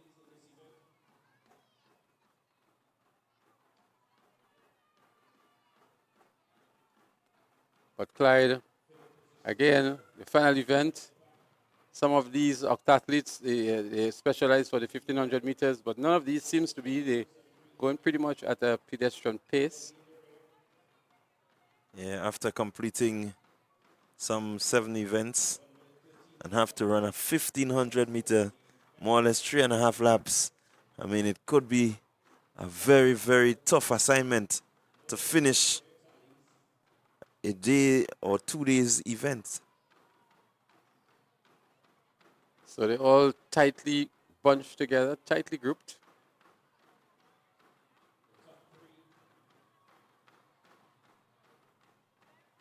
There are going to be 2 sections to this race, so this is actually the first section.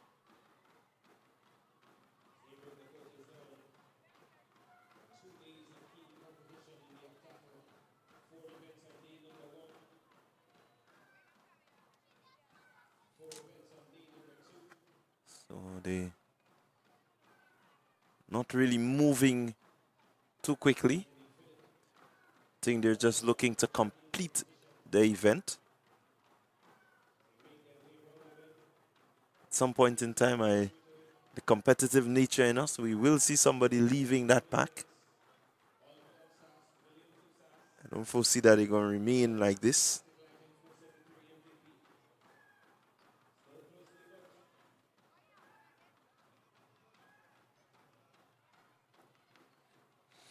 The out front, athlete there from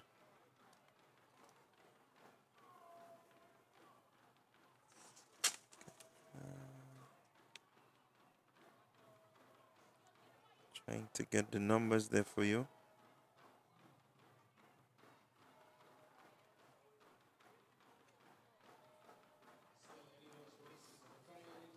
Well, that's the final event in the Octathlon.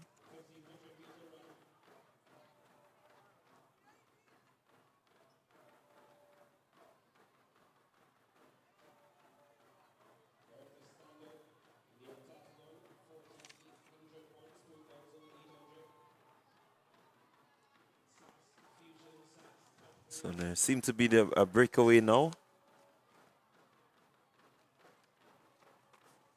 Athlete from SAS just deciding that he's going to make a move.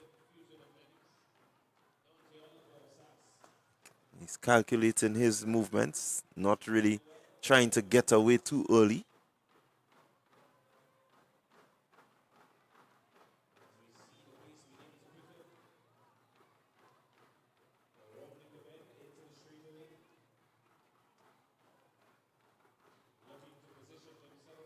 So they're looking to assert themselves now. So we get into the bell lap, final lap. We can look forward to the field thinning out somewhat. So we have another change in positioning. At some point in time, somebody's going to make a kick for it.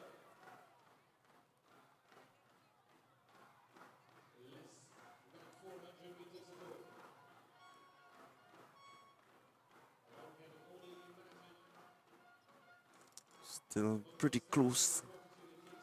Really can't determine your winner as yet. What I can tell you is that the pace seems to be picking up somewhat.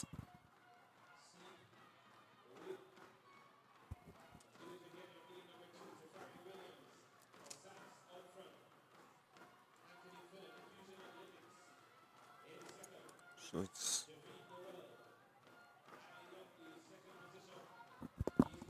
athlete there from SAS and Williams looking to move away from the pack. Picked up the speed significantly. Here they go, MVP and Fusion looking to make a run back. Does Williams have what it takes? Williams holding on, looking good, looking strong, Williams. And he's going to hold on. MVP and Fusion coming at the line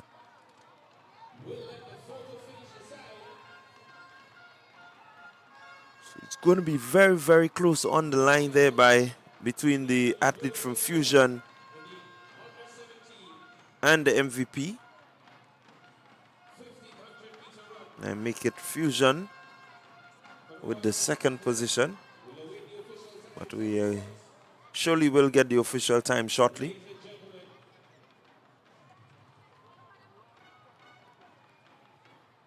We see the final competitor.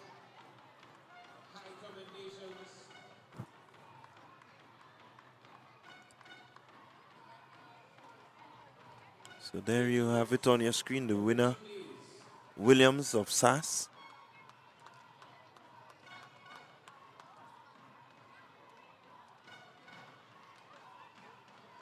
And Anthony Phillip in second, Dante Oliver in third, and Javid Noel in fourth. So that's your 4 athletes that have completed the Octathlon Boys 1500 under 17. Still have another 1500 event to come.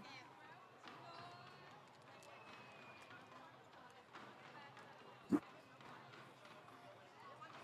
what I can tell you is that the points will be tabulated and we will get the final score shortly. The overall score for these athletes.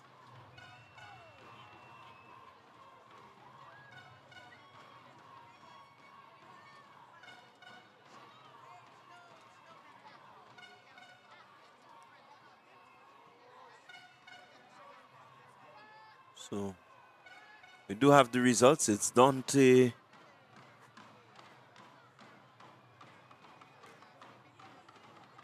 your winner in the Octathlon Boys under 17, Dante Oliver of SAS, 5 minutes 40.59 seconds, and so he is taking this one. Anthony Phillip, 5 minutes 41.33, and Javid Noel of MVP, 5 minutes 41.34. We saw a really close finish between second and third.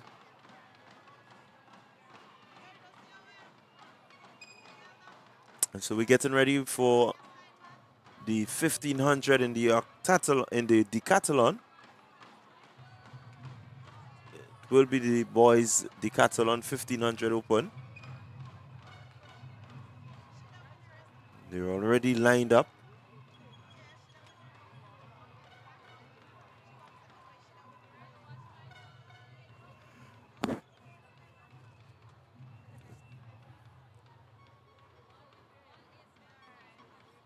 And just to remind you, still to come, we have the 4x4s. We're going to have the 4x4 open female, the 4x4 open male. Certainly these two events will bring the curtains down. But all for now, we're getting ready. The Decathlon boys 1500 meters.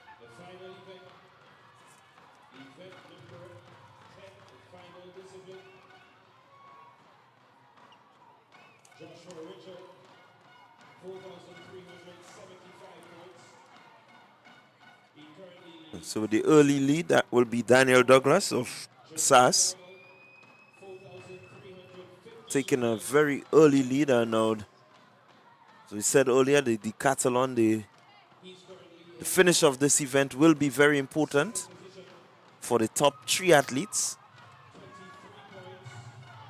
The top 3 in the Decathlon coming into this event, they will be looking for positioning over each other.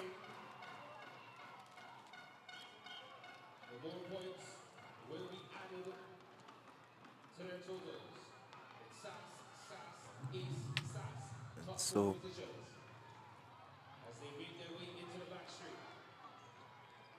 it's early days, but very important run.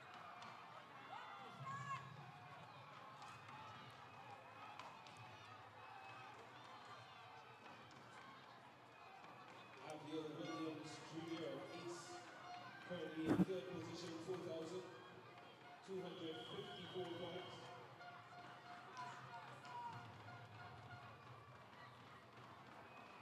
Joshua Richards, St. David's Catholic, will want to make sure that he finishes this event before Jermaine Donald.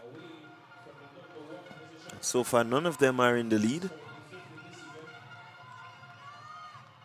Out front is Daniel Douglas of SAS.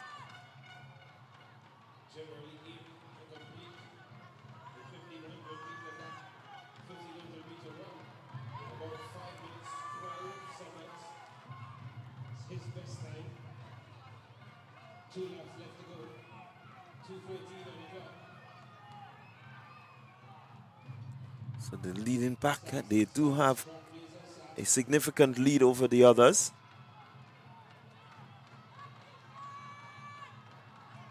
The boys make their way down the back straight.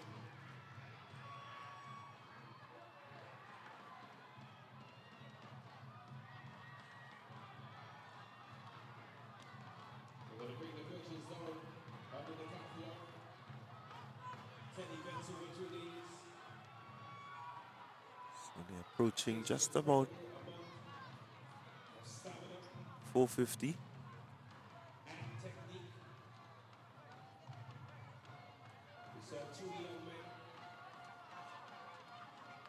So it seems to be Archibald and Douglas.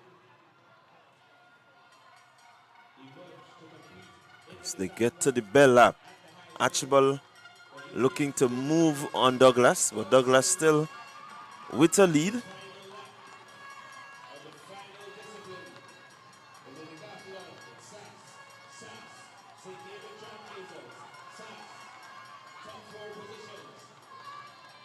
Make the lead just about 60 meters.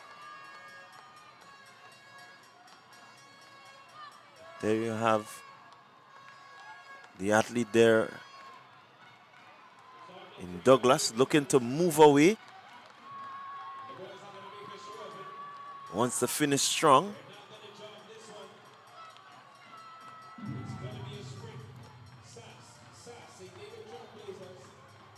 More importantly, Richards of Trackblazers, he wants to finish and finish with a good time.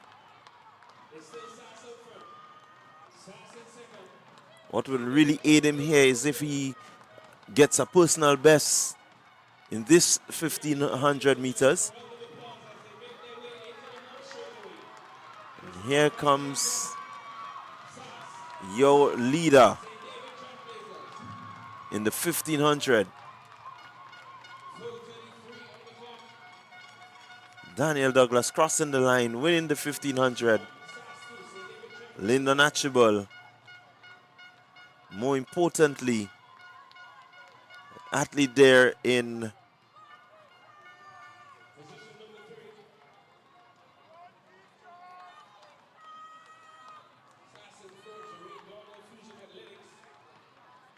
Joshua Richards. That's the important thing. Richards getting in there early.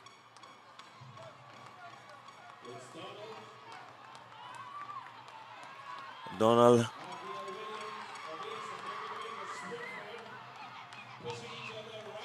right to the line. They're finishing and then their event. That's a push. If you ever needed a push, it was at that time.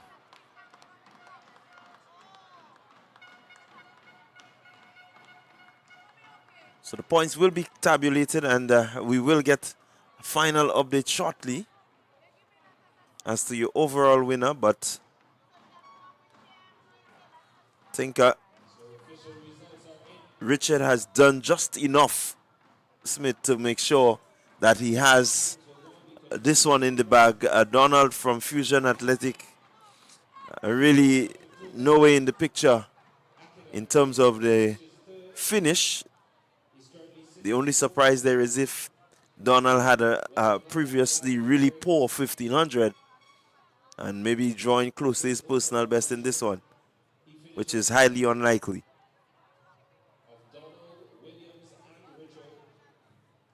So we still have to wait. Richards Donald and Williams, they were within touching distance of each other. In just a few moments. Well, ladies and gentlemen, this brings the curtains down on the Decathlon. So he ran a faster time. He was not sufficiently fast enough to erase the points difference between himself and Joshua Richards. So the results will stand as it is now. Joshua Richard would be the overall winner of the boys decathlon. And so there they are. They going through what is maybe a sort of a rhetoric now for these decathletes whenever they compete. They really come out to thank the spectators for the support over the 2 days and the grueling events. And then we're going to segue into the final 2 events for the day, which are going to be the 4x4 meter relays. So the octathletes, the decathletes, the heptathletes, they're all on the track saying thank you to the spectators, to all the supporters for the immense support that they've received over the past few days. You let them know you were right here at the James Athletic Stadium at the Ariza National Championships 2025. Let's put our hands together for our heptathletes, our octathletes, and our decathletes. So there they are, soaking in the moment. The congratulations goes to Joshua Richards from St. David's Track Blazers in the decathlon. And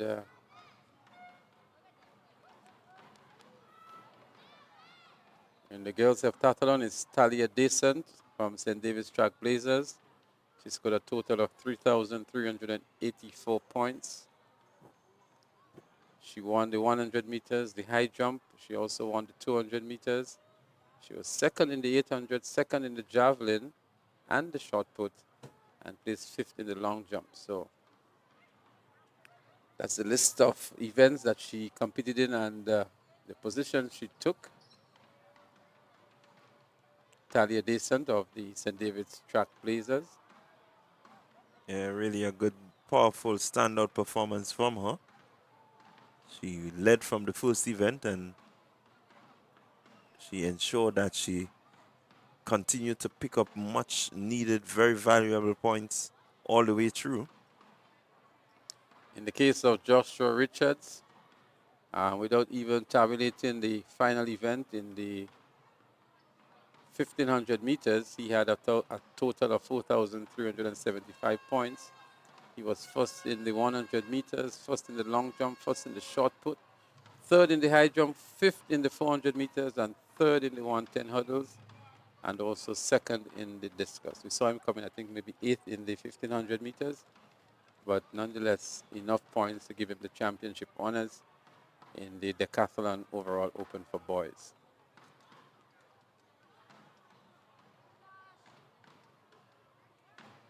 So we momentarily will bring you coverage of the female in the 4x400. Again, an event that, as Grenadian track and field enthusiasts, you must love. We've had some really classic 4x4 running here in Grenada within the past few years, whether it is at the national championship or at the intercall games. Well, the 4x400 meter relay is a fitting conclusion for any event. It really brings out a lot of excitement. We have 4 clubs registered for this event in the girls category. South City Rising Stars, Finish Line, St. David's Track Blazers, and the Convent Grenville. These are the 4 clubs that will be competing in the final event for the females in the Ariza National Championships 2025. maybe after this we can maybe summarize some of the outstanding performances throughout the 2 days. In particular, we can look at today, considering that we identified some of the standouts on day one. Truly an entertaining and exciting 2 days of track and field.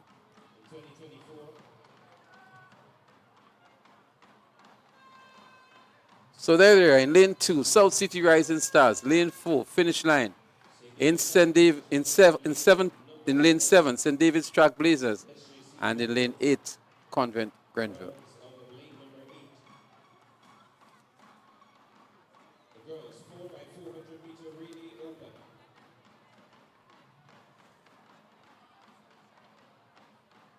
So we await the start of the 4x4s.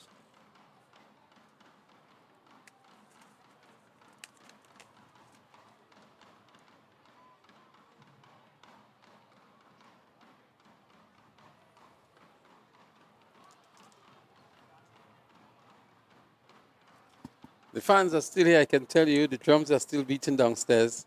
And you would imagine some youngsters that are beating the drums. I'm sure they're all under 10 years old.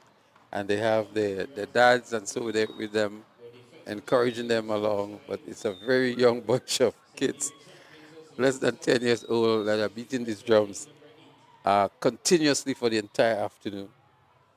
Well, they found a way to entertain themselves.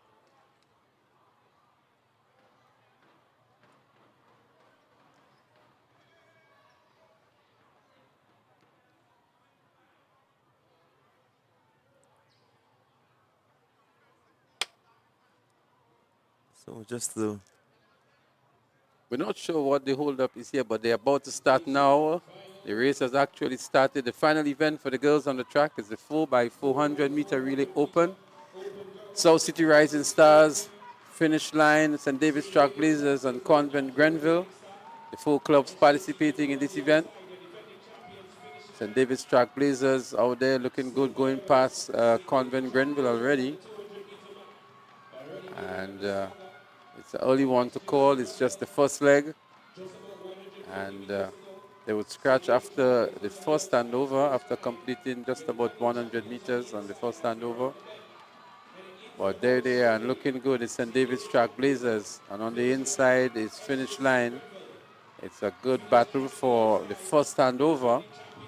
Convent Grenville making a run back.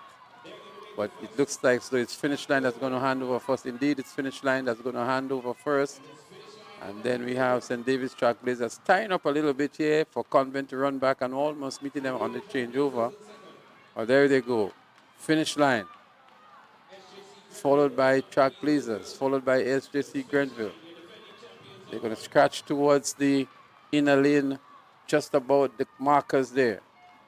Finish line goes into lane 1 with a good lead, maybe a good 50 meters or so. Followed by St. David's Track Blazers. And then there is SJC Grenville. Good lead so far, Clyde, in this one. It's going to take a good, strong effort from the next athlete from the St. David's Track Blazers to close the gap established here by finish line.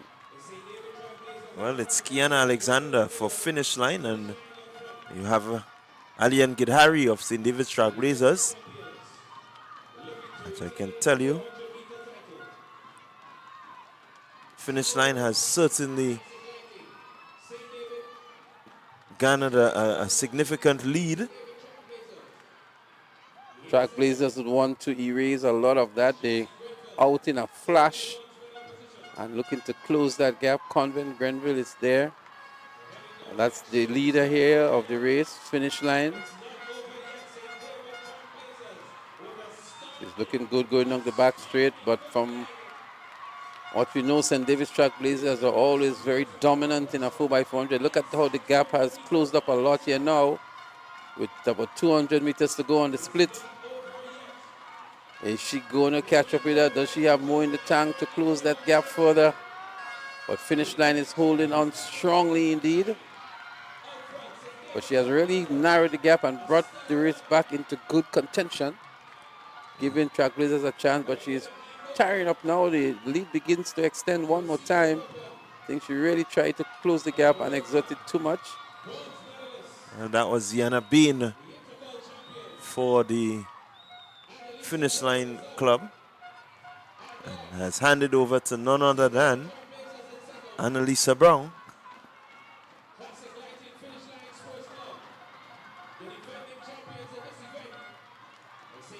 Well, Annalisa Brown is not going to allow anybody to catch her here. Especially this race is really the 800 meters. But with her speed and endurance and the head start that she had, it's not going to be easy to catch Annalisa Brown in her final event on the day. She's going to lay it all out on the track here. As she enters the home straight now with a good 30-40 meters lead over St. David's Track Blazers. It's an easy win here for Finish Line in Annalisa Brown as she brings the battle right around for her team and for her club. And an impressive, looks like a 3:59 on the flash time. As Track Blazers comes in now. But 3 minutes, 59.11 seconds. 4x400 meters for the girls, the final event for them on the day. We still have one more event to go. And that's going to be in the boys as Convent comes home now. Convent Grenville it is. St. David's Track Blazers in 4 minutes, 7.87 seconds. And Convent Grenville, 4 minutes, 22.46 seconds. And then we have South City Rising Stars in 4 minutes, 35.27 seconds. Yeah, got a run there by the Finish Line Sports Club. They really did what they needed to do. Well, we've just heard on the stadium microphone, it's a new record. It was a phenomenal run indeed by Finish Line. I mean, they really led from the start and they had some very good legs. So 3:59.11, a new record by Finish Line. Certainly, one would expect when you have the likes of Annie Logie, who we saw in the 800, Kiana Alexander, Annalisa Brown, and Ziana Bean. I mean, you're talking about three really good 400 meter, 800 meter, 1500 meter athletes. And a deserved record as well for an outstanding performance. Let's see what the boys can do now. It's the 4x400 meters for the boys. And we have 4 clubs registered here. We have St. David's Track Blazers, South City Rising Stars, Ace, and Top Flight.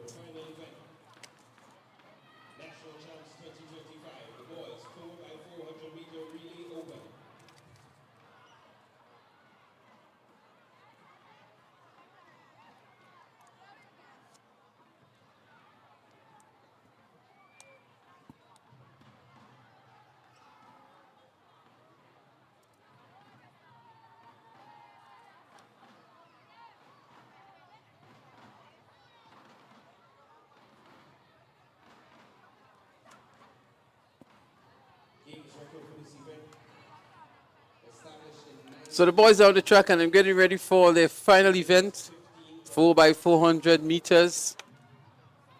And as I mentioned, there are 4 clubs participating here. In lane 3, we have the St. David's Track Blazers. Lane 4, South City Rising Stars.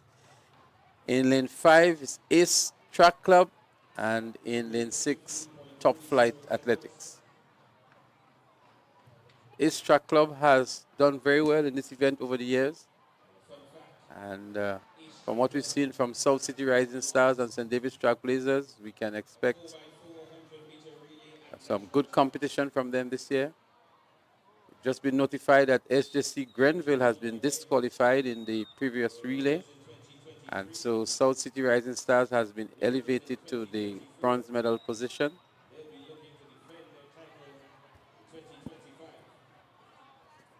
Earlier on today, we spoke with the video referee, so I'm sure it was something that was picked up by the video referee. But nonetheless, we're on the track here for the final event, the 4x400 meter relay open for the boys. And this is going to bring the curtains down. Let's hope it's going to be as exciting as many of the events we've called for the last 2 days. They're up and running. 4x400 meter relay open for boys. And they're going down that back straight here. Top Flight is there. Ace Track is making up the stagger here nicely on Top Flight. South City Rising Stars is there. So too is St. David's Track Blazers. Just over 100 meters on the split here. Ace Track Club heads into the home straight ahead of Top Flight. Top Flight giving good challenge indeed. South City Rising Stars looking to close the gap here before the first standover. But it's going to be Ace Track Club who does it first, followed by Top Flight, and then we have South City, and then it's St. David's Track Blazers. Ace Track Club looking to establish a significant lead. We saw them in the 4x1. They were really outstanding. And with the likes of Kyle Ned in your field, you expect that the 4x4 will be also an event where they will dominate. So looking good out front, Ace Track Club. That's the man himself, Kyle Ned, leading this one. Good run back there by the athlete from South City Rising Stars. It's going to be handing off to Matlin. Well, it's interesting to see Matlin running here. We didn't see him in the 200 meters, where he looked really good in the preliminaries. Not sure what the issue was, but he's back here in the 4x4. As we see Ace Track Club continues to lead. It's Ace Track Club here in the lead, looking good too. Some good distance ahead of the rest of the field. It's Ace Track Club. I make it Devonte Hilaire for Ace. Matlin is trying to make a run back of some sort here. So it leads me to wonder what was wrong with Matlin that he didn't run the 200 meters, because he's really looking good here. He's closing the gap here now on Ace. And a good run back here by Matlin. It's going to be a showdown to the final leg here. And certainly a showdown. Ace versus South City Rising Stars. Ace still with some 10-12 meters lead. Working hard to ensure that they keep that lead.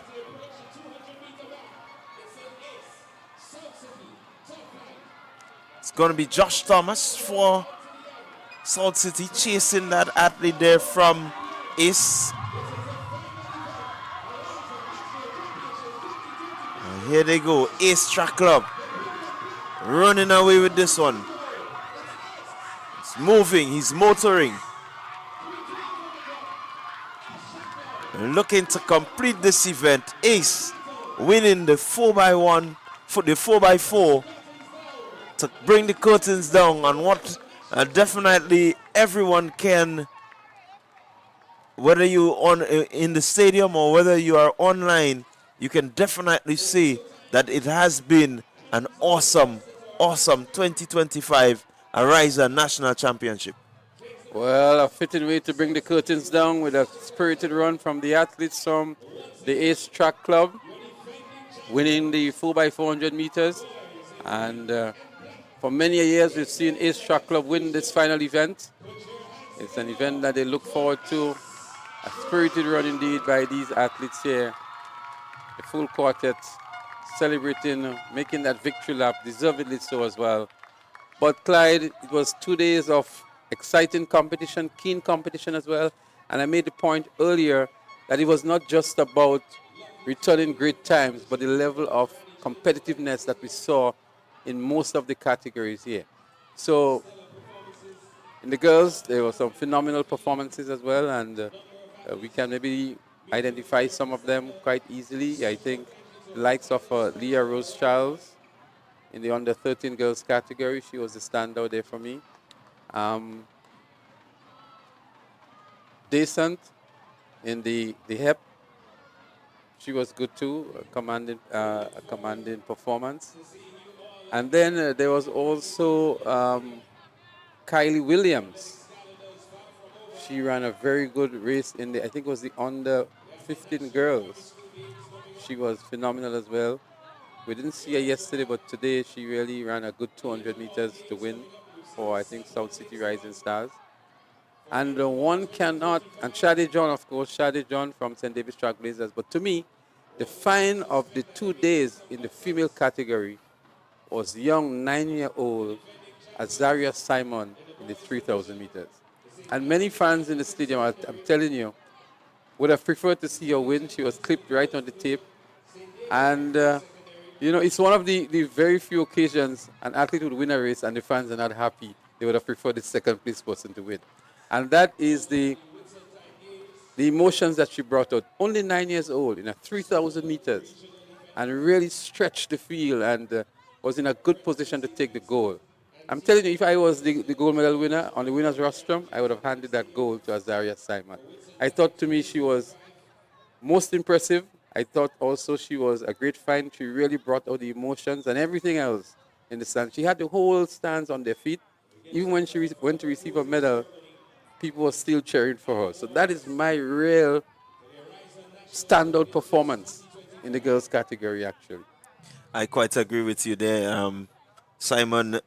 Only 9 years old, and what was even more impressive, the fact that just after the halfway mark, she decided, I'm going to get to the front. I know I'm not strong to stay behind these ladies. I'm going to go at the front and I'm going to try to give them a distance somewhat so that I can make sure that I can bring it home. But she's only 9. She doesn't have that strength, that muscular strength that is needed to power her way through after completing 7 laps. And so it showed. But I'm telling you, give her 2-3 years again, and man, I'm not certain who is going to be able to catch this youngster when it comes to 3,000 meter running. Well, she has a fantastic coach, a fantastic dad. Her dad currently holds the character record in the 5,000 meters. And so she is well positioned to do to deliver greatness in the future. Certainly a name to look out for. Azaria Simon, 9 years old, and really rocked the stadium here. And I recall, I made it the point earlier, her dad went through the same phase. I remember him as a very small guy running for St. Mary's RC, coming to the stadium at the national champs and wowing the crowd just the same way his daughter has done it. And so it's a sort of a deja vu experience here at the national stadium. If we can move now to the boys category, and we had a lot of standout performances. One cannot help to reflect on Cache Stephen. In the under 15 boys category, he was first in the 1, 2, and 400 meters with some very impressive times. Ethan Sam in the 100 meters for the under 20. Richardson in the 200 meters. We saw also Kamal Joseph in the 2 and the 400 meters in the under 17 boys category. He was good. I thought too, young Christophe Callis in a 10.97. I really was not expecting that kind of a performance from him. And he really came to the stadium and delivered a good performance to win the 100 meters for the under 17 boys. He also won the triple jump, and he's going to represent Grenada again at Carifta. And we saw 2 youngsters from GBSS in the 3,000. I thought they were impressive as well. And all in all, some good performances. A good run between Kyle Ned and Matlin, I think it was, in the 400 meters. And then we saw Adriel Mitchell and Daw from Guyana really battling as well in another 800 for the 20 plus. So there were some very good performances in the male category as well. Yeah, I quite agree with you. A lot to speak about, especially in the male category. You know, we cannot leave out Richard from the St. David's Trailblazers for that outstanding performance in the Decathlon. Really setting the pace, scoring some 4,000 plus points. That's something that, you know, we have to highlight. Again, you look at the 800 meters, the 1,500 meter runners. There was competition all the way through. These guys really brought it. Young Hostin at the under 11 category for finish line. I think he was pretty outstanding, especially in the 200 meters. Certainly, the names that you have mentioned are names that are going to remain on the lips of many who viewed and many who sat in these stands and really soaked in this performances that really brings, you know, to memory the highlights of the Ariza National Champs 2025. And then if I look at the clubs that came out here and performed, we're very familiar with the MVPs and the South City Rising Stars, etc. But to me, a club that impressed immensely was the Sprinters Athletics Club, a club that is coached by Shotpree. And I thought that they gave a very good account of themselves, especially in the under 11s, under 13s, under 15s there. They have a number of great athletes that did well. And I want to say congratulations to Shotpree and that club. This would have been the club to me that impressed most compared to the traditionally what we call so-called big name clubs that we're familiar with. So Sprinters Athletics Club to me was a club that really, really did well amongst all the clubs. I mean, we know for a fact that South City was there, St. David's Trailblazers was there, Ace was there, but these are the perennial names that we know. But now we see emerging and with great talent as well, Sprinters Athletics Club. Yeah, really, sprinters, you look at them at the lower categories and they were really outstanding and doing a number. You mentioned some of the girls. We had Young Latouche from Sprinters, really a true find for that club. And so they just need to continue, and maybe in the future they will be big names. Once they continue to love and enjoy the track and field, they definitely will become big names in Grenada in track and field. And while we put a wrap on things, I want to single out one of the corporate sponsors whose name was featured as a sponsor for several of the clubs, Classic Lighting. And they have sponsored quite a number of clubs here today. And that's a tremendous contribution from them. But the final kudos will go to Ariza, the title sponsor. And also we want to say how grateful we are to TNR Communications for bringing this to the fans wherever they are. And we hope that you enjoyed our broadcast. We would admit that we're not perfect and we may get some of the names wrong and some of the colors wrong. But I'm sure you are truly appreciative for us for bringing this to you wherever you are, those of you who are unable. There's going to be a final medal presentation. And so we're going to close off with that medal presentation. So on behalf of Bonnet Antoine, who has left us earlier on, we have Clive John and myself, Leslie Smith, saying thank you for viewing. See you again next year at Arisa Championship. We still have private primary school games on April 2nd and 3rd, and Intercall on 8th, 9th, 10th of April.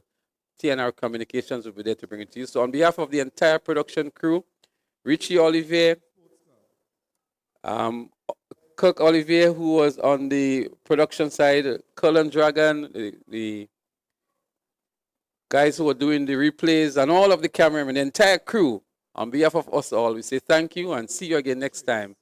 It's been an entertaining 2 days. We thank you for viewing. Take care.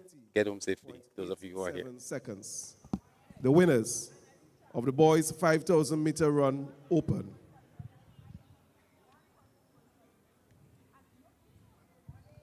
Medal presentation for event 91. The girls 4x400 meter run open. Third position, Classic Lighting, South City Rising Stars. 4 minutes, 35.28 seconds. Second position, St. David's Trailblazers.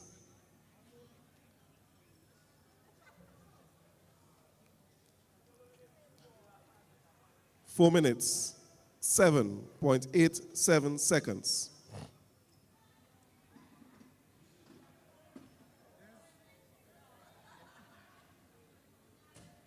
And your winner for the 4x400 meter open female, Classic Lighting Finish Line Sports Club, in a time of 3 minutes, 59.11 seconds. These are your winners for the girls 4x400 meter run open. Medal presentation for the 4x400 meter run open male. Third position, Top Flight Athletics. 3 minutes, 24.61 seconds.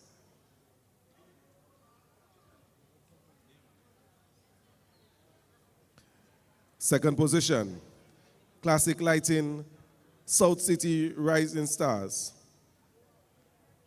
Did it in a time of 3 minutes, 20.13 seconds.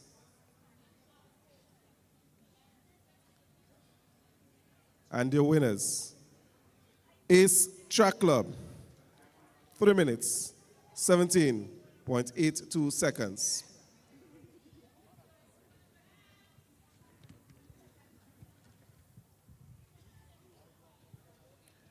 Your winners for the 4x400 meter relay open. Medal presentation for the girls Heptathlon open. Third position, South City Rising Stars, Destiny Langine. A total of 2,510 points. Second position, Kimaya Alexander, St. Andrews Anglican Secondary School, 2,898 points. And your winner from the St. David's Trailblazers, Talia Desant, 3,384 points.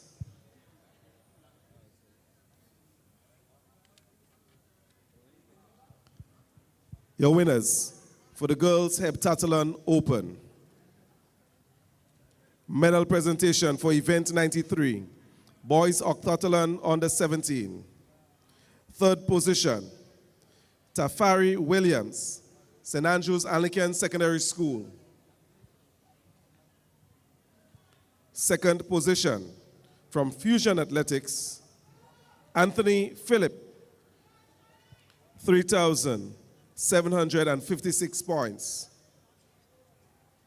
And your winner from the Classic Lighting 473 MVP, Javid Noel, 4,311 points.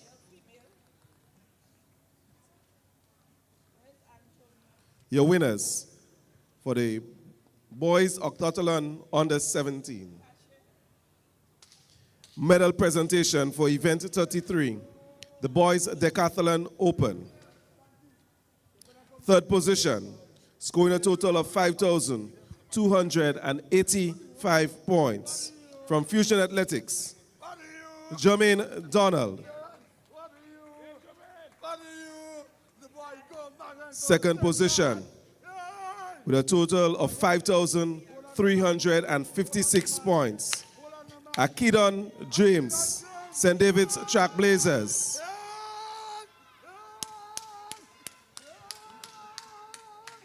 And your winner, also from St. David's Trailblazers, and scored a total of 5,382 points, Joshua Richard. These are the winners for event 33, the boys Decathlon Open.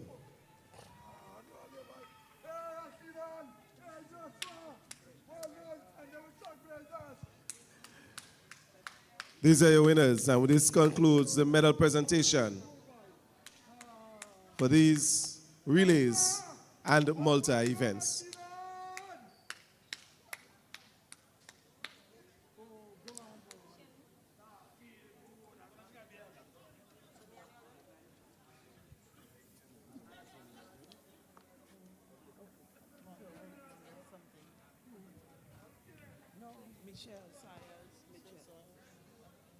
Thank you very much, Ms. Mitchell, for assisting with this presentation.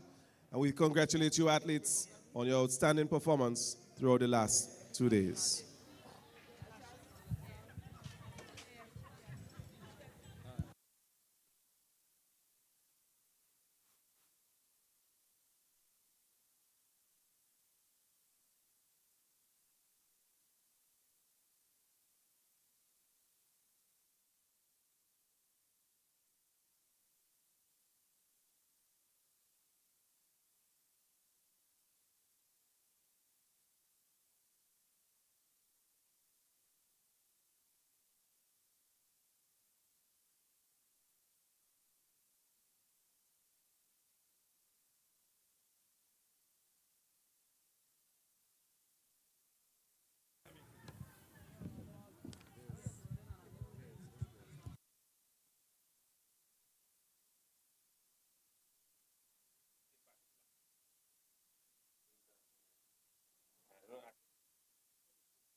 Ladies and gentlemen, we want to thank you for your attendance, your participation over the last 2 days. And we're going to get into the closing ceremony for the Ariza National Champs 2025. Our presenters, and we thank you, Mr. Adrian Strawn, member of the Supervisory Committee, Mr. Kimani Daniel, and Ms. Peterlyn Cooper, members of the Ariza Credit Union Board. We're going to begin with the individual awards for female athletes. These are athletes who dominated their varying categories over the last 2 days. We're going to begin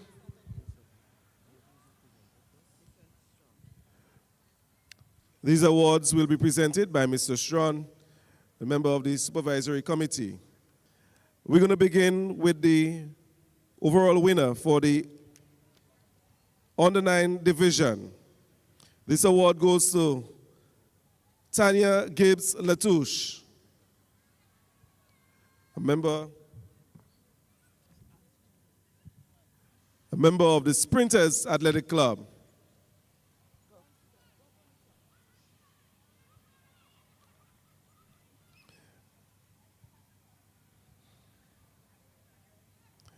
Tanya is a top female under-9 athlete. The male athletes in that division, Antonius Paul, Runners Athletic Club. Should I get a picture of two of them?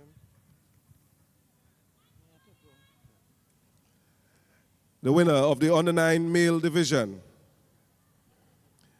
Divisional winner for the under-11 female, Janelle Kanhai, McDonald College. In the male division, Keishan Cobb, Finish Line Sports Club.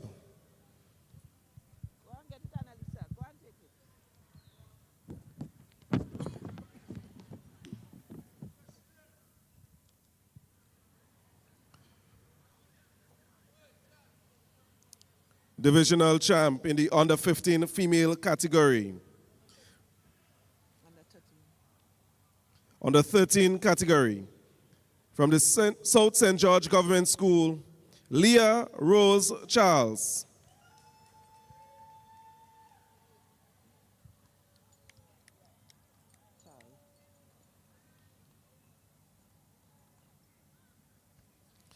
And in the male division, we have a tie for the divisional award, Jonathan Labari and Danielson Tucker. Daniel from Bolt and Jonathan from Fusion Athletics. In the under-15 division, the winner from the St. Andrews Anglican Secondary School, Haley Tyrell.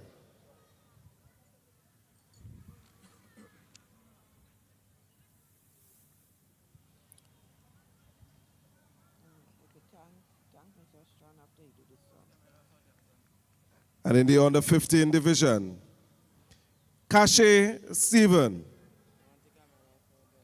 Yeah, but you have to wait now because you don't call already. Thank Mr. Strawn and let somebody else. Thank you very much, Mr. Strawn, for assisting with these presentations. And we invite Mr. Kimani Daniel, a member of the Ariza Credit Union Board, to assist with the presentations for the under-17 division. In the female category, from the Finish Line Sports Club, Annalisa Brown.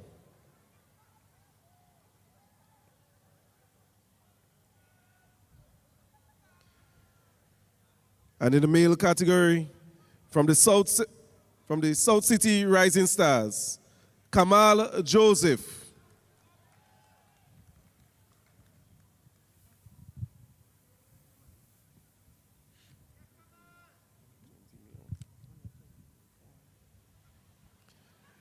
We recognize in the under-20 male division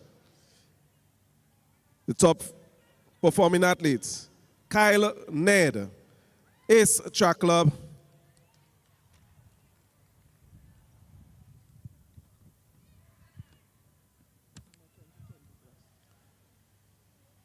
In the female under 20 and 20 plus division, we recognize from St. David's Track Blazers, Shade John.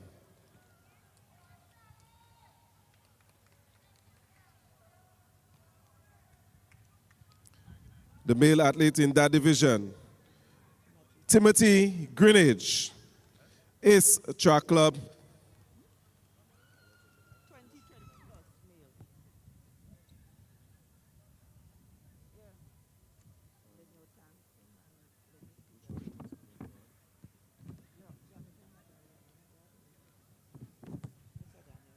Thank you very much, Mr. Daniel, for assisting with these presentations. We invite Ms. Cooper, Ms. Peterlyn Cooper, a member of the Ariza Credit Union Board, to assist with the presentations.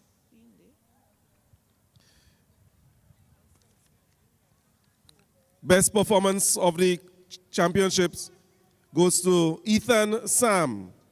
Ethan's best performance came in the 100 meters, where he ran a time of 10.46 seconds.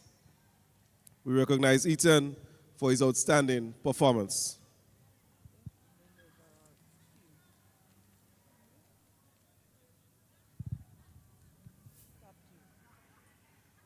Finally, we recognize the team amassing the most amount of points on this over the past 2 days. We recognize the team scoring a total of 117 points from St. David's. We recognize the St. David's Track Blazers.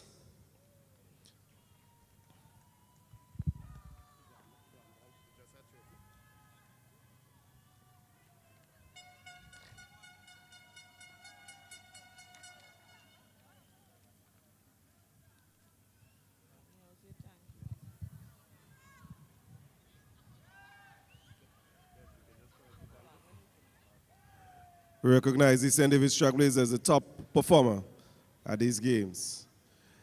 Congratulations, athletes, and we wish you all the best in the performance, and we also thank Ms. Cooper for the assisting with the presentation. Ladies and gentlemen, we want to say thank you very much for supporting the athletes, supporting the future of athletics in Grenada. We look forward to the participation of our athletes at the Carifta Games. We congratulate all the athletes who met the Carifta qualifying standard, and we look forward to these athletes doing wonderful things. We look forward to seeing you back here in June for the Whitsuntide Games. All the best.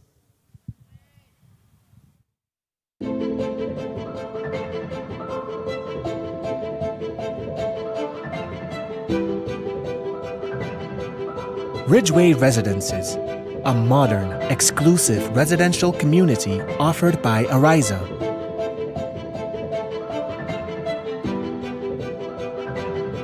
Purchase one of our completely built houses or let us build for you by simply choosing your lot, choosing your home design from our selection, and let us do the rest.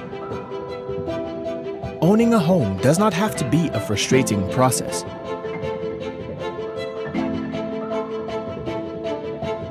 For more information, contact Ariza Credit Union on 415-0994 or send us an email on info@ridgewayresidences.gd. Ridgeway Residences, hassle-free home ownership.